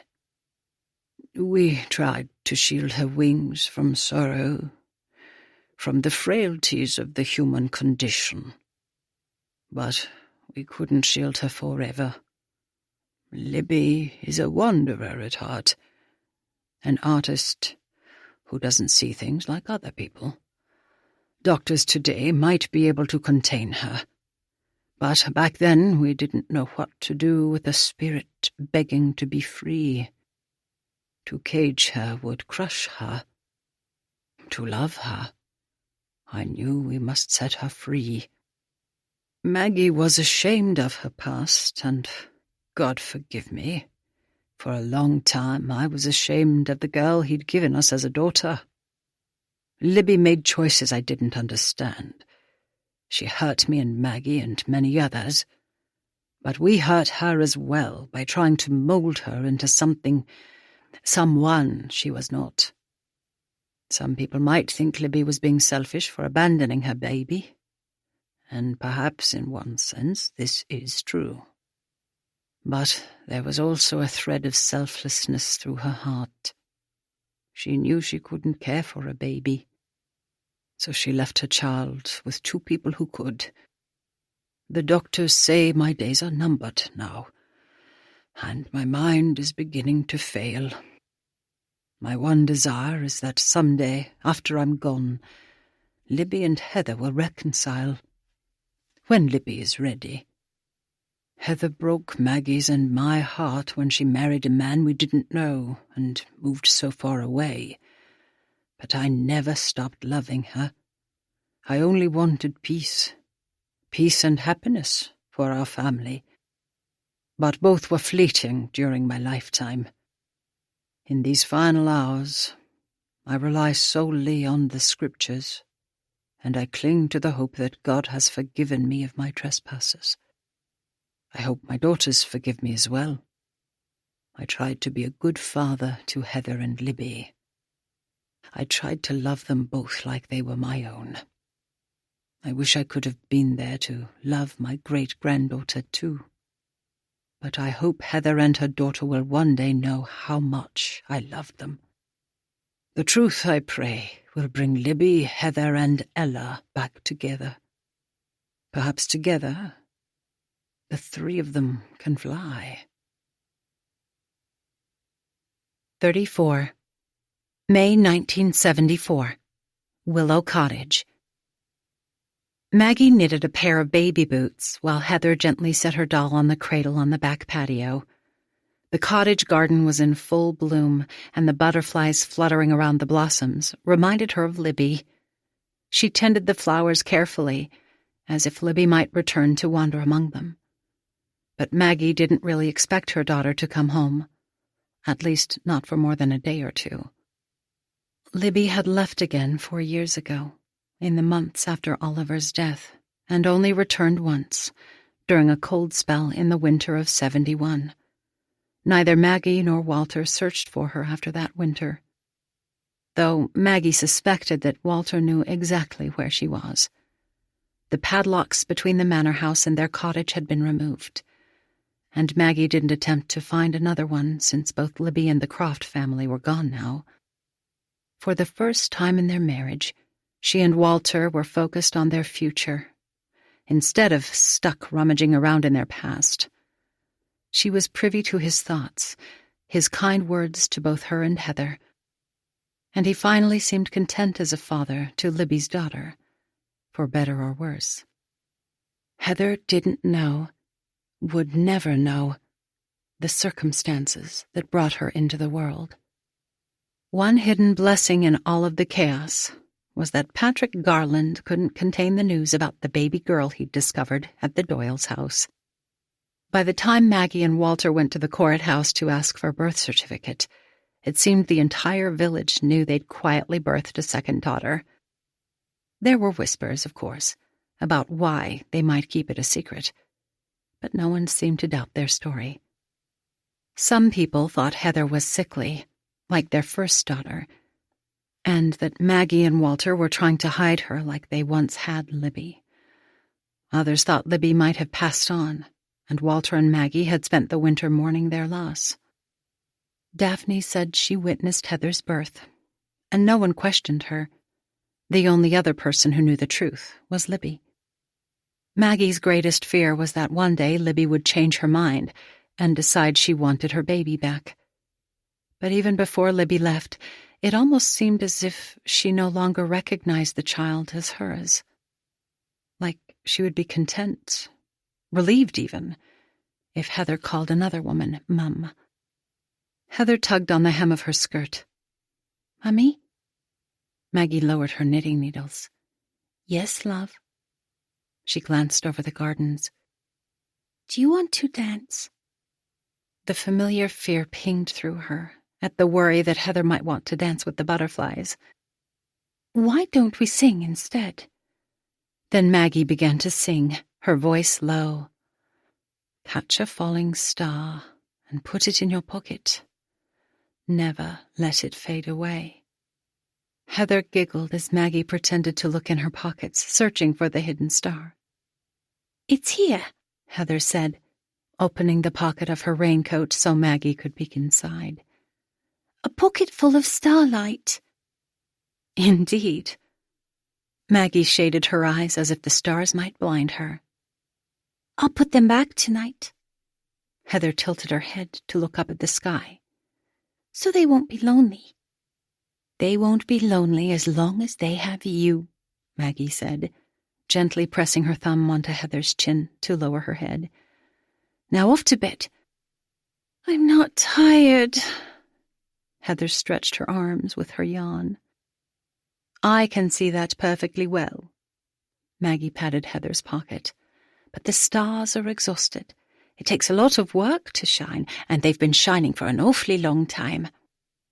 Heather looked unconvinced for a moment, but then she smiled. "Can they sleep with me tonight?" You'd have to be quiet as a mouse." "I can be quiet," Heather whispered. "Very good." Walter stepped out onto the patio and Heather squealed, rushing toward him.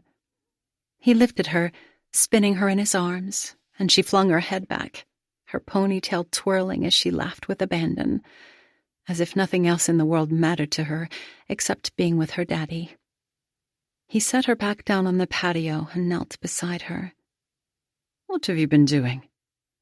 She opened her pocket. "Catching stars." Maggie saw the concern in his eyes at the world of make-believe that seemed to steal away the mind of their older daughter. "Other kids like to catch stars before bed too," she said, trying to reassure him. "Bedtime, is it?" he asked, checking his watch. Heather shook her head. "Not for 100 more hours." Then he lifted his hands, curling his fingers into claws. "No one can escape the bedtime bear." He didn't look the least bit scary, but Heather played their game. Squealing again, she ran into the house this time, her dad growling behind her. Then she heard Walter and Heather singing through the open window, one of Elvis Presley's songs instead of Perry Como. Maggie lingered outside. As the stars began to emerge, she wondered again where Libby was tonight. She could wish on one of the stars, but she wasn't sure what to wish for. For Libby to come home and join in their fun, or for her to stay far away. Her gaze fell to the stone that lined their property, and she hated this, the feeling of a wall erected between her and Libby. It was a safe wall to protect Heather, but in her heart, she didn't want anything to separate her and either of her daughters. A butterfly fluttered from flower to flower in the old garden, gracing the silvery blue tips of the crocuses and what remained of the icy white petals of the lady's prized tulips. The yellow strands on the butterfly's wings shimmered in the fading light, and Libby watched the creature in its journey, mesmerized by the graceful rise and fall of its dance. Her arms outstretched, Libby twirled around like she had as a girl, embracing the last rays of sunlight. Here in this garden she was as free as the butterfly. Here she didn't have to hide. The butterfly climbed above the flowers and soared toward the lily pond. Beyond the pond were more flowers, hundreds of them, and then the trees. Soon the butterfly would curl up under a rock or leaf and rest for the night, hiding in the darkness, alone and vulnerable, until the sun powered her wings again at dawn. Libby trailed the creature around the pond to see where it would land. If the night stayed warm, she might curl up beside the butterfly to rest. But not now. She no longer had to hide in these gardens. Soon the moonlight would glaze the paths with gold, and she would explore for hours, enveloped in the shadows and the light. Near the maze, a patch of larkspur swayed, and Libby stepped closer, curious as to why the leaves danced with no breeze. The butterfly disappeared in the trees beyond the flowers, but she no longer watched the creature. Her eyes were on the little person, trying to hide among the stalks. A girl watched her through the petals and leaves, as if she thought Libby couldn't see her. Her blonde hair was brushed back into two pigtails, and the pastel greens and pinks in her cape blended with the colors of spring. The girl was 4. Libby knew that. And already she loved the ladies' gardens too. She leaned down, and the girl's eyes grew wide when she realized the woman had found her hiding place. "Go home," Libby whispered. The girl shook her head and then stood, her pigtails inches above the blossoms. Libby tilted her head, studying the worry in the girl's eyes. "Are you lost?" This time the girl nodded, and a tear slipped from her eyes, splashing the petals. "We all get lost," Libby said softly, as she reached out her hand. "I can take you back." The girl studied the outstretched hand for a moment before she took it. Then Libby guided the child back over the bridge to the gate in the stone wall. "Heather!"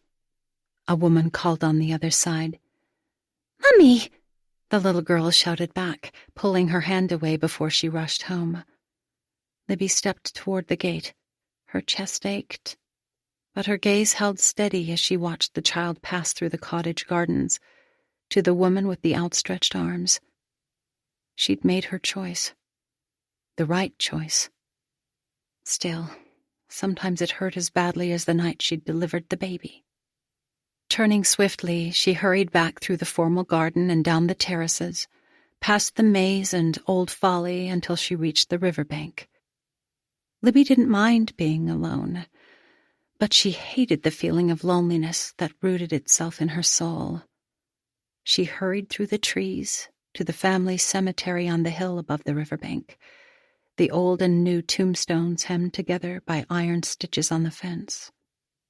She crept through the open gate and collapsed onto the grass below one of the stones. A tear slipped from her eye as her fingers traced the name on the grave. Oliver. He had understood her. He'd known why she must dance among the flowers and their butterflies. He'd known why she must be free. But here in the cemetery she never danced. Sometimes she wondered about that night when she'd found Oliver in the river. Wondered if she could have saved his life. Sometimes she thought it was all a terrible nightmare, and he would return home one day soon. Sometimes, when she was dancing, she even pretended he was still alive. But here she couldn't pretend. Pain cramped her chest again. Memories, both sweet and painful, spread like wildfire through her. Her heart had been shredded into pieces, and she'd buried the remnants here with Oliver when she'd said goodbye. No one could ever make her leave Ladenbrooke during the summers, with her butterflies and her memories. This is where she belonged. 35. In the few hours Heather had slept, she'd dreamed the haunting dream of her youth, wandering the ruins of an overgrown garden, holding the hand of a woman with copper hair and a pale blue dress. But when she woke, all she could think about was Christopher. For too many years she'd been afraid he would reject Ella, like she thought he'd rejected her. But if Bree and Mrs. Westcott were telling her the truth, he hadn't rejected her at all. When she finally talked to her daughter, Ella had cried over the phone. Instead of being angry, Ella thanked her for her honesty. Then she'd told her to get herself to Oxford ASAP and have tea with the professor. She was done keeping this secret. Someone else could restore the cottage, but no one else could restore her relationships for her. Christopher had invited her to meet him for lunch in Oxford, so she drove east, even though everything within her screamed to turn south, back to the airport and Portland, to stability and the safe shell she'd constructed around her heart. But this was no longer about just her. It was about Christopher and Ella as well. He met her at a car park near the edge of town, dressed in jeans, a brown tweed jacket with a tie, and sunglasses. Confidence, kindness even, replaced the frustration she'd seen in his face when she'd surprised him at his mother's house. "Did my mum tell you about Libby?" he asked. She nodded. "Seems like we have a lot to talk about."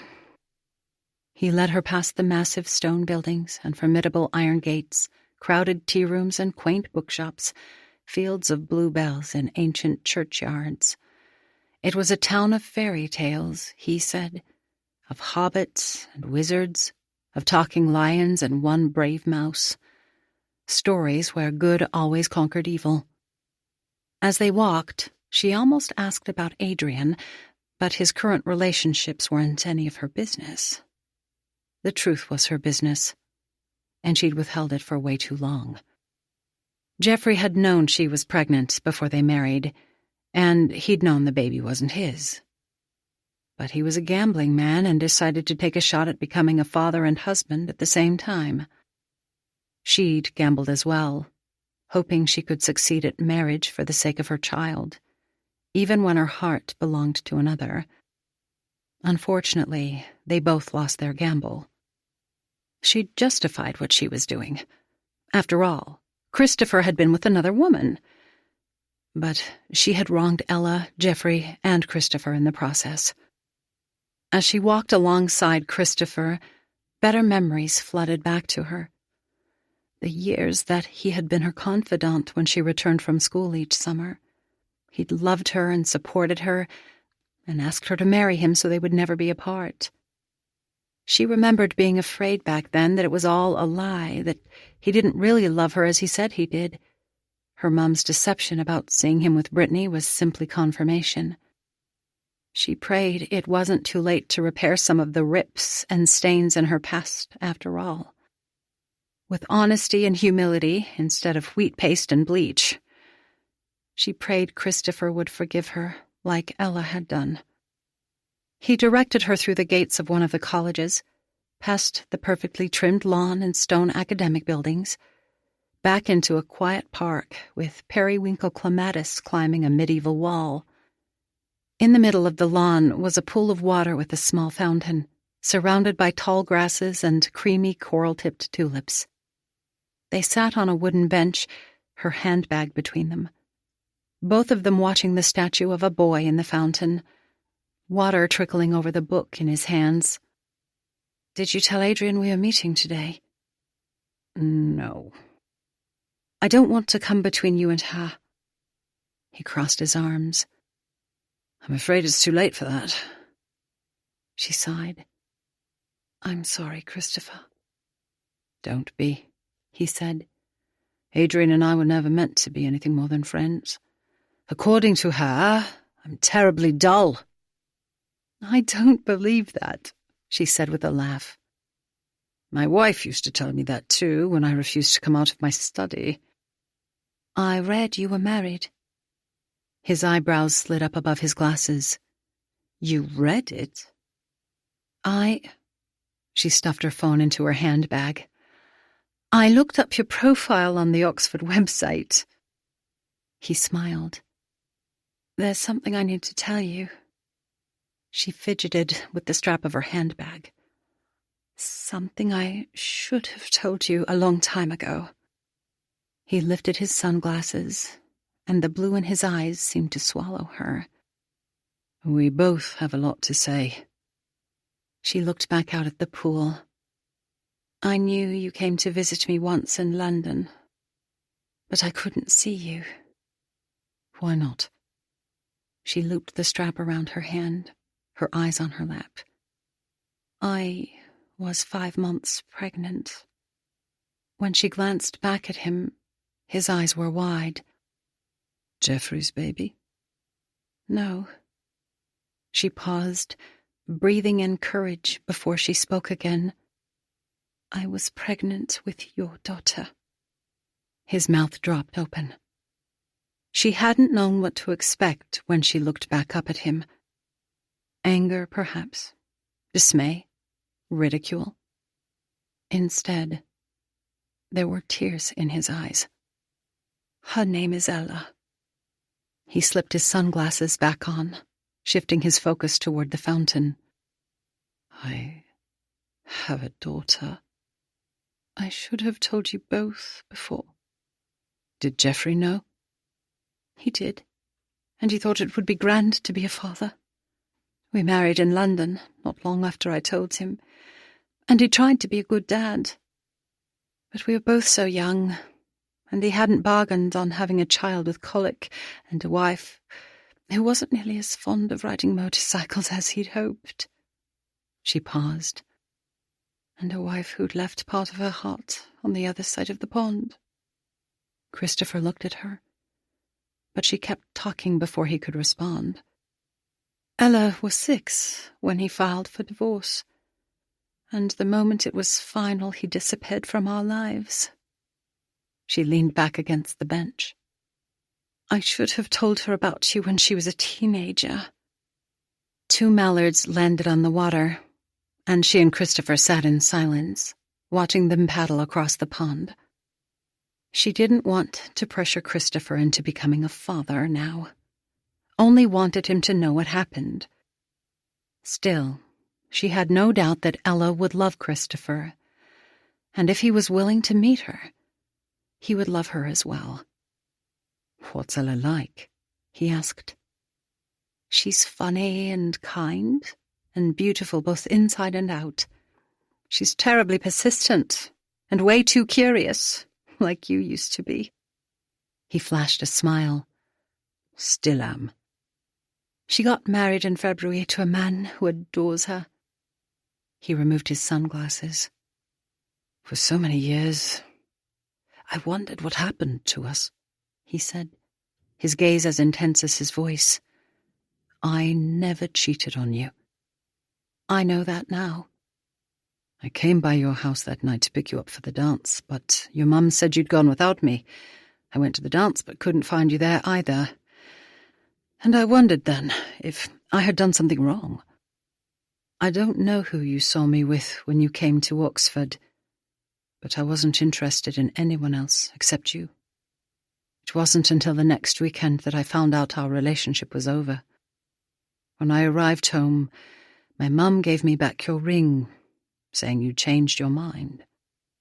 I took the bus to London that afternoon to find out what happened. Her stomach rolled as she listened. Without her mum's story, Heather might have married her high school sweetheart and raised Ella in England near both sets of her grandparents. Of course, her parents didn't discover she was pregnant until after she and Geoffrey eloped, so her mum didn't know that Christopher was Ella's father. At least she didn't think her mum knew. Either way, she should have been honest with her parents as well. Christopher shifted his knees, turning toward her. I would have married you, Heather. Even sooner if I'd known about the baby. She'd wondered for years what might have happened if she had told him. I'm afraid it would have ended badly, just like Geoffrey and I. Our mothers may not have handled it well, but they were also right. We weren't ready for marriage. I guess it's impossible to say now. Please forgive me, she said, looking over at him. I should have told you I was pregnant, and I should have given you the opportunity back then to tell me what happened. He watched the fountain for another moment before turning back toward her. I forgive you. On one condition. What's that? That you forgive me as well. A hummingbird flittered above the tulip blossoms, batting tremendous power through its tiny wings. You didn't know about Ella. He paused. I should have kept seeking out the truth until I heard you say it was over. It was never over in my heart. He studied her so intensely that she felt like a giddy teenager again, all wrapped up in silly emotions. Emotions she still didn't know how to process. Perhaps it's not too late, he said simply. A pang echoed through her heart, and she wished she could subdue it. She regretted what she had done in the past, but she wasn't certain she wanted to open up her heart again to the man beside her. Her life in Oregon was stable, as subdued as her heart had been, until Christopher reappeared in her life. The look in his eyes reminded her of their times together so long ago, and for a moment, she thought he might kiss her. She hopped up from the bench, her nerves frayed. They were supposed to eat lunch together, but she wasn't hungry anymore. I'm going to London this afternoon. When he stood beside her, she could feel the warmth from his skin, so terribly close to her. Would you mind if I join you? He asked. Reluctantly, she agreed. Christopher drummed the steering wheel of Heather's rental car as they waited at a stoplight. He'd always wanted to be a father, but most men had 8 or 9 months to process becoming one. He already had a daughter, alive and well in Arizona, and he wasn't quite certain what to do about it. How was he supposed to step in as a father to someone who was already 25? As they drove south toward the suburbs on the other side of London, Heather told him all about Ella, and then she told him the little she'd found out about Libby. He was just discovering that he was a father, while Heather was discovering that she'd been birthed by a woman she'd never met, a woman who disappeared soon after Heather was born. Heather was determined to find out what happened to Libby, starting with the Croft family who lived in Woldingham. On their drive south, she telephoned the number Brittany had given her, but no one answered it. She lowered the phone to her lap before speaking to him again. How long were you and my father friends? About 20 years, he said as the traffic slowed. Your dad and I had a lot in common. We both loved to research and write and talk about the meaning behind scripture. We both lost our wives, and we shared a common bond that ran deep. What did you share? He glanced over. We both loved you, Heather. Her gaze skirted toward the window before looking back at him again. Did he ever talk to you about Libby? He shook his head. But he wrote a lot. He wrote incessantly in his journals until he had his stroke. The writing was life-giving to him, and without it, he declined rapidly. She mulled over his words. The retirement home mailed me his things, but they never sent me any journals. Perhaps they still have them. Drizzle dampened the windshield as they drove into the village of Woldingham and searched for street signs. They found the Croft residence along a row of stately brick homes, each of them dripping with old money and rain. The entrance was carved out of a lofty hedge, and Christopher drove under the hedge into the gravel courtyard. He nodded toward concrete steps that led up to a portico. Do you want me to go up with you? She hesitated before agreeing. I would like that. As they stepped away from the car, he held out his hand, and she took it. The man who opened the front door had short brown hair and looked to be about 20. His eyes peaked with curiosity when she introduced herself as a neighbour, living in the cottage next to Ladenbrooke Manor. Do Lord and Lady Croft still live here? She asked. Instead of inviting them inside, the young man joined them on the portico. My grandmother passed away years ago, but my grandfather is still alive. I'm only trying to find... Heather paused. My sister and the Croft's son used to be friends. I thought perhaps Lord Croft might have an idea where she went. Which son? The man asked. Oliver. His eyebrows arched. No one ever talks about Oliver. I believe my sister knew Oliver quite well. I never heard my grandparents talk about their friends in Byberry, but my grandmother loved the gardens at Ladenbrooke. So did my mother, Heather said. Have you ever been there? Only once, he replied. My Aunt Sarah is responsible for maintaining the house now. How many children did Lord and Lady Croft have after Oliver? 2 more sons. The oldest one is my father. She glanced back toward the door. Could you ask Lord Croft about Libby Doyle? I'm sorry. He lowered his voice. Unfortunately, my grandfather has turned into a rather grumpy old man. Christopher wondered if Heather might tell the man she suspected Lord Croft was her grandfather as well. But instead, she slipped him a business card. Please let me know if he'd ever like to talk about her. He glanced down at the card. I'll give your information to him, but I don't suspect he'll call. Could I get the telephone number for your Aunt Sarah? He pondered her question for a moment before pulling a mobile phone from his back pocket. Then he glanced down at Heather's business card. I'll text it to you right now. She smiled at him. You should come back to visit Ladenbrooke. His return smile was courteous, but Christopher guessed the young man preferred the city life much more than the countryside. What now? Christopher asked after they climbed back in the car. She studied the light in the upstairs window of the house before turning back to him. I'm calling Sarah Croft on the drive home. Christopher glanced at the clock. It was 7, and they were almost 3 hours from Oxford with the traffic. But he might never have this opportunity again. How would you like to have dinner in London? Tonight? He nodded. She eyed the clock as well, a smile returning to her face. Are you asking me out on a date? I suppose I am. She tilted her head.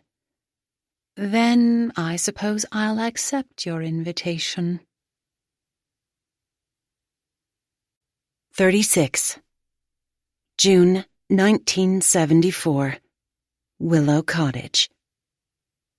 Maggie gently pushed the hair out of Heather's eyes, the copper in the strands hidden among the blonde, just like Libby's hair. "Mummy?" Heather asked softly, her head resting back on a nest of feather pillows so she could drift off to her own Neverland. "What is it?" "I think I saw a ghost." Maggie leaned closer, wondering at the new game. "Where, darling?" "In the gardens, on the other side of the wall." On the other side of the wall. The words echoed in Maggie's mind, and she felt faint for a moment, but she fought hard to regain her strength for Heather's sake. "Are you certain it was a ghost?" "I don't know. It was a woman, and she wore a pretty blue dress." Relief washed over Maggie that her oldest daughter was safe. But as soon as the wave passed, anger roared within her. Anger at Libby on one hand for running away, and on the other hand, for not running far enough. Libby was almost 20 now, and Maggie missed her daughter, desperately at times, the pangs of sorrow acute when she remembered the joy that she'd brought into their lives when she was younger, reflecting color and beauty into this old cottage. And the sorrow was fresh at the thought of her roaming the gardens next door, not coming home to the place where she was loved. But then again, if she did knock on their back door, Maggie wasn't certain what she would do. Her greatest sorrow was losing her daughter, but now it warred against her greatest fear, losing Heather. What if Libby returned to reclaim her child? One day, she wanted Libby and Heather to reconcile when Heather was much older. But if Libby came back now, Maggie feared it would shatter everything they'd built. Every night, she prayed that God would protect Libby's body, mind, and soul. And she knew now that she would never be able to tame or contain her daughter. Her visits, Maggie feared, would be much more painful than her disappearance. It almost seemed as if Libby wasn't meant to belong in a family, like she was meant to fly alone. She'd read an article recently about the monarch butterflies.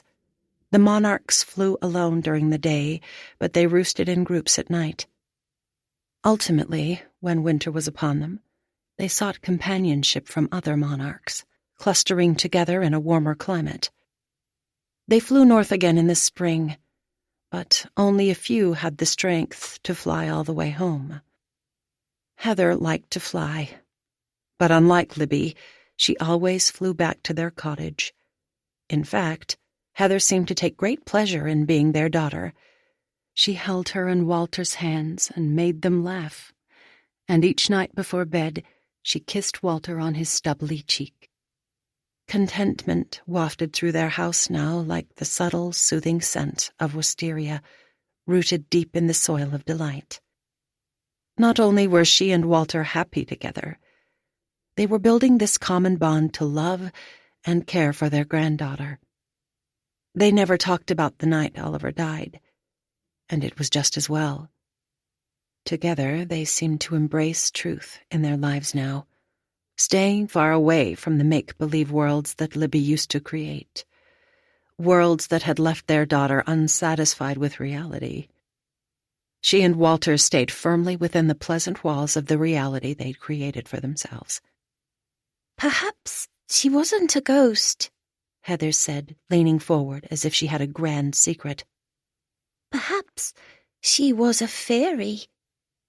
In that moment, Maggie decided it was best to play along. "She could be one of the falling stars from your pocket." Heather's eyes grew wide. "Really?" Maggie brushed Heather's hair back over her shoulders. "I think she slid down the moonlight just to visit you." "Maybe," Heather said, and then she smiled. "Or maybe she's really a butterfly. She said I could fly with her." Maggie's heart lurched, and her voice quaked when she spoke again. You mustn't go back into the gardens. Her eyes grew wide, alarmed. Why not? She searched for a reason, any reason, to convince Heather to stay away. She didn't want to frighten her, yet she needed her to be scared. A boy died at Ladenbrooke when you were just a baby. How did he die? She took a deep breath. He did something he should not have done. Maybe she was his angel, coming to look for him. Maggie shook her head. There's nothing anyone can do to help him. Heather seemed to contemplate her words. But she took care of me when I couldn't find my way back. Maggie leaned toward her, nudging Heather's chin up so she could look in her eyes. Angels fly away sometimes, she explained. And they don't always return. Heather looked as if she didn't believe her.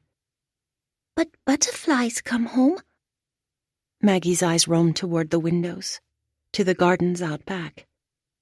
Not all butterflies, she whispered. I won't go again, Mummy. Maggie kissed her forehead. I want you to always fly home. Walter lifted the handle to the latch and stepped into the gardens that were becoming overgrown with all manner of weeds. Henry did his best to maintain the manor house, along with the gardens in the absence of the Croft family. But last Walter saw the man at the post office. The head gardener said he didn't think Lord or Lady Croft were ever coming back. Walter didn't know if they still officially employed Henry as their gardener, but the man had taken on the role of caretaker in their absence. It was impossible, though, for one man to maintain all the buildings at Ladenbrooke, along with almost 100 acres of property. Henry continued to plant vegetables, and Walter suspected that he knew Libby was eating the fruit in the orchards and the vegetables from his garden during the warmer months. He also suspected Henry might be leaving a door unlocked in the vacant manor house, so Libby could spend some time indoors. Maggie didn't know Libby had returned, and while he wasn't as practiced as his wife at keeping secrets, he tried to harbor this one. Maggie still worried that Libby might take Heather, and if she knew Libby had returned. He set down the brown bag with the bread he'd purchased in town. During the summer months, he bought extra cheese, bread, and salami from the market at night and set it near the gate. The food always vanished, but he rarely saw Libby until the days grew cold again. Then he bought her a bus ticket down to Kent to stay with his mother. Walter's stepfather worked for the government, and he often traveled for weeks at a time. Granny Doyle welcomed Libby's company and set up a studio in the basement so she could paint. Every spring, his mother would accompany Libby back to Ladenbrooke and spend a few days playing with Heather at their cottage, though she never told Maggie about her houseguest during the winter months. Maggie rarely talked about Libby, but he knew she thought about her every day. Her indifference was her way of coping with the loss of her daughter she would have done anything to save. He circled the gardens once, just in case he might see Libby, but like most of the garden creatures, she remained hidden among the flowers. 37. Christopher took Heather to an Italian restaurant for dinner, an upscale place overlooking the River Thames.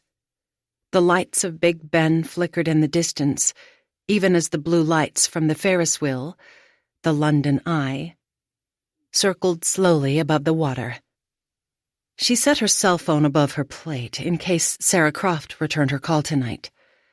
But as she sat next to the window, sipping white wine, she wasn't thinking about anything except the man in front of her. Christopher seemed to be a rock, unwavering in the face of her revelation, while she was still processing it all. It was too late to change the past. But perhaps he was right. Perhaps it wasn't too late for their future. She rotated the wine glass. Tell me about your wife. He leaned back in his chair, his gaze traveling to the window before returning to her. Juliana was a pianist, and quite devoted to her talent. I loved hearing her play, whether it was at a concert hall or at home, and she loved to laugh often, about everything except her music. Did you learn to play an instrument? He shook his head. In my free time, I was either rowing or reading. But you loved her. Very much. She looked out the window as well, thinking about what a blessed woman Juliana Westcott was to be loved like that. I'm sorry you lost her. He took a sip of his wine. Did you leave a boyfriend back in Portland? Her mind flashed to Nick, and she realized that he hadn't texted her in days, not even to ask about artwork. Only friends, who happen to also be boys. He smiled. What will you do if you find Libby? I don't know. Clearly she doesn't want to be a mother. Then perhaps you should treat her exactly how your parents intended, he said, setting down his wineglass. As a sister. She mulled over his words. If Libby was still alive, would she want a sister? He cleared his throat. It's getting late. She checked her watch and saw that it was almost 11. Do you want me to drive you back to Byberry when we finish dinner? Or should we find a hotel? She jolted with the question, wondering what he meant until he held up 2 fingers. We'll get 2 rooms. She looked back at the city lights. It seemed so surreal to think about spending the night in London with Christopher Westcott, even if they had separate rooms. Can we leave first thing in the morning? She asked. He nodded. When are you planning to fly back to Portland? In a few weeks, after I find out what happened to Libby, and the cottage is ready to be put on the market. He leaned closer to her, the strength in his eyes returning. I think you should stay longer. Her cell phone pounded with its drumbeat, and she jumped at the interruption, spilling wine from her glass onto the tablecloth. It's Ella. He smiled. I'll pretend not to listen. Hi there, she said as she answered the phone, trying to act casual even as her heart raced. Did I wake you up? Ella asked. No. She glanced back over at Christopher. Ella sighed. You're sorting through more boxes, aren't you? Not exactly. On a hot date? She hesitated. Sort of. The silence on the other end made her laugh. You did it, didn't you? Ella said, her voice filled with wonder. It's a long story. Are you having tea together? She glanced at Christopher again. More like a glass of wine. Ella squealed so loud that Christopher laughed across the table. And here I was, all worried that you would be lonely when I left, but you weren't lonely at all. Heather paused, not altogether certain what they were doing. We're just getting reacquainted. Tell him I approve. She clutched the phone tighter. I most definitely will not. Christopher flashed her a sly look. Tell her I'm glad she approves. Heather glared at him as she continued speaking to Ella. I have a lot to tell you. Later. And I have something to tell both of you, Ella said. Both of us? Yes. Ella paused. Come December, you're going to be grandparents. Heather emptied her glass. Christopher couldn't sleep. Outside on the patio, he leaned against the metal railing, gazing down at London's lights. The boutique hotel had 2 rooms available for the night, right next to each other, with a private door connecting them.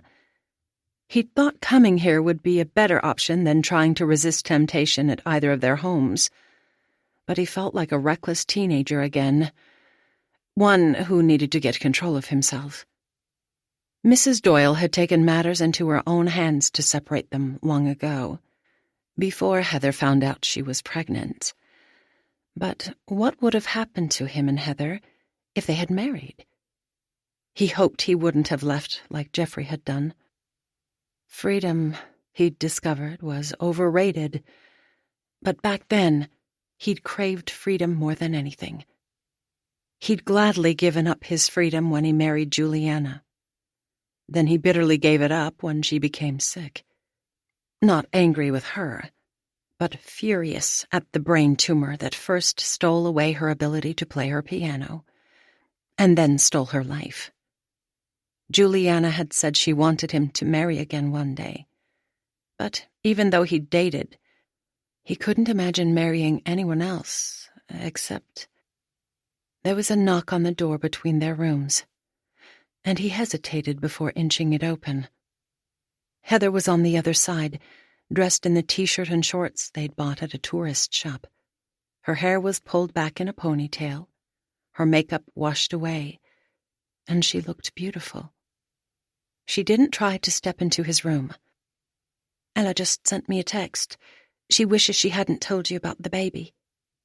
He leaned against the dresser. "Why shouldn't she tell me?" "She's afraid you're freaking out." He laughed. "Tell her I'm not freaking out, nor will I." At least, not about her baby. "It's a lot all at once, isn't it?" she asked. "I don't know how to be a father, much less a grandfather, but I'd sure like to learn." The city lights flickered across her face as she smiled, and his heart did that strange flip-flop thing it used to do when he was young, when all reasoning began to drain away. "You should have slipped me a note under the door," he said. "Were you asleep?" He shook his head. She leaned against the doorpost. "I can't sleep either." He ached to take her into his arms, to love her like he had long ago. But if he was going to do this, he wanted to do it right this time. "You're killing me, Heather." She smiled up at him, and he saw a hint of teasing in her eyes. "Weapons of the heart?" He waved her away, inching the door closed again. "Go back from where you came." She held up her phone. "Maybe we should text?" He groaned. "I don't think we should do anything until morning." Then he propped the door back open a few inches so she could hear him. "If you knock again, I'm not answering." "And if you knock, I won't answer either," she said, before closing and locking the door.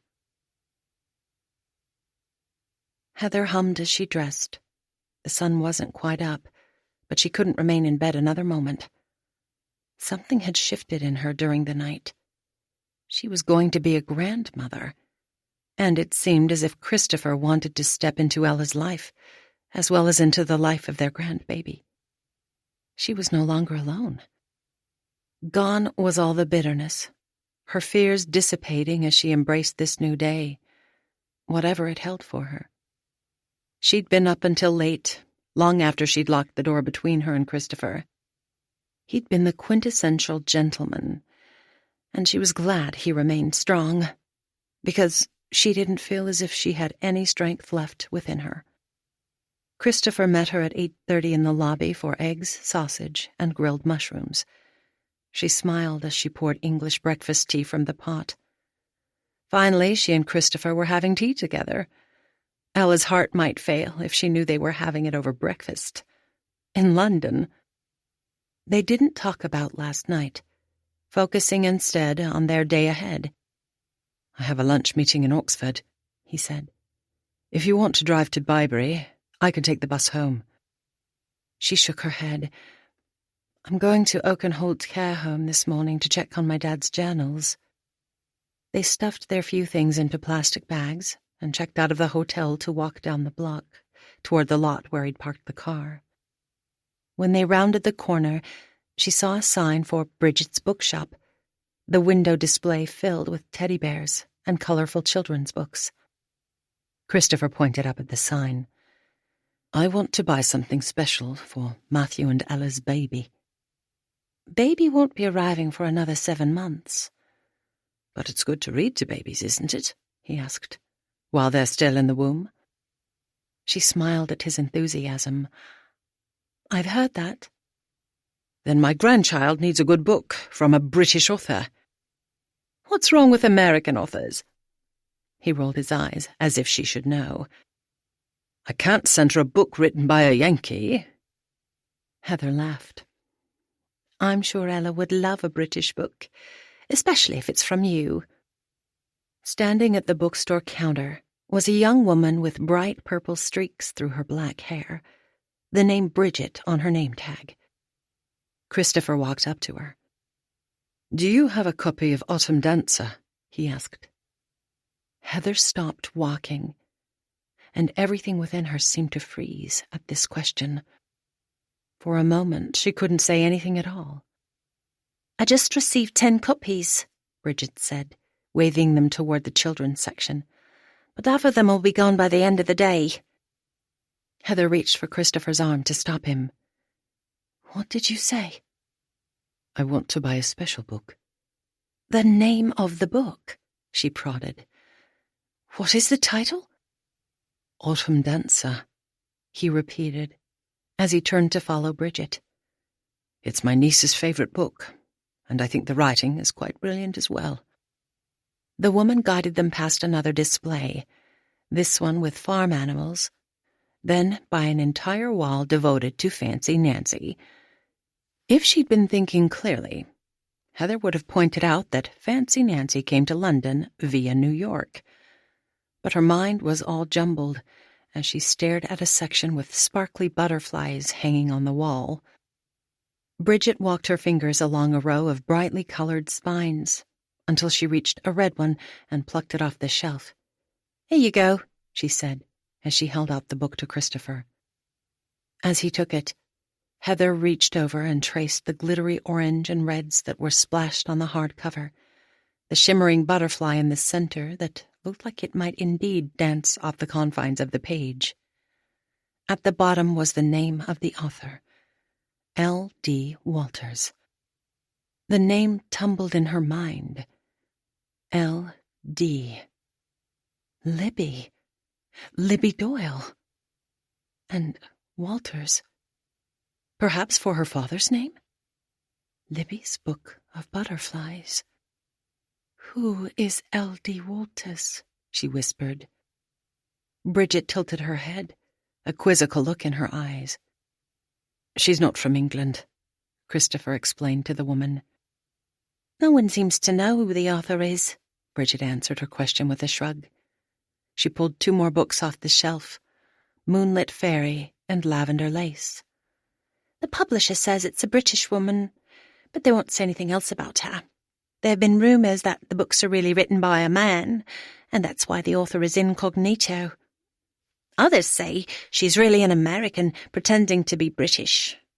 Not that there's anything wrong with being American, but in the country known for Harry Potter and Peter Rabbit, we pride ourselves on our children's authors. She took a quick breath. Quite honestly, it doesn't matter one whit to me who's writing about the butterflies. All the books in the series sell like crazy here.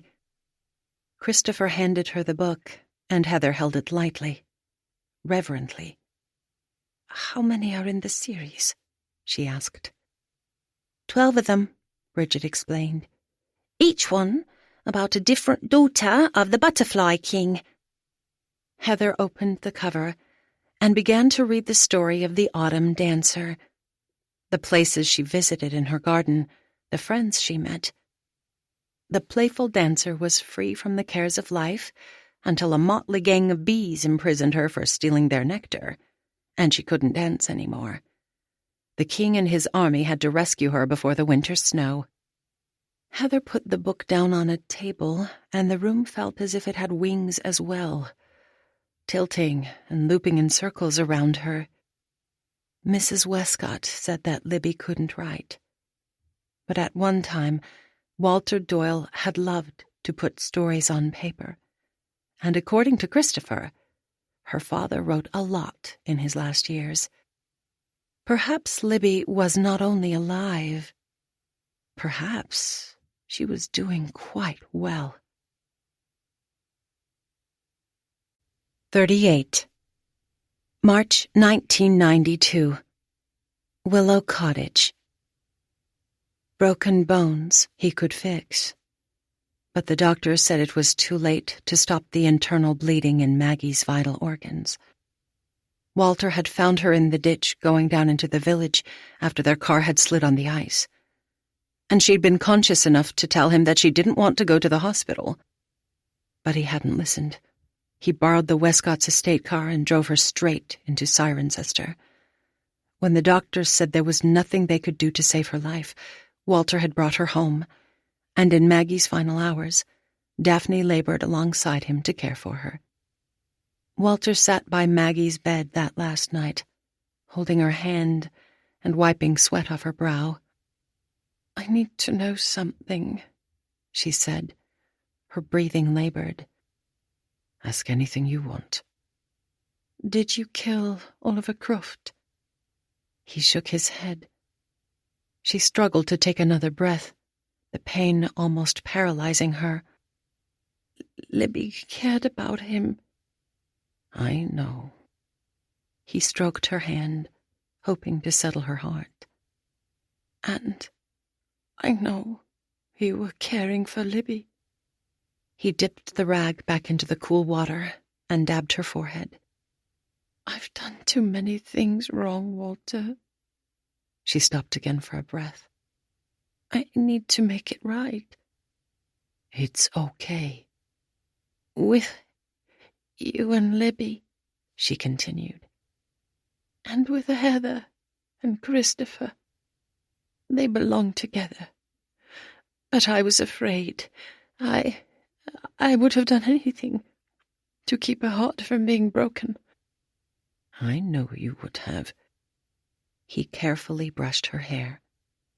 "Heather made her own choices, just like Libby made hers." "Do you know where Libby is?" He shook his head. He couldn't tell her now that Libby left after his mother passed away and never returned. "Please find her. Tell her how much I loved her." "I will," he said, though he wasn't certain how he'd find her. "You cared for me, even when I wasn't the woman you needed me to be." He kissed her forehead. "Quiet, darling." "Thank you for rescuing me and for rescuing our girls."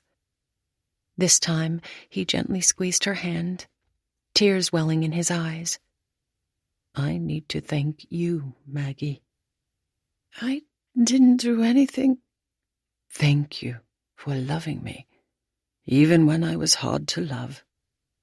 She seemed to search for her breath, and when she found it, she spoke again. "Walter?" He kissed her cheek. "You need to find Libby," she said. "And you need to do something else." There was nothing else he wanted to do, but he still listened.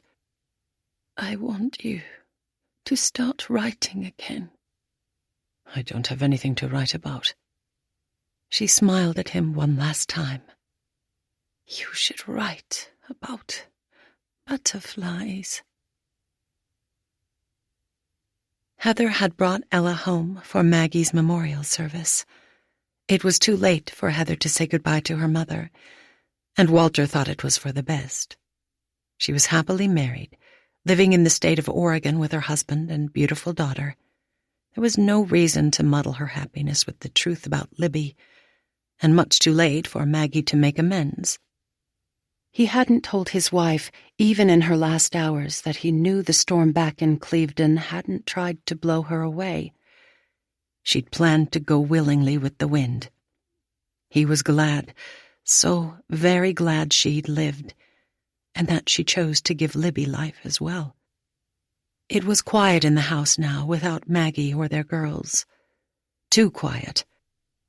He padded down into the basement and began sorting through the boxes that Maggie piled together after Libby had left, to make room for Heather and her things. For the first time in years, his desire to write was returning, welling within him. The words swarmed together, all jumbled. Order is what they needed. On paper. But the words inside him weren't like the stories he'd written back in Clevedon. He needed, to tell a different kind of story. Inside Maggie's boxes, he found exactly what he was looking for: the many pictures of Libby's friends. He sat on the top step and pulled out the empty tablet from his front pocket, the notebook he'd been carrying for years in case inspiration struck. Then he picked up the first picture, studying it for a moment before he began to write. This butterfly likes to explore in the gardens before the sun sets, in the hour when no one can see her dance. He scratched out his words and tried again.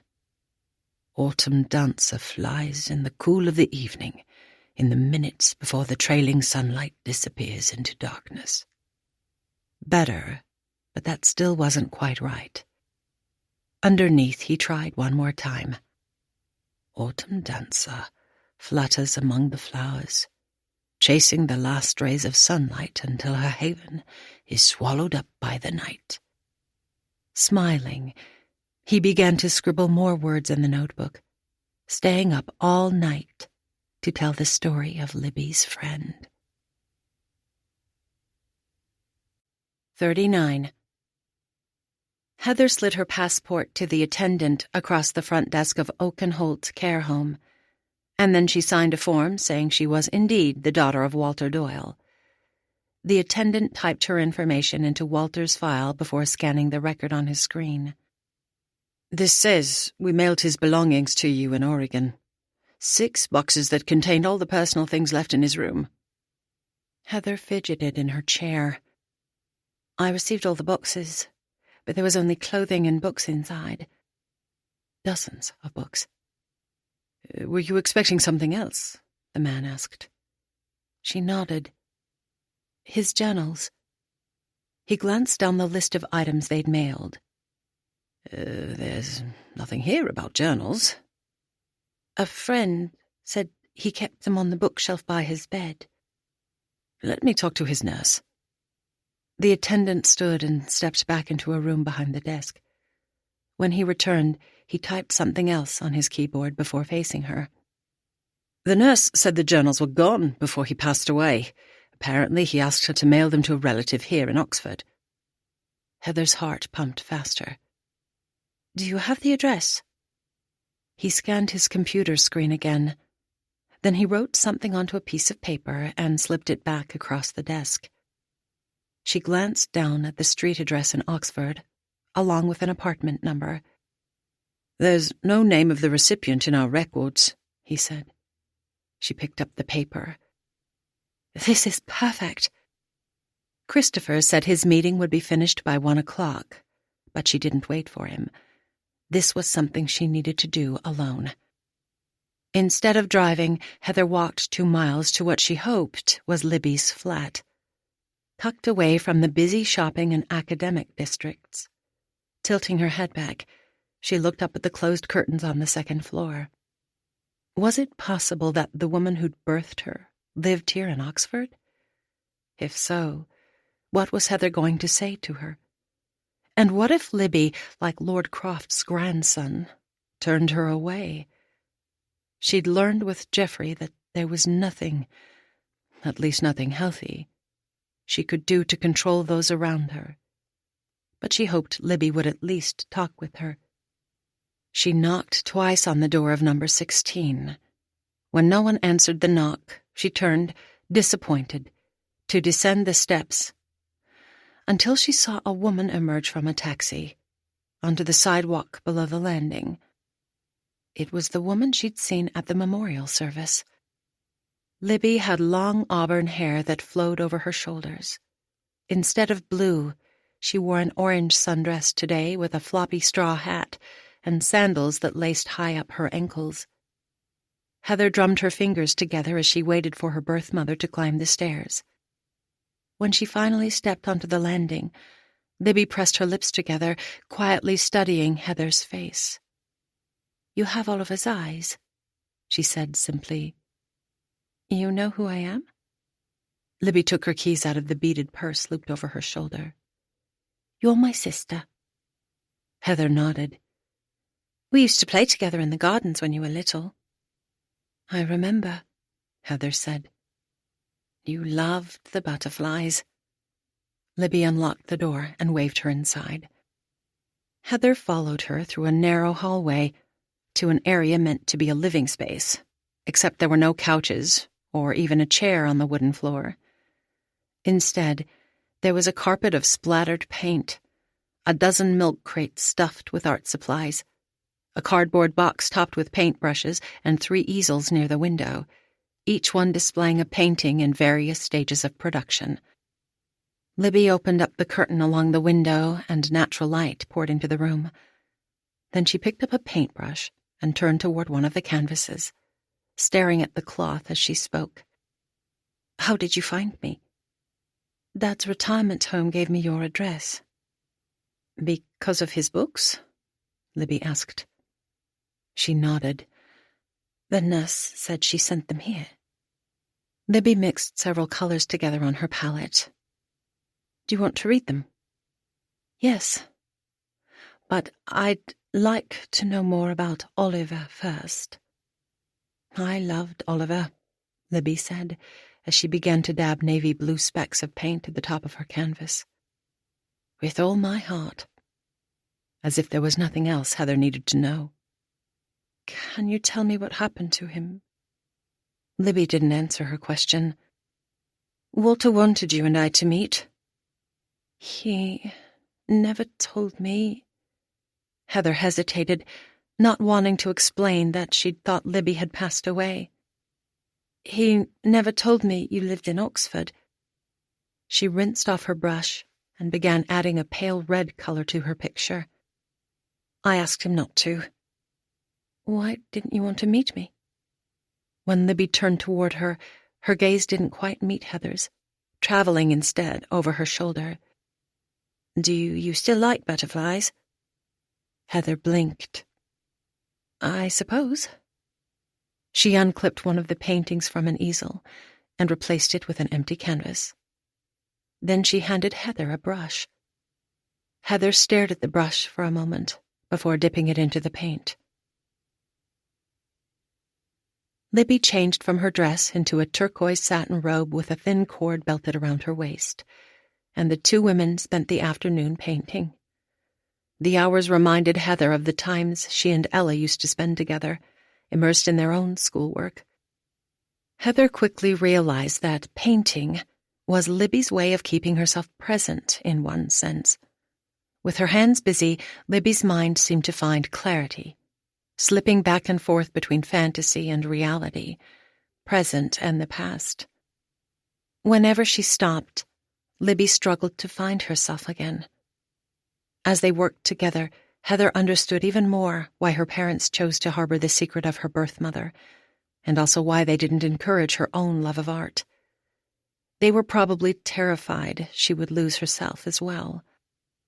When she finished her painting, Heather inched back to look at the gray stone of the manor house before her, overlooking a bed of flowers. Libby stepped up behind her, her brush in hand, and Heather moved away as Libby painted the backs of 2 girls, hand in hand, exploring the flower beds together. "Thank you," she said softly, before turning to look at Libby's canvas. She'd painted a young man, standing beside what looked like the ruins of a castle, his brown hair blowing in the wind. His green eyes seemed to pierce through her. Heather touched the edge of the easel. "He's quite handsome." Libby stepped forward and ripped down the picture. Then she began to tear it into tiny pieces, scattering the memory of Oliver Croft across the floor. She looked at Heather, her eyes desperate. "I can't remember what he looked like." "Perhaps it's more important to remember what he was like on the inside." Libby sat down on the hardwood, the satin of her robe circling around her. The lady said he didn't love me, but I know he did. He loved me as much as I loved him. Who said Oliver didn't love you? His mother. Libby picked up the pieces from the floor, holding them to her chest. Heather wanted to ask again what happened the night Oliver died, but she feared if she pried too much, Libby would retreat into the hollows of her mind. Instead, Heather sat down on the paint-splattered wood beside her. I saw your butterfly books at a bookstore in London. It seems as if all the children in Great Britain love them. She looked distressed again. I can't make books anymore. Did Dad... She stopped herself. Did Walter write the stories for you? She nodded. He was worried about me. He wanted me to have money after he was gone. So he found a publisher for them? Libby nodded. He took good care of you. I left home for a long time. Libby stood up and walked toward the kitchen. She opened a cupboard, but instead of dishes inside, Heather saw the black and brown spines of 4 books. He found me in London. Libby lifted the journals out one at a time, stacking them up on the granite counter. Then she carried them across the room to Heather, setting them on the floor beside her. Walter wrote a lot. Did you read them? Heather asked. I can't. She looked flustered again, and Heather remembered that Mrs. Westcott said Libby sometimes struggled with words. It's okay, Heather said, pulling the stack to her chest. I saved them, just for you. Thank you. Libby clipped another piece of canvas onto her easel and hummed quietly as she began painting. Heather opened the first journal, her heart racing again. Her father might be gone, but part of him lived on in his words. The papers liked to call it the storm of the century. A sense of foreboding swept over her as she read the first pages in his journals. The words about his regrets. Had she been one of his regrets? The story of his life unfolded from the pages. Walter's journey from the time he began caring for Maggie and her daughter, the child that wasn't his.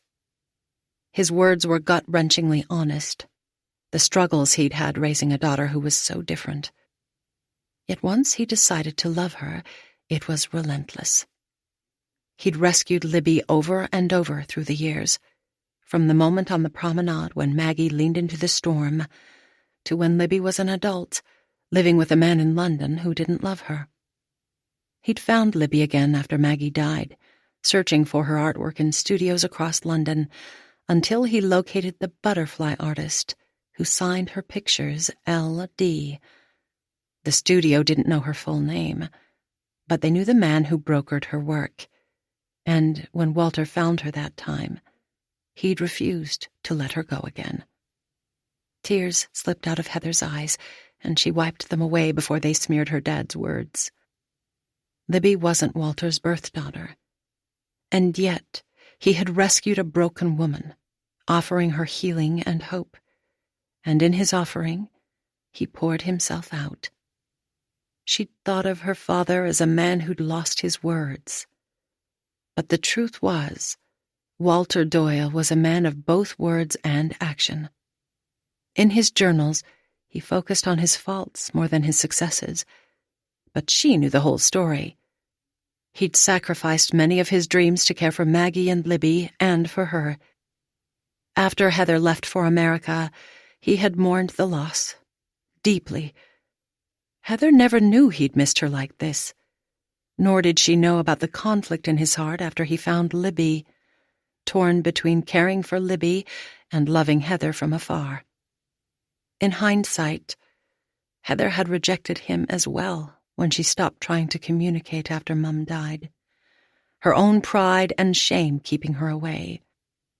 He might have been disappointed that she'd become pregnant before she married, but he would have forgiven her, like he had both Maggie and Libby.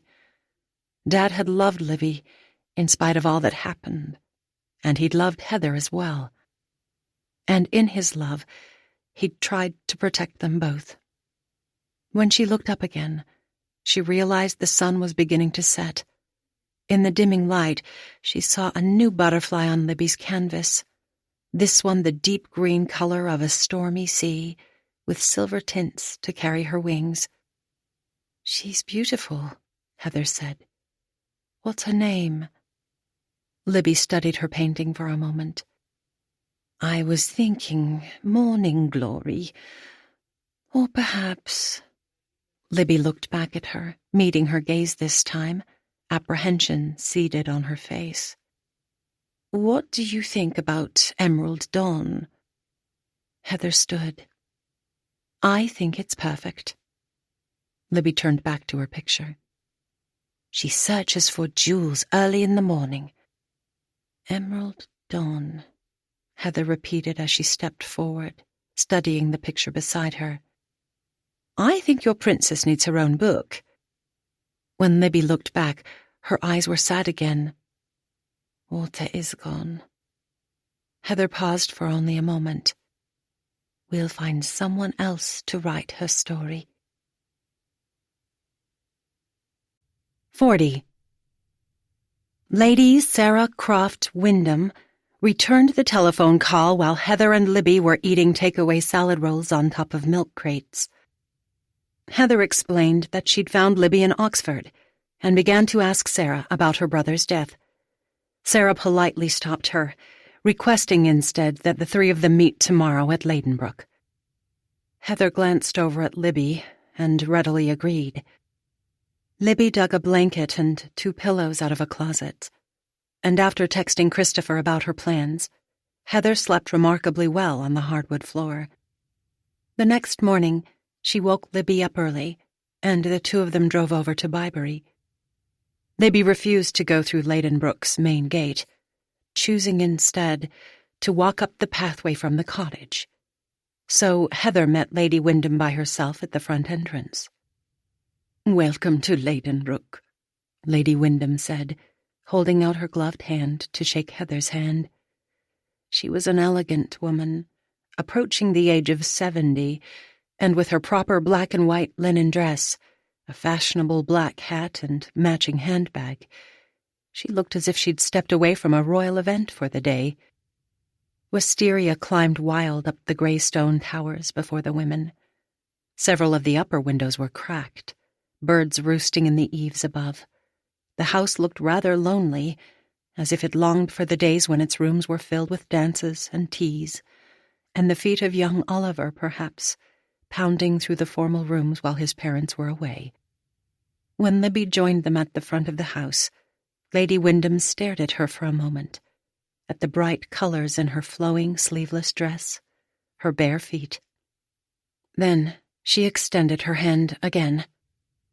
Libby shook it. Lady Wyndham stepped up to the door, but Libby didn't move. "I've always gone through the servants' door," she explained. "You're my guest now?" Libby hesitated. "I only want to know about Oliver." Lady Wyndham removed a keychain from her handbag and unlocked the front door. "I'll tell you about him inside." Light filtered through the front windows, casting shadows over the grand staircase that framed the front hall. Lady Wyndham directed them to the right, leading them along a corridor with worn red carpeting plastered with dust. There were bare spaces between the portraits on the walls, empty pedestals. They passed a large hall with a piano, preserved under a sheath of white cloth, and Heather imagined the room once filled with clusters of elegant couches and chairs, people singing and dancing and sipping on glasses of champagne. "My parents sold most of the furniture in the 70s, Lady Wyndham explained as they walked. They didn't want to return, but they didn't want to sell the house either." "What is your father planning to do with the property?" Heather asked. "He doesn't want to do anything with it, but after his death it will pass down to my brother, who will probably sell it." They stepped into a dining room with tall windows and faded blue and gold wallpaper. Strips of the ceiling hung in shreds above a long table that was still centered in the room, 18 upholstered chairs tucked in around it. Outside the windows, Heather could see the terraces of old flower beds and empty pools, the ruined garden in her dreams. When she turned back, Lady Wyndham pointed at a space between two of the windows. A giant oak sideboard used to stand right here, with an antique sculpted vase displayed on it. My mother loved all her valuables, but this one in particular was one of her favourite pieces. Libby didn't seem to hear her.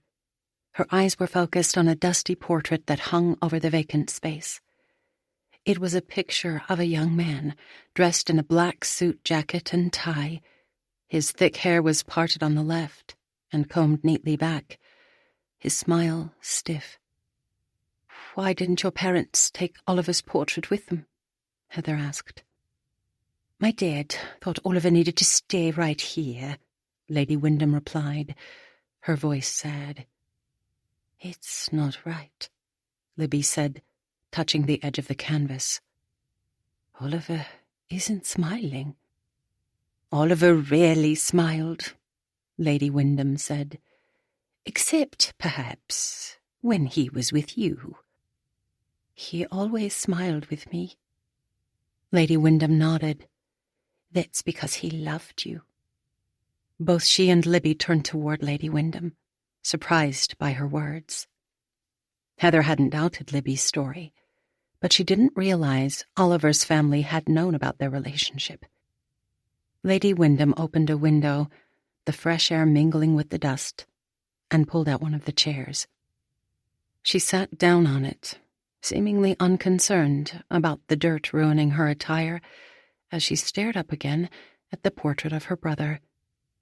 "We were all in this room the night Oliver died, eating lemon sole. He had just returned home from school, and he told my parents over dinner that he'd decided not to marry Judith Perdue. My father was irate, telling him that he had no choice." She took a deep breath. "Then my mother dismissed the servants." Heather glanced over at Libby. Her gaze was fixed on the gardens outside the window. "I did a foolish thing next, not knowing, of course, what would transpire." Lady Wyndham paused again, sorting through her memories of the night. "I dared to ask Oliver whom he intended to marry." And he stopped for a moment, contemplating his words. "Then he told my parents he planned to marry the girl next door." A noise escaped from Libby's lips, a messy mixture of a gasp and a cry. Lady Wyndham was whispering now, and Heather stepped closer to hear her words. "Oliver said they couldn't stop him from marrying you, Libby. And my mother, she wasn't thinking. She grabbed the bronze vase from the hutch and said she could stop him. I think she intended to throw the vase, to scare him.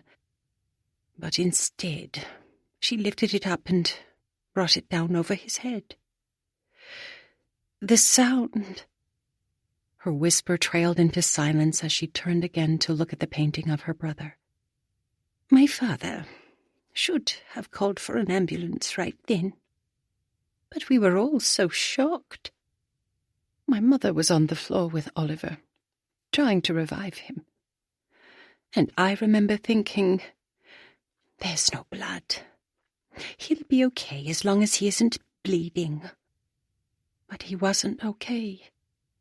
Lady Wyndham stepped up to the portrait, her fingers grazing the edge of the canvas like Libby had done. "After that night, my parents and I plunged into despair. We all felt guilty for our part in what happened, and my father and I spent decades trying to protect Mother and ourselves, I suppose." Libby moved away from the window. "There was a man that night in the gardens. He left Oliver in the river. My father took Oliver's body away that night, Lady Wyndham said. I didn't know where he went at the time, but apparently he tried to make it look like Oliver drowned. I think the local police suspected that my parents were hiding something, because they dropped the case rather quickly. No one wanted to accuse Lord or Lady Croft of killing their son. All these years, Libby said. I thought if I'd tried harder, I could have rescued him from the river. Lady Wyndham shook her head. He was already gone. The sadness of the room seemed to overcome all of them, the bitter secret that bound their families together. He loved me, Libby recited softly. Very much. Lady Wyndham's gaze wandered one more time to the somber-looking young man in the picture. And he would have liked knowing you were here remembering him. I still miss him, Libby said. I miss him too. Lady Wyndham reached for Libby's hand, and for a moment Heather felt like an outlier. Then Libby took her hand as well. The three of them walked outside onto the patio and traversed down through the terraces together, under overgrown lime bowers and grape arbors, past acres of weedy flower beds, sleepy fountains, parched pools. They walked through a copse of trees until they reached the riverbank where Libby told Lady Wyndham her story, to the best of her ability. Of that night she'd found Oliver in the water. Together they continued their walk, back to the cemetery tucked into the trees. There was a stack of old bouquets on Oliver's grave, and next to him was the headstone of Lady Croft, the mother who'd accidentally taken the life of her son. The people of Bybury might think the Croft family never returned to Ladenbrooke, but it appeared they came back in the shadows. Libby stared at the entrance to the overgrown maze, her heart stirring within her, and for a moment it felt as if it might explode. The memories of Oliver were everywhere, along the riverbank, among the trees, and most of all, in the folly that loomed before her. She once thought she could be closer to Oliver here, when she'd thought she needed him to be whole. Decades she'd spent running away from her memories, the ghosts that taunted her with their whispers, saying she could have saved Oliver if she'd pulled him out of the water before Walter arrived. If only she'd been stronger, smarter. But Sarah said there had been nothing she could do.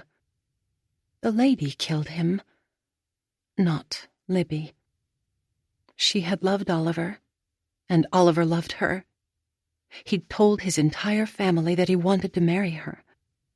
When Sarah left this afternoon, she said that as long as the Crofts owned these gardens, Libby was welcome to roam freely wherever she liked.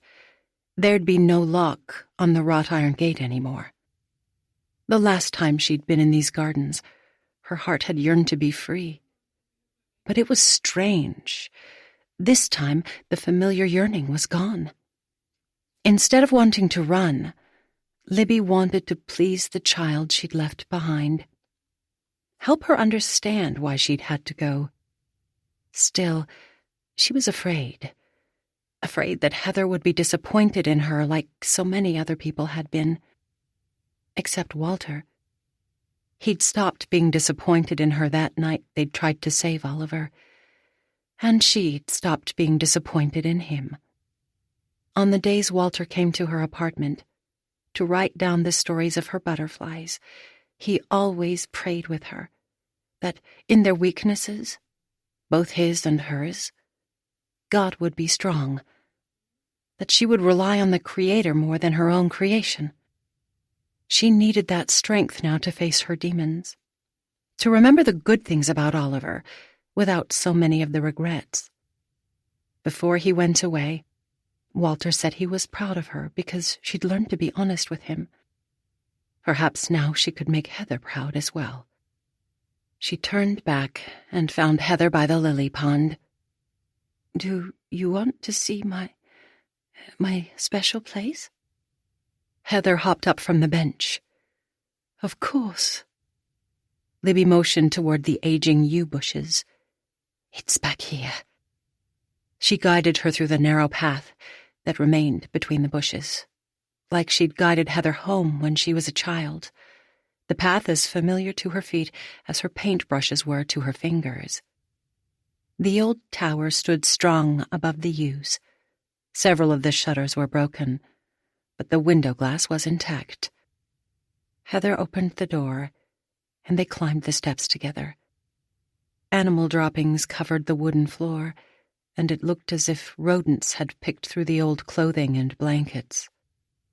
Libby stared at the floor for a moment, and then began to back away. She'd wanted Heather to see this place, where her memories of Oliver were once clear. But the memories of him here had faded. Heather walked among the rubbish as if she was looking for something, pushing aside the blankets and old sketchbooks, the pages mildewed and torn. Then she reached down and flipped back the lid of a picnic basket. Libby remembered Oliver bringing the basket, filled with sweet fruit from the orchard. She'd used it years later to collect pears and apples during the summers she'd pretended Oliver was still coming back to her. Heather lifted one of Libby's sketchbooks out of the basket, and when she opened the cover, a soft gasp escaped from her lips. Stepping forward, Libby looked down at the first page in the book and then took it in her hands. It was wrinkled from moisture and stained, but on it was a picture she'd sketched of Oliver long ago. When she saw his smiling face, distorted by the damage, her thoughts began to blur again, and her fingers twitched, longing to try to draw him one more time. Heather reached out and took the picture from her. "I'll clean it up," she said simply, as she placed it back in the basket. Libby shook her head, fighting to regain clarity. "It's ruined." This time, when Heather spoke, confidence bolstered her voice. "I can still fix his smile." And in that moment, Libby realized that perhaps Heather could help her fix a lot of things. Perhaps, when God created her daughter, He'd created a pillar to help her stand.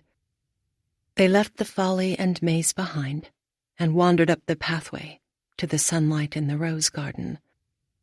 "Do you know how to dance?" Libby asked. "I haven't danced in years." A butterfly flew past them, a vibrant indigo coloring its wings.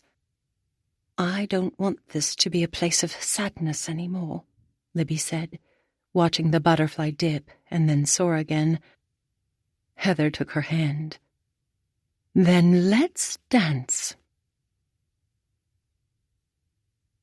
41. Before the sun rose, Heather took a quick shower and drank a cup of strong breakfast tea before hauling her old light table up from the basement. After replacing the bulb, she flipped on the switch. Light illuminated the picture of Oliver, and she studied the wrinkles and stains on his face. He might have fathered her in the technical sense, but she'd never think of him as her dad. And in her heart, Libby would always be her sister. Walter and Maggie Doyle had loved her as their daughter. They'd cared for her and protected her. They'd parented her in every sense of the word. Last night, she and Libby laughed in the gardens over at Ladenbrooke as the moon chased away the sunlight. They'd laughed and they'd danced in the shadows. When the light was gone, Libby hadn't wanted to go back through the gate. She'd wanted to wade through the river. And so they had done it. Holding hands in the same river where Libby had found Oliver, they gained back some of what they had lost. Then Libby had stayed up late, painting more pictures of emerald dawn before falling asleep in her old bedroom upstairs. Heather was glad she'd agreed to spend the night. In a way, Libby reminded her of Ella, sometimes scattered, but full of love and laughter. This old cottage needed a good dose of both. While Libby slept, Heather examined the picture of Oliver. It would take some work to fix it. Like all good artwork took time to restore. Oliver and Libby's love could never be restored in this life, nor could Heather tell her father how much she loved him. But perhaps it wasn't too late to restore all the broken relationships along with Oliver's smile. It wasn't too late for Christopher and Ella, or Christopher and her. Someone knocked on the door, and she slipped off her stool. Pushing back the curtain, she saw Daphne Westcott on the stoop, and her heart somersaulted when she saw Mrs. Westcott's son standing behind her. Quickly she twisted her wet hair back into a knot before opening the door. But with all the emotions churning inside her, she didn't dare look up at Christopher. Mrs. Westcott's eyes were swollen, as if she'd been crying, and her hands were clutched to her chest. "I'm sorry we're so early," the woman said, though she didn't sound sorry at all. "We waited until the sun came up." "I've been up for a while," Heather said, her gaze fixed on Christopher's mother. "Did you really bring Libby home?" "I did." "Maggie would be so glad." Tears sprang fresh in Mrs. Westcott's eyes, and she dabbed at them with her handkerchief. "Is she awake?" "I don't know." Mrs. Westcott glanced over at the doorway that led to the stairs. "When we were younger, I used to come play with Libby while Maggie worked. I'd have to wake her up in the morning." "Would you like to wake her up now?" Heather asked.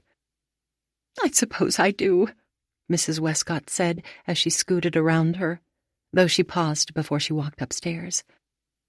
"My son needs to speak with you while Libby and I are visiting." "Mum." "He has something important to say." Christopher crossed his arms. "You told me you weren't going to meddle anymore." "It's not meddling if you're speaking the truth." Heather finally glanced up and saw him smiling back at her. The morning sky was streaked with 100 shades of pink and yellow, the morning grass glimmering with dew. They were the colors of renewal, new life. Libby's emerald dawn.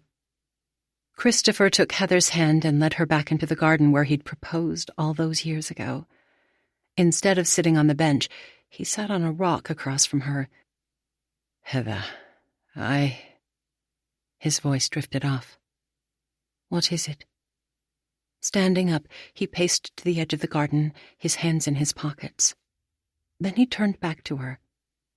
"I was hoping you might want to stay in England." Heather didn't reply, not quite knowing what to say.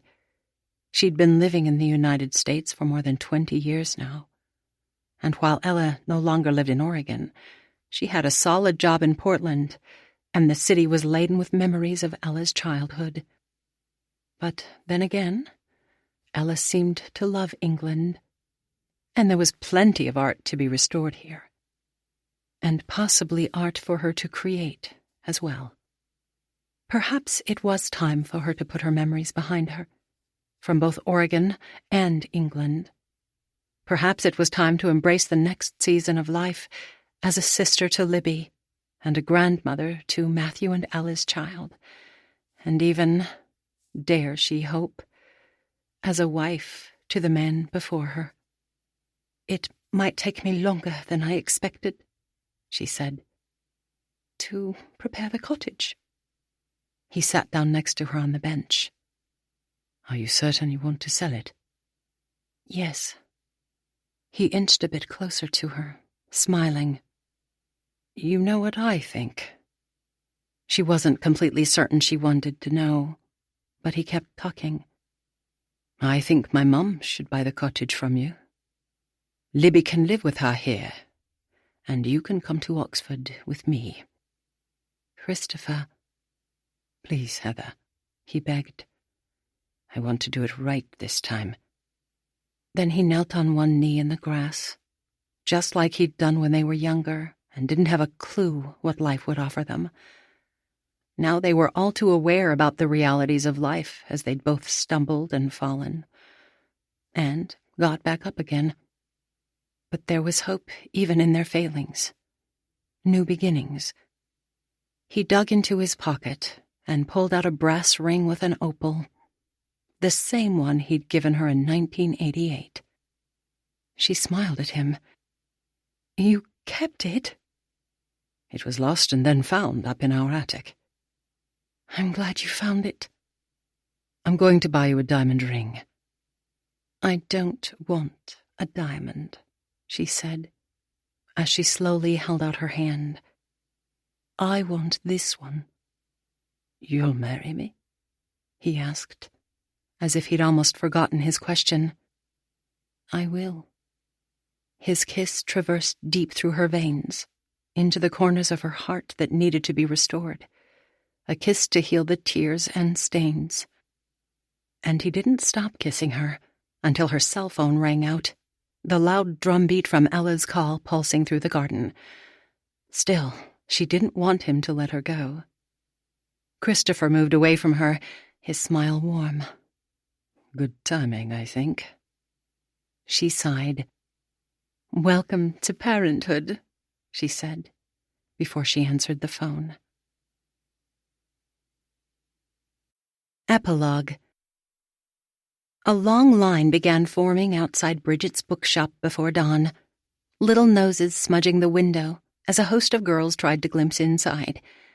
The line wrapped its way around the city block as hundreds of kids and their bedraggled parents waited on a Saturday morning to get one of the first copies of Emerald Dawn, personally signed by the elusive L.D. Walters. Heather sat beside Libby at a table decorated with a bright blue cloth and dozens of butterflies.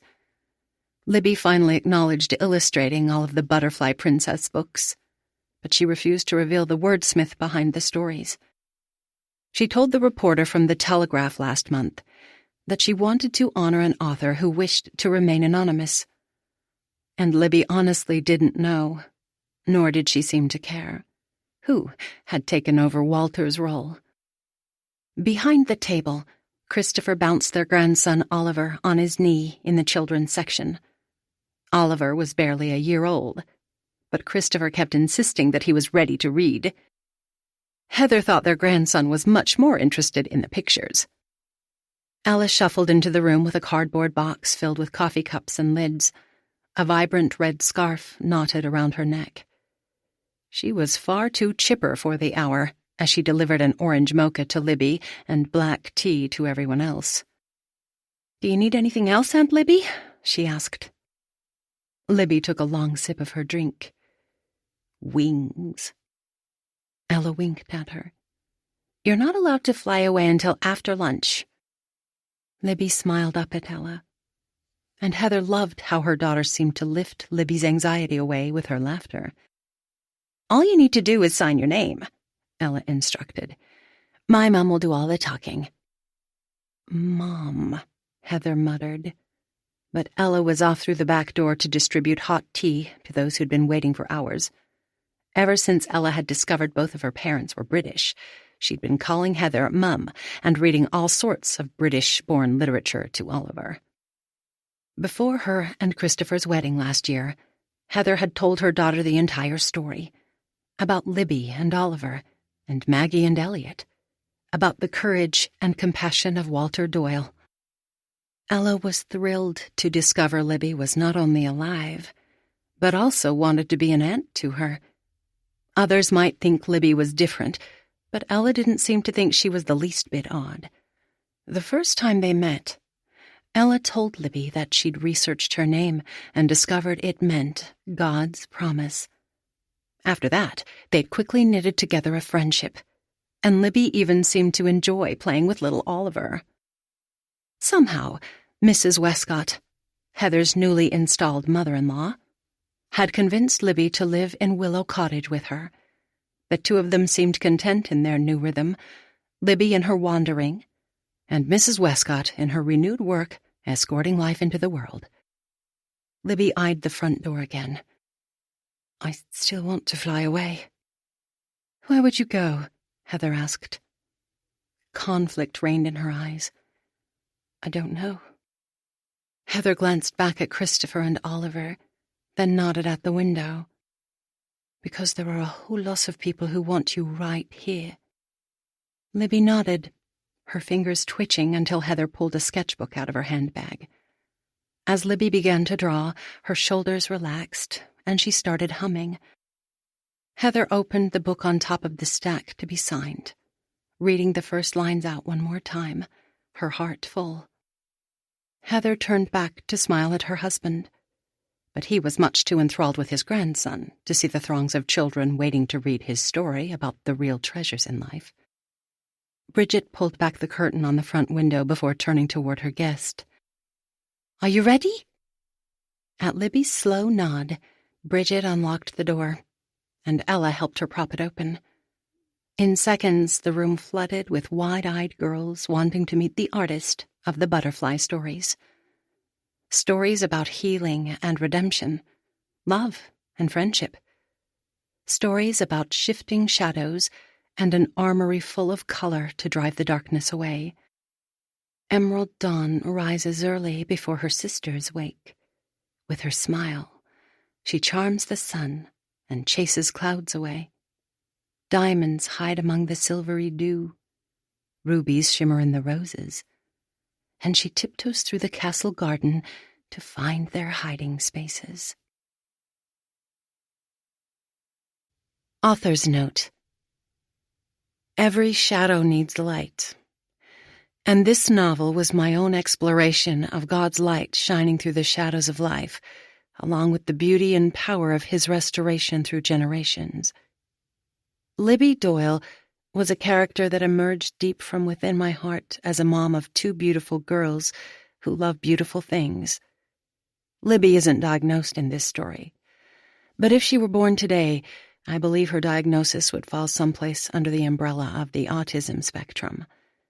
In the 1950s and 60s, many doctors and psychologists believed autism was caused by emotionally distant mothers whose children then struggled socially as a result. Even if she loved her children, a mother of an autistic child was often condemned as a refrigerator mom. Heartbreaking for both mother and child. Our family has both friends and loved ones on this spectrum, and we're grateful for the medical advances and education about autism today. However, even with more understanding, children with autism, Asperger's, or sensory processing issues are still sometimes rejected by adults and other children.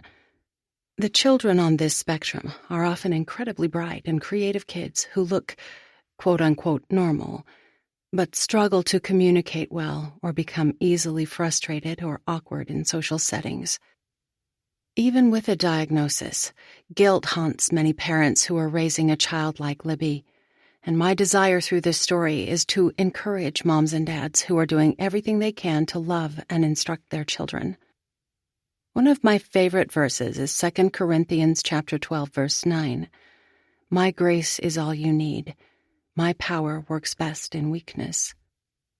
If you are a mom or dad of a struggling child, I pray God's grace and peace would saturate every moment you spend with your son or daughter, that his strength would prevail in weakness. There is an overwhelming amount of information about the autism spectrum online. If you are searching for more information or resources for your child, I recommend starting with these two websites, www.autismspeaks.org and www.myasdf.org.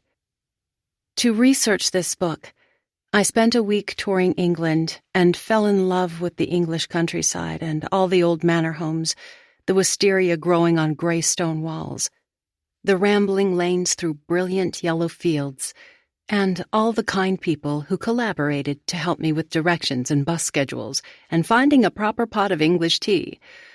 I loved all the history in Oxford and was completely enchanted by the quaint villages and elegant gardens in the Cotswolds, Everywhere I turned, I could see the beauty that inspired Libby's butterflies. If you'd like to send me an email or read more about my story, please visit my website at www.melaniedobson.com. I will have book club questions and pictures from my trip here as well. Thank you for taking this journey with me. This has been Shadows of Ladenbrooke Manor, written by Melanie Dobson, narrated by Nancy Peterson. Copyright